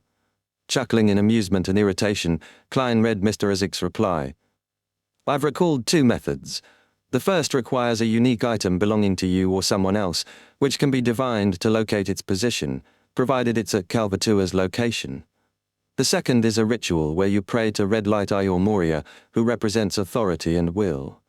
He holds knowledge of the creatures and locations in the spirit world. Klein immediately rejected the second option. I can't trust Red Light Ayur Moria. My secrets are far too many. The first method wasn't foolproof either. I don't have a unique item near Calvatua's hiding place. Klein considered his options. I could try sending something to Calvatua. Maybe a member of the resistance could help me send it. Just then, an idea clicked. I could send something of my own to Calvatua and see if it accepts it. If it does, I could use divination to locate its position. After some thought, Klein decided the chances of success were worth exploring. With that, he got ready to act. He finished his business in the washroom, washed his hands, then made his way to the grey fog. After a few steps, he received a revelation that warned of danger, but it was manageable if handled properly. Returning to the room, Danitz quickly noticed Klein's serious demeanor. Something wrong? Klein, unfazed, asked, Do you know the prayer for the sea god? Danitz raised an eyebrow. Prayer? Yeah. I've seen resistance members do it. The words are Adorer of the Sea and Spirit World, Guardian of the Rorsted Archipelago, Ruler of Undersea Creatures, Master of Tsunamis and Storms, the Great Calvatua. Oh, and the times it worked, they recited it in Elvish. Klein nodded. Adorer of the Sea and Spirit World. He considered the low bearing of the sea gods honorific. It's not like mine. I borrowed mine from the 7 true gods. He turned to Danitz. Do you know where there are empty warehouses or abandoned houses? Danitz, still puzzled, answered quickly, Sure. Every great pirate knows a few. Without another word, Klein grabbed his coat and headed for the door. Danitz followed, still confused, but didn't dare ask any more questions. In the dock area, they found a dilapidated warehouse. Danitz watched as Klein set up an altar with candles and metal bottles. Unable to contain his curiosity, he asked, What are you doing? Klein didn't look back. Sacrifice. To whom? Danitz pressed. Klein calmly replied, Calvatua. He was planning to offer something directly to sea god Calvatua. If the sea god accepted, Klein could use divination to pinpoint its location. Danitz was dumbfounded. Are you crazy? Calvatua's dying. It's dangerous. Klein turned to him and simply said, In this domain, I'm an expert. When it comes to sacrificial rituals, I'm an expert, Klein thought, not feeling modest at all. Chapter 545, The Enraged Calvatua. Danitz was left speechless, watching as Gehrman Sparrow calmly set up an altar, lighting candles and burning various powders and extracts. The air filled with strange smells, and Danitz couldn't hold back. You're using the wrong materials. Right? He stammered, remembering that the resistance didn't use substances like full moon essence oil, slumber flower, or chamomile when making sacrifices to the sea god. This isn't a prayer to the Evernite goddess. Klein glanced at him but didn't break his focus. That wouldn't be an issue. Klein, experienced with offering and receiving sacrifices, knew that the burning of oils and herbs had 2 purposes, helping the ritual's host enter the proper spiritual state and pleasing the deity to increase the chances of a response. However, Calvatua was in a state of madness, craving the grey fog's aura, and that was the key. Nothing else mattered. Pleasing Calvatua is irrelevant now. It's so far gone that nothing would help, Klein mused. He couldn't help but silently lampoon the situation and stepped back, stay further away. Danitz was all too happy to comply, eager to escape any potential danger. All right, okay. He quickly rushed to the door, ready to bolt at the first sign of trouble. Klein closed his eyes, focusing on the overlapping spherical lights in his mind, preparing himself spiritually. Then, he softly chanted in Elvish, Adorer of the Sea and Spirit World, Guardian of the Rorsted Archipelago, Ruler of the Undersea Creatures, Master of Tsunamis and Storms, the Great Calvatua. Your devoted servant prays for your attention. I pray for you to take this offering. I pray for you to open the gates to your kingdom. The wind began to howl as Klein took out a small metal bottle and poured a few drops of the 1,000-faced hunter's blood into the air. The wind sucked the blood toward the candle that symbolized Calvatua, causing the flame to surge, and an illusory door appeared, etched with symbols and magic. From behind the door, Klein could hear the faint sound of crashing waves. Suddenly, the door rattled. The heavy, labored breathing behind it grew louder. The ground beneath Klein's feet shook. Huff, huff, huff. The sound intensified until, with a violent crash, the door swung open. A gust of wind, a hurricane, poured out, and Danitz was flung across the room like a rag doll, slamming into the door with a loud thud. He fell outside, his back scuffed by wooden splinters. The fireball he'd conjured flickered out, extinguished by the force of the hurricane. In midair, Danitz caught sight of a massive, bloody mouth behind the door, full of sharp, white teeth longer than a human's arm. It howled with primal fury, its beastly cries shattering the warehouse's silence. Danitz's ears bled from the onslaught.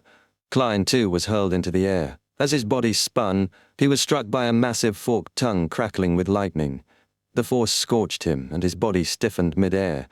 He disintegrated into ashes, only to reappear moments later, clothes torn, hat lost, looking ragged. Fortunately, Klein had prepared for such an outcome. His awareness of the danger allowed him to use paper figurine substitutes just in time. Calvatua, behind the illusory door, paused, realizing that its violent attempts to break through had failed. It took a deep breath, causing seawater to swirl around the altar, pulling everything into a massive vortex. Objects, including Klein's iron cigar case and the herbal cauldron, were sucked in. The force was strong enough to swallow a cargo ship. Klein struggled against the suction, trying to leap free with his flames, but the hurricane thwarted him. He transformed into a paper figurine to escape the vortex's pull, but he was still sucked in. Desperate, Klein activated creeping hunger and used Steel Maviti's soul to summon a temporary ice wall. It solidified in front of him, creating a brief respite from the terrifying suction. The ice wall lasted only a second before the whirlpool tore it apart, and Klein found himself sliding toward the illusory door, leaving deep grooves in the ground. Outside, Danitz struggled to conjure a fireball to aid Klein, but it was useless. The flames were extinguished by the storm-like winds. As Klein neared the door, he could smell the foul stench of blood and decay. The fangs of Calvatua loomed large before him, and in that moment, Klein hatched a plan. "I'll throw out the all-black eye from marionettist Rosago." He reached into his pocket, intent on using the item to disrupt Calvatua. However, before he could act, Calvatua let out a deafening howl, causing the whirlpool to disintegrate, and the lightning ball in its throat to form again. The storm intensified as the silver ball of lightning shot out with a mighty explosion. The lightning bolts tore through the altar and spread across the entire warehouse, electrocuting Klein as he shifted in and out of existence. His body turned to charred remnants, his paper figurines offering only temporary reprieve. Even Danitz felt the effects, his hair standing on end as his body convulsed. After what felt like an eternity, the storm subsided, and Klein's body slowly reformed. The illusory door had been destroyed, closing with a resounding creak. Calvetua's roars of frustration echoed as the door vanished, leaving behind only a flickering candle. Danitz leaned against the warehouse's wall, exhausted and twitching from the electric shock. His eyes filled with silent grievance. Gehrman Sparrow is a madman. Danitz remembered the horrors of Banzi Harbor and the terror he'd felt. Why does he love risking his life like this? Is it madness or something else? Klein pulled himself from the ground, boots in tatters, feeling both drained and victorious. Calvatua had accepted his sacrifice. The sea serpent had swallowed the iron cigar case tainted with the grey fog's aura, and the whirlpool had accepted it as a ritual offering. Klein's thoughts raced. Now I can attempt to locate Calvatua's hiding place in the spirit world, but only after its death. I'll need to wait for its demise to prevent it from resisting my divination. He turned to Danitz, sensing a growing madness in his left hand, where creeping hunger was beginning to lose control. Danitz, sensing the oppressive atmosphere, instinctively felt the pressure of Klein's growing hunger. His heart raced, and he shuddered as if a monster was lurking behind him. Klein's voice broke through the tension. "Close the door from the outside." Danitz, still trembling, nodded and struggled to close the door. As soon as it was shut, Klein carried out a sacrificial ritual, throwing creeping hunger above the grey fog. The monstrous item which had terrified Danitz became docile once more. Chapter 546, Spirit World. Klein returned to the real world, extinguishing the candles and putting away the remaining items as he carefully surveyed the warehouse. The destruction from Calvatua's seawater vortex had wiped everything clean, leaving only traces of lightning burns, scattered ashes and deep ravines from Klein's struggle. This is easy to clean up, Klein thought, nodding to himself. He pulled out a paper figurine, flicked his wrist, then watched it burn into black ash. After this, he walked towards the door, noting the state of his clothes and boots. His soles were gone, and his garments were tattered, wet or burned, nothing unusual given the circumstances. The intense suction from the whirlpool had torn them, the rain from Calvatua soaked them, and lightning strikes had scorched them. His right forearm still spasmed from the shock. It cost me £8.6 soldi. I'll need new clothes. I expected Calvatua to be dangerous, but this was worse than I thought. Hopefully I'll get something useful out of this. Suppressing his discomfort, Klein knocked 3 times on the door. Danitz, still uneasy, hesitated before opening it. Seeing Gehrman Sparrow back to his usual cold and detached self with no hunger or madness radiating from him, Danitz relaxed and let out a sigh. "Is it over?" Danitz asked. "No," Klein replied, a subtle smile playing at the corner of his lips. "Not over?" Danitz was startled. "What else needs to be done?" Klein's smile widened, hiding an underlying madness. A cleanup is still necessary. It's basic courtesy. A cleanup? Danitz repeated, confused. He raised his hand, pointing to himself. Me? Klein's grin grew. Or shall I do the honors? Danitz let out a hollow laugh. How should I clean this place? Use a fireball, Klein instructed simply. As a part-time pirate, Danitz immediately understood. He walked past Klein toward the warehouse.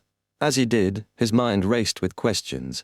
Captain said creeping hunger needs a living sacrifice every day, but Gehrman Sparrow only feeds it after a battle. He didn't do so after the fight just now. And when he used Steel Maveti's ice powers, he didn't feed it either. What's going on? Is there a seal, or is there something else at play? While Danitz cleaned, Klein stood outside, staring up at the dark clouds. I've sent the iron cigar case tainted with the grey fog's aura to Calvetua. Now all I need is to wait for the fake sea god to collapse and die. I just hope the Beyonders from the Church of Storms and the military won't reach it in time. Meanwhile, in a hotel, Alger stood at the window, looking out at the overcast sky. I received the Sanguine's anesthetic gas after the last tarot gathering, ready to go out to sea. But here I am, still stuck in Bayan. He sighed, remembering how the last few events unfolded. First, there was the incident with the world hunting Steel Maveti. Then I had to wait for the reward. After that, Calvetua started breaking down, and I got stuck searching for the adventurers Letitia and company. Alger retracted his gaze, muttering to himself, let it end as soon as possible. He could finally leave Byam and begin his journey to advance to Sequence 6. Wind blessed once Calvetua was dead and the tsunami risk subsided. Suddenly, Alger's heart skipped a beat. The clouds in the sky parted, revealing a crimson moon hanging calmly above. Later that night, Klein woke abruptly at midnight, sensing something. He went to the window and pulled back the curtains. Crimson moonlight poured in, filling the room with a cold, dreamlike glow. The confrontation between the sea god and sea king must have ended, Klein thought, pausing for a moment before closing the curtains, taking a few steps counterclockwise and stepping into the grey fog. He sat at the long, mottled table and took out a gold coin, beginning to recite a divination statement in a low voice. Calvetua is completely dead. After repeating this 7 times, he flicked the coin into the air. It landed in his hand with the king's head facing up, a positive result. Calvetua is dead, Klein reflected. The connection between the ancient elven ruins on Semim Island and Calvetua's hiding place is clearer now. The mandated punishers and the military must have received the Book of Calamity and found the ruins. I thought Calvetua could last longer, but it seems it collapsed sooner than expected. Klein tried to divine whether the official Beyonders had already reached Calvetua's hideout, but his divination failed due to the lack of information. After a moment of thought, Klein changed tactics. He consulted his pendulum to see if it was dangerous for him to explore Calvetua's hiding place. The topaz pendant rotated counterclockwise slowly, dangerous but acceptable. Less so than the sacrificial ritual. Klein nodded, feeling ready. He returned to the real world to prepare for his operation. He locked the bedroom door, set up the ritual to summon himself, and once more entered the grey fog. Klein picked up the Black Emperor card and placed it into his spirit body. His form solidified, becoming tangible, and the surrounding black fog adhered to his body, forming an imposing aura. On his head, a pitch-black crown appeared. Klein hesitated, looking at the human-skinned glove on the table. Above the grey fog, creeping hunger lay dormant, but once he left the area, its hunger would rise, threatening him. Will the Black Emperor's power suppress it? He picked up the glove and slid it over his arm. He stepped into the door of summoning and the candle flame expanded, pulling him into the real world. He immediately checked creeping hunger's state. It was calm and subdued, thanks to the Black Emperor's influence. Not bad, Klein thought with relief, then placed his mystical items, including Izik's copper whistle and a sun brooch, into his body. Finally, he picked up his black hardwood cane and prepared to search for the lost iron cigar case. To find Calvetua's hiding place, Klein needed to enter the spirit world. He didn't consider the methods Mr. Izik suggested. As a spirit body, he could find it himself. Calming his mind, he focused on the scene of overlapping spherical lights. His consciousness expanded, and soon he found himself surrounded by a bright, ethereal world of colors, with 7 radiant beams of light high in the sky, filled with immense knowledge. This was the spirit world, an omnipresent plane that overlapped with reality. Klein moved forward, entering the spirit world. His cloak fluttered lightly and the hardwood cane stood upright in his hand. He spoke in a low, dignified voice. "The location of my unique iron cigar case." As he repeated the words 7 times, his tension grew. In the colorful world around him, pairs of indifferent, eerie eyes seemed to watch him. After releasing his grip, the cane began to float, leading him through the spirit world at a steady pace. Klein followed, passing strange creatures and distinct colors, unsure how far he had traveled. Suddenly an eye appeared, round, with clear whites and blacks. It stared at him without blinking, without a body. Chapter 547, Priest. The huge eye, which had its blacks and whites clear, appeared translucent. It floated quietly behind saturated, overlapping colors. Klein couldn't tell if it was hostile or friendly. Klein recalled a passage from Sights in the Spirit World. Try not to cross eyes with any creatures of the spirit world for more than 3 seconds, unless they have already expressed interest in communicating with you. This is considered provocative behavior. Also, do not let yourself appear terrified and nervous. For some predators, this will increase their desire to attack. He retracted his gaze and continued chasing after the flying hardwood cane at an adequate speed. The sight of his black armor and black crown matched with a cloak entered the eye. But the figure quickly passed, disappearing far away, undisturbed. The spirit world is a dangerous place. If one isn't careful, one might encounter a demigod-level existence. As Klein advanced, he realized the chaos of this place. The 7 lustrous brilliances marking his location hovered high, visible beneath his feet, to his left, right, and all around. If not for the black cane, Klein would have lost his bearings. Through the faint fog, a floating black castle appeared on his left. Its Gothic-style spire was covered in vines. Atop the castle stood a translucent woman, nearly as tall as the castle itself. She wore a dark, intricate dress, had no head, and her hands held 4 blonde heads with red eyes. As Klein passed by disguised as the Black Emperor, the 4 heads blinked. He didn't acknowledge her and continued forward. The woman slowly turned, letting the heads watch him leave. What kind of monsters are these? As the thought flashed through Klein's mind, he saw the black cane plummet rapidly. He chased after it, free-falling again. About 8 seconds later, a faintly discernible collapsed building appeared before him. Outside the building floated a giant jellyfish-like creature. It extended sticky tentacles, pulling the surrounding area into its territory. At the end of each tentacle was a white skull with deep eye sockets. It floated slowly, shaking. The black cane passed through the creature and hovered in front of the collapsed building. Klein's excitement was tempered by a solemn glance at the jellyfish and its skull. Preparing for battle, he emanated the Black Emperor's profound dignity, indifferently staring at the skull's eye sockets. After a few seconds of silence, Klein said in ancient Hermes, "Leave." The tentacles twitched, and the jellyfish floated away, disappearing into the spirit world. This Black Emperor card is still useful. I was thinking of using Mr. Azik's copper whistle. The descendants of death still have some standing in the spirit world. Klein breathed a sigh of relief and grabbed the cane. He descended into the collapsed ruin, anticipating what he might find. Even if the Church of Storms and the kingdom's military had already looted the place, Klein would be satisfied with whatever remained. Even if nothing else, exploring elven ruins and uncovering their secrets would be enough. As he passed through a curtain of ethereal mist, the air around him grew thick and heavy. A shimmering light came from deep blue water that filled the area. Beneath the water, ancient ruins lay, half collapsed.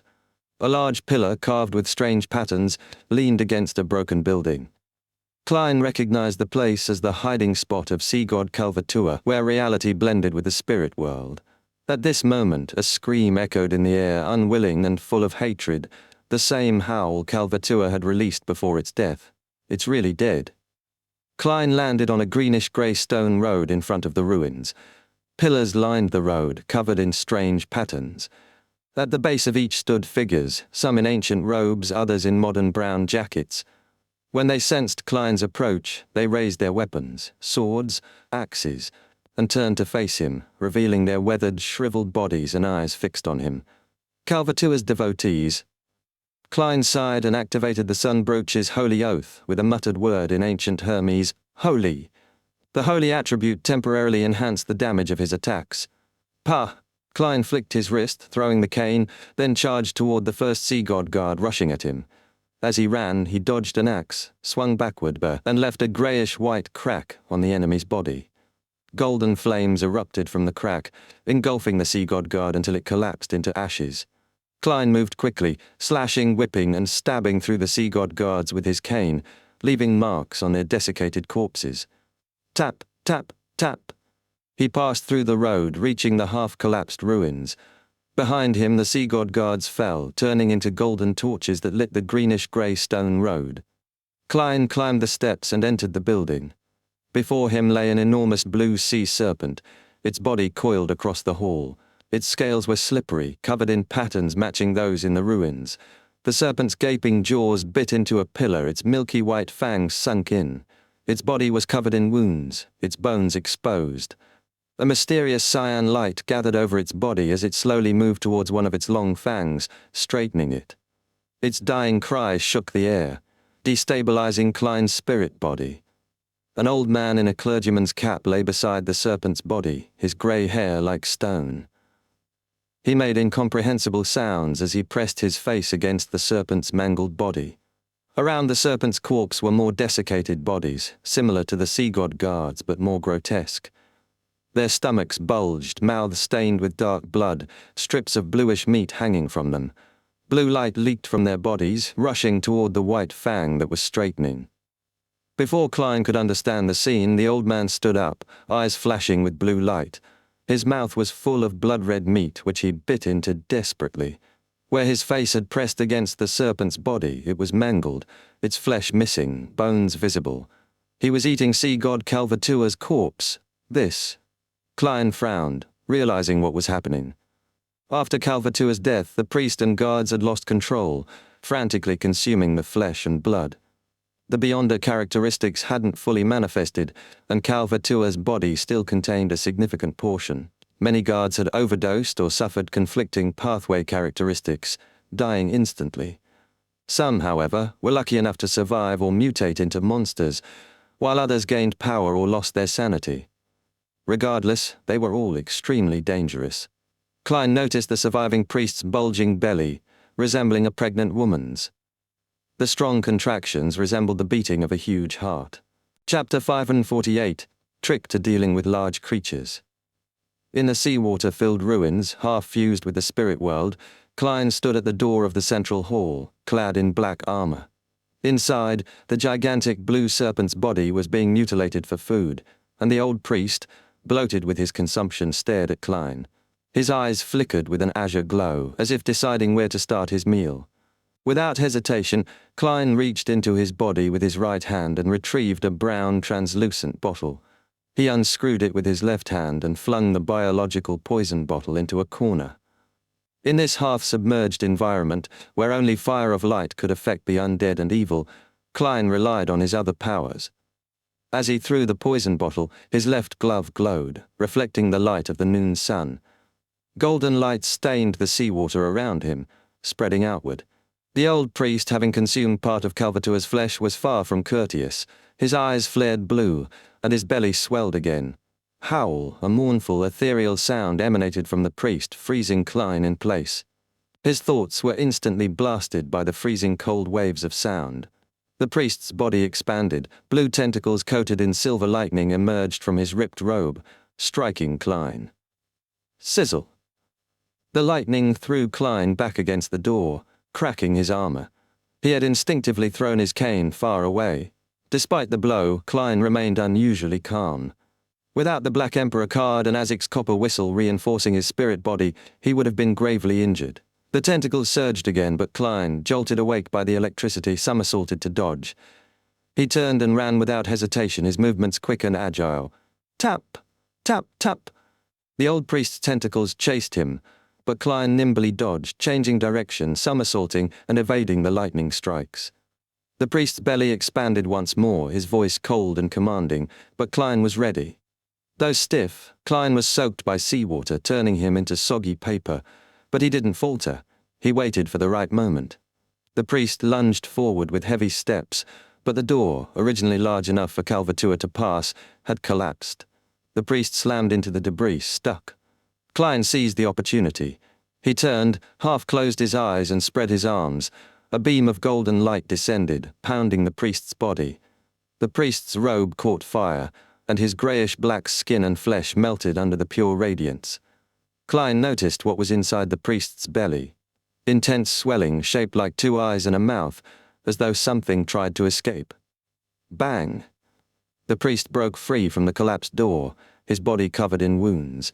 Tentacles flailed, lightning crackled, and the face on his abdomen emitted eerie sounds that seemed to quiet Klein's spirit body. Klein danced around, somersaulting and circling, using paper figurine substitutes to block the ethereal shrieks. Occasionally he used a wraith's shriek to disrupt the face, forcing it to stop producing sounds. Time passed. Suddenly, the priest raised his arms and tore at his belly. Blue pus gushed out, and sharp teeth grew. With a roar, seawater rushed toward the mouth, creating a terrifying whirlpool. Klein, floating in midair, stared at the face and whirlpool. His eyes flashed with lightning. Interrogator's psychic piercing. The priest froze, his body crumbling as the whirlpool collapsed. Klein, agile as ever, swam through the water, dodging the tentacles. He reached the priest's side, the gloves now pale green.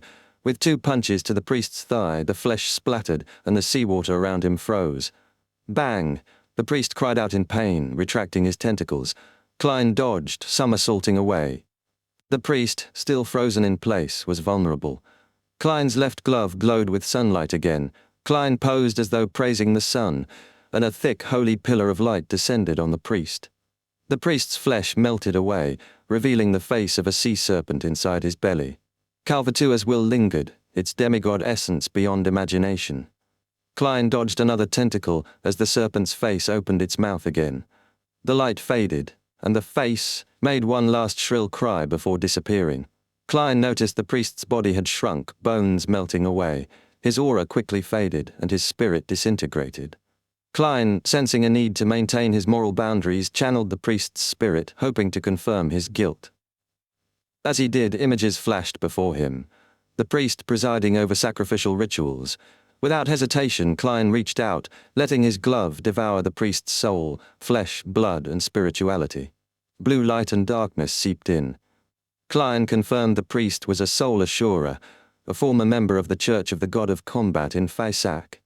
After becoming a sea god guard, he lost his mind and followed his instincts. Consuming Calvetua's flesh had turned him into a monster. As creeping hunger was satisfied, the Beyonder characteristic stirred, turning into a hurricane that swept into the hall, sinking into the fang that was now a scepter. Klein approached cautiously, hearing illusory prayers and seeing worshippers kneeling and praying, members of the resistance crying over shattered statues. Chapter 549. High Elf Klein stood amidst the ruins, the sound of illusory pleas ringing in his ears. His head throbbed with pain, and he felt as though he might collapse from the overwhelming dizziness. It was as if he were walking on the edge of an abyss, ready to fall at any moment. Only his reinforced spirit body, backed by the Black Emperor card and Azic's copper whistle, kept him from losing control. Without these, he'd have collapsed like any other non-demigod Beyonder, succumbing to the agony and transforming into a monstrous form. All the Beyonder characteristics in the area had fused, creating a sealed artifact far more dangerous than a Grade 2 one. Klein didn't rush forward. Instead, he stepped back, distancing himself from the source of the praying voices to ease the overwhelming pressure. He glanced at Calvetua's mashed remains and the sea god's scepter embedded in a half-collapsed pillar. The object seemed accessible, but it was too dangerous to handle directly. Klein knew he could only hold it briefly, and once he did, he'd terminate the summoning ritual and retreat to the grey fog. There, he could block the prayers and study the artifact more easily. Before moving forward, Klein instinctively searched for other items. He retrieved the biological poison bottle, sealing it once more, and then spotted an iron cigar case half hidden beneath the remains of Calvatua. Surprised it wasn't destroyed, Klein levitated the case to his palm. It was corroded, but still usable. The corrosion from the seawater whirlpool hadn't affected it, which Klein found odd. Perhaps it had mutated, or maybe Calvetua's discomfort with the grey fog had caused it to reject the object, leaving it behind. His thoughts were interrupted by a race against time. He couldn't afford delays, as the Church of Storms and the kingdom's military might find this place any moment. With urgency, he moved to the rear of the hall, where murals once adorned the walls, now mostly destroyed. At the end, he found the remains of an exquisite throne, partially buried. One mural caught his attention, a depiction of a man treading waves, storms swirling around him. His features were softer than expected, suggesting he was an elf. This figure held a spear of pure lightning and stood against an ocean that drowned everything. Below him was another figure, dressed in a simple white robe, his face blurry but his silhouette radiant with a sun-like halo. Klein immediately recognized the symbols, the waves, lightning and storm, pointing to Elf King Soniathrim. His soft features were typical of elves, and the mural's portrayal matched the ancient Lord of Storms. The figure below, with the halo and the shadow curtain hiding an eye, resembled the true creator, the ancient sun god. Klein wondered if this mural depicted a battle between Soniathrim and the creator. With a deep breath, he moved past the mural, his spiritual intuition guiding him to the throne. He searched through the collapsed stones and pulled out a flattened golden wine cup.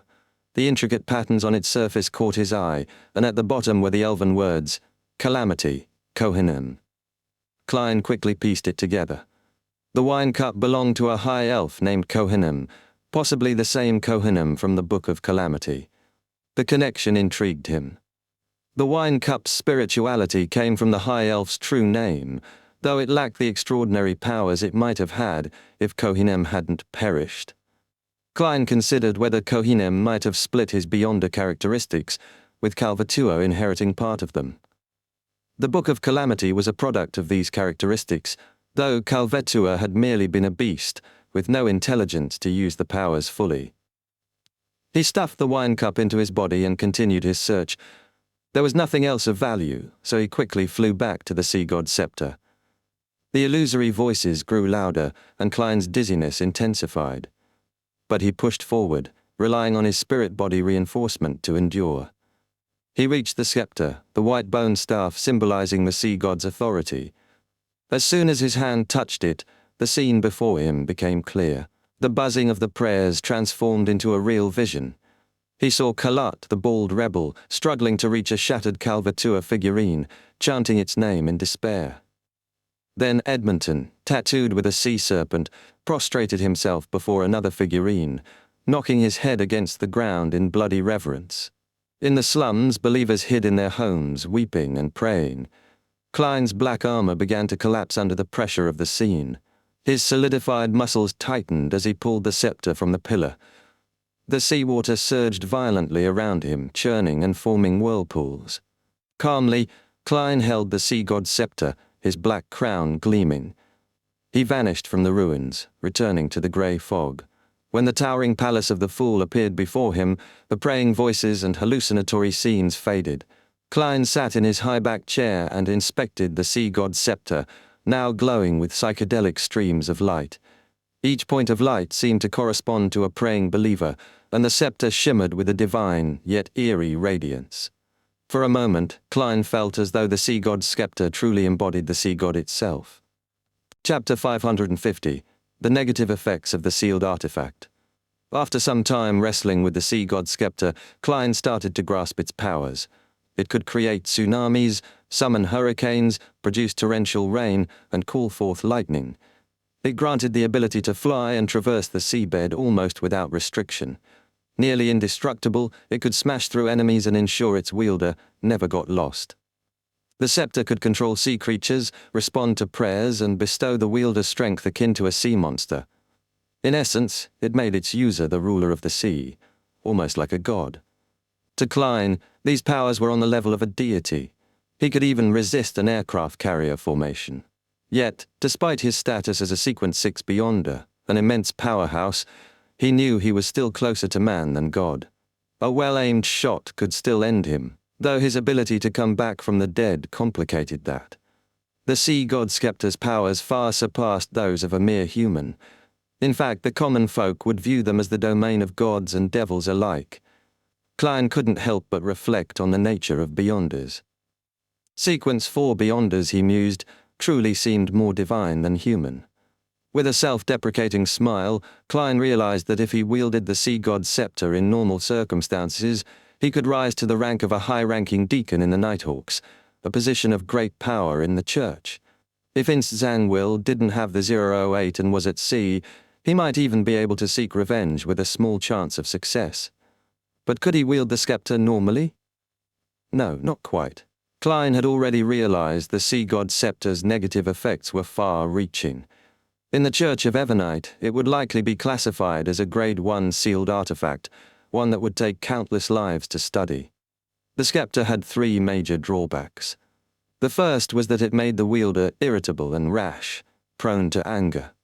Klein figured that for short-term use, this could be manageable. After all, he could always end things quickly. The second effect was far more dangerous. The scepter periodically froze all biological creatures' thoughts in a certain range and drained their blood, including the wielders. The exact range and duration were unclear, but Klein estimated it covered 600 meters to a kilometer, lasting 20 to 35 minutes. While Klein himself, as Black Emperor, had no blood to lose, surrounding creatures weren't so lucky, and the unpredictability of this effect made it difficult to control. The third drawback was the overwhelming prayers from the sea god's followers. These prayers, both visual and auditory, could easily overwhelm any non-demigod wielder. Klein could only imagine the mental strain they would cause. Klein's solution for the first effect was simple: use the scepter for short bursts of time. The second effect was more complex. While it wouldn't affect him, the creatures nearby would be drained, and there was no way to control when this would happen. The third problem, though, had a solution: distance. Beyond the Rorstead archipelago and nearby seas, the prayers wouldn't reach him. If the scepter was kept above the grey fog, the prayers would be converted into light points, allowing Klein to respond selectively. He realized the sea god's scepter could be used above the grey fog for guidance and protection, offering divine powers to those like Miss Justice or Mr. Hangman. He could even appear as a true demigod, not bound by the limitations of the mortal world. Feeling somewhat more optimistic, Klein examined the sea god's scepter again, now intrigued by the idea of responding to the prayers of its followers. Calvatua, the sea god, was dead, so there was no need to encourage further worship, but Klein understood human nature. Believers would hold on to hope, even in the face of the truth, especially when in a desperate situation. They might continue their sacrifices, not accepting Calvitua's death, hoping to get a response. The resistance lacking Calvitua's support might fall into the hands of Fasak or Intis. They could be driven to inhuman acts like attacking civilians or using children as shields. Klein knew he had to intervene, but without burdening himself with the responsibility of saving their souls. He chuckled, tapping the edge of his table. Wasn't I supposed to act? Sea god Calvatua is a perfect target. He wondered if he would get feedback through the grey fog's interference and decided to test it. Klein concentrated for a moment, conjuring a necessary scene. He grasped the sea god's scepter, focused his spirituality, and touched one of the points of light. In a hidden cave on Blue Mountain Island, Kalat, the bald rebel, crawled toward the shattered figurine of Calvatua, his heart filled with despair. His persistence and sacrifices seemed meaningless. Still, he muttered the honorific name of the sea god, desperately hoping for a response. His hands trembled as he reached for the broken head of a sea serpent, now a hollow black hole. Just as he began to lose hope, a blurry figure appeared before him. Behind the figure, a dark blue tsunami surged and silver lightning branched across the sky. Kalat instinctively lowered his head, overwhelmed by joy. The figure was majestic, surrounded by waves and hurricanes radiating power and holiness. A calm, magnificent voice echoed, "I have returned." Tears filled Kalat's eyes and he cried out in joy. 10 minutes later, the seawater in the elven ruins churned, flowing backward in seconds. The area quickly dried up and a fresh hurricane blew in, carrying breathable air. Figures began to descend from the storm, led by a tall, brawny, middle-aged man with deep blue eyes. He was Archbishop John Cotman of the Church of Storms, a high-ranking deacon of the mandated Punishers and Sea King of the Rorstead Sea. Behind him were mandated Punishers and military personnel, scanning the ruins cautiously. They were immediately swept up in a hurricane, landing near the doorway, where they found Calvetua's remains, nothing but sludge and bones. Cotman suppressed his anger, his voice growling, "Who is it?"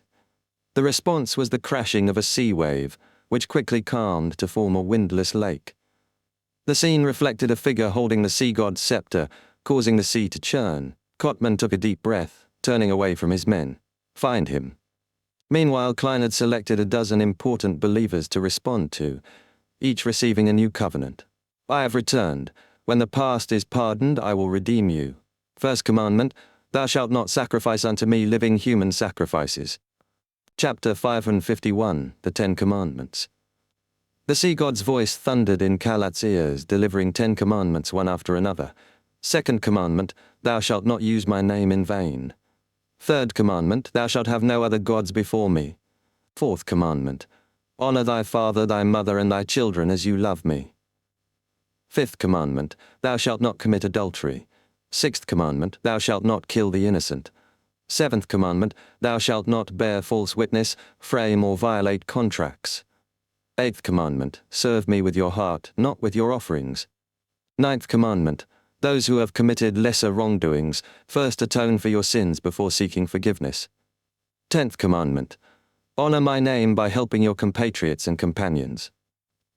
Kalat, completely overwhelmed, prostrated himself, his forehead pressed to the ground. Trembling with reverence, fear, and excitement, the rebel couldn't believe what he was hearing. As a mid-sequence Beyonder, who had once been educated in the Fasak Empire, Kalat understood that the worship of the sea god was primarily driven by fear. Fear of powerful forces, natural dangers, and violent rituals. A backward faith, one that humanity would eventually outgrow. Yet, he had grown up in this faith and was too afraid to question it. Now, however, something had changed. The sea god's sudden shift filled him with hope. It was no longer the primitive totem he had once seen it as, it was now a true god. Blessed are we, blessed are the rebels, blessed are the true believers, Kalat thought, lifting his hands and speaking with sincerity. I will abide by your teachings as if I am praising your name. But as soon as he finished speaking, the blurry figure before him vanished, the magnificent voice fading away. The cave returned to its original quiet state. However, Kalat knew everything had changed. Crawling back to his wheelchair, he quickly wheeled himself to meet Edmonton, a fellow rebel marked with a blue sea serpent tattoo. Edmonton stood in front of the sea god figurine, now bleeding unnaturally, his face a mix of scarlet and black. Despite the gruesome sight, Edmonton was ecstatic. "Did you receive the revelation?" he asked. Kalat nodded with excitement. "Yes, the aura of God, just like before. God has reappeared and he has rebuilt his covenant." Edmonton sighed in relief. "I thought I was hallucinating before. It seems like as long as an outsider touches the holy sword, God will walk the land again. No need for it to be fully lifted." Kalat added, "Indeed, the figurine shattered and bled because God changed his image. We must build a new one, just like what we saw earlier." God also showed his sacred emblem, Edmonton continued, recalling the vision. There was a scepter in the shape of lightning, surrounded by strong winds above the symbol of the waves. Kalat slapped the armrest of his wheelchair. "Let's find the high priest immediately. He must have received the revelation too. We're about to usher in a new world." Meanwhile, above the grey fog, Klein sat exhausted after his interactions with the sea god scepter. He realized that the scepter could respond to ritualistic magic, providing strength to help worshippers complete rituals, but only within certain limits. While the Evernite goddess could influence fate to grant her followers what they needed, the sea god scepter could only create temporary, fake items, like money that would eventually revert to its true form. Klein sighed. This is the difference between a false god and a true god. The sea god scepter's power was still limited, and despite being in the grey fog, Klein had to manually handle prayers, a process that was far more tedious than he'd hoped. I'll figure out a solution later, he thought, perhaps an automated answering system. He considered creating a paper angel or a puppet to handle the ritualistic responses, but the idea felt inadequate. His thoughts were interrupted when he turned his attention to the iron cigar case in front of him. After some investigation, he noticed the case had undergone abnormal changes.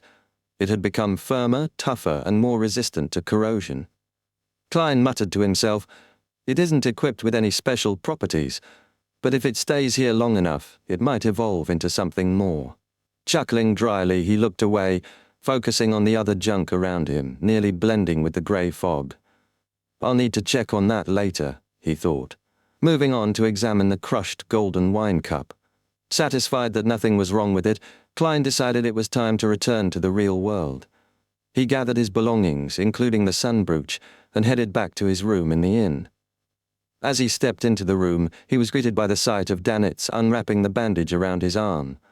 Klein froze, momentarily stunned by the speed of Danitz's recovery. "You're already up?" Klein asked, surprised. Danitz chuckled. "My recovery speed isn't bad. My sequence 9 is Hunter and it enhances my body in many ways. I'm already at sequence 7. He grinned. "I'm better at combat than most." Klein raised an eyebrow. "Sequence 9 Hunter?" He suddenly recalled his first encounter with a hunter back in Backlund, so sequence 6 must be Conspirer. He then remembered Danitz's affinity for fire, deducing that his Beyonder pathway was likely the Red Priest pathway. "Sequence 8, Provoker?" Klein asked casually, though he had already guessed Danitz's progression. Danitz paused, momentarily confused. Then, in a defensive tone, he replied, "What? Do you think I'm bad at provoking? No, I'm an expert in it." Klein laughed softly, amused by Danitz's pride, but his mind was already back on the mission at hand. Elsewhere at the Cathedral of Waves, Alger was summoned by Bishop Chogo. "Look for this person," Chogo said, handing him a portrait. Alger unfolded the paper and froze. The figure in the portrait was so blurry and vague it could be anyone. "Who is this?" Alger blurted out before he could stop himself. Chogo's answer was swift and cold. "A dirty, despicable thief, likely from Intis or Fasak or one of their affiliated churches. Find him." Alger's heart skipped a beat as his thoughts raced. The person in the portrait has something to do with Calvatua's death. Could this be connected to Mr. Fool's plan? Chapter 552, Pomp. Danitz tossed his splint and bandages into the trash, flexing his left arm. "Typically, a pirate's provocation is an insult, but I'm different. I do targeted insults." He paused, grinning as he continued. "You need to gather a lot of information, know your target, and understand what will make them snap. Only then will you be able to burn their brain out with a single sentence." With that, he put his hands on his hips and shouted in a mocking low voice, "Bitch!" Klein, who was watching, clenched his fists. "I really want to hit him. He lives up to being a provoker." Steel Mavetti had similar tendencies, and Klein wasn't sure how to feel about the whole thing. "This is what you call professional provocation," Danitz said proudly. "If I meet someone who's a beast or completely out of control, I can emit a vibe they'll hate. It's a Beyonder power." "So you're either great at taking beatings or great at escaping." "Clearly, you belong to the latter," Klein thought, biting back a remark. Danitz, still in high spirits despite his arm injury, added, "Actually, I'm also really good at setting up traps. It's too bad you didn't go with my plan when we were hunting Steel Mavetti." Klein held back a smirk and replied calmly, "You still have a chance." Danitz raised an eyebrow. "What chance?" "A chance to set traps for Beyonders like Steel," Klein said with a smile. "I'll introduce you to them." Danitz froze, knowing full well that traps were useless against someone who wasn't afraid of guns, fire, or water. He let out a hollow chuckle and stared out the window. "The weather's cleared up? Does that mean Calvetua's dead?" Danitz asked, not masking his curiosity. Klein replied tersely, "Yes." Danitz exhaled. "After this city-wide sweep, few pirates will dare come to Byam. This includes Admiral of Blood. Your plan to hunt him with the captain might need to be called off. The Sonia Sea is vast, and pirates can easily hide. They can even head for the Fog Sea, Berserk Sea, North Sea, or Polar Sea." Klein inwardly cursed. If it were that easy to kill a pirate admiral, the church and the military would have done it by now. "I need to get back to the Golden Dream as soon as possible." Danitz continued, oblivious to Klein's thoughts, "But I believe we should wait another day before doing the Soulfall ritual. It's better not to waste any energy or materials." "Okay." Klein didn't give an outright agreement and turned toward the washroom. He had his own plans to go out and act as another person soon. As Klein walked away, Danitz smiled slyly, thinking to himself, I must contact Captain in private and convince her to let me return to the Golden Dream before I can use the Soulfall ritual in front of Gehrman Sparrow. He seems to like heading out. Maybe he's into shopping? After leaving the Cathedral of Waves, Alger Wilson headed straight for the Ralph Trading Company. He found the owner, a middle-aged pirate named Ralph, sitting and reading a newspaper. Ralph looked up, smiling casually. What is it, our captain of a ghost ship? Ralph asked, his tone relaxed. Alger, however, wasn't prepared for this attitude. Given the recent events surrounding sea god Calvatua's fall, he expected more unease or suspicion, not this calm demeanor. Instead of mentioning Calvatua, Alger chuckled and asked, Do you know where Covaro has been recently? Covaro, a pirate captain with the sanguine Baron Beyonder characteristic, had been part of the periphery forces of the King of the Five Seas, Nast. Ralph shrugged. Who knows? But he's not in Bayam, or he would have been caught in the raids. I heard his boat went south. Alger had already suspected Cavaro's absence due to the chaos in the Rorstead archipelago, but he nodded in acknowledgement. Got it. Thanks for telling me, he said, then casually asked, I heard that many sea god figurines have shattered by themselves. What do you think of that? Ralph nodded, unperturbed. Yes, that's true, but it's not bad news. His expression shifted to something more fervent. Because God has appeared over the land again in a new image. Alger's heart skipped. A new image? Could it be? He had assumed Cavatua's death was final, but now, the idea of a new god manifesting seemed both reasonable and unexpected. Could it be Mr. Fool using Cavatua's death to create a new identity for himself? Was this the reason for the world's appearance in Bayam?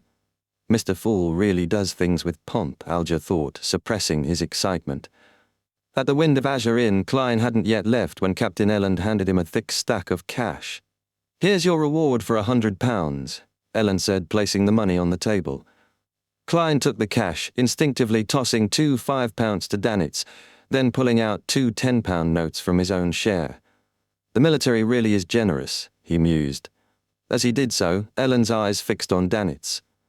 News from the Church of Storms revealed that the person who posted the notices about Letitia and sea god Calvetua was Blazing Danitz. Elland stared at Danitz, waiting for a response. Danitz chuckled hollowly. I don't know him. Klein remained silent for a moment before responding. While fulfilling a dead adventurer's wish, I came across Letitia and her companions at the inn. Snakes invaded our place, but they resolved it easily. He continued, After returning to Bayam, I bought some items from the Resistance. They had their holy sword out and 2 mid-sequence Beyonders were guarding the base. I nearly lost control after making contact with that sword. They're still after Letitia. What Klein said was true, though it wasn't the entire truth.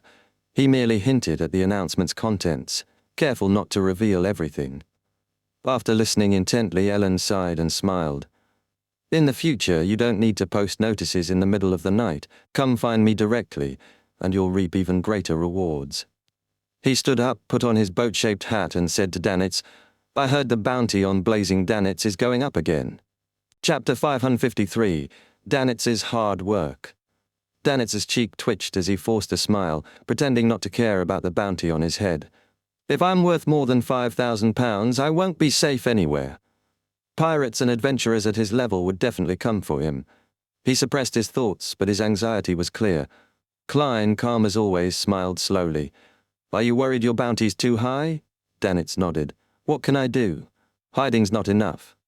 There are other solutions, Klein said, heading to the coat rack. Raise your sequence. Danitz froze. Raise to sequence 6. Become a conspirer. He had already consumed the Hunter and Provoker potions, but the pain from the Pyromaniac potion still haunted him. The fear, he didn't know if he could bear it again. But even as he hesitated, the reality hit. If I want to advance, I'll need formulas and materials. That'll take time. Meanwhile, this bounty could be released today. I need to leave Bayam. Alger Wilson, meanwhile, left the Ralph Trading Company and went around asking questions. As noon approached, he received a new report from the Church of Storms. It's confirmed the person who posted the notices at the cathedral is Blazing Danitz. Pay attention to his whereabouts. Alger smiled. Blazing Danitz, huh? With no doubts in his mind, he prepared for a trip out to sea. Mr. Fool has a new identity, Sea God. Alger felt confident about his hunt for materials. Later that afternoon, Danitz prepared for the soulful ritual while Gammon Sparrow was out. He set up the altar and lit candles, using lavender and mint extract to create a refreshing fragrance in the air. As he spoke the ancient Hermes incantation, he called for the spirit of Edwina Edwards, a renowned researcher of spirit world creatures. The air grew cold. The altar items floated, and Danitz felt an icy chill invade his body. His body moved on its own. His left hand grabbed a fountain pen, and before he knew it, he was writing on a piece of paper. Is there something? The elegant writing read. Danitz realized he couldn't control the writing, but could still speak. Captain, Sea God Calvatua is dead, he forced out. Details, came the smooth response, and Danitz immediately recounted the events, including Gammon Sparrow's adventure, his curse, and the failed hunt for the sea god. I believe Admiral of Blood won't come to Byam for a while. It'll take at least 6 months for this to pass. Captain, your plan might need to be shelved. I wish to return to the Golden Dream. The left hand froze momentarily before writing, Continue to follow Gammon Sparrow and be my contact with him. Danitz panicked, wanting to return to the Golden Dream but stuck in the captain's orders. In a burst of inspiration he suggested, maybe we can invite Gammon Sparrow to be a guest on the ship. His hand hesitated, then wrote, He has a messenger who travels through the spirit world to deliver letters for him. Danitz's eyes lit up with excitement. This is it. No need for me to be the contact anymore. The hand wrote, If that's the case, there's no problem. Time for you to return to the ship.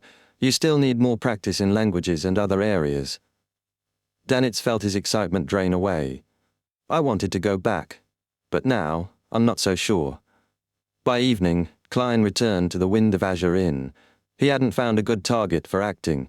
With so many wanted pirates captured, business was poor and the remaining criminals were hiding. Danitz approached, clearing his throat. It would be my first time using the soulful ritual, and I don't have much confidence. But I did a test. I managed to communicate with Captain. She said there's no chance to hunt Admiral of Blood soon, and plans to summon me back to the Golden Dream. As for communication, don't you have a messenger? Klein replied thoughtfully, That messenger's not mine. It only works for the owner and the ritual host. I need my own. He sat down and said, Tell your captain that I have a way to find Admiral of Blood. Danitz, stunned, saw the corners of Gammon Sparrow's mouth widen. Tell your captain, Klein repeated. Danitz shivered, forcing a smile. We'll have to wait until the next blue planet, 11 p.m. to midnight. Klein praised, Very good. Klein spent some time in the evening recalling the special dish he'd eaten earlier, tiativa. It was meat within fruit, a giant local fruit stuffed with roasted mutton and fish, seasoned with sea salt and spices. The meal had been fragrant, fresh, and delicious. Afterward, Klein wrote a letter thanking Mr. Azik for his earlier guidance and asking how he could acquire a messenger of his own. He folded the letter, took out his copper whistle, and summoned the messenger. The messenger arrived, took the letter, and disintegrated immediately. Klein took a moment to relax before heading to the grey fog. I'll see if any prayers can give me useful information. Chapter 554, Acting as God above the grey fog, Klein sat in the fool's chair, his right hand raised to summon the sea god's scepter. Initially, he had planned to place it beside him as a show of respect for the demigod-level artifact, but he quickly reconsidered. The fool is far beyond this scepter. Only a card of blasphemy could match his stature. With that, he tossed the scepter back into the junk pile. As Klein willed the blue lights surrounding the scepter to split, he saw how the prayers were divided. Those with no clear request sank, while those with confessions and pleas floated upward. He focused on one, and the scene immediately shifted. A violent storm roared above a small fishing boat. The fishermen clung to the mast, chanting in fear. Klein lifted the scepter, and as the gems at its tip shone, the storm began to subside. The waves calmed, the winds eased, and the clouds dissipated. The fishermen, bewildered, soon realized they were saved. Sea God has protected us, they cried, falling to their knees. Klein smirked. I saved you, not Calvatua. Why are you thanking him? Then it dawned on him. Calvatua is dead. and now I am the sea god. Clean chuckled. Why should I be upset about being thanked for my other identity? He reflected on how acting as sea god was a useful exercise in immersing himself in roles, a key skill for a faceless. Yet, it also reminded him of the dangers of losing sight of who he truly was. Such a failure could lead to mental instability. After some contemplation, he sighed. Acting as sea god has been a valuable experience, despite the lack of immediate feedback from the grey fog. It had helped him refine his acting and figure out safer ways to adopt new roles. He turned his attention to another light, this time following a plea from a woman under a bridge. The woman, sick and near death, had been forced into prostitution by her mother after her father's death. Her life had spiraled into poverty, and now she was alone, praying for a chance to live with dignity. Klein raised his scepter again, but he realized that the artifact couldn't cure disease.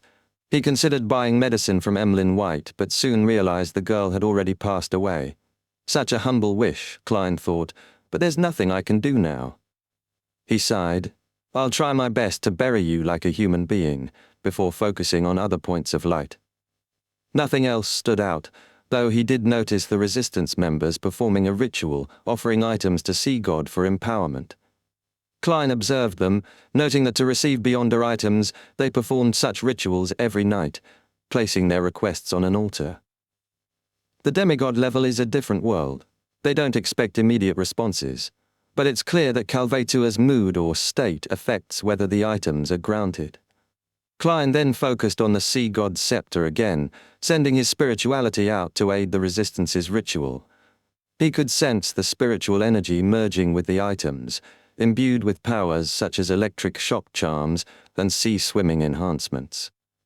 Though it was draining, Klein managed to enchant several items before the process left him exhausted.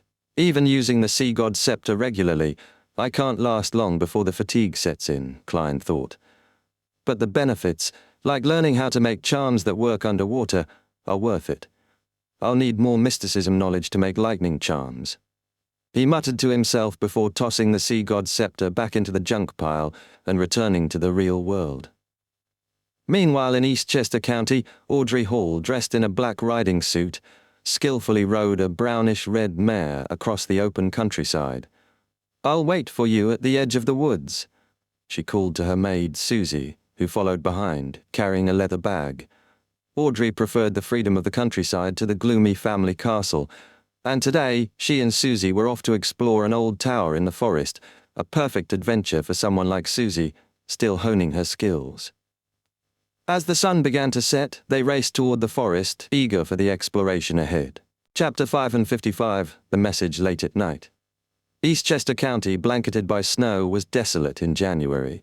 The trees stood bare and wild animals had retreated, leaving the area lifeless. Audrey led Susie around the ruins of an ancient tower, but after several rounds they found only crumbling bricks and rotting wood. Audrey had hoped for murals or signs of Beyonder practices, but instead she was left disappointed. This isn't an adventure, it's just a ride, she muttered, frustrated. She asked her attendants if any legends of monsters existed in the area, as she was curious about the local folk stories. One of the attendants, a local, hesitated before speaking. Deep in this forest, many fearsome beasts roam. Hunters die every year, but no one's seen a monster. He recited an old folk song that spoke of dragons and floating palaces in dreams, suggesting that the dragon might only exist in a dreamlike realm. Audrey pondered the lyrics, linking them to her research on dragons and the concept of the dragon of imagination, Ankiwelt. She wondered if the ancient song hinted at something more than just a folk tale. Could the mythical city of Livseed, described as existing in dreams, truly be connected to the spectator pathway, the realm of the subconscious? As she returned to the manor, she couldn't shake the feeling that the folk song meant something more. To distract herself, she asked Susie casually, "What do you think the song really means?" Susie, who didn't understand poetry, simply replied, "I'm just a dog."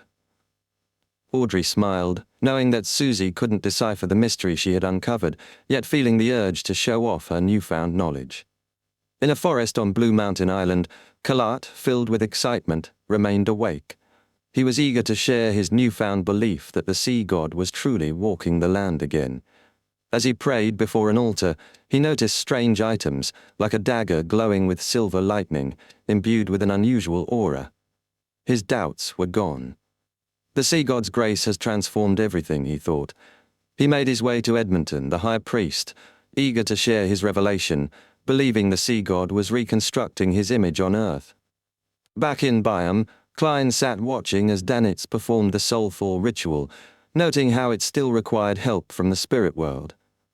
Klein had concluded that spirit world creatures could be summoned with accurate descriptions, and deities too had a similar trait, though they were more distant. Even demigods like sea god Calvatua rely on proximity, he mused. The ritual continued, and Danitz soon let out a female voice, the spirit of Vice Admiral Iceberg, Edwina Edwards. "Good evening," she said, sounding displeased at being woken. Klein mentioned he had a way to find Admiral of Blood, using wireless telegraphy to intercept their frequencies. Edwina was surprised that Gehrman Sparrow had knowledge of such technology, but agreed to help with surveillance.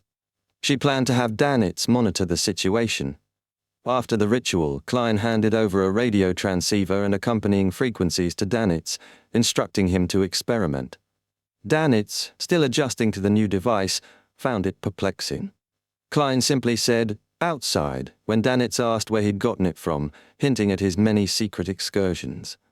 Later that night, Danitz was woken by strange noises. He saw the radio transceiver spitting out sheets of paper in the moonlight, eerily reminiscent of horror stories pirates told. With a sense of unease, he approached the device and found lines of ancient Fasak written on the paper. "Hello. I sense a familiar but unique aura, but it's about to dissipate," the message began. Danitz, startled, responded, "Who are you?"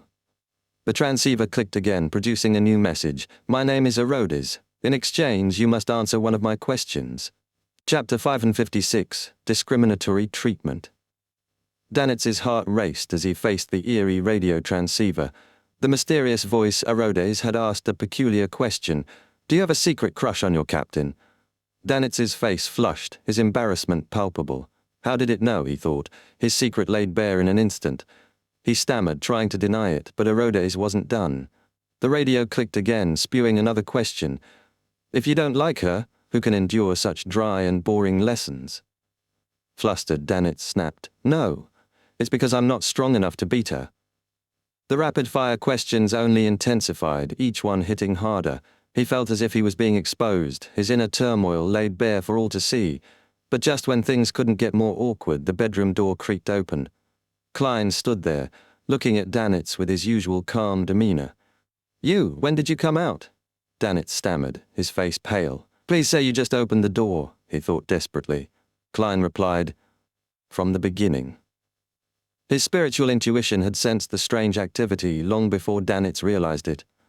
Danitz, now mortified, rushed to the radio transceiver, hoping to destroy the cursed thing, but his hand passed right through the paper.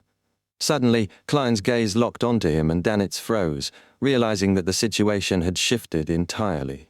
Klein wasn't interested in his personal embarrassment, but the transceiver was another story. Klein mused inwardly, considering how this radio had been affected by the mysterious space above the grey fog, possibly connecting with spirits like Erodes. He couldn't help but chuckle internally, though he quickly suppressed it. As an adventurer, he couldn't laugh at such a moment, especially not with Danitz's embarrassing situation unfolding in front of him. Danitz, terrified, glanced sideways, wondering how much longer this bizarre interaction would last. But to his relief, Klein's expression remained unreadable.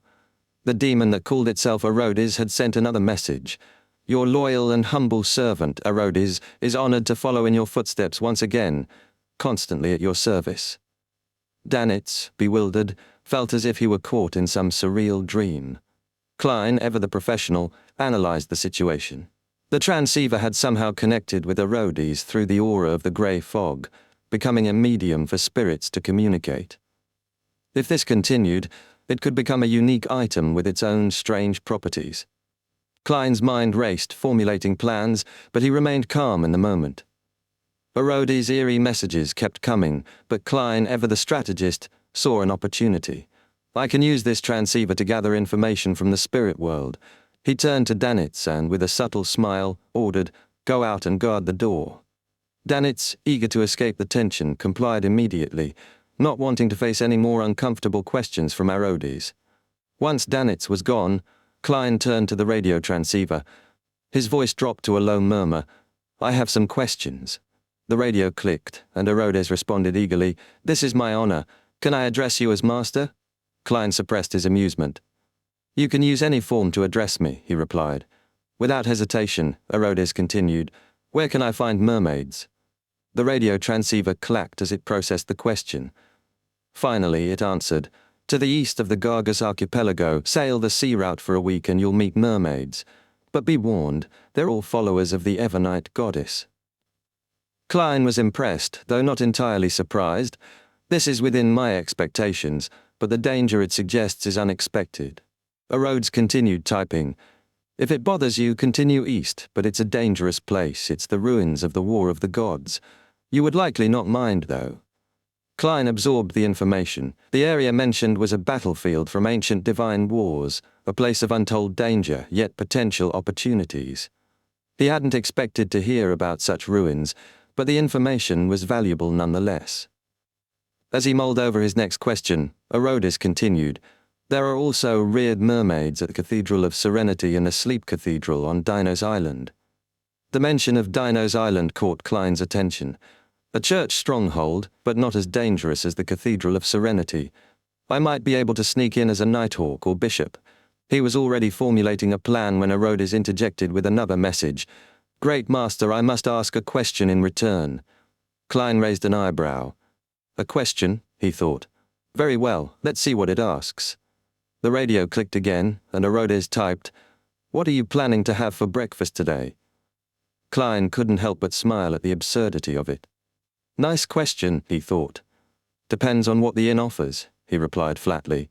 "A perfect answer," Arodes exclaimed in an almost overzealous tone. The next message came. "The aura above the spirit world is about to disappear. I await the next opportunity to be at your service, Great Master." With that, the eerie atmosphere dissipated.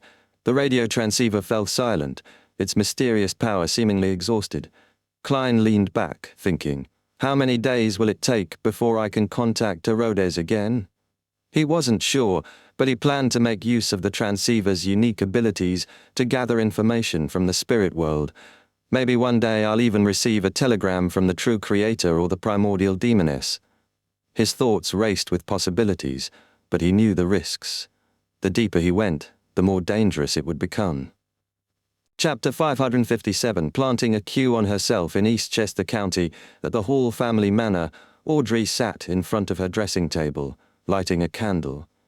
As the flame flickered, she stared into the mirror, her green eyes deep and captivating, as if they could drown anyone who gazed into them. She spoke softly to herself, "Audrey, you have to remain lucid tonight in the dream." This was her experiment, an attempt at using a psychological cue to control her dreams. Inspired by an ancient folk song, she sought to enter the subconscious sea and the spiritual skies of all living things. No one, not even other psychiatrists, had tried such an experiment before. Audrey wasn't just trying to explore her dreams, she was testing the boundaries of her powers, seeing if she could uncover traces of the Mind Dragon or even the City of Miracles, Leipzig. She carefully removed the mystical item, Lai, which took the form of a ruby necklace. Fearing it would influence her emotions during the dream and cause harm, she placed it in a jewelry box away from her. Audrey briefly studied her reflection, realizing that her beauty while wearing the necklace was an illusion. "Wake up, Audrey. That's only a lie." She caressed her cheek, grateful for the constant reminder Lai provided, never to lose herself in the illusion. After taking a deep breath, she slipped into her silk robe, walked briskly through her room, and climbed into bed. Her maid, Annie, extinguished the lights, and soon Audrey fell into a deep sleep. In her dream, Audrey quickly realized she was in a lucid state, a dream she could control. This is what's known as lucid dreaming in psychology, she thought. It's working. I really am a genius. No, wait. This is just a beyonder power. She couldn't help but feel a little prideful, but quickly corrected herself. The dream unfolded as Audrey walked along a narrow, dark road surrounded by a foreboding forest. Ahead, a castle loomed, its spires piercing the night sky. The howls of wolves and the eerie gasps filled the air, a grim atmosphere surrounding her. I'm still afraid of the assassination of Duke Negan, she realized, her subconscious revealing lingering fears. She analyzed the dream from a psychiatrist's perspective, recognizing it as a manifestation of her anxieties about her family's safety. As she approached the castle, a massive golden dragon suddenly emerged from the forest. Its body was covered in shining scales, and its face mirrored Audrey's own. The dragon's golden eyes glared at her, making the scene even more disturbing. Audrey jumped, almost waking herself up, but her experience as a spectator helped her regain control of her emotions. She hadn't truly healed from the trauma of the psychiatrist potion's side effects, and this dream was evidence of that lingering fear. I need to address this fear before I advance to Sequence 6, Audrey reminded herself. She pressed on toward the castle, but her dream kept changing. The gloomy atmosphere lifted when she entered the castle, which was now bathed in light. The band played a merry tune, and the castle's walls glowed with warmth. Audrey smiled, a bit amused by the fantasy she had imagined as a child. She didn't linger but continued past the castle, letting the dream evolve on its own. Eventually she found herself at the edge of a cliff, staring into the vast grey void below. It was the boundary of her dream, and she wondered how to escape. Jump down? Would I fall to my death? She considered. But then an idea sparked. This is my dream, my subconscious world. I control it. She extended her hand, and the grey fog parted, revealing a set of stairs leading downward, an endless descent. With a breath, Audrey stepped onto the first stair, feeling the silence envelop her. As she descended, the eerie quiet became unsettling. The wind howled, pushing her off balance, but she steadied herself with her beyonder powers, using her psychoanalysis to calm her emotions. After some time, a tiny point of light appeared in the grey fog. Audrey focused on it and saw an image of herself, back when she had consumed the psychiatrist potion.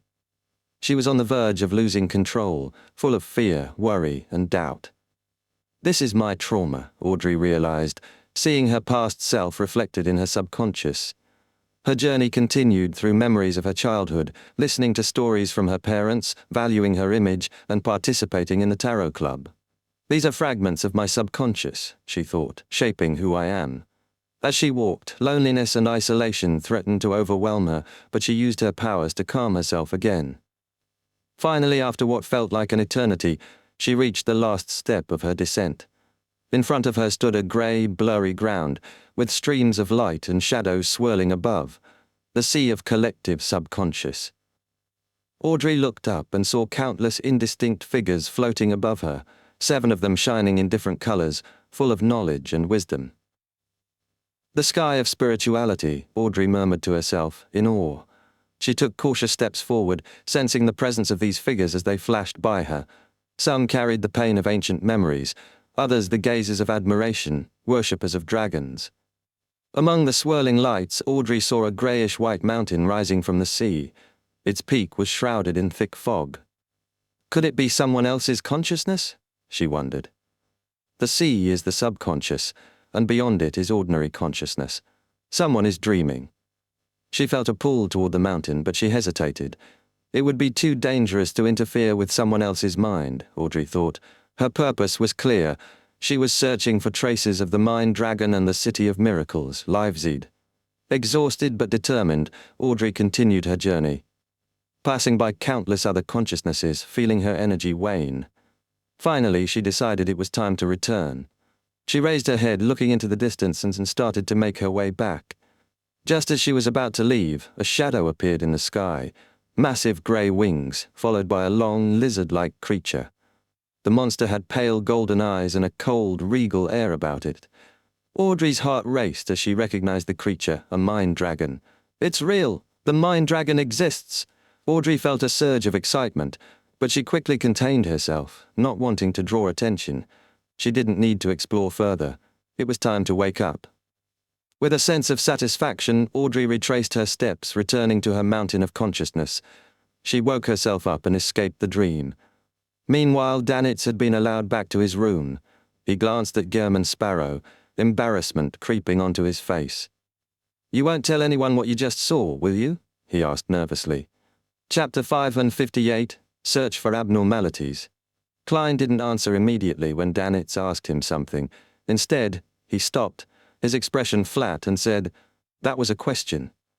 Danitz, flustered, quickly corrected himself. Right, a question. That was a slanderous question with no basis. Besides, I also gave a negative answer." He emphasized that he'd never admitted to anything.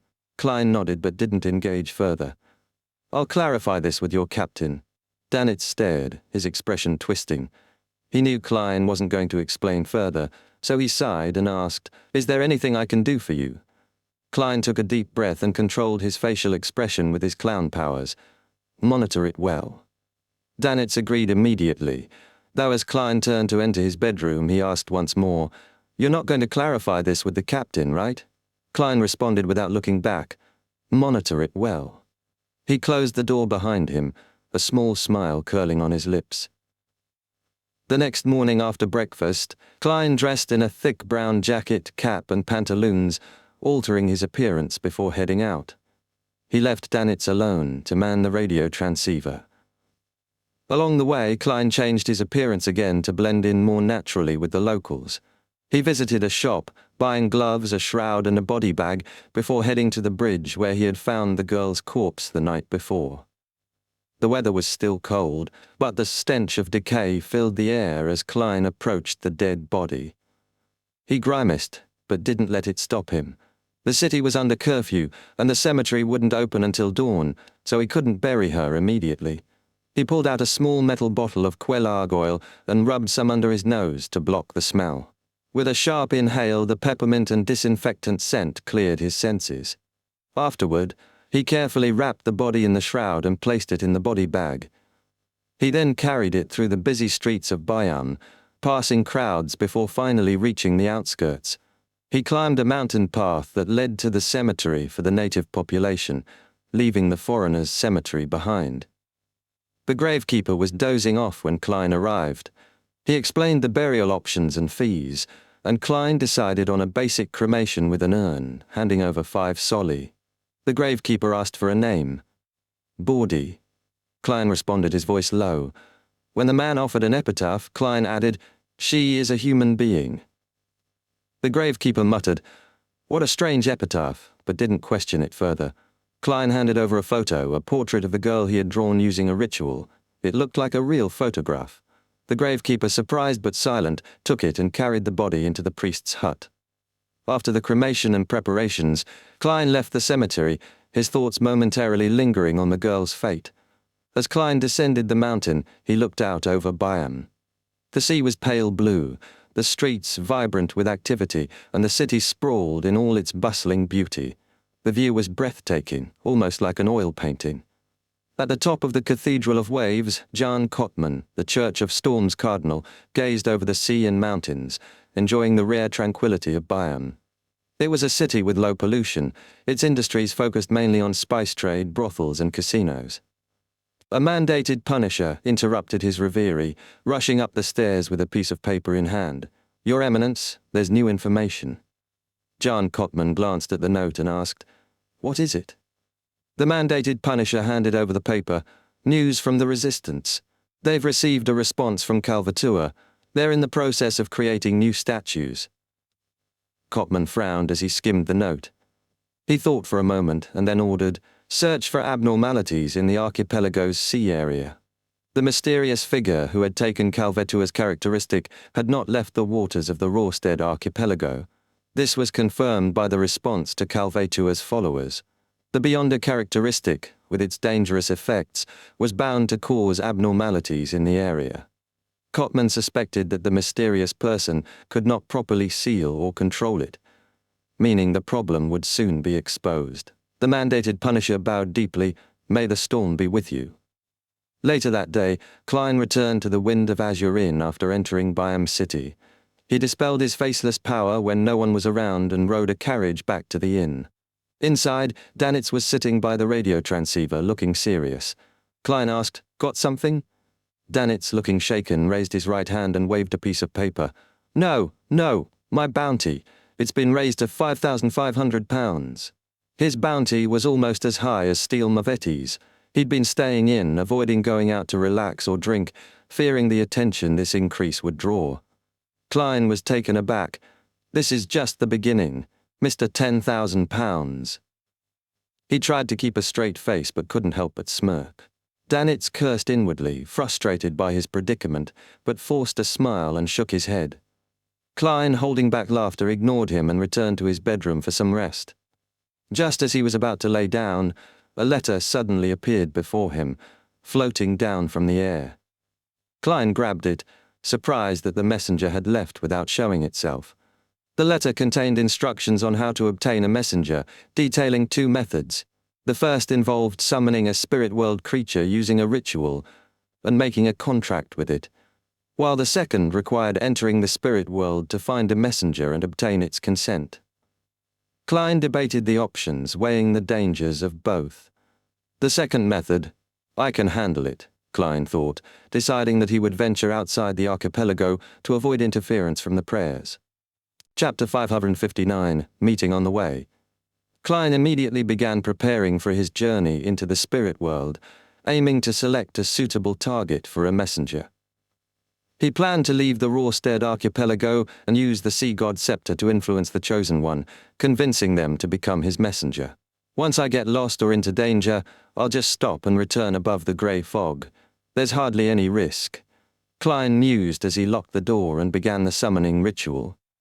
In moments, he arrived above the grey fog and settled into his usual routine of scanning the prayers of his followers.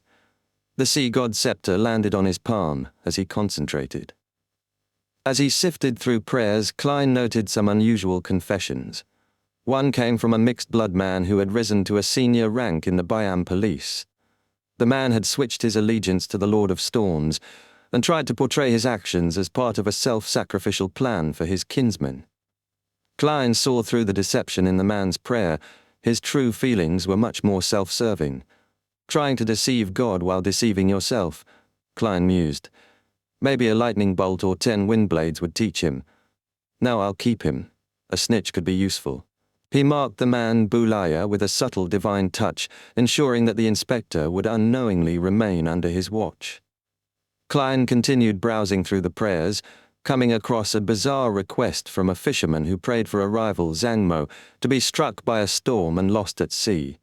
Klein raised an eyebrow. Humans are hard to figure out. He thought about how he could use this for his faceless acting. To be a successful faceless, one needs to understand not only the external performance, but the core personality as well. Klein reflected.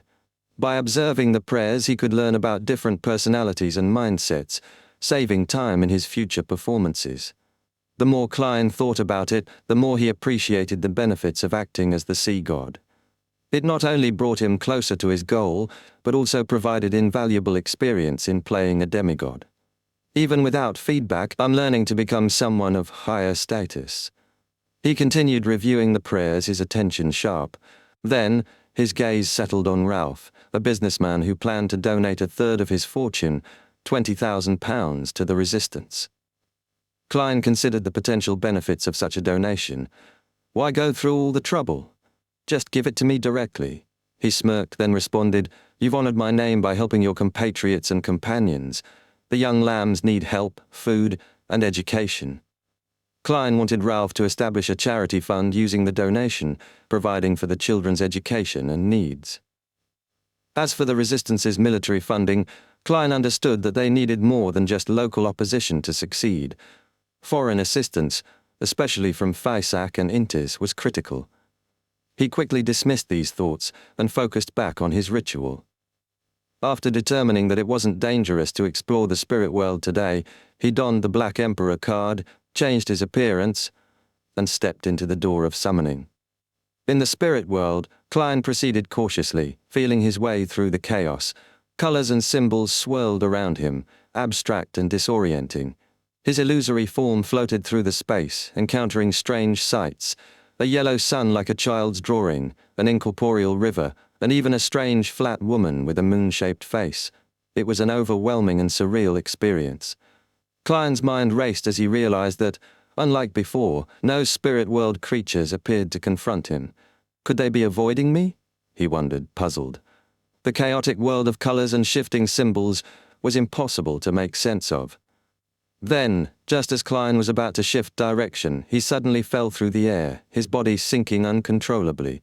He saw a giant foot, festering in yellow-green, land in the colors below, crushing them with a terrifying force. The foot belonged to a massive figure wrapped in corpse oil bandages, its legs long and grotesque. It moved with a strange, eerie grace as it disappeared into the depths of the spirit world. This place is terrifying, Klein thought, shaken. The spirit world was filled with powerful creatures that could crush him in an instant. He continued to drift, unsure of where he was, when something unexpected happened. As he tried to change course, he found himself moving forward at an accelerating speed, drawn towards something.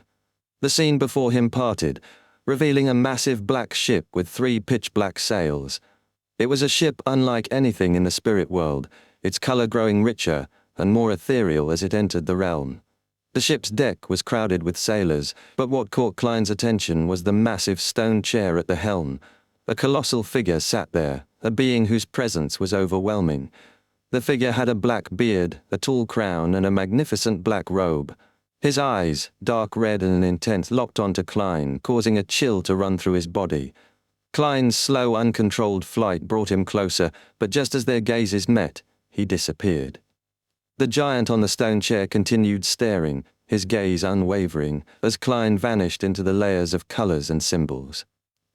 Chapter 560. The Hanged Man Gets Fleeced. Above the fog, Klein took out the Black Emperor card and instantly reverted to his original form. One-click gear swap, he mocked himself, reflecting on what had just happened. He realized the giant he had encountered was likely king of the 5 seas, Nast Solomon, and the ghost ship Black Emperor was the legendary vessel from the ancient Solomon Empire. Klein reflected on the ship's power. I always thought a ghost ship just meant it couldn't sink, didn't realize it could become incorporeal and travel through the spirit world. That's practically a demigod-level ship. He also mused on the potential connection between the Black Emperor and the Spectre Empire. As Klein thought deeper, he realized that his meeting with Nast had been caused by the law of Beyonder characteristics convergence. The Black Emperor card subtly connected Klein to others in the spirit world, drawing the king of the 5 seas to him almost instantly. In the spirit world, there's no sense of distance or time, Klein thought, trying to make sense of the chaotic convergence of fate and perception. While pondering this, Klein realized that the Beyonder power at play was actually stronger than he'd anticipated. The Black Emperor card had forced him toward Nast with an almost irresistible pull, making it impossible for him to stop. This must be the lawyer power of the Black Emperor pathway, Klein concluded, deciding not to use the card for a while. It seemed too unpredictable for his current goals. Without the card, Klein knew he could travel more freely in the spirit world. He could search for a messenger using his sea god scepter, which wouldn't attract as much attention as the Black Emperor card.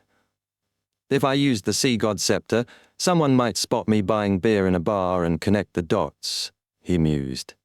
He decided to proceed with a safer method, preparing to summon a messenger later. The next morning in Byam, Alger prepared to leave the city for a private harbor where his ship, the Blue Avenger, was docked. As a pirate captain, he had to keep a low profile, avoiding the main port to prevent suspicion. He was excited to go out to sea again, hunt a mystical item, and pursue the Blue Shadow Falcon to advance in his Beyonder path. Just as he was about to board a carriage, he spotted a familiar face. Ralph, a former pirate merchant who seemed unusually excited. After a brief exchange of pleasantries, Alger asked, "What's got you so happy?" Ralph grinned and asked, "If I told you I received the blessings of God, would you believe me?" Alger, without hesitation, thought, "I believe you," but responded cautiously, "What are you doing here?" Ralph, now eager, lowered his voice. "Didn't you say you believe in God?" he asked, making sure no one was around. Alger, who had once lied about his faith in sea god Calvatua to connect with Ralph, affirmed, "Of course." Ralph nodded, smiling. "Well, God sent me a revelation yesterday. I'm here to help his young lambs." He explained his plan to establish a charitable fund for the children suffering discrimination because of their bloodlines. "I think you would be happy to help," Ralph said, extending his hand for a donation. Alger hesitated, considering his finances. His current fortune was enough for a small donation, but he was saving for a mystical item. If this is Mr. Fool's will, he thought. With a sigh, he pulled out £100 and handed it over. Ralph took it with a smile, promising, "God will protect you." Back in the warehouse, Klein was preparing the summoning ritual to call forth a spirit world creature as a messenger. He had chosen this location to avoid any risk to others, as summoning a creature in the inn might be dangerous. Danitz, whose bounty had recently been raised to £5,500, was staying in the suite to monitor the radio transceiver. Klein went over the incantations in his mind, ensuring he followed the correct procedure. He had learned the necessary steps. The incantation had to describe the creature's wandering nature, the creature itself, and its bond to the summoner. Klein's goal was to summon a messenger fast enough to avoid being killed by other malicious entities in the spirit world. He stepped back, speaking in ancient Hermes. I summon in my name, the spirit that wanders about the unfounded, the friendly creature that can be subordinated, the creature whose speed surpasses imagination." The candles flickered, turning dark green, and a cold, eerie wind filled the room. Klein saw a blur rush past him so quickly that he couldn't catch a glimpse of the creature. After that, the messenger was gone, leaving no trace behind. Chapter 561, Recruitment Fair. Klein stood in the dimly lit warehouse, looking at the candle flames that flickered softly. He had just completed his first attempt to summon a spirit world creature, and the results were far from satisfying. The creature, which had been described as possessing speed surpassing imagination, hadn't shown itself clearly, only leaving Klein to wonder if it had already circled the planet several times. Maybe it's still here, but I can't keep up, he thought with frustration. He had expected that the spirit world creature would be harmless, as the ritual was designed to summon a friendly entity. But after waiting a few moments, Klein decided it was time to end the summoning. I end this summoning in my name, he chanted in ancient Hermes, and with that, the chill that had filled the air dissipated, and the swirling cold wind ceased. The candle flames returned to their normal color. Klein sighed, adjusting his top hat. I'll try a different approach, he decided, turning his attention to the ritual. His next idea was to summon a creature that could be more easily overlooked, one that wouldn't attract attention, and could carry out its tasks without much risk of interference from other creatures. He changed the third line of the summoning incantation, focusing on a creature that could be neglected and ignored by others in the spirit world. As he began the ritual once again, the room remained calm. The candle's flame did not flicker, and there was no wind. Nothing, Klein thought, puzzled by the lack of response. He waited a few seconds before he cancelled the summoning again. The candle flame flickered faintly at the end, as if hinting at something that almost appeared, but Klein was too perplexed to think much of it. Frustrated but determined, Klein rethought his strategy. I'll change the focus again. I need something that can take a beating and still complete its task. This time, he concentrated on summoning a spirit world creature that could endure and survive, even under harsh conditions. Survivability, he mused. I just need a messenger that can make it through. After all, the delivery of the letter is the priority. He prepared the ritual once more, making sure to adjust the description in ancient Hermes. As he chanted, I summon in my name, the spirit that wanders about the unfounded, the friendly creature that can be subordinated, an extraordinary creature who has extremely high survivability. The candle flame flared brightly, casting an eerie red glow across the altar. Klein's eyes widened as he saw something materializing in his vision. Finally, something real, he thought. What emerged looked like a skeletal creature, its bones overlapping in a formation resembling a safe.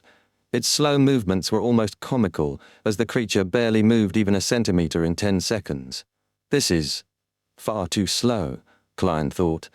His smile frozen as he realized this wasn't going to work either. He couldn't help but shake his head. After some careful consideration, I think it's best I don't trouble you, he said with a forced smile, his patience running out. Thank you for your willingness.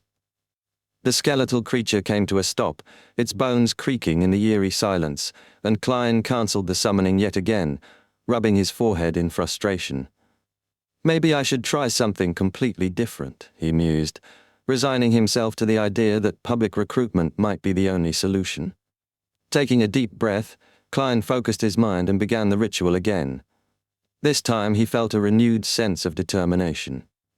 He adjusted his description to emphasize a creature that was not only unique, but actively willing to be his messenger. The candle flames flickered and the air in the room grew dense as a gust of wind swept through the space, almost blowing his top hat off. Here we go, Klein thought, his heart racing as the ritual progressed. The candle flame grew pale, and from it a translucent head emerged, surrounded by an illusory hand that grasped its hair. This looks familiar, Klein thought, his eyes widening in recognition. The head had a light gold color and smooth strands, with red bloodshot eyes that gave it an imposing appearance. As the head materialized fully, Klein saw that it wasn't just a head. The body of the spirit world creature was absent, and instead 4 heads dangled from its hands. No way. Klein realized, it's her. The headless woman. She had been the one he had encountered before, standing tall at the top of a castle during his journey to Calvetua's ruins at the bottom of the sea. Now she appeared smaller, more humanoid, but still powerful. The woman's 4 heads spoke in ancient Faesak, and Klein's curiosity grew as he heard them speak in unison. Did you summon me? Klein laughed inwardly, recalling the grand castle she once inhabited. Now you're applying for the job of messenger? Her words followed quickly. Yes. Not. Bad. Every time. 1 gold coin. Gold coins? Klein was taken aback by this unexpected condition. What's this about? He had expected something like a service fee, but the specific amount, 1 gold coin for each letter, was new to him. A slight frown crossed his face as he pondered. Isaac didn't mention anything about payments for messengers. He thought about cancelling the summoning, but then, after a brief moment, he realized something. Wait, maybe it's the one who summons who pays, not the messenger. He chuckled quietly to himself, realizing that this might not be as bad as it first seemed. All right, he said, deciding to go along with the offer.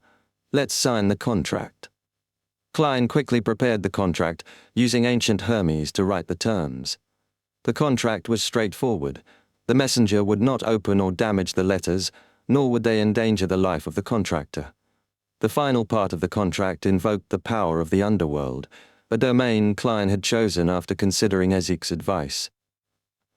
After completing the contract, the parchment began to burn with green flames, reducing it to ash, leaving only Azek's copper whistle in Klein's hand. The headless woman, Reinette Tinneker, blinked in unison with her 4 heads before disappearing into the candle flame, her presence now fully integrated into the contract. Klein felt a sense of accomplishment. I've got a messenger now. One that will be reliable, no more summoning rituals every time. As Klein cleaned up the space, he reflected on the process. He had succeeded, but there were still things to consider. I'll have to think of a way to avoid summoning Reinette each time I need her. Perhaps I can find someone to craft something similar to the copper whistle, he thought.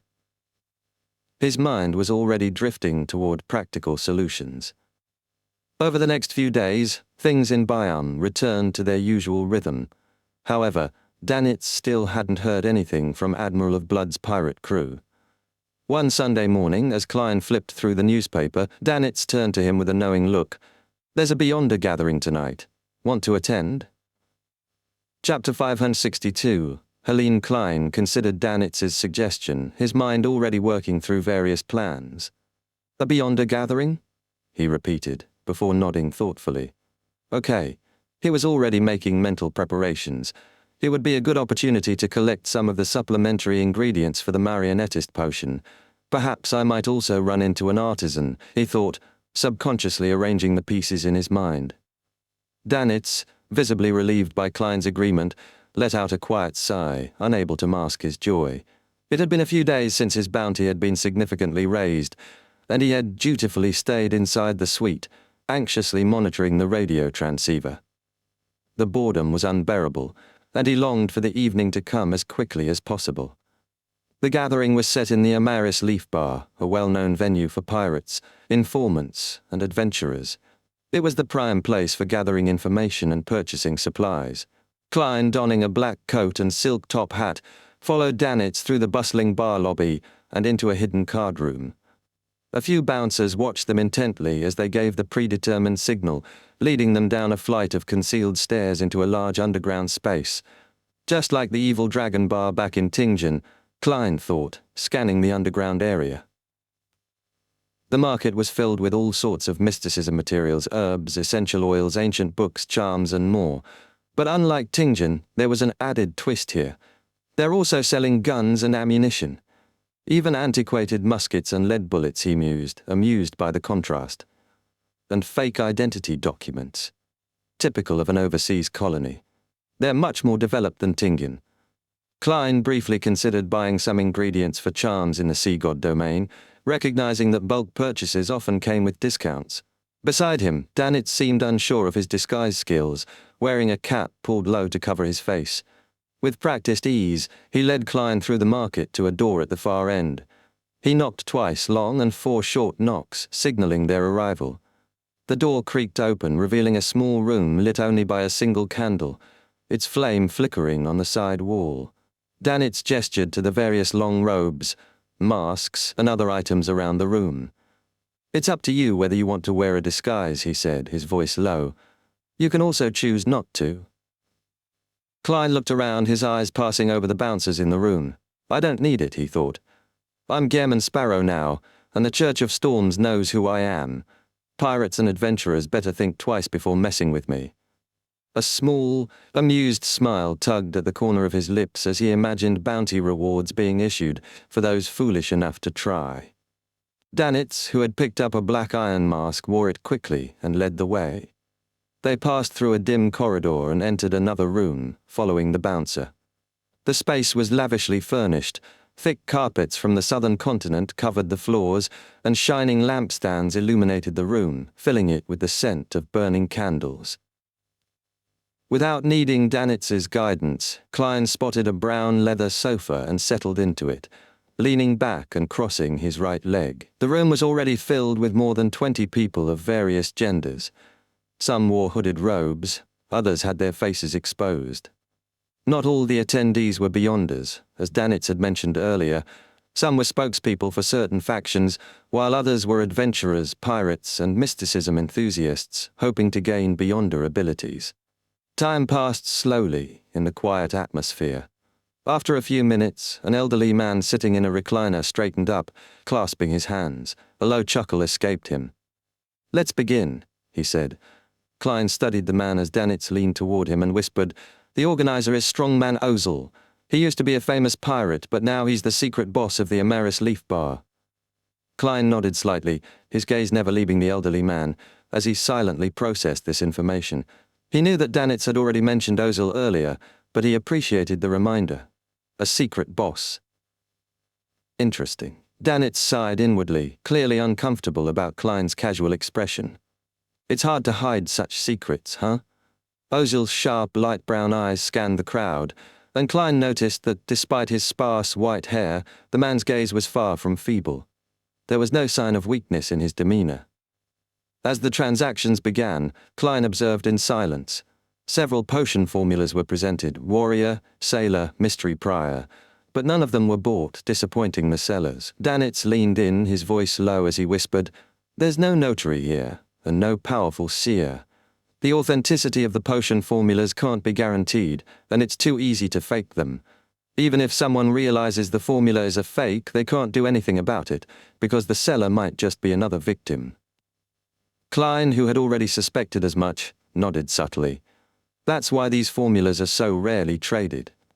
He uncrossed his right leg and leaned forward, raising his voice just enough for those around him to hear. "I need the remnant spirituality of an ancient wraith." He didn't mention the eyes of a 6-winged gargoyle, the spring water from Sonia Island's Golden Spring, or any other ingredients that might reveal his intent to advance as a faceless. After all, he had learned from his experience in Tingen that revealing too much could lead to unwanted attention. The room fell silent for a few seconds, then a hoarse voice broke the stillness. "How much do you need?" Klein turned to see a man in his 30s, with bronzed skin and a gaunt, malnourished face. His eyes, more white than black, held an unsettling, distant quality. Interesting, Klein thought, noting the man's appearance. "A small bottle," Klein said, pulling out a small metal bottle as a visual aid. The man was silent for a moment before he responded, £500. Klein had been prepared to haggle, but then he caught a glance of Danitz sitting beside him, his expression carefully neutral. Right, I'm Gehrman Sparrow now, Klein reminded himself inwardly. He exhaled slowly, then nodded calmly. Okay. Reaching into his pocket, he pulled out a thick stack of cash and handed over £500. The man with the mostly white eyes took a glass test tube from his pocket and threw it at Klein. The spirituality will dissipate in a year, he said almost casually. Klein caught the glass tube with ease and saw phosphorescent spots swirling within. As they touched the glass, they expanded, forming a face with blurred features that screamed soundlessly. It's real, Klein thought, nodding to himself before handing over the cash. The trading continued, but most deals fell through, with only a handful succeeding. As the gathering drew to a close, Strongman Ozil rose from his seat, pulling out a photo from his jacket. I have a request, he said, his voice commanding. The reward for finding the person in the photo was £1,000, or a comparable Beyonder ingredient. Klein felt his interest piqued. £1,000? That's a generous reward. Who's this person? The photo was passed around the room, eventually reaching Klein. As he glanced at it, a flicker of surprise crossed his face. The woman in the picture was striking, with bright red hair and emerald green eyes. Though her skin wasn't fair, she exuded a healthy radiance. She wore a lake-colored skirt with a flower-shaped ribbon cinching her waist. Despite her smile, there was an underlying sense of discomfort in her expression. Who would pay £1,000 for her? Klein thought, his mind drifting toward dramatic romance tales of pirate captains and noblewomen. A classic story of love and kidnapping. A sigh escaped him. I've read too many novels in my past life. Clearing his thoughts, he looked up at Ozil. What's her name? Helene, Ozil replied, but she must be using a fake alias now. Klein asked again, does she have any distinguishing features or anything she often wears? Ozil shook his head. Nothing. She has a strong anti-tracking ability. Another voice piped up. What's her strength? She's stronger than a Sequence 9, but not too powerful, Ozil answered seriously. The employer didn't give much detail. You don't need to capture her, just find out where she is and you'll be paid. Chapter 563, The Fool's Blessing. Danitz was practically buzzing with excitement as they left the Amiris Leaf Bar. £1,000 just to find her location? First time I've seen such a mission. He rubbed his hands together, his eyes gleaming with greed. He clenched his fists, struck a nearby tall iron-black lamppost, and practically itched to wander the city in search of the red-haired woman named Helene. To him, £1,000 was no small amount. It could buy him a modest house in Byam, not in the most prime district, of course, but a house nonetheless. The elf flying carpet he had previously gotten for £2,000 to £3,000 had come from a more dangerous and costly venture, involving foes like Steel Mavetti and Blood Brambles Hendry. Compared to that, finding a woman seemed like child's play. Klein, walking ahead, held a small package wrapped in newspaper, the charm materials he'd purchased for £15. He slowed his pace slightly and without showing any emotion spoke, £5,500. Danitz froze mid-stride. His excitement immediately evaporated, his face falling. How could I have forgotten this? Klein had just reminded him of a crucial problem. While most of the pirates and adventurers here wouldn't recognize him on sight, there was always the risk. If they did recognize him, they could easily report his identity to the authorities, military, police, or even the church, and the reward for his capture would far exceed the paltry £1,000 offered for finding Helene. It was a major inconvenience. Danitz cursed under his breath, a low, frustrated growl escaping his lips as he adjusted his cap further down to hide his face. Dog, shit. His expression was grim as he kept moving, cursing his luck. Klein, unaffected by Danitz's frustration, picked up his pace. As he did, he mentally turned over the task of locating Helene. His first instinct was to consider divination, but without any medium or useful information, that wasn't possible. He needed another plan.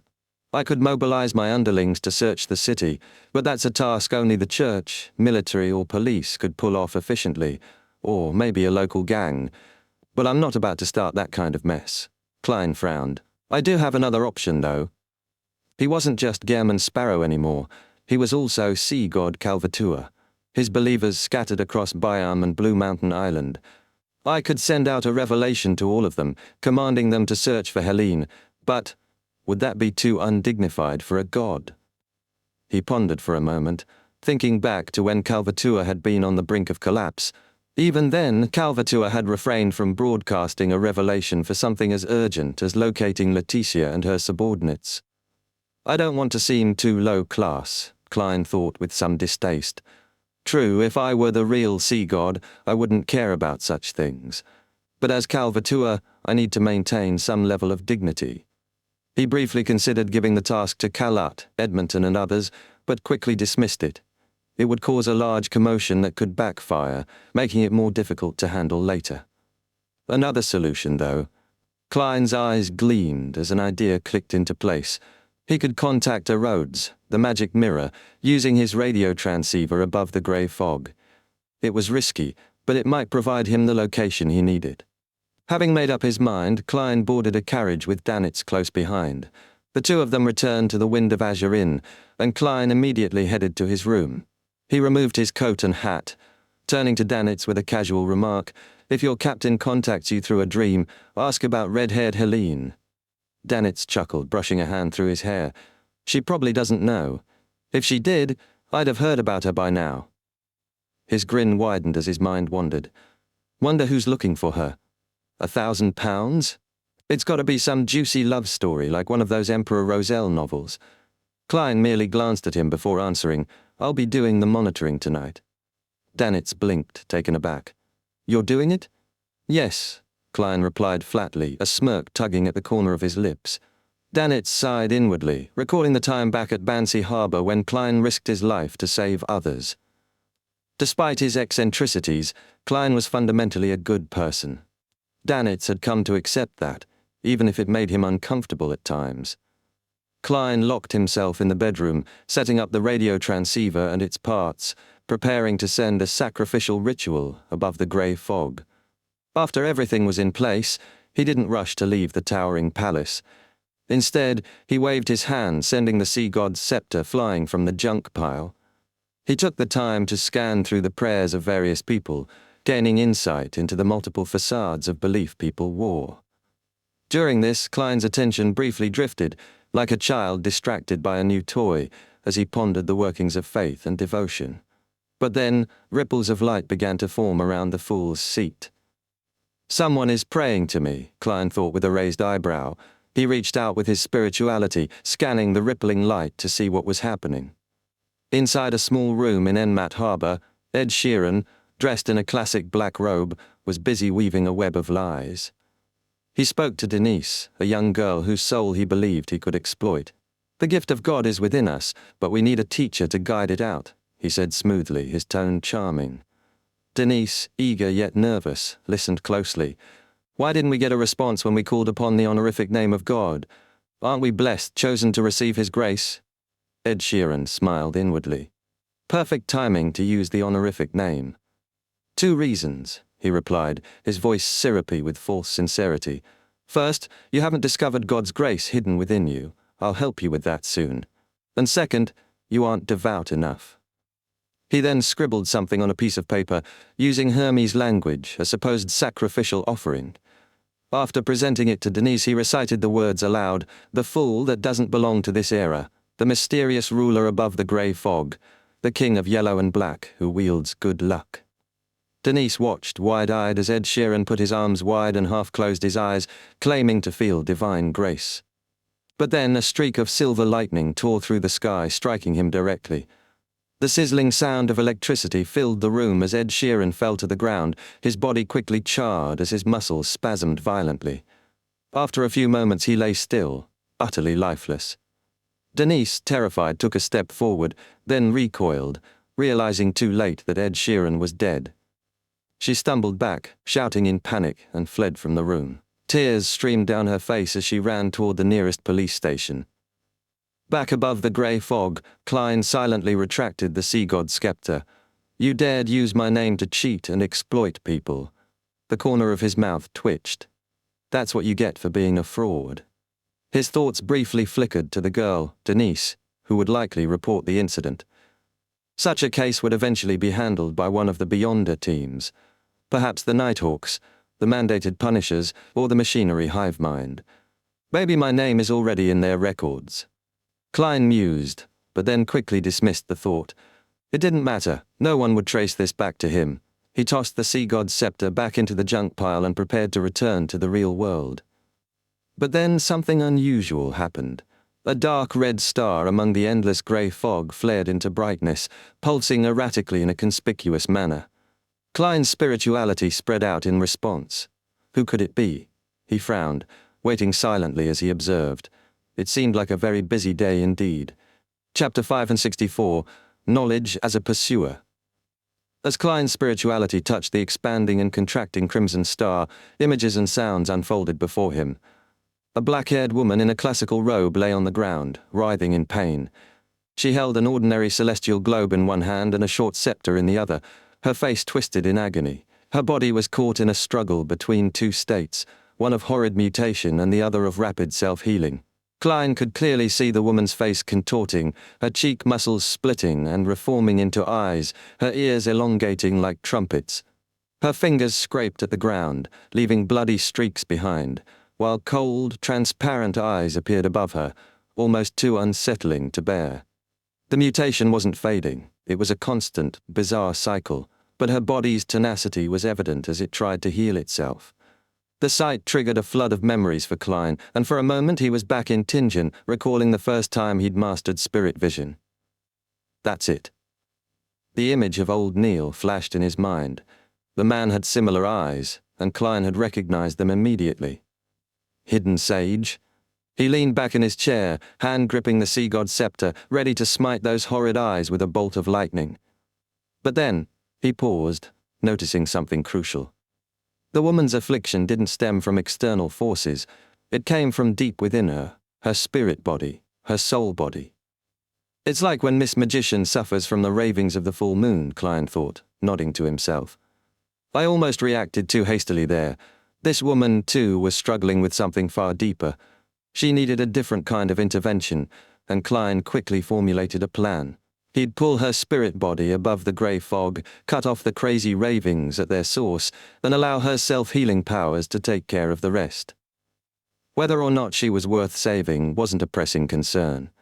If she'd done something heinous, or if she had malicious intentions, Klein could always strike her down with a few lightning bolts.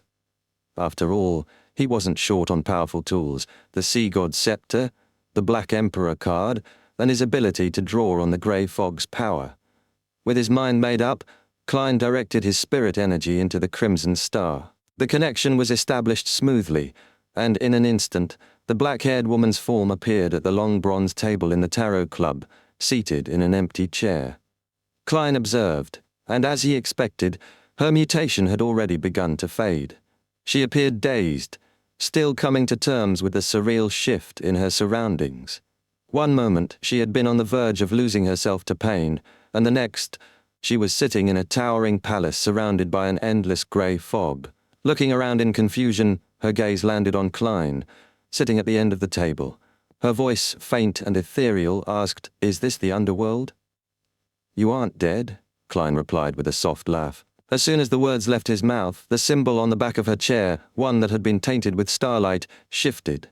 It morphed into a pair of cold, indifferent eyes, gleaming with countless resplendent stars. No eyelashes, just an unblinking, judgmental gaze. The mystery prior pathway, Klein deduced, remembering the eyes he'd encountered in his past. The woman's confusion deepened as she scanned her surroundings, her gaze finally falling on Klein. White shirt, tailcoat, no tie, black pants, shiny leather boots, she noted, her focus narrowing, a blurry figure, and that scepter. Klein noticed her pupils constrict as she took in the sight of the sea god's scepter. A demigod-level scepter. He's toying with it like it's nothing. She stiffened, now fully aware of the gravity of the situation. "How may I address you?" "You may call me Mr. Fool," Klein answered, his tone steady but worn. "The Fool." The woman murmured to herself, pondering the name. She seemed to remember something and then asked, "I've heard of your honorific name from the Aurora Orders, Mr. Z." "Mr. Z?" Klein couldn't help but chuckle. An old friend indeed. He said nothing at first, instead replying, "Do you not plan on introducing yourself?" The woman hesitated, thinking back on the chaotic events that had brought her here. Finally, she answered in a slightly muffled voice, "My name is Catalia, and I have the nickname Admiral of Stars." Admiral of Stars? Klein leaned back in his chair, his surprise mingled with amusement. He'd just saved someone of significant status, someone with a bounty of £37,000. He chuckled softly. Wasn't that obvious? Catalia immediately stood, her posture formal and respectful. "Thank you for your assistance. If you need anything, you can instruct me, as long as it's within my capabilities and doesn't violate my principles." Klein couldn't help but admire her poise. So seasoned. She certainly earned her place as a pirate admiral. He took a moment to consider. Among his Tarot Club members, only the Hanged Man and his incarnation, the World, were as experienced. Miss Justice and the Sun were still novices in the mysterious world. The magician was isolated and unaffiliated, and the moon, Emlyn, while intelligent, was still far too innocent. And Emlyn, Klein smiled inwardly, if he met Triss, he'd be sold out in a heartbeat. No doubt he'd end up with a doll collection worth nothing. Turning his attention back to Catalea, he smiled and asked, "Are you a member of the Moses Ascetic Order?" Catalea nodded without hesitation. "Yes." Klein smiled. "What did you just do to provoke that guy?" He used a vague reference, "that guy," to avoid confirming whether the eyes belonged to the hidden sage. Better to maintain the fool's mysterious image, he thought. Catalea remained silent for a moment before replying, "No, I didn't provoke him, but I do belong to the Moses Ascetic Order, where we believe all things are numeric, and we pursue knowledge itself." She paused, choosing her words carefully. "Emperor Roselle once said that we aren't the ones pursuing knowledge. It's knowledge that's pursuing us. The hidden sage is an embodiment of that knowledge. It seeks us, every member of the Moses Ascetic Order. If we're unable to digest it quickly enough, we lose control, like what happened to me. I either lower my defenses and let the hidden sage modify me, or I resist it at the risk of losing control." Klein listened, processing the information. "It seems like you weren't specifically targeted. Still, you're certainly knowledgeable." He thought of old Neil and his obsession with body refining and resurrection. But Catalea isn't quite the same. She has principles. Klein nodded, his expression calm. "If something like this happens again, you can recite my name." Catalea's lips trembled, but she remained silent, her mind weighing the offer. After a long moment, she stood, crossed her arms and bowed slightly. "How may I serve you?" Klein smiled lightly, offering her a simple task. "In the future, provide assistance to my blessed." Catalea nodded, acknowledging her duty. Then she hesitated for a moment before asking, "Is the honorific name provided by Mr. Marcraft Z yours?" Klein nodded, confirming that it was indeed his. After a beat of silence, Catalea ventured, "Will there be others here as well?" Klein chuckled. "People like yourself. You've set up a regular gathering. I bear witness." Catalea paused, thinking carefully. "Can I participate?" "Of course," Klein answered casually, leaning back in his chair. "But you are not to leak this matter." "Understood," she replied firmly. Klein tapped his left index finger and the remaining tarot cards appeared on the table. "Pick one," he instructed. Catalea scanned the cards before decisively choosing. The Hermit. Klein smiled slightly, intrigued by her choice. Chapter 565, Eye of Mystery. Prying inside the captain's cabin, Catalea slowly rose from the floor, walking quietly to the full-length mirror beside the bookcase. Her reflection showed no signs of the torment she had just endured. Her skin was smooth and unmarked, her ears small and normal, and her deep purple eyes calm, as if nothing had happened. But her eyes, those eyes with a touch of mystery, revealed more than any reflection could. Beneath her skin, she could still see the remnants of eye-like flesh, her soul body healing itself from the chaos. The pain and madness that had nearly consumed her were already dissipating. The mirror no longer revealed just her reflection, but the world around her. Sailors cleaning the deck, objects, and even vague, shifting forms she couldn't quite comprehend. Since becoming a Sequence 5 Constellations Master, her mystery prior powers had grown exponentially. She could see through thick shadows surrounding her, and behind them, something was always watching, observing everything and everyone. Catalea took in the sight of herself in the mirror, her thoughts drifting to Mr. Fool. His power was unlike anything she had felt before. He had pulled her into that strange space with a force that was far beyond the reach of even the most powerful demigod's scepter. And yet, his appearance had been ordinary, too ordinary. His true form, if she ever saw it, might be too much for anyone to handle. Her thoughts turned to the possibilities. The tailcoat, the modern clothes, none of it mattered. His essence must be ancient, possibly older than even the 7 gods. The knowledge that pursues me, the same knowledge that nearly tore me apart, hints at older gods before the cataclysm. Perhaps Mr. Fool is one of them. Cattleya turned away from the mirror, picking up her glasses from the floor where they had fallen. She put them on, hiding the mystery of her eyes, and the unsettling visions vanished from her sight. She thought again about what she had experienced and what joining the tarot club might mean for her. Leave. Your destiny doesn't lie with me. The words echoed in her mind, the voice of someone she'd once held in reverence. Is this my destiny now, Your Majesty? She closed her eyes and let the thought linger. Meanwhile, in the ancient palace above the grey fog, Klein sat at the long mottled table, tapping his fingers absently. He made the tarot cards on the table disappear, his thoughts elsewhere. What will happen now that Admiral of Stars is part of the tarot club? He mused. Her knowledge, her powers, they'll be helpful, but she's also a risk. If I need to take a detour, travel through dangerous seas, then having the hermit who fears the fool on my side is better than working with Vice Admiral Iceberg Edwina. Her ship might be safer, but she's not someone I can trust easily. He considered the Tarot Club's strength with Cattleya's addition. Sequence 5 is no small thing. We're far from weak now, but I need to be cautious. The Fool's image is based on being unfathomable, and I must keep it that way. I need to be careful about what I say, about what I reveal. There's no shame in being vague when I'm unsure. The important thing is to improve myself and ascend to a higher level. Then, I'll be able to truly stand on equal ground with those I face. With the sea god's scepter in hand, he felt more confident that nothing would threaten his tarot club for now. But even so, he thought, I hope there will come a day when Cattleya's knowledge will aid in my revenge against the hidden sage. Klein exhaled deeply, his thoughts heavy, before vanishing from the grey fog. Back in Backland, beneath St. Samuel Cathedral, a red-gloved nighthawk entered their temporary office, clutching a telegraph. Captain, something happened at Enmet Harbour, he said, excitement clear in his voice. Soest, adjusting his hair, asked with mild curiosity, what happened? There's a new development regarding the Fool. The Aurora Order is seeking him. The nighthawk handed over the telegraph. The mention of the Fool caught the attention of the Red Gloves, including Leonard Mitchell, who had been taking a nap in his chair, his hat pulled low over his face. Soest quickly read through the telegraph and laughed. Someone claimed to be one of the Fool's blessed to scam others. After chanting his name, they were struck dead by a bolt of lightning. So there really is someone called the Fool, Leonard muttered, his interest piqued. Soest shrugged. Who knows? Maybe it's one of our old acquaintances. It's possible that someone prepared the right mystical item to mimic the Fool's powers. The southern continent and the colonial islands have seen plenty of fake gods. There's even one claiming to be the Fool as another incarnation of the Lord of Storms.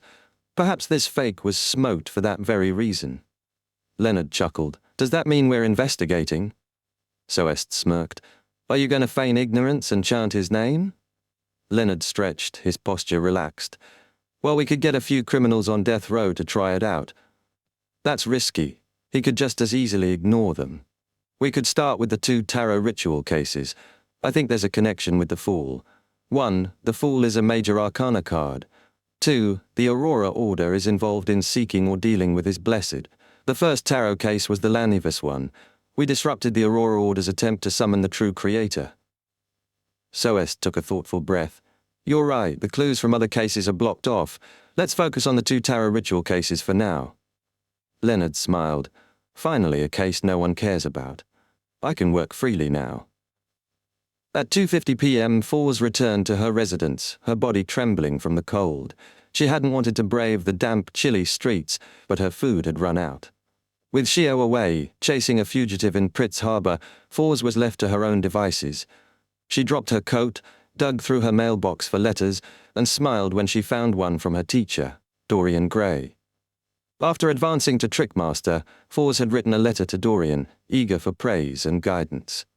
She had been waiting anxiously for a reply and wondered whether she should go visit Pritz Harbor in person.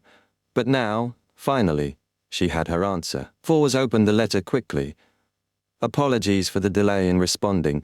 I had to leave for a relative's funeral. Your talent leaves me gratified.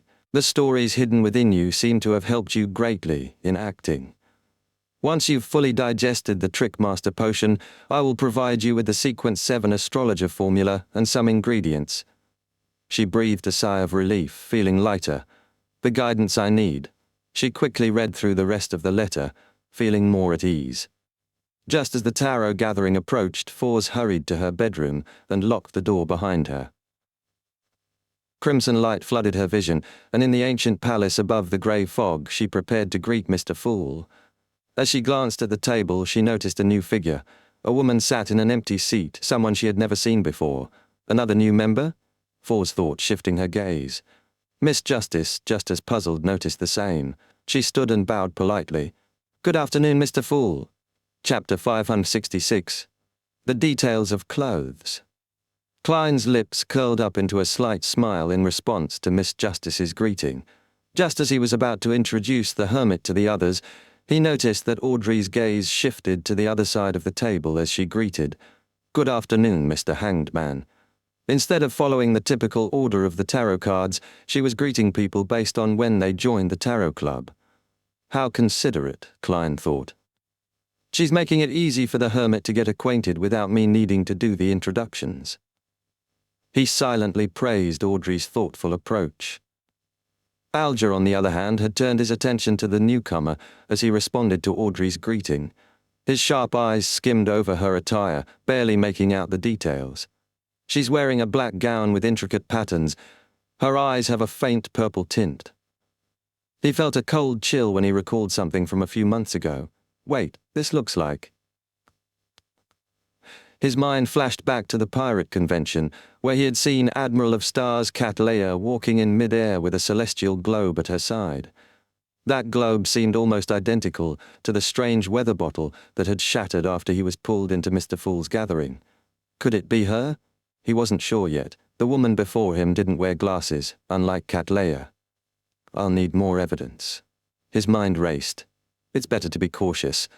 I can't let anyone know my true identity, especially Mr. Fool's blessed, the world. Alger shifted uneasily, his thoughts jumbled. Has Mr. Fool gained enough power to bring someone like Cat Leia here? What does that say about his abilities? He glanced around, noticing Mr. Hanged Man's cautious posture. Is he aware of the newcomer? Does he know something I don't? Cat Leia, for her part, was observing the tarot club with equal scrutiny. She turned her gaze over the members, noting their attire and appearances. The Hanged Man, his robe and blue seaweed-like hair, he's likely from the Sailor Pathway, possibly from the Church of Storms. Cat Leia's pupils dilated slightly at the realization. The son, a young male. His attire is simple but combat-ready. Could he be a Beyonder? Her sharp gaze moved on to the world. He doesn't seem quite human. Could he be something like Senor or Steel Mavati? The magician caught her attention next. A young woman in a lone-style dress. She seems unremarkable. But that's what makes her dangerous, perhaps? The moon, a young man in Earth Mother priest robes, his black hair, red eyes, a vampire, no doubt about it. Cat Leia finished her assessment, realizing just how complex the tarot club really was. Two churches, already I can see their paths intertwining. She met Audrey's gaze. Sensing that Audrey wanted to ask something, Cat Leia spoke in ancient Fesak. The hermit. She avoided using the more familiar Lone or Intis languages, just as she had when speaking to Mr. Fool. I'm sure they'll want to know more about me. I'd better make my intentions clear. Audrey smiled back. Good afternoon, ma'am hermit. Audrey had already made her own observations of Cat Leia, noting how cautious and observant she was.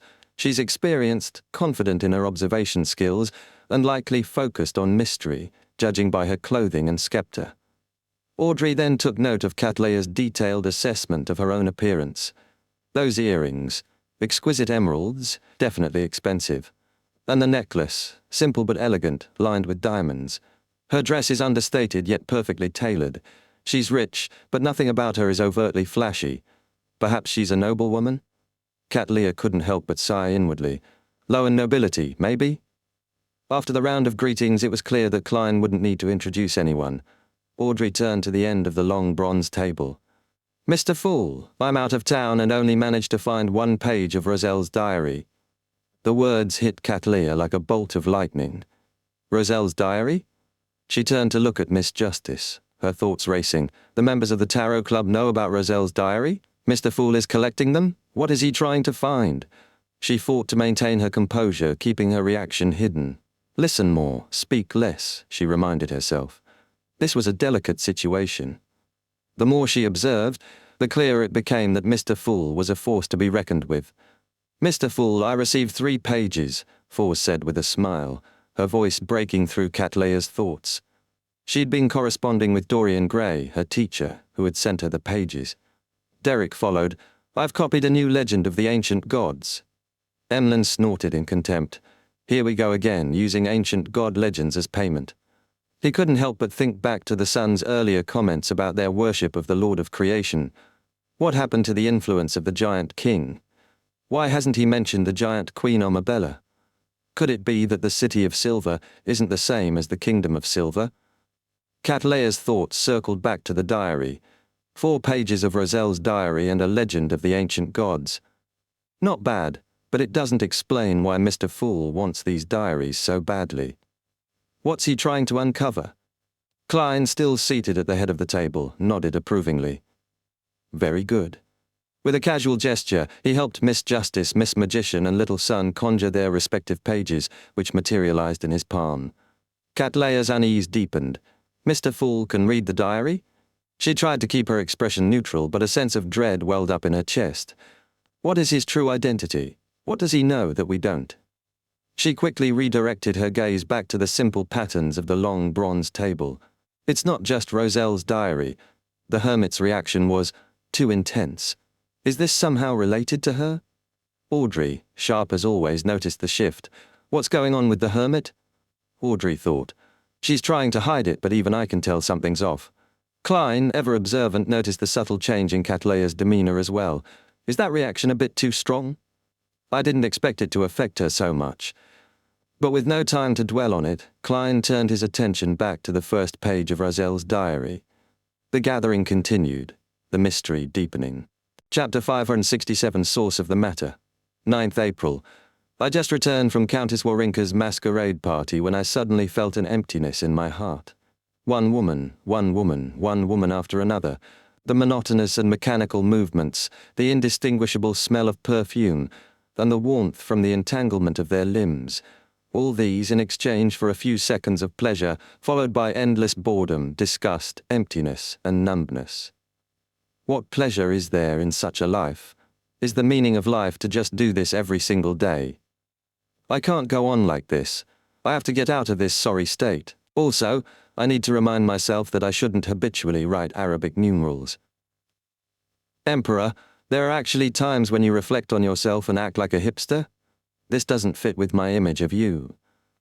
Klein almost raised his brows. He looked at the next entry. 11th April, Countess Wawrinka invited me to a private salon, and she told me that Ma'am Julia would be there too. Ha, will this conservative blonde girl who hails from Loan because of her marriage participate as well? I really look forward to it. I've been imagining her in bed for a long time.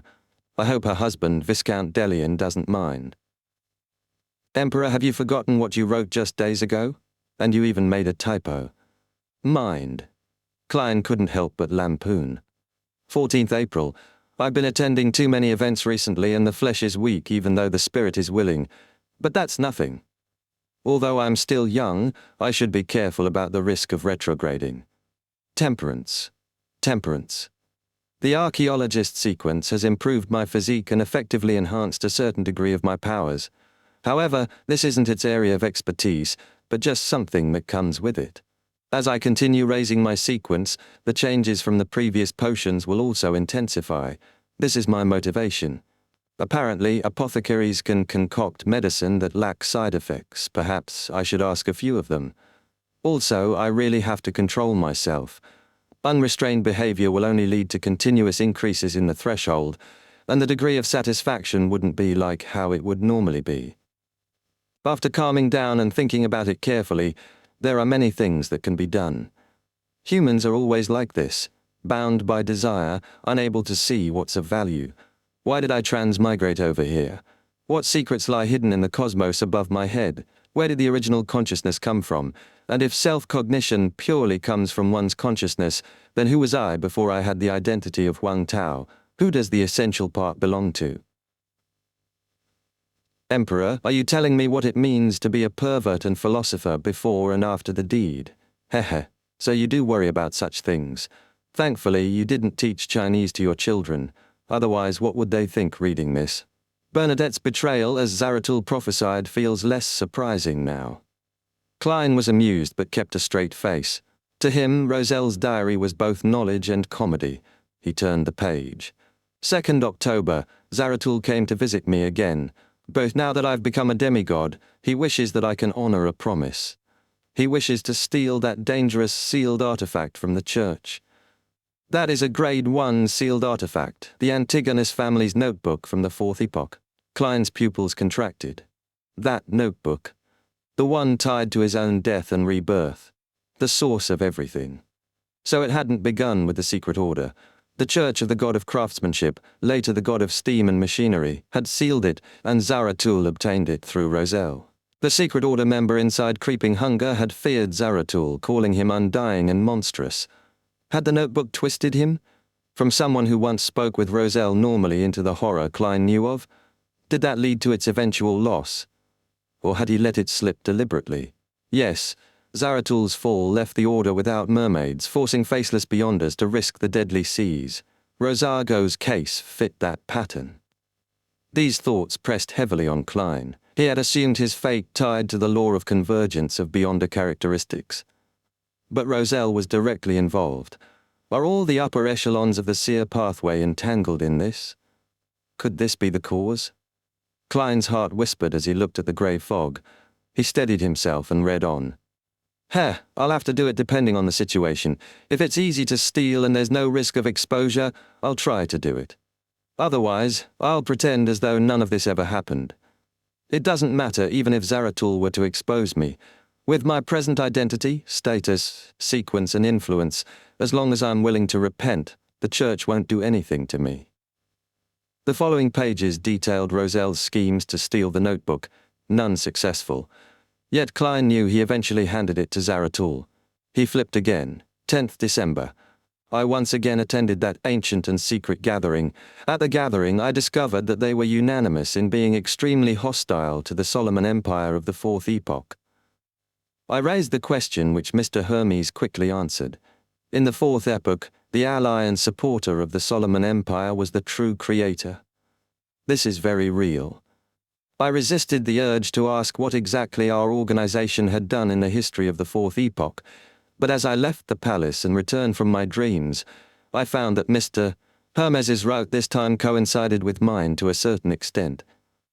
This ancient man who lived since the cataclysm definitely knew more.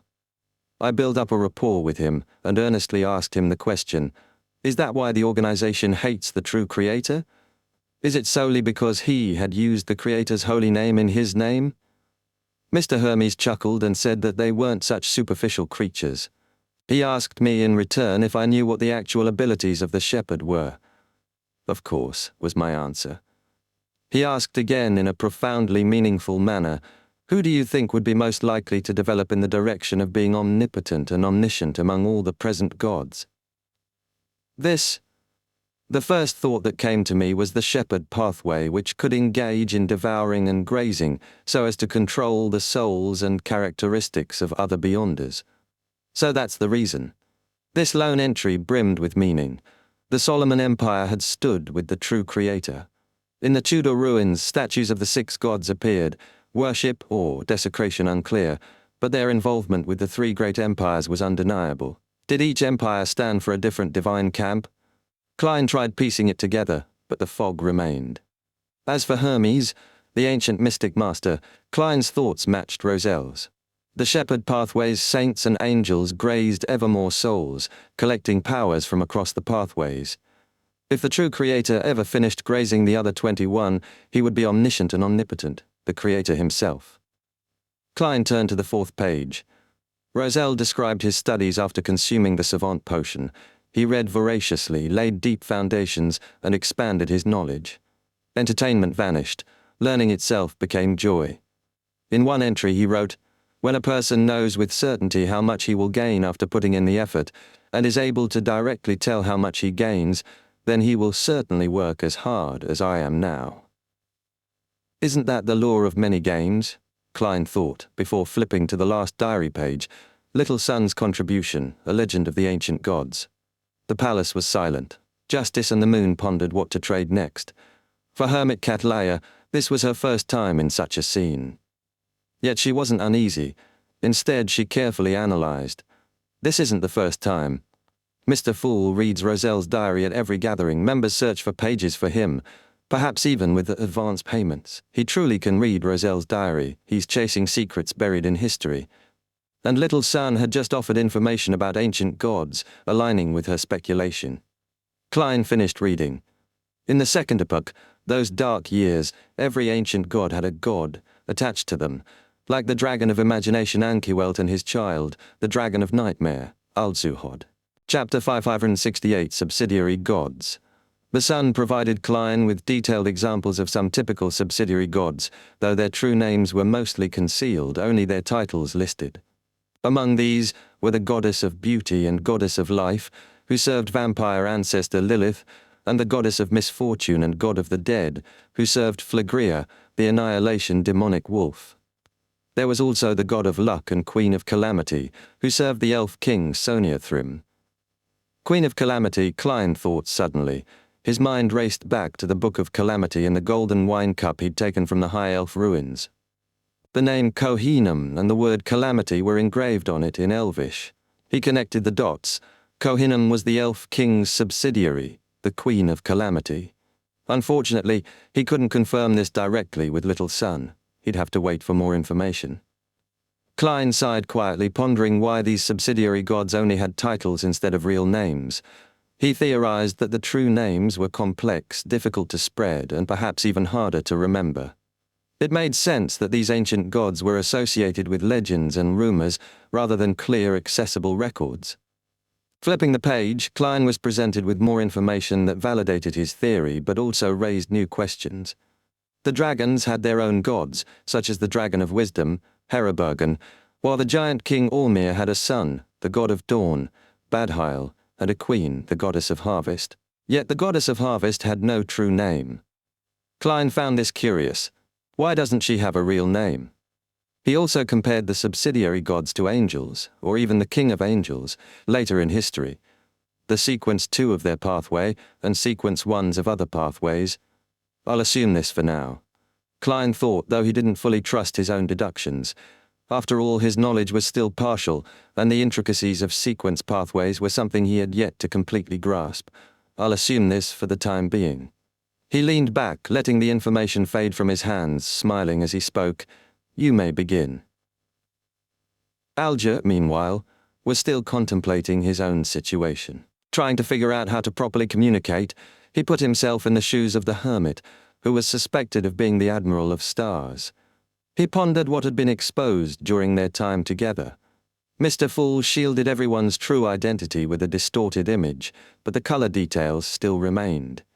Alger realized that he could discern certain things, like the fact that Miss Justice was blonde with green eyes. For himself, his dark blue hair stood out. While it was easy to explain away as a common mutation in the sailor pathway, such traits were also hereditary. He smiled wryly. On Sonia Island and in Desi Bay, places with elven influence, many humans had dark blue hair. He chuckled to himself as he continued thinking. It would be hard for the hermit to deduce anything more based on just his hair. But then Alger's eyes landed on his storm robe, the one he wore after returning to the Blue Avenger. As the captain and bishop of the sailors, he often needed to wear the right attire for mass. If he didn't show proper devotion, he feared being reported by his subordinates. The Church of Storms is always cautious about sailors who've spent too long out at sea. Under the blurred distortion of Mr. Fool's protection, his clothing was difficult to discern, but Alger made a mental note to change into something more ordinary during future tarot gatherings. The idea of being mistaken for a pirate admiral made him uneasy. Just then he heard the moon's voice, almost suppressed, betraying his emotions. "Mr. Hangman, I've done the preparations. When can you obtain the inheritance of that sanguine baron? You mentioned before that it's in the hands of some powerful pirate." You didn't have to say the last sentence. Alger stiffened, then calmly turned to the moon. "Have you obtained the funds?" "Of course." Emlyn raised his neck confidently. He'd planned to wait for the 3-month maturity on his bank draft, but now he was eager to acquire the sanguine baron's inheritance. He felt an urgency, much like the excitement of buying a beloved doll.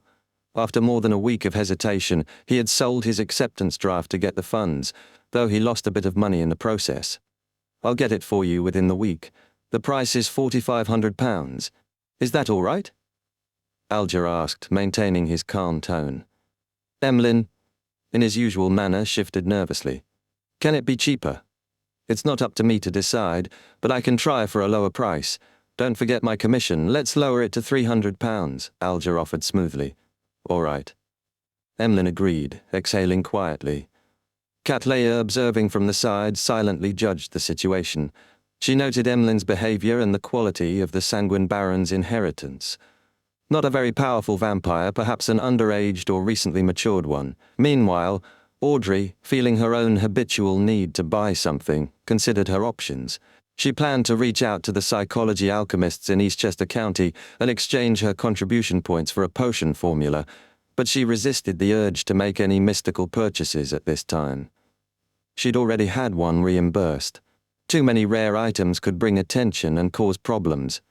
Her thoughts were interrupted when she turned to the World, asking, "Mr. World, you mentioned that you have clues to the characteristic left behind by a psychiatrist.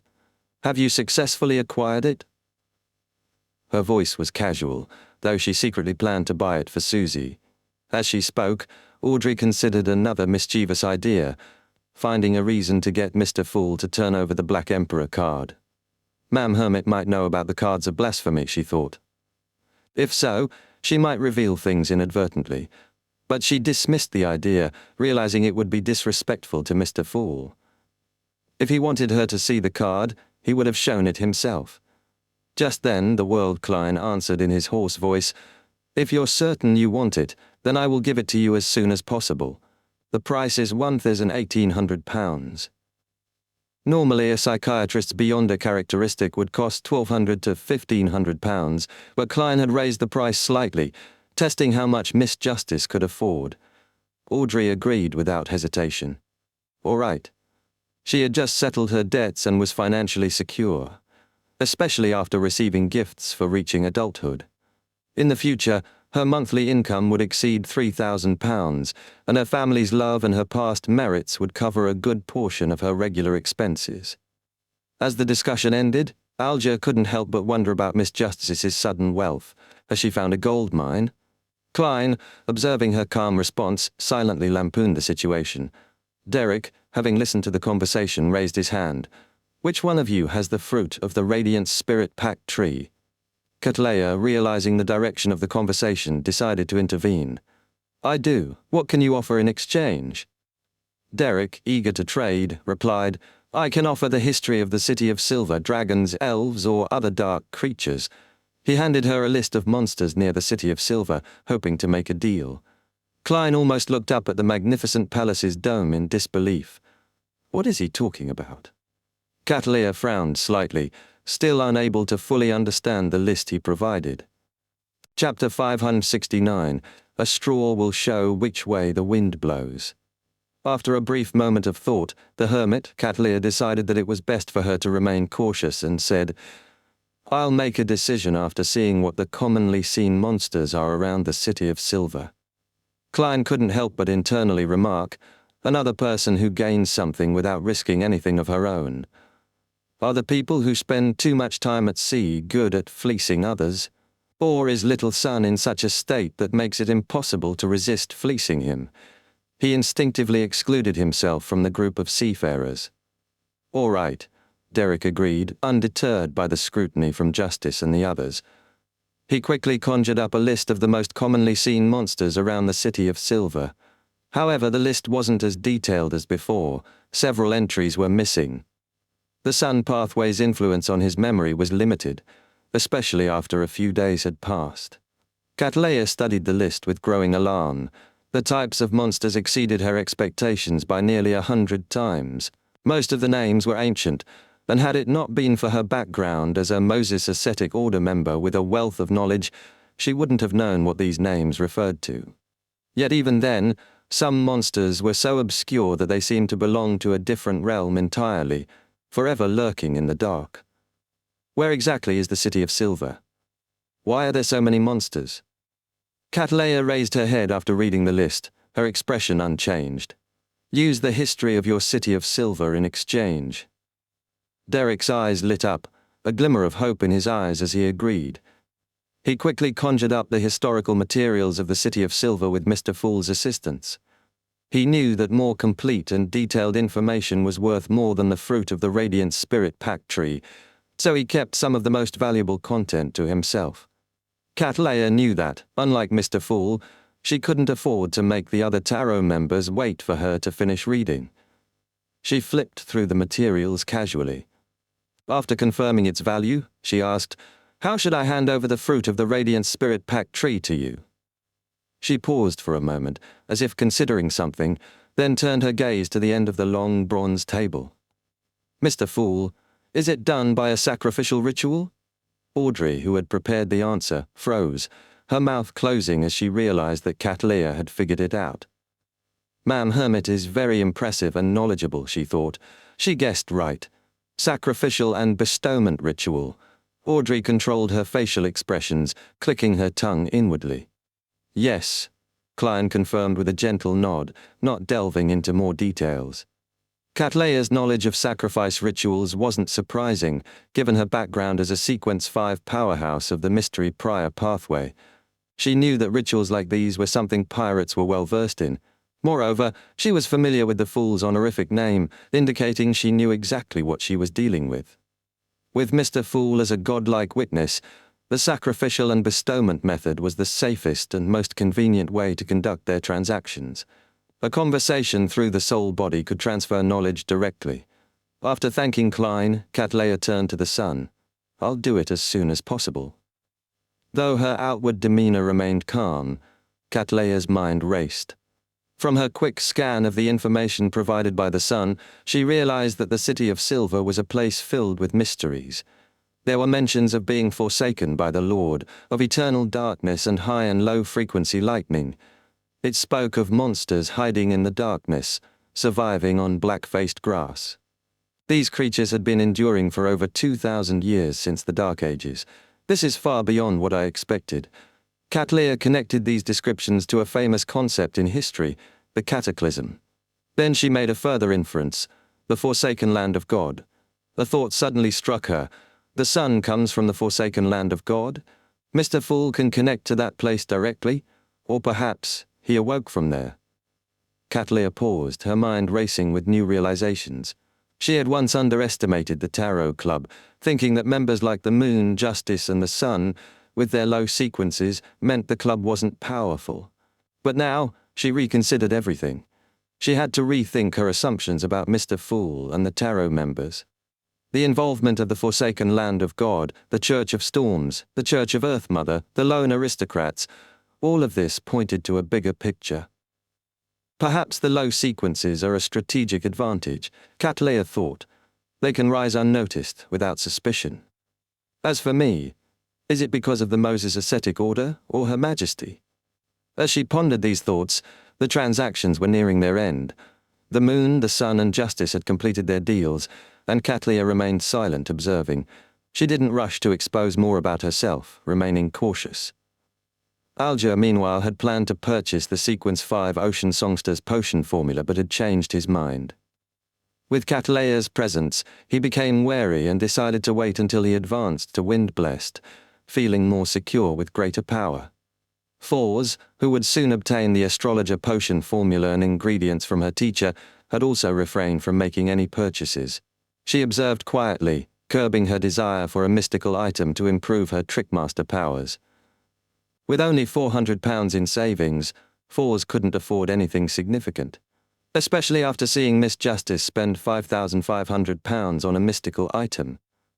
Klein, through the world, hoarsely spoke up, "I need a pair of eyes from a six-winged gargoyle." The supplementary ingredients of a marionettist, like drago bark and spring water from Sonia Island's Golden Spring, were common enough that Klein didn't expect anyone to raise suspicion. But the eyes of a six-winged gargoyle were something else. The hermit glanced at the world, unfazed. £300, or the equivalent cost in gold coins. Klein thought, as expected of a pirate admiral with an ancient faction behind her, she's very resourceful and her prices are cheaper than usual. He smiled slightly and agreed. Okay. With that, the transaction was completed. The palace, resembling a giant's residence, fell silent for more than 10 seconds. Without any reminders from Mr. Fool, the members knew it was time for the free exchange segment. Alger, taking the initiative, looked at Miss Justice and Miss Magician, deliberately avoiding Catleya's gaze. Something major recently happened in the Rorstad archipelago. He didn't plan to reveal the world's involvement, suspecting Mr. Fool's connection to the sea god's identity, but he was keen to use this conversation to gauge Catleya's reaction. Is she the Admiral of Stars? What happened? Justice asked, curious. Alger explained calmly. An archaeologist, Leticia, discovered an ancient elven ruin on Samim Island. She took an item from it, pushing the local deity, sea god Calvatua, to the brink of collapse. This false god tried to create tsunamis to drown the island, but the Church of Storms stopped it. Leticia was found, Calvatua died, but oddly, the sea god's devout believers still occasionally receive responses. Catleya, though not overly familiar with Leticia, listened intently, her mind working. Leticia is dead? She frowned, using her spiritual intuition to recall a scene from the previous day. Mr. Fool held a milky white scepter when he pulled me above the grey fog. At the tip of the scepter, tiny blue gems swirled with holy light, emanating an aura of godhood. The ocean and storm. Catleya's gaze turned sharply to the end of the long, bronze table where Mr. Fool sat, hidden in the grey fog. Something about this was troubling her deeply. Chapter 570, Not Admitting or Denying. Audrey sharply noticed the hermit's subtle glance at Mr. Fool, and a feeling of suspicion bloomed inside her. Why is she looking at Mr. Fool? She wondered. The hanged man was talking about sea god Calvetua's death, and how it occasionally responded to its believers. Yet, Ma'am Hermit turned her attention to Mr. Fool. Audrey quickly pieced together a thought. Could it be that Mr. Fool is the one replying to Calvetua's believers? She turned halfway to look expectantly at Mr. Fool, seated at the end of the long bronze table, her mind racing. Alger, too, was surprised by the hermit's reaction. He'd only intended to sound her out about her connection to the Moses ascetic order's Leticia, yet her sudden look at Mr. Fool made him uneasy. Could it be that she knows the sea god is Mr. Fool's manifestation? The more Alger thought, the more he focused on the hermit, subconsciously joining her in glancing at Mr. Fool. Their nearly synchronized actions didn't go unnoticed by Fours and Emlyn, who began guessing the reason. Does Calvetua's death have something to do with Mr. Fool? They wondered. Derek, unfamiliar with Calvatua, was confused about the discussion, but followed the other's gaze toward Mr. Fool nonetheless. Klein, through the world, took a moment to deliberate, scanning the hanged man before changing direction. Klein soon realized why Ma'am Hermit had guessed he was replying to Calvatua's believers. He considered his options. Should I downplay it, admitting it casually, or should I adopt a more godlike stance and neither confirm nor deny? After a moment's reflection, Klein chose the latter, deciding to remain enigmatic and avoid losing his standing as a god. He leaned back and chuckled softly, then spoke leisurely. Calvatua became a demigod by relying on a relic left behind by Calamity Kohanim. Fours frowned, a feeling that something deeper was at play. Could it be? She pondered. But no, that's impossible. Catleya, however, recognized Klein's answer as a subtle revelation of secrets. The scepter must be Calvetua's characteristic or a relic of Calamity Kohanim. But who is Calamity Kohanim? She mused. Is it related to Letitia's discovery in the ancient elven ruin? Her thoughts deepened. How did Mr. Fool obtain that scepter? Was it through the Hanged Man or someone else? The more Cattleya thought, the more Mr. Fool seemed unfathomable, like a god whose true nature was shrouded in mystery. Cattleya sighed inwardly. This might be a tussle between gods. Alger's realization followed swiftly. The sea god is Mr. Fool's manifestation. He's begun interfering with the real world. The idea of praying directly to Mr. Fool now that the sea god was his manifestation filled him with joy, though he remained wary. Her sequence must be high, Alger thought, analyzing the hermit. She's no low-level powerhouse. The good news is, she might be an ally at sea, but it also means I'll lose some of my influence. Audrey felt a wave of excitement. Mr. Fool is reclaiming his power, one step at a time. He's taking on the sea god's role. She smiled to herself, proud of her connection to the Fool. Emlyn, less invested in the implications of the sea god, dismissed the matter entirely. This doesn't affect me, he thought. I'll just pray to Mr. Fool if anything happens. Klein, sensing the shift in the room, controlled the world to clear the air. He conjured a picture and presented it to the table. Does anyone know her? It was a picture of the red-haired Helene, someone Klein wanted to know more about. Do either Cattleya or Alger recognize her? Alger, about to deny knowing her, heard the hermit speak up. Red-haired Helene. She's from a fallen noble family, the Sauron family from Intis. She paused before adding, she was once a trader out at sea, but was later said to have been abducted by ailment maiden Tracy. The mention of Tracy caught Klein's attention, his mind racing. So, not a pirate story, but a pirate kidnapping, he thought, finding the connection amusing. Fors, still caught in her thoughts about Mr. Fool and the sea god, snapped to attention at the mention of Helene and ailment maiden Tracy. There's opportunity in this story, she realized, but her hopes were dashed when Ma'am Hermit offered no further details. The Hanged Man, uninterested in the details of Helene's fate, focused on the hermit's identity. She knows about Vice Admiral Ailment. That's interesting. Her knowledge about Intis is telling. With that, the conversation shifted. Audrey, considering whether to bring up the Mind Dragon, hesitated. The presence of the hermit made her more cautious about revealing too much. After deliberation, she finally spoke. I recently sought out traces of a Mind Dragon and went to a place with a tradition of worshipping dragons. She left the specifics vague, not wanting to risk exposing too much. Chapter 571, Huge Pressure. Audrey shared her experience of exploring the collective subconscious, carefully avoiding too many details. She mentioned a psychological cue she used to stay lucid during the dream journey. Psychological cue? Cattleya thought, judging Audrey's abilities. She must be a Sequence 7 psychiatrist, but why would she buy a psychiatrist's beyond a characteristic? Audrey continued, recounting her chaotic dream and the immense pressure she faced from the surrounding monsters. She described her journey to the sea of collective subconscious, where she encountered a dragon with grey stone scales. A dragon in the sea of collective subconscious? What a surreal and magical journey. Fors thought, amused by the idea of Miss Justice's dream tour. Audrey asked for suggestions, wondering if the dragon's city, Livseed, could be hidden in the sea of collective subconscious. She also sought advice on preparations for further exploration. The Hanged Man Alger looked serious. He warned Audrey against continuing her exploration. He explained that the dragon she saw was likely a high-level sequence, possibly a demigod. Before reaching Sequence 5, don't risk it, he advised. Cattleya added her own caution. She spoke about the dangers of the sea of collective subconscious, the maleficent thoughts, the corrupting desires, and the terrifying memories that could harm the soul. She also mentioned the possibility of evil spirits or gods lurking there. It's best not to explore too deeply without proper preparation, she concluded. Audrey, filled with expectations, was disappointed. She silently promised to wait until she reached Sequence 5 before venturing deeper into the subconscious. However, she felt confident that with Mr. Fool's guidance, she would make it to Sequence 5 in a year or two. She glanced at Mr. Fool, hoping for a different suggestion. Klein, however, had no idea what advice to give. His knowledge of the subconscious was limited, and he didn't want to risk making a mistake in front of Cattleya. I can't say anything that might embarrass me, he thought, keeping quiet and maintaining his faint smile. What a pressure-inducing new member. Audrey gave up on expecting Mr. Fool's help, feeling defeated. Just then Emlyn, growing impatient, cleared his throat.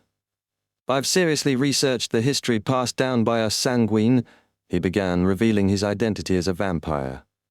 Cattleya raised an eyebrow, intrigued by this admission. "Does Mr. Fool have a powerful deterrent effect?" she wondered, noting how the members didn't seem afraid of revealing their secrets. Emlyn continued, stating that before the cataclysm there was no city of silver, only the kingdom of silver. Derek, caught off guard, didn't respond immediately. He silently refused to explain himself to Emlyn, who was clearly smug about his claim. Emlyn then revealed that the Kingdom of Silver originally worshipped Queen Omabella, not Giant King Ormir. Derek immediately denied this, claiming there were no records of such a queen in the City of Silver. Emlyn chuckled, clearly enjoying the situation. "That's why your records are incomplete," he teased. Klein, amused, thought to himself, a vampire with logic or just one with grudges? Cattleya listened closely as the discussion about the Kingdom of Silver unfolded. She then casually added, "Omabella is the goddess of harvest from the Second Epoch, and she was also the queen of the Giant King's court." Derek was stunned, unable to refute the claim, and felt a pang of frustration. Emlyn, reveling in his small victory, couldn't help but feel satisfied. As the conversation drew to a close, Klein smiled and said, "Everyone, we shall meet next week." "By your will," Audrey responded, quickly standing and bowing. The rest followed suit, including Cattleya, who left without further delay. Back in her reality, Cattleya sat at her desk looking at the shattered celestial globe. The Tarot Club's involvement in many complex matters weighed on her mind. Mr. Fool, hidden behind the grey fog, was becoming even more enigmatic and powerful. After a long pause, she wrote a letter, warning of someone collecting the Emperor's diary pages. She couldn't risk revealing too much, but she felt the need to send a heads up. After writing the letter, she used her harmonica to make it vanish. Despite not wearing her glasses, she couldn't detect the arrival of the messenger. She sighed in relief. The pressure is immense when participating in a gathering under the watchful eye of a god. Klein, back in the grey fog, felt the pressure as well.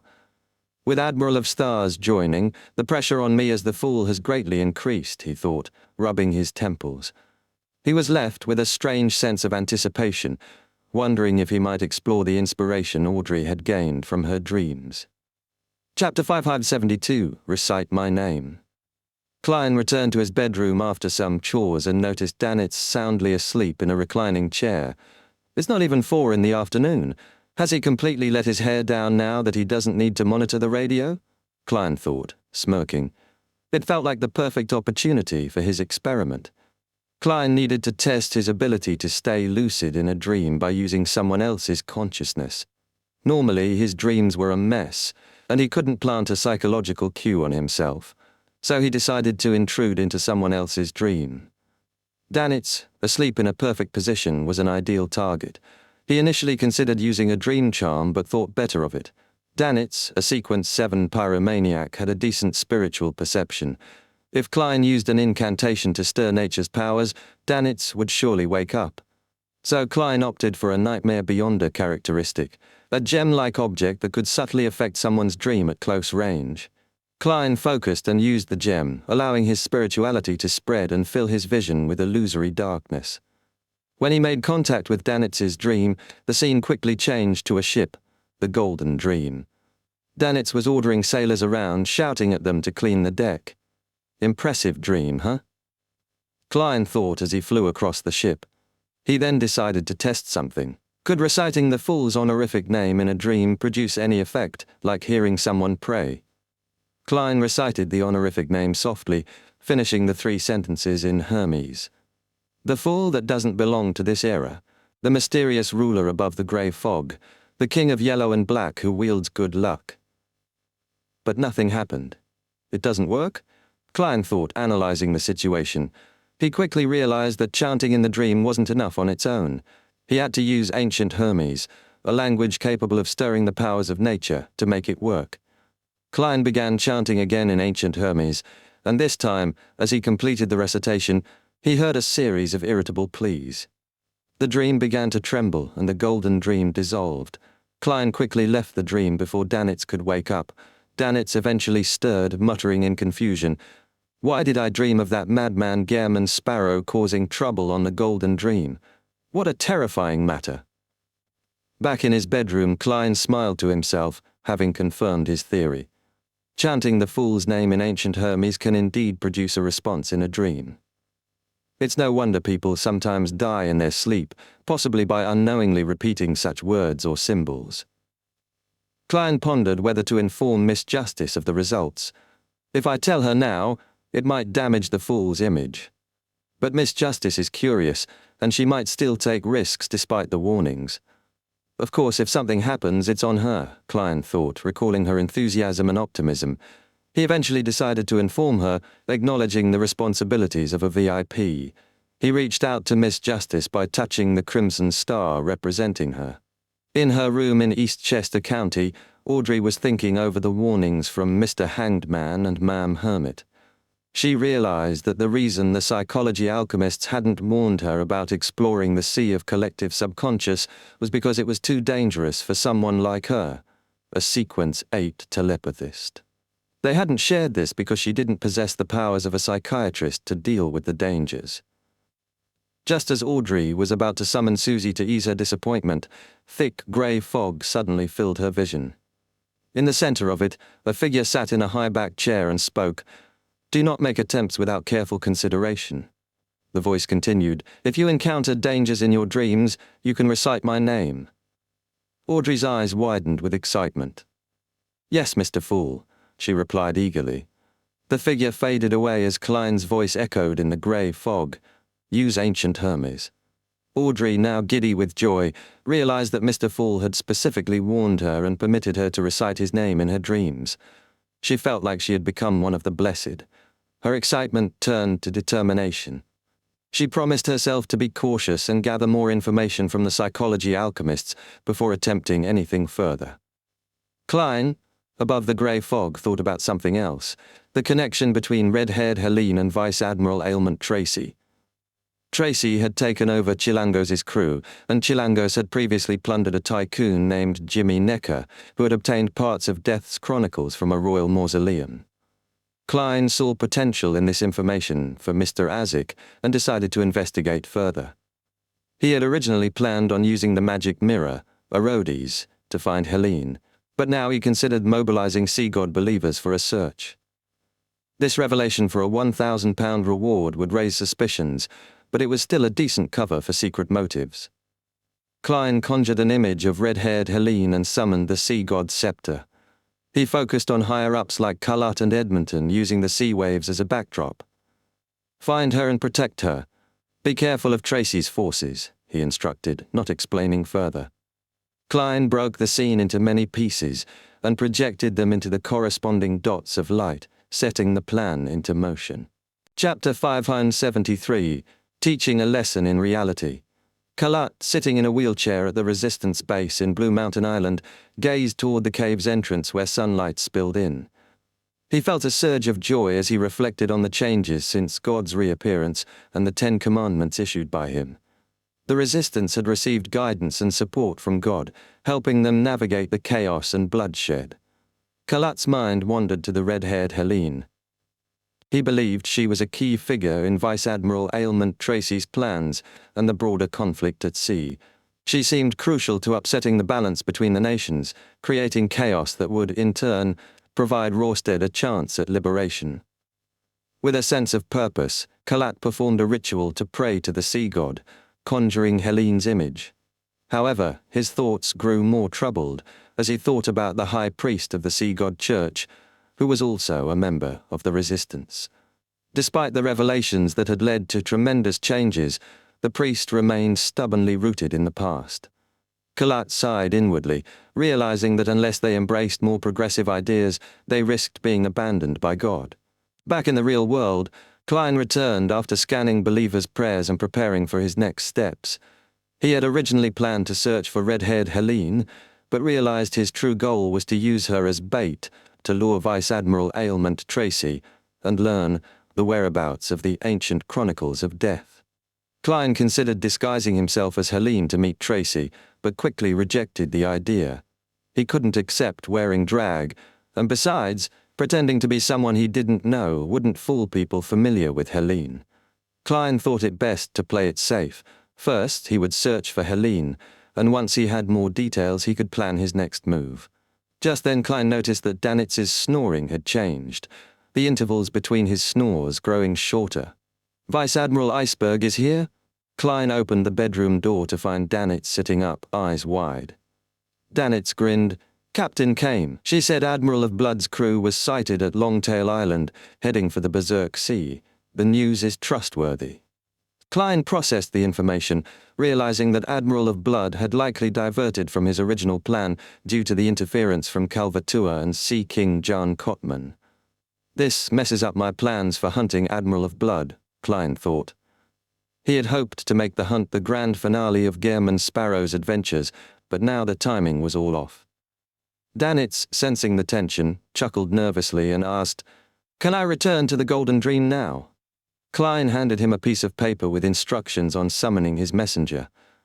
Danitz eagerly accepted, quickly burning the paper with a burst of scarlet flame, making light of the situation with a grin. "Even if I forget, Captain will remind me." Klein gave a slight nod, confirming, "Yes, you can go." Danitz, feeling a wave of relief, smiled.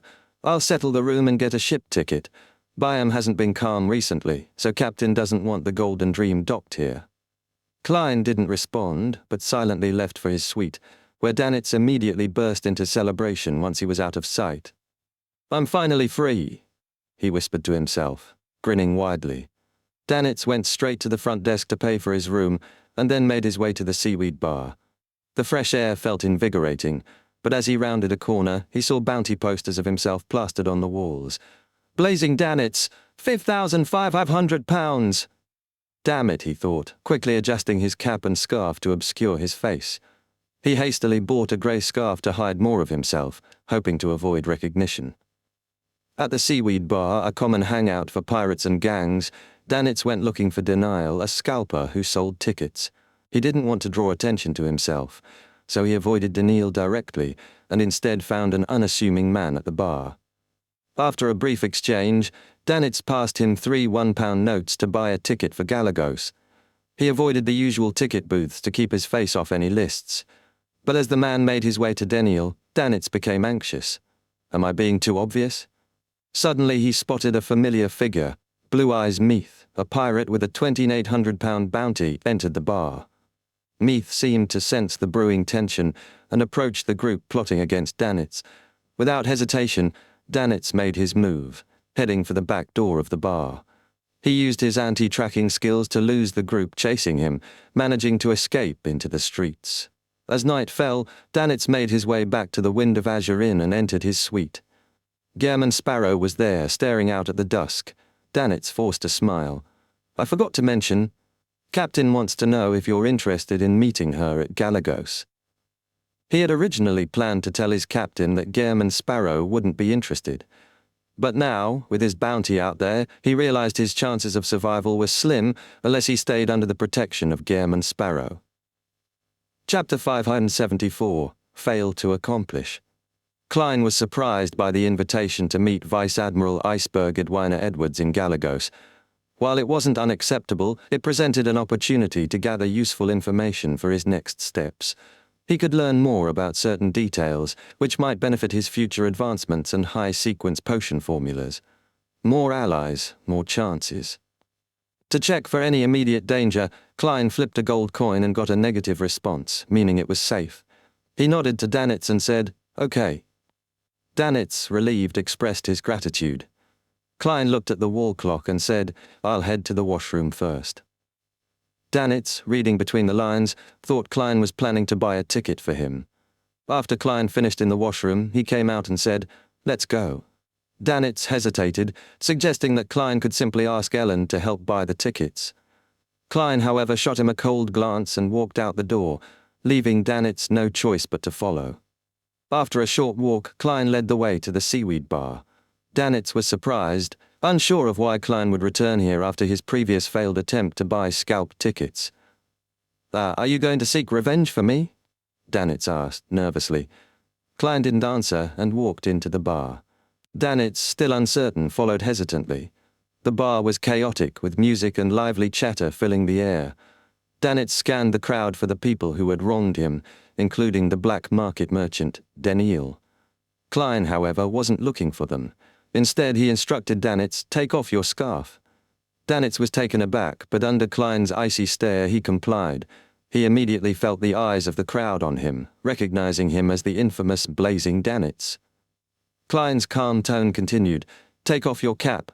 Go buy a ticket." Danitz understood now. Klein wanted to use his high bounty as bait to draw out pirates and potential enemies lurking in the bar. His stomach churned. Klein was using him without hesitation. Reluctantly, Danitz approached Daniil, aware of the eyes watching him. As he walked, the crowd parted, leaving a clear path. A familiar voice called out, "Danitz? Blazing Danitz?" It was Blue Eyes Meath, a pirate with a bounty of 2,800 pounds. His subordinates, eager to claim the bounty, asked if they should attack. But Meath, wise from experience, realized the danger. He saw Klein in the crowd, sensing something powerful about him. Meath ordered his crew to flee, fearing the threat posed by the man with Gem and Sparrow's reputation. Danitz, now standing before Daniil, bought 2 tickets to Galagos, feeling a mix of relief and unease. He left the bar, still under Klein's watchful eye. Despite the encounter, he noticed no one had tried to attack him, confirming Klein's earlier suspicion. The pirates were more interested in his bounty than a direct confrontation.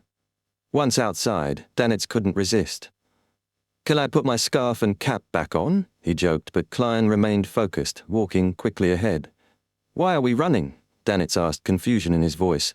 Klein didn't turn around. "Do you want to be invited back by the mandated punishers?" As Klein burned a paper figurine signaling their escape, Danitz realized the danger. The pirates may have been too afraid to attack, but they could still report him, claiming a portion of the reward. The pair ran through the streets, weaving through alleys until they reached a quiet spot.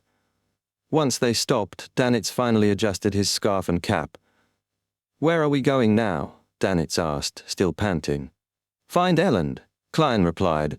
Danitz's frustration grew, but he kept following. "To buy tickets to Delineus Island?"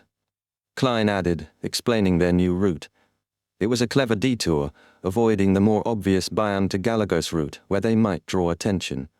The next morning, Klein helped Danitz disguise himself, making him look like a mixed blood with gold-rimmed glasses. It was a simple improvement, far better than Danitz's usual attempts at disguise. They boarded a ship heading for Delineus Island, a 10-hour journey ahead of them. As the liner sailed through the gentle waves, Klein immersed himself in the Book of Secrets, while Danitz daydreamed about what he would tell his mates. Suddenly, the sky darkened. Klein looked out to see a massive, pitch-black sailboat approaching. It was nearly 100 meters long, with cannons lined up along its sides. Danitz's expression turned to one of awe and fear. He whispered, "Black Emperor, Chapter 575, Golden Dream." Klein's first reaction upon seeing the massive black sailboat was a mix of fear and wariness. He initially thought the demigod king of the 5 seas, Nast, might be after him, but he quickly ruled out that possibility. He hadn't used the Black Emperor card in the real world for months, and with the protection of the grey fog and the card's anti-divination properties, it would be nearly impossible for Nast to locate him. Klein calmed himself and looked at the approaching Black Emperor with Danitz. The sailors on board seemed unconcerned, going about their work without any signs of preparing to plunder. Near the cabin, a giant figure sat on a stone chair, towering over everything around him. Danitz, clearly intimidated, bowed his head in fear, his body trembling. Klein felt a similar awe but resisted it, choosing not to raise his head too high to avoid drawing attention.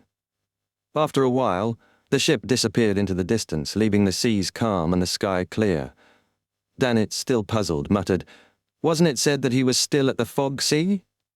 Klein pondered silently. He knew Nast could navigate the spirit world, so it was no surprise he could reach here so quickly. This is likely why Nast is one of the most powerful of the 4 kings. Klein thought to himself. The liner took several turns as it made its way to Delineus Island, taking until sunset to arrive. Klein changed his appearance, bought tickets under a fake identity, and departed before nightfall. By dawn, they reached Gargus. Danitz didn't enter the city but instead took Klein to a private harbor, where they boarded a fishing boat for a short journey to the sea. After nearly 2 hours, they spotted a sailboat, gleaming in the sunlight. It was unlike any other, impressive and regal. Danitz, eager to show off, explained, "That's the canon of purification. It can only be used 10 times before it needs 6 priests of light to refill it with spirituality." Klein kept his thoughts to himself. It seemed Vice Admiral Iceberg was backed by the Church of the Eternal Blazing Sun, or something similar. This was far more mystically advanced than he had expected. The Golden Dream dispatched a dinghy and Danitz jumped aboard, whistling and high-fiving the pirate at the helm. But his excitement faltered when he realized Klein had joined them. "I forgot about that madman," Danitz muttered, wiping the smile off his face. Klein observed the pirates silently, his hat pulled low. When they reached the Golden Dream, he saw Vice Admiral Iceberg Edwina Edwards standing calmly, the same as in his dream.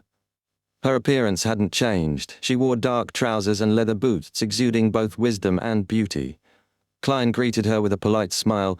"Good morning, ma'am, Captain." "Good morning, Mr. Gearman," Edwina replied, returning the smile. She led them to a spot where fishing nets were drying. The pirates moved away at her signal, going about their work. Klein noticed that the nets looked like preparations for something more practical than treasure hunting. Danitz, meanwhile, found a few familiar faces and began bragging over drinks. Klein didn't wait for Edwina to explain why he was invited. After a brief silence, he asked, "What do you know of Tracy?" Edwina's expression shifted slightly. "She's a demoness, a Sequence 5 demoness of affliction."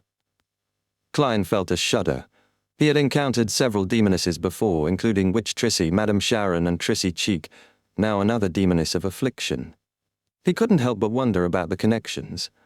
Edwina continued, "She's different from the usual demoness. She has her own ideals and pursues her own goals, but she still works for the organization, engaging in human trafficking and similar activities." Klein thought of red-haired Helene, but didn't voice the thought. He had to be cautious when it came to demonesses. They could be far more complex than they seemed. Klein pressed on, asking, "We met Nast and his Black Emperor on the way here. In the past few months, you, Senor, Tracy, and Nast have all had some involvement in this area of the sea. It's all very abnormal." Edwina listened, pulling a fishing net closer and placing objects like a fountain pen, a brass dagger, and metallic bottles on it. They latched on firmly, unaffected by the external movements. Then she bent over and placed a stone in the center. The net immediately pulled everything toward the stone, symbolizing how fate could sometimes pull things together unexpectedly. "It's like this," she explained simply. "Some unknown force has entered the net of fate and is pulling us toward it." Klein nodded, understanding the metaphor. It aligned with his thoughts, but he couldn't fully grasp how it all fit together. He wondered how much of this was related to his own involvement. Perhaps the appearance of Nast and Tracy was somehow linked to his actions, but the connection remained unclear. After a moment, Klein asked, "Ma'am, Captain, is there a specific reason you invited me here?" Edwina studied him for a moment, then said, "Your identity suggests you're from Backland, but it's not authentic enough. There's no powerful bounty hunter named Gearman Sparrow there." Klein stayed calm, offering a polite smile. "Everyone has their secrets." Edwina paused, then added, "Before Calvatua died, you sacrificed something to it." Danitz, caught off guard, spat beer everywhere.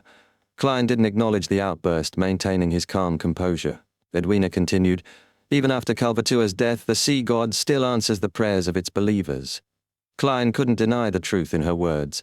Whatever sacrifices had been made, they were tied to something greater than his immediate plans.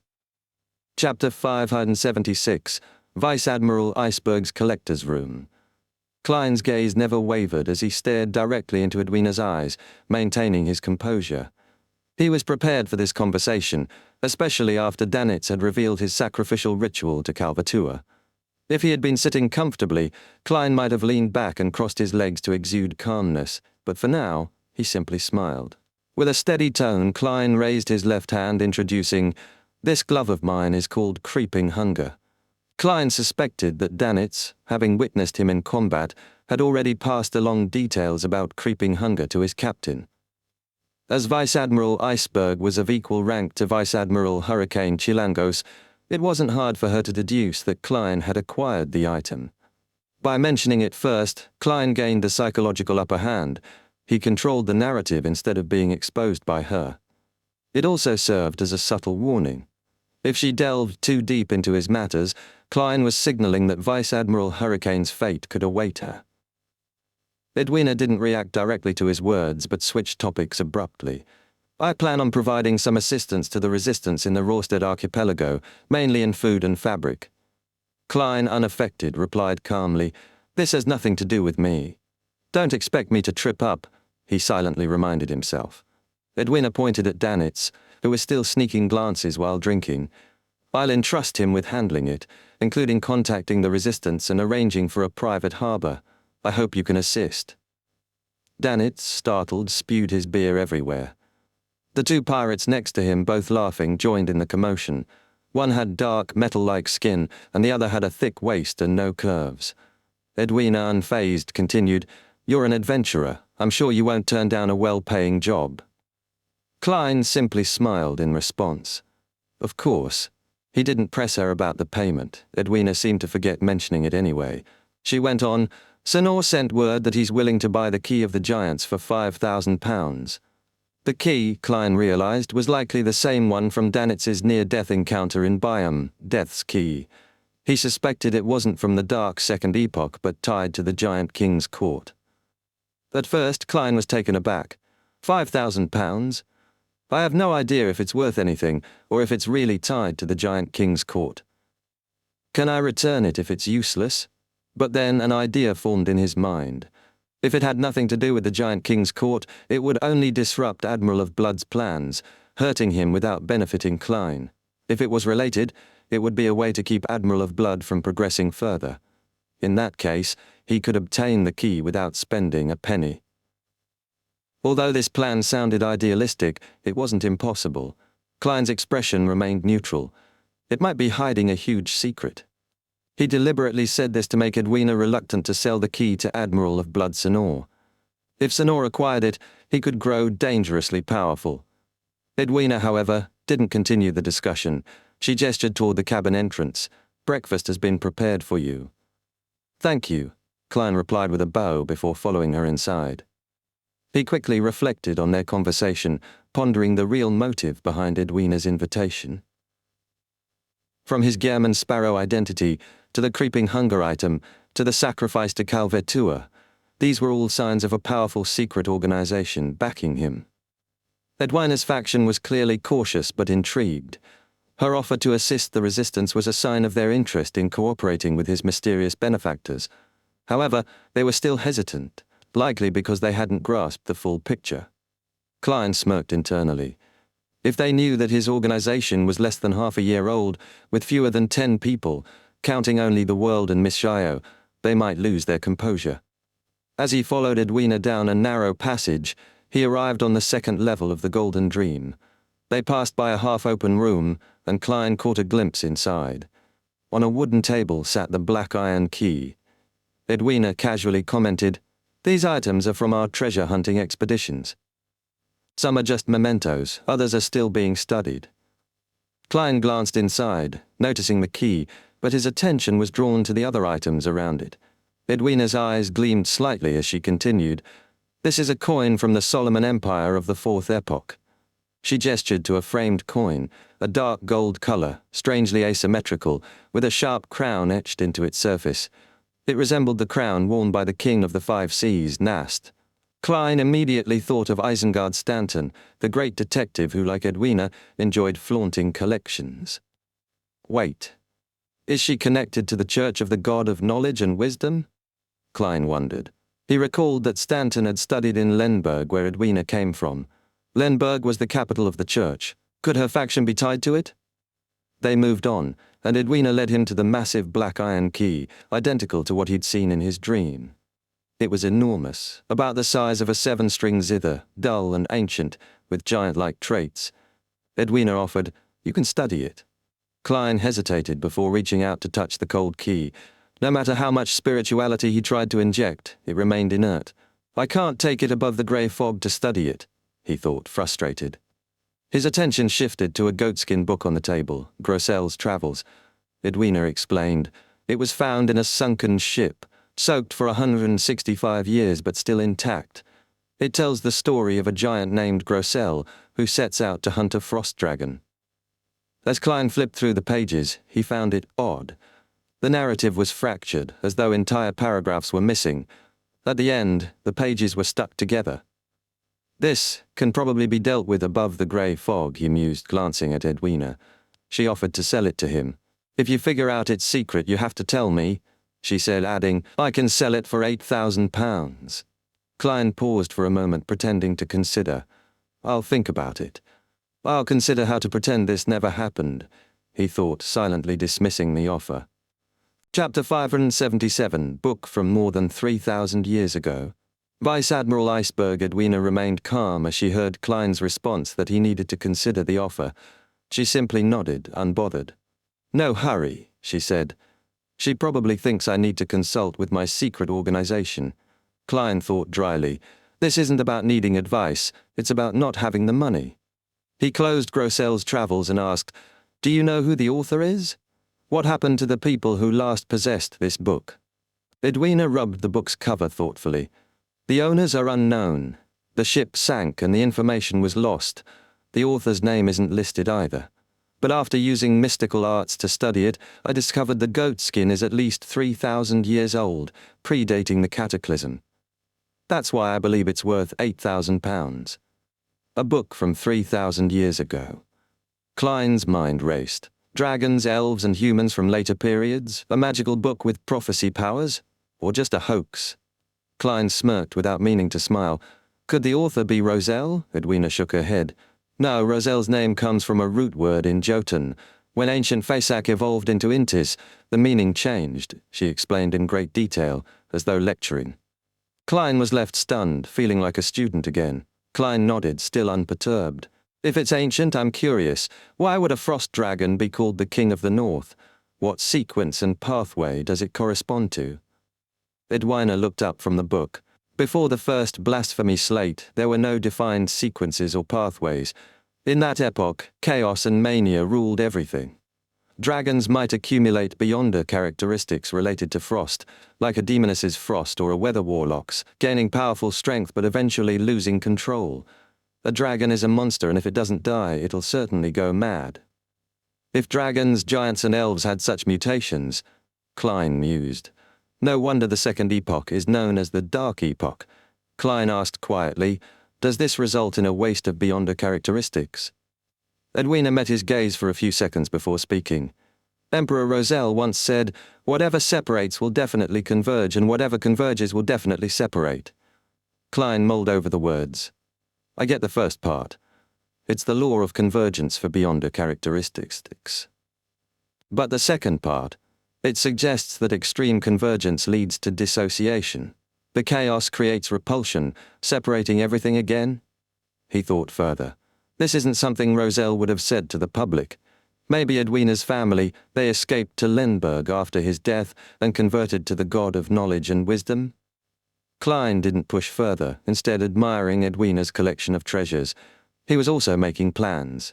I'll ask little son about Grossel's travels at the next tarot gathering, but I'll communicate privately to avoid suspicion from the hanged man. Edwina led Klein out of the room and into the dining hall. The food here's special. Yogurt, which you can mix with strawberry jam or honey. There's also dried fish from the deep sea, a species we've never named. She gestured for him to grab a plate and set an example for him, taking some yogurt with honey herself. Klein followed suit, adding sausages, buttered bread, and other food. As he prepared his meal, Klein noticed a young man in a white shirt, black vest, and a flowery bow tie talking with Edwina. His looks were almost striking, but he had an office worker vibe rather than a pirate's. Don't be fooled by that guy, Danitz whispered in contempt, appearing beside Klein. He's a wolf-fish can. Stinks deep down. Klein turned to him, silent. He knew Danitz would explain anyway. Without prompting, a man with a swollen waist next to Danitz added in a sharp voice, That's Jodson, the third mate. Used to be a Casanova and part-time pirate, tried to steal our captain's heart but got beaten up. Now he's here to be educated. Danitz emphasized, "He's a bad egg." "He's a bad egg," echoed another pirate with iron-black skin. Klein couldn't help but think, "Why do I get the feeling you're all the same?" He asked, "Flowery bow-tie Jodson with a bounty of 5,200 pounds? Sequence 6. Danitz glanced sideways with hidden fear in his eyes. "Not that strong, but he's strange. In combat, fireballs suddenly stop working and he can replicate my fire powers." Klein froze. The description sounded eerily familiar. "This reminds me of the sealed artifact, Blood Vessel Thief from Chanis Gate." He realized that Jodson's power must be tied to a similar artifact. Klein turned away and saw Danitz and the pirates drinking, eyeing Jodson. Klein muttered, "You all like her, right?" as he carried his tray towards the captain's dining room. Danitz jumped backward, spewing beer in horror, before glancing at his companions.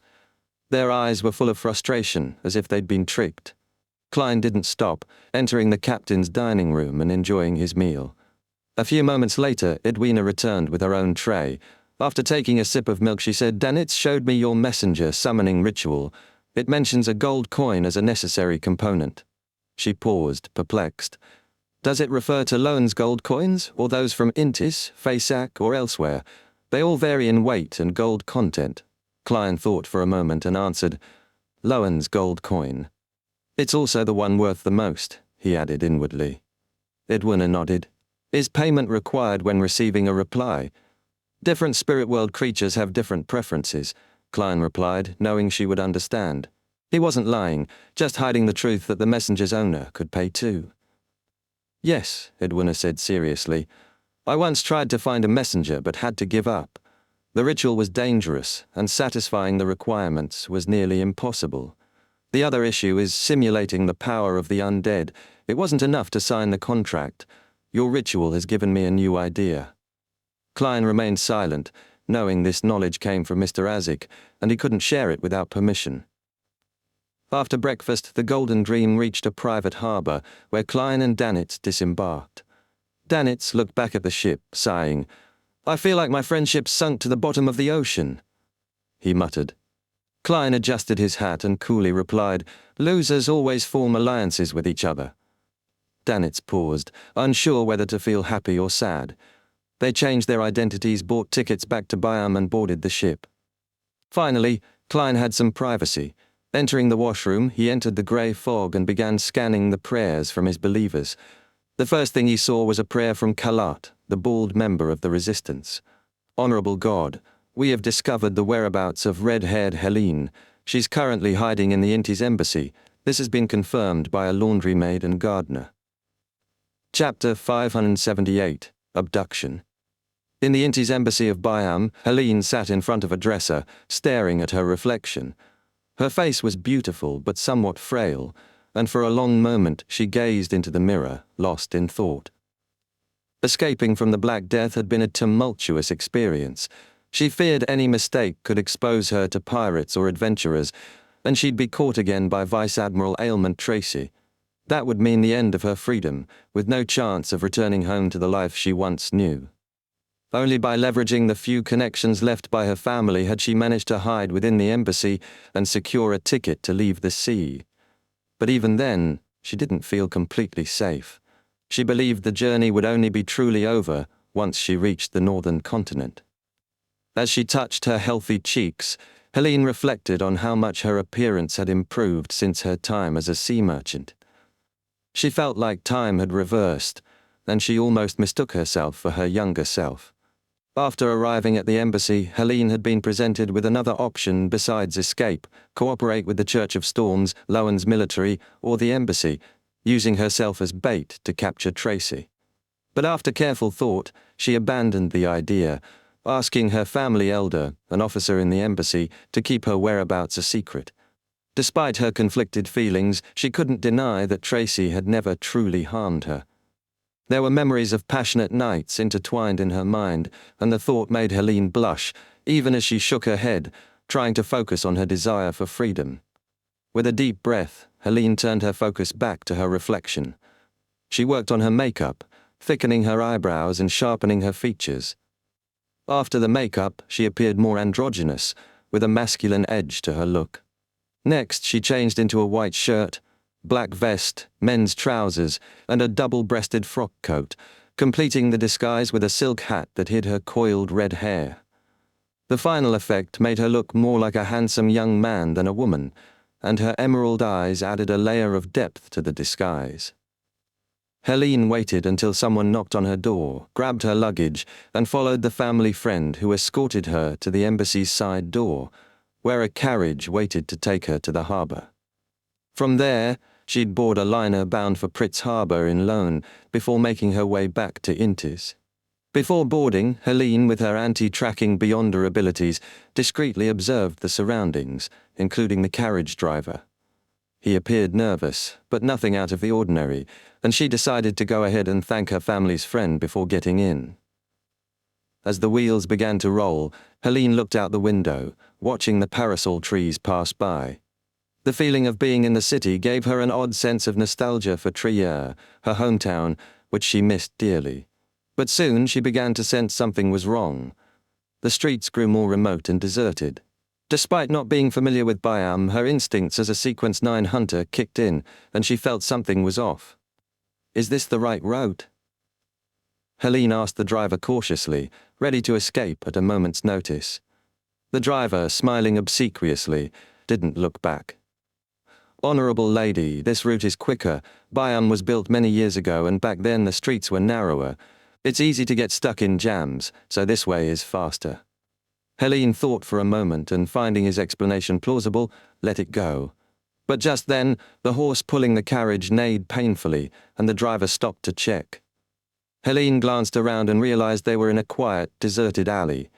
Her heart raced, and she instinctively prepared to escape. But then, a chilling sensation washed over her, as if something malevolent was locking onto her.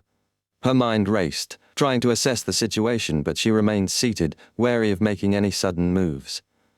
A deep voice then came from outside the carriage. "I won't harm you. I just have some questions for you." Helene hesitated. She wasn't sure what to do, but decided to remain calm, sitting back and waiting to gauge the situation. The carriage door opened, and the driver, a thin and virile local, stepped inside. But instead of the driver, it was none other than Klein, now faceless, his identity concealed. In the blink of an eye, Klein had seamlessly taken over the role of the driver, having trained in driving the carriage, a skill he hadn't fully mastered during his Nighthawks days. Using Creeping Hunger's aura, he had tamed the horse. Danitz, hiding nearby, rushed to the driver's seat, assuming the role of the driver, his hat pressed low to disguise himself. Helene tensed, feeling Klein's gaze sweep across her, scanning her from head to toe in an almost unsettling way. It felt less like a man sizing up a woman, and more like a cold calculation, as if he was studying something, not a person. Helene felt uneasy but not insulted, sensing that he wasn't interested in her body, but in her as a whole. He was like a snake studying its prey, cold and calculating.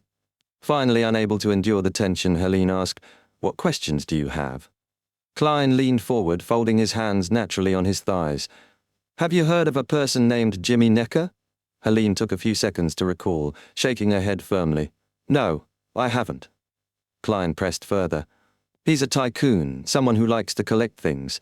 Have you heard of such a person from Tracy?" Helene frowned slightly. "No, Tracy never mentioned any tycoon who collects things." Klein's eyes studied her intently. "Does Tracy's room contain any ancient documents related to the southern continent's Balam Empire?" "No," Helene answered. "She doesn't enjoy reading documents. She hates it, in fact. She even has me read novels to her." "What novels does she read?" Klein asked.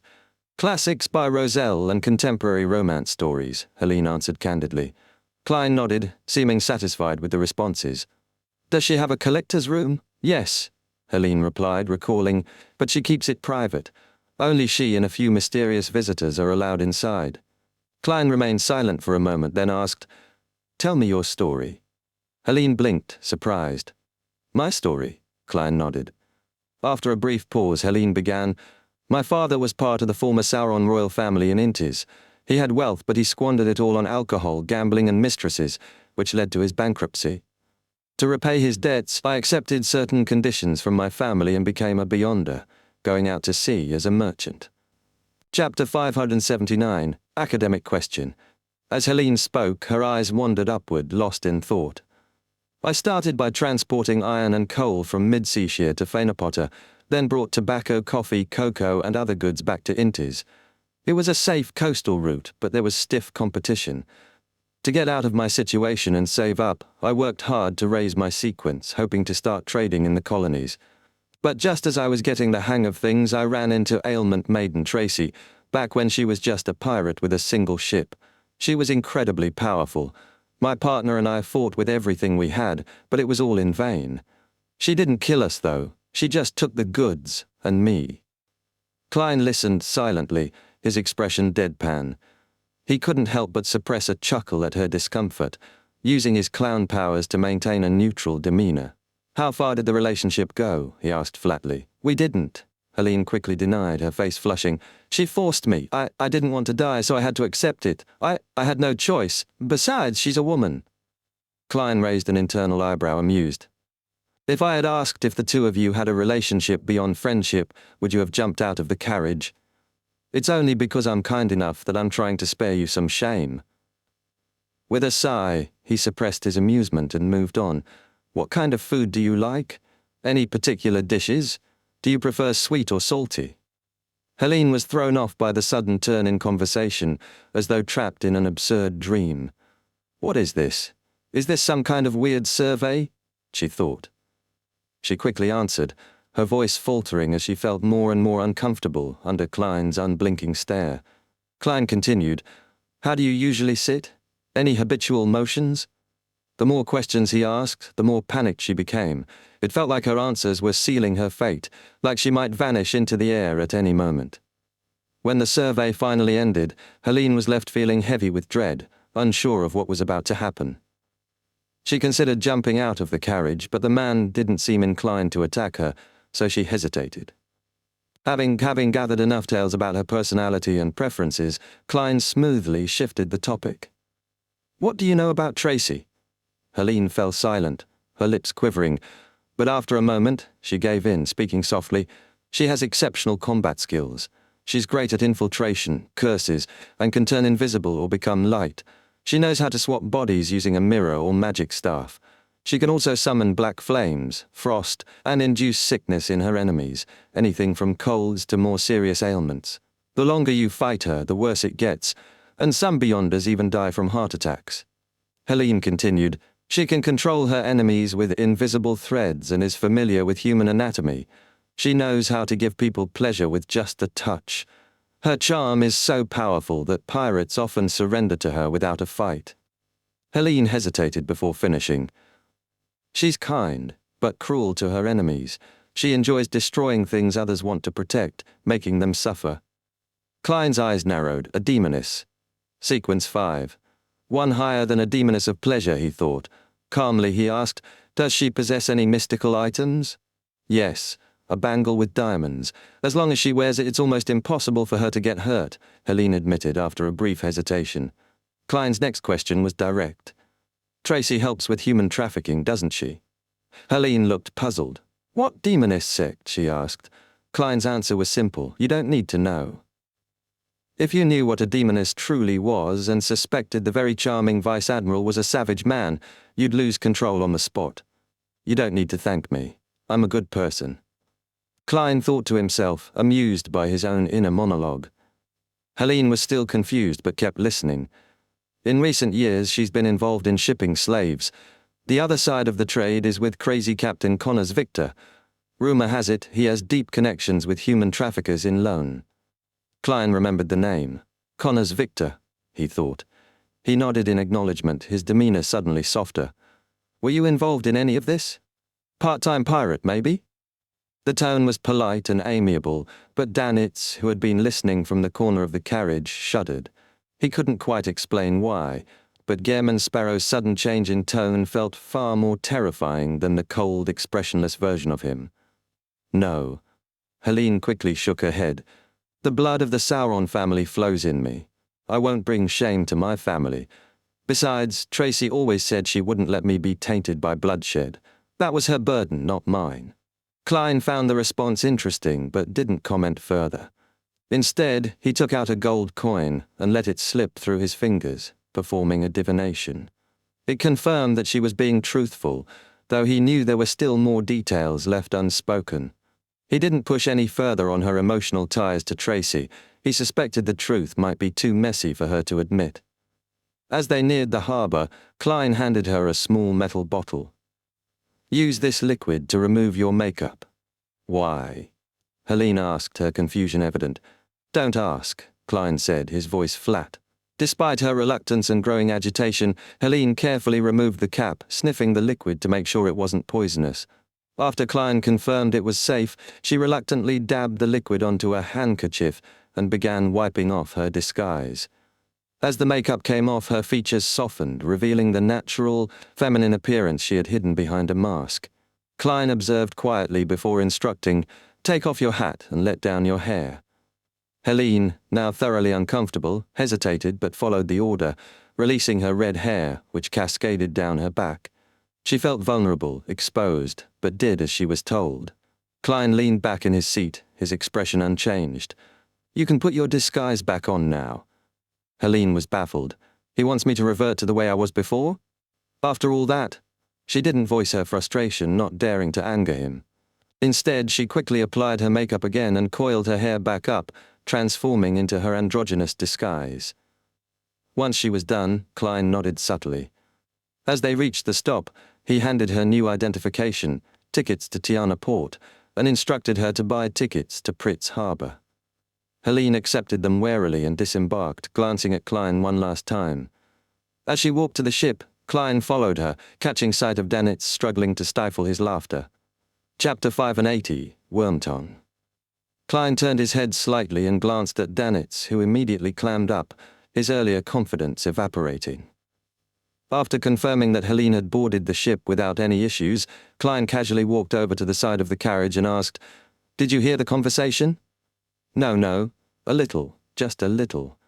Danitz stammered with a hollow chuckle. Klein nodded, his tone serious.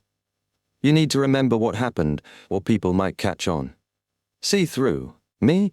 Danitz asked, confused, pointing at his nose. Klein didn't change his expression. "She's from the Sauron family, with anti-tracking abilities. From her behavior and quirks, it's clear she's a Sequence 7 from the Hunter Pathway pyromaniac. She's a lot like you, so you could pull off impersonating her." Danitz panicked. "Me, I won't do it. I can't disguise myself like that. I'd be spotted instantly." Klein suppressed a smile, his voice still deep.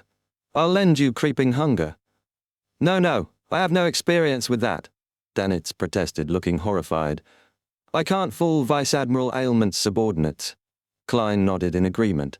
"You are rather stupid." Danitz forced a smile. "Yes, very stupid." Klein walked past him and opened the carriage door, but Danitz's eyes widened when he saw something strange. Gehrman Sparrow's hair turned red, his features softening, eyes becoming emerald green, lips thinning to a frail, insecure expression. Klein looked identical to Helene, though more delicate, and it took Danitz a moment to process. "What a madman," he muttered under his breath, watching Klein enter the carriage. He changed into a woman without hesitation. What a weirdo. As the carriage moved, Klein felt awkward in Helene's disguise. The transformation was easy for a faceless, but it was mentally taxing. To truly embody another person, he would need to cross many boundaries. It wasn't just about changing his appearance, but also about convincing others, almost living as the character. Sigh. "It's warped," Klein thought to himself, "but I need to push through. To make this work, I need to adapt quickly." Klein rummaged through a suitcase and donned Helene's clothes. He altered his build, narrowing his shoulders, making himself shorter. His emerald green eyes, soft yet beautiful features, now matched Helene's androgynous appearance perfectly. "It's still not bad," he mused. "I look like a prettier version of Gehrman Sparrow. If I looked like this back on Earth, I wouldn't have trouble with girlfriends." He laughed softly at his own thoughts. He then stepped into his new identity with more focus, mentally shifting into the role. After a few moments, the discomfort in his chest eased as his mind adapted. He performed a divination above the grey fog, confirming the risks of his next move. Switching to Helene's voice, he calmly directed, "Head to Pier 6 at the harbour." Danitz, confused, felt a shiver run down his spine. "It's like the real person. I wouldn't know if he transformed into captain to fool me." The carriage veered away from the ship Helene was supposed to board, instead approaching a nearby warehouse. Danitz knocked as agreed, and a group of local dock workers appeared, clearing the way for Kalat, the bald member of the resistance who rolled out in a wheelchair. "Where is she?" Kalat asked, looking at Danitz. Danitz grinned. "In the carriage. She's been drugged. Won't be awake for 10 hours. Kalat waved to 2 resistance members who jumped into the carriage to retrieve the unconscious Helene. "Remember, I want 70% of the £1,000 reward," Danitz added, his voice dripping with mischief. After Kalat inspected the small leather pouch of payment, he tossed it to his subordinate and nodded. "We still need your help." Mythor King, a man with a bounty of £5,400, had been sent to confirm if the woman was indeed the target. Kalat led him into the room, where Helene, disguised as a man, sat on the bed, furious and confused. "It's her. But I can't be sure with all this makeup," Mythor said, eyeing her suspiciously. "Wipe her face clean." The resistance soldier approached and began removing Helene's makeup with a rough towel. Underneath Helene's true features, frail yet beautiful, with emerald eyes filled with hatred, were revealed. Mythor was taken aback. He had fantasies of being with both Tracy and Helene, but the sight of her now filled him with discomfort. Klein almost gagged, feeling the intense gaze directed at the disguise. "It's her," Mythor confirmed. "Here's your reward." He tossed the pouch to Kalat. Kalat inspected it briefly before nodding. "We'll need your help again soon." Mythor agreed. "No problem. Call on me when needed." He gestured to Helene. "I'll take her now." Kalat made way as Mythor led the disguised Klein, who feigned weakness, to the carriage. They left Byam, heading toward a private harbor. Under the cover of night, they boarded a fishing boat bound for the Black Death, Tracy's flagship. The ship's flag, a skull and crossbones, fluttered in the wind as they neared it. Chapter 581, both getting into character and detachment. Klein scanned the Black Death. Only one ship was docked, while the others were kept out of sight near the Rorstead archipelago. This is good news, he thought, trying to suppress his unease. His mind worked as he observed Mythor signaling to the flagship, and before long, a dinghy arrived to take them aboard the Black Death. Once on the ship, Klein was led inside the cabin by Mythor. A blonde female attendant gave Helene a cold look before gesturing toward a room. "Go in," she ordered. Klein felt a sudden spike in his vigilance, sensing tension in the air. The scene felt like meeting a rival in some romance novel, where both men and women seemed to fall under Tracy's spell. Klein followed the attendant into the small, cramped room, expecting to immediately meet Vice Admiral Ailment Tracy. But the room only had a wardrobe, a sofa, and a full-length mirror. Could Tracy be deliberately ignoring Helene to express her anger? Klein mused, recalling the romantic dramas he'd watched before. The blonde attendant opened the wardrobe and gestured to the dresses. "Captain doesn't like your current attire. Change," she ordered. Shit. Klein cursed inwardly. He had hoped to meet Tracy without the humiliation of dressing in women's clothing, but here he was. The attendant, irritated by Klein's daze, glared at her. "You have 2 choices. Change yourself or I'll help you."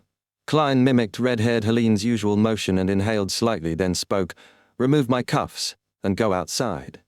The attendant cursed under her breath, using the key Mythor gave her to remove Klein's cuffs. After she left, Klein stood in front of the wardrobe for a moment, then closed his eyes and extended his hand. Time seemed to stretch, and when he opened his eyes again, he saw himself in the full-length mirror. He was now wearing a golden-red dress with his red hair flowing down, his slender waist accentuated by a flower-shaped ribbon. Helene's familiar face stared back at him, flushed and tense, her expression exactly as he had imagined. Klein felt a momentary flush of embarrassment, but quickly brushed it off. He wasn't sure if it was because no one was present, or because he was starting to detach from his own self-awareness.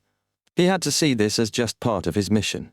It wasn't embarrassing, it was just a role to play. As he stood there studying his reflection, he realized something. He felt like he was playing a character in a role-playing game, detached yet still immersed in the plot.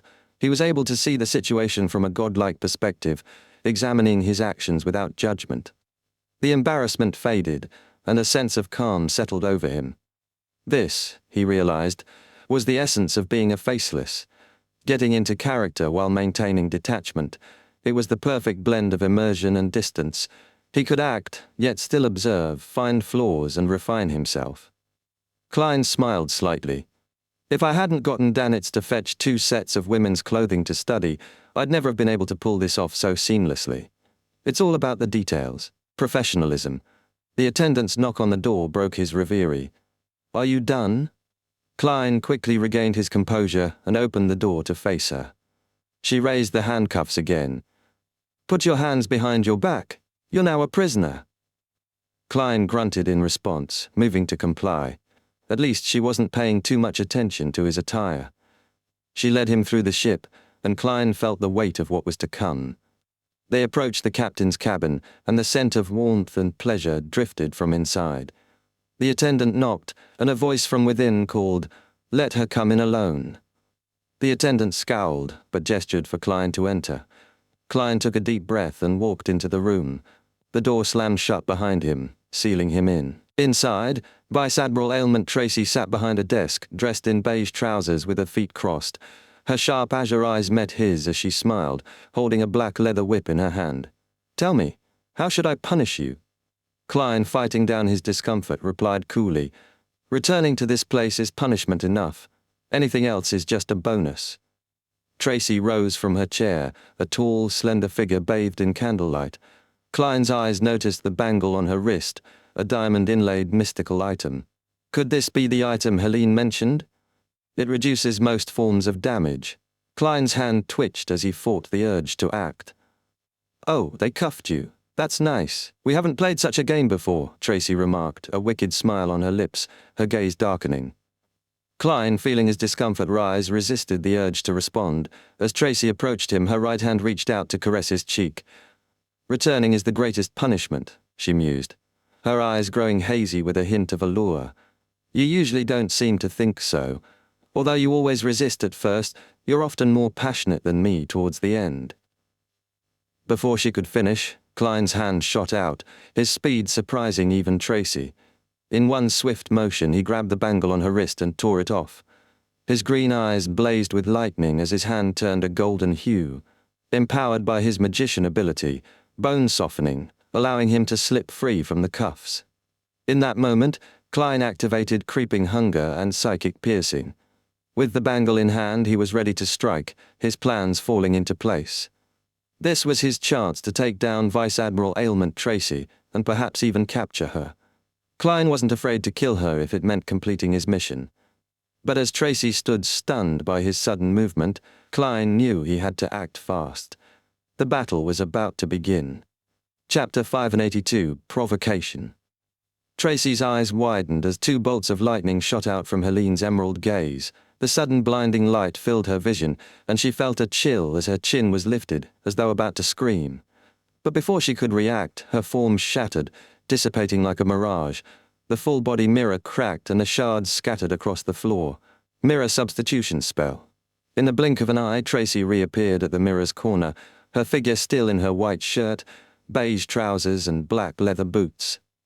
Before she could catch her breath, a gust of air followed by the rustle of red fabric signaled Helene's sudden advance. Klein, now in zombie form, charged at her, muscles tense and full of power. With his sleeves billowing, he swung his fist like an iron hammer toward Tracy. Bang, bang, bang! Despite maintaining Helene's appearance, his attacks were ferocious. He landed heavy punches and kicks, each strike leaving Tracy scrambling to defend. Her ability to dodge and parry kept her from taking too much damage, but the onslaught would have been devastating if not for her Assassin Sequence 9 skills. Each time Klein's fist landed, white frost spread from the impact, chilling Tracy's skin. This was the zombie's mastery over frost. Tracy's blood began to stiffen, but she braced herself, taking the blow and letting out a silent scream. A blue halo erupted from her body, creating a barrier of thick ice around them both. In a frozen world, Tracy's grin flickered as black flames ignited from within her, melting the ice as she prepared to retaliate. Just as she gathered herself, she saw something unexpected. Helene, usually so weak, snapped her fingers. A matchstick ignited in her hand and flames engulfed her dress. Tracy's heart skipped a beat. The flames, fierce and bright, surged toward her. Klein moved in, locking her arms in a tight embrace and shouting, "Bang!" A powerful air bullet shot out, piercing the back of Tracy's head. But before the bullet could do any real damage, she contracted into a broken black staff. Magic staff substitution spell. Tracy reappeared diagonally across Klein, her shirt falling open, revealing her skin. Klein's attention shifted, but not to her beauty. Blood dripped from her palm, staining the fabric. Tracy's quick thinking had allowed her to claw at Klein's leg, causing him to stumble. She opened her mouth twice, and a curse, black magic, erupted from her hands, the dark flames consuming Klein. His body disintegrated, turning to paper shreds in an instant. But he quickly reappeared in a new corner, disoriented by the agony that pulsed through his body. Then invisible spiderwebs swirled around him. Some tried to bind him, others sought to provoke a physical response. Klein's heart raced as he felt the sensation of a cold chill, his body numb and sore, like a feverish sickness seizing him. Compared to Madame Sharon's web, this is much more dangerous, Klein thought, recognizing the power of Tracy's deadly threads. Reacting quickly, Klein snapped his fingers. Scarlet flames erupted, consuming the spider webs, and they surged toward Tracy like a tidal wave. But just as the fire neared, Tracy summoned her ice magic again, freezing herself inside a large crystal. Klein hesitated, eyes flicking toward the diamond-inlaid bangle. I shouldn't risk it, he thought, afraid of its unknown effects. Instead, he raised his left glove, the glow of sunlight emanating from it. Priest of Light! The radiant beam descended, flooding the ice and melting it at an incredible rate.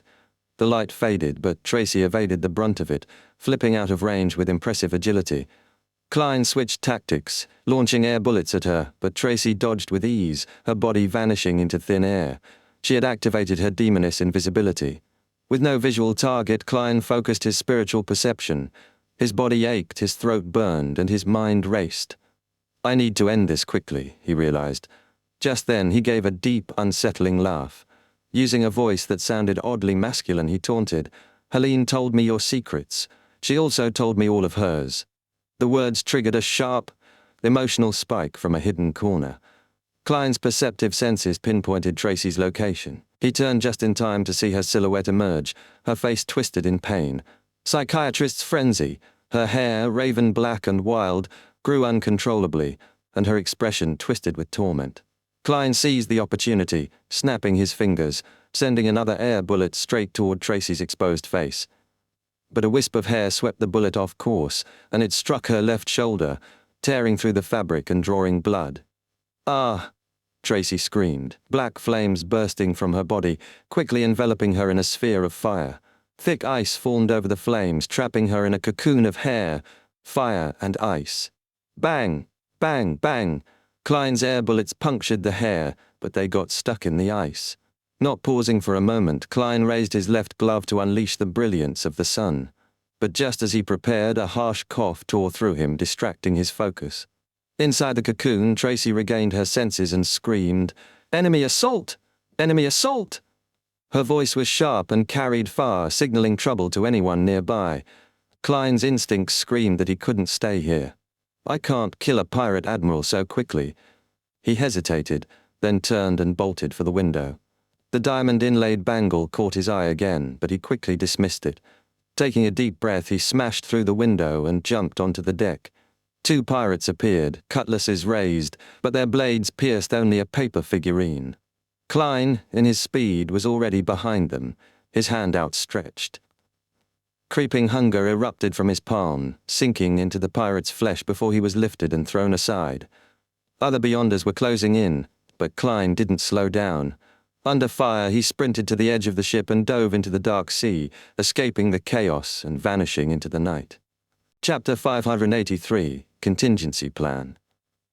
Klein sank deeper into the water, feeling the icy chill engulf his golden-red dress as he plummeted like a rock.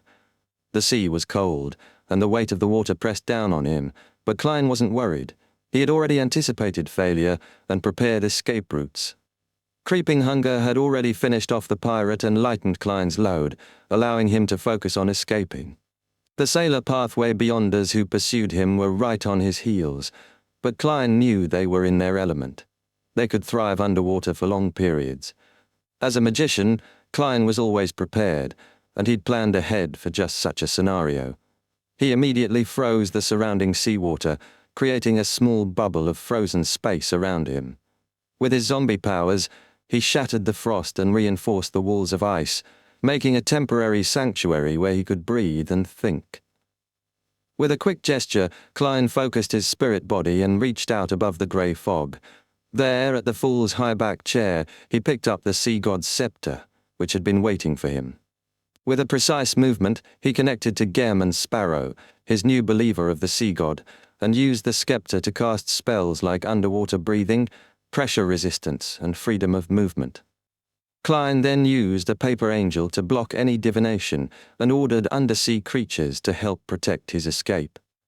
After taking care of these preparations, he returned to the physical world. By now, the pressure of the seawater had overwhelmed his ice barrier, but Klein could now swim freely, aided by the mystical powers he had activated. As he swam, he noticed a massive brown-red squid-like creature rising beneath him. Its tentacles were strong enough to bind entire ships. The creature expelled a black ink cloud that disoriented the sailor beyonders who had been chasing Klein, allowing him to escape unnoticed. Klein swam with satisfaction, taking time to reflect on the failed operation. I had done everything right to pose as Helene. Even Tracy, who had shared countless nights with her, couldn't instantly see through me. My potion had almost fully digested. I had to overcome my aversion and get into character, which really helped with digestion. However, I underestimated Tracy's strength. She's no ordinary Sequence 5 demoness of affliction, and even though I took out her mystical item early on, it wasn't enough to defeat her. My mystical item alone wasn't enough either, unless I had used the sea god's scepter. Klein sighed in disappointment. Despite his efforts, he had come up just short. But there was still hope. I'll write to Mr. Azik about the ancient chronicles related to death and see if he can help. I thought I could handle it alone, but I need his expertise. Earlier, before he left Tracy's cabin, Klein had taken care to destroy all the evidence of his presence. He had ignited his male clothing and any hair or skin he left behind. This wasn't just to cover his tracks, it was to mislead Tracy into thinking the assassin feared leaving any traces. In reality, Klein had concealed a hair and button in a specific room, which would allow him to track the Black Death's location. It was foolish to think I wouldn't need help, Klein reflected. But I wasn't sure if Tracy even had the ancient chronicles, and I didn't want to waste Azik's time. Still, I can't be embarrassed to ask for help now. His thoughts shifted to a different plan. If I just wanted to kill Tracy, I could have waited until I got back to Bayam. I could have used the sea god's scepter to summon a storm and attracted Sea King Jan Kotman's attention. The Church of Storms would have been more than happy to take down Ailment Maiden. Klein shook his head, mocking himself, but he didn't lose focus. His seer's spiritual intuition guided him as he swam toward the shore, reflecting on his situation. Meanwhile, on the Black Death, Tracy was recovering from the fight, removing layers of defense and bending down to pick up the diamond-inlaid bangle. She was impressed by the assassin's caution.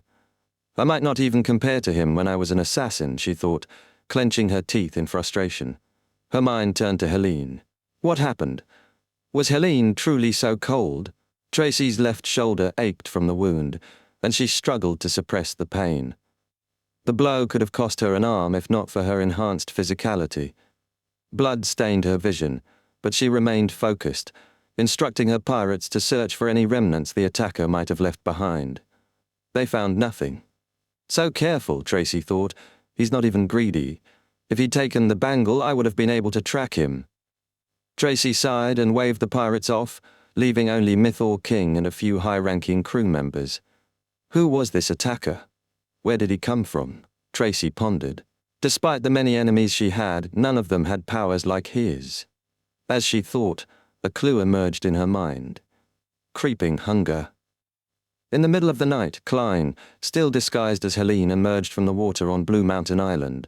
After sneaking into a fisherman's house to change into tattered clothes, he switched back to his original form as Gehrman Sparrow. Leaving behind the expensive dress as compensation, he quickly returned to Bayam. He wasn't in a rush to meet Danitz. Instead, he found a motel and conducted a ritual, bringing Azik's copper whistle and other mystical items back to the real world. After confirming he could divine the Black Death's location, He blew the whistle, preparing for the next phase of his plan.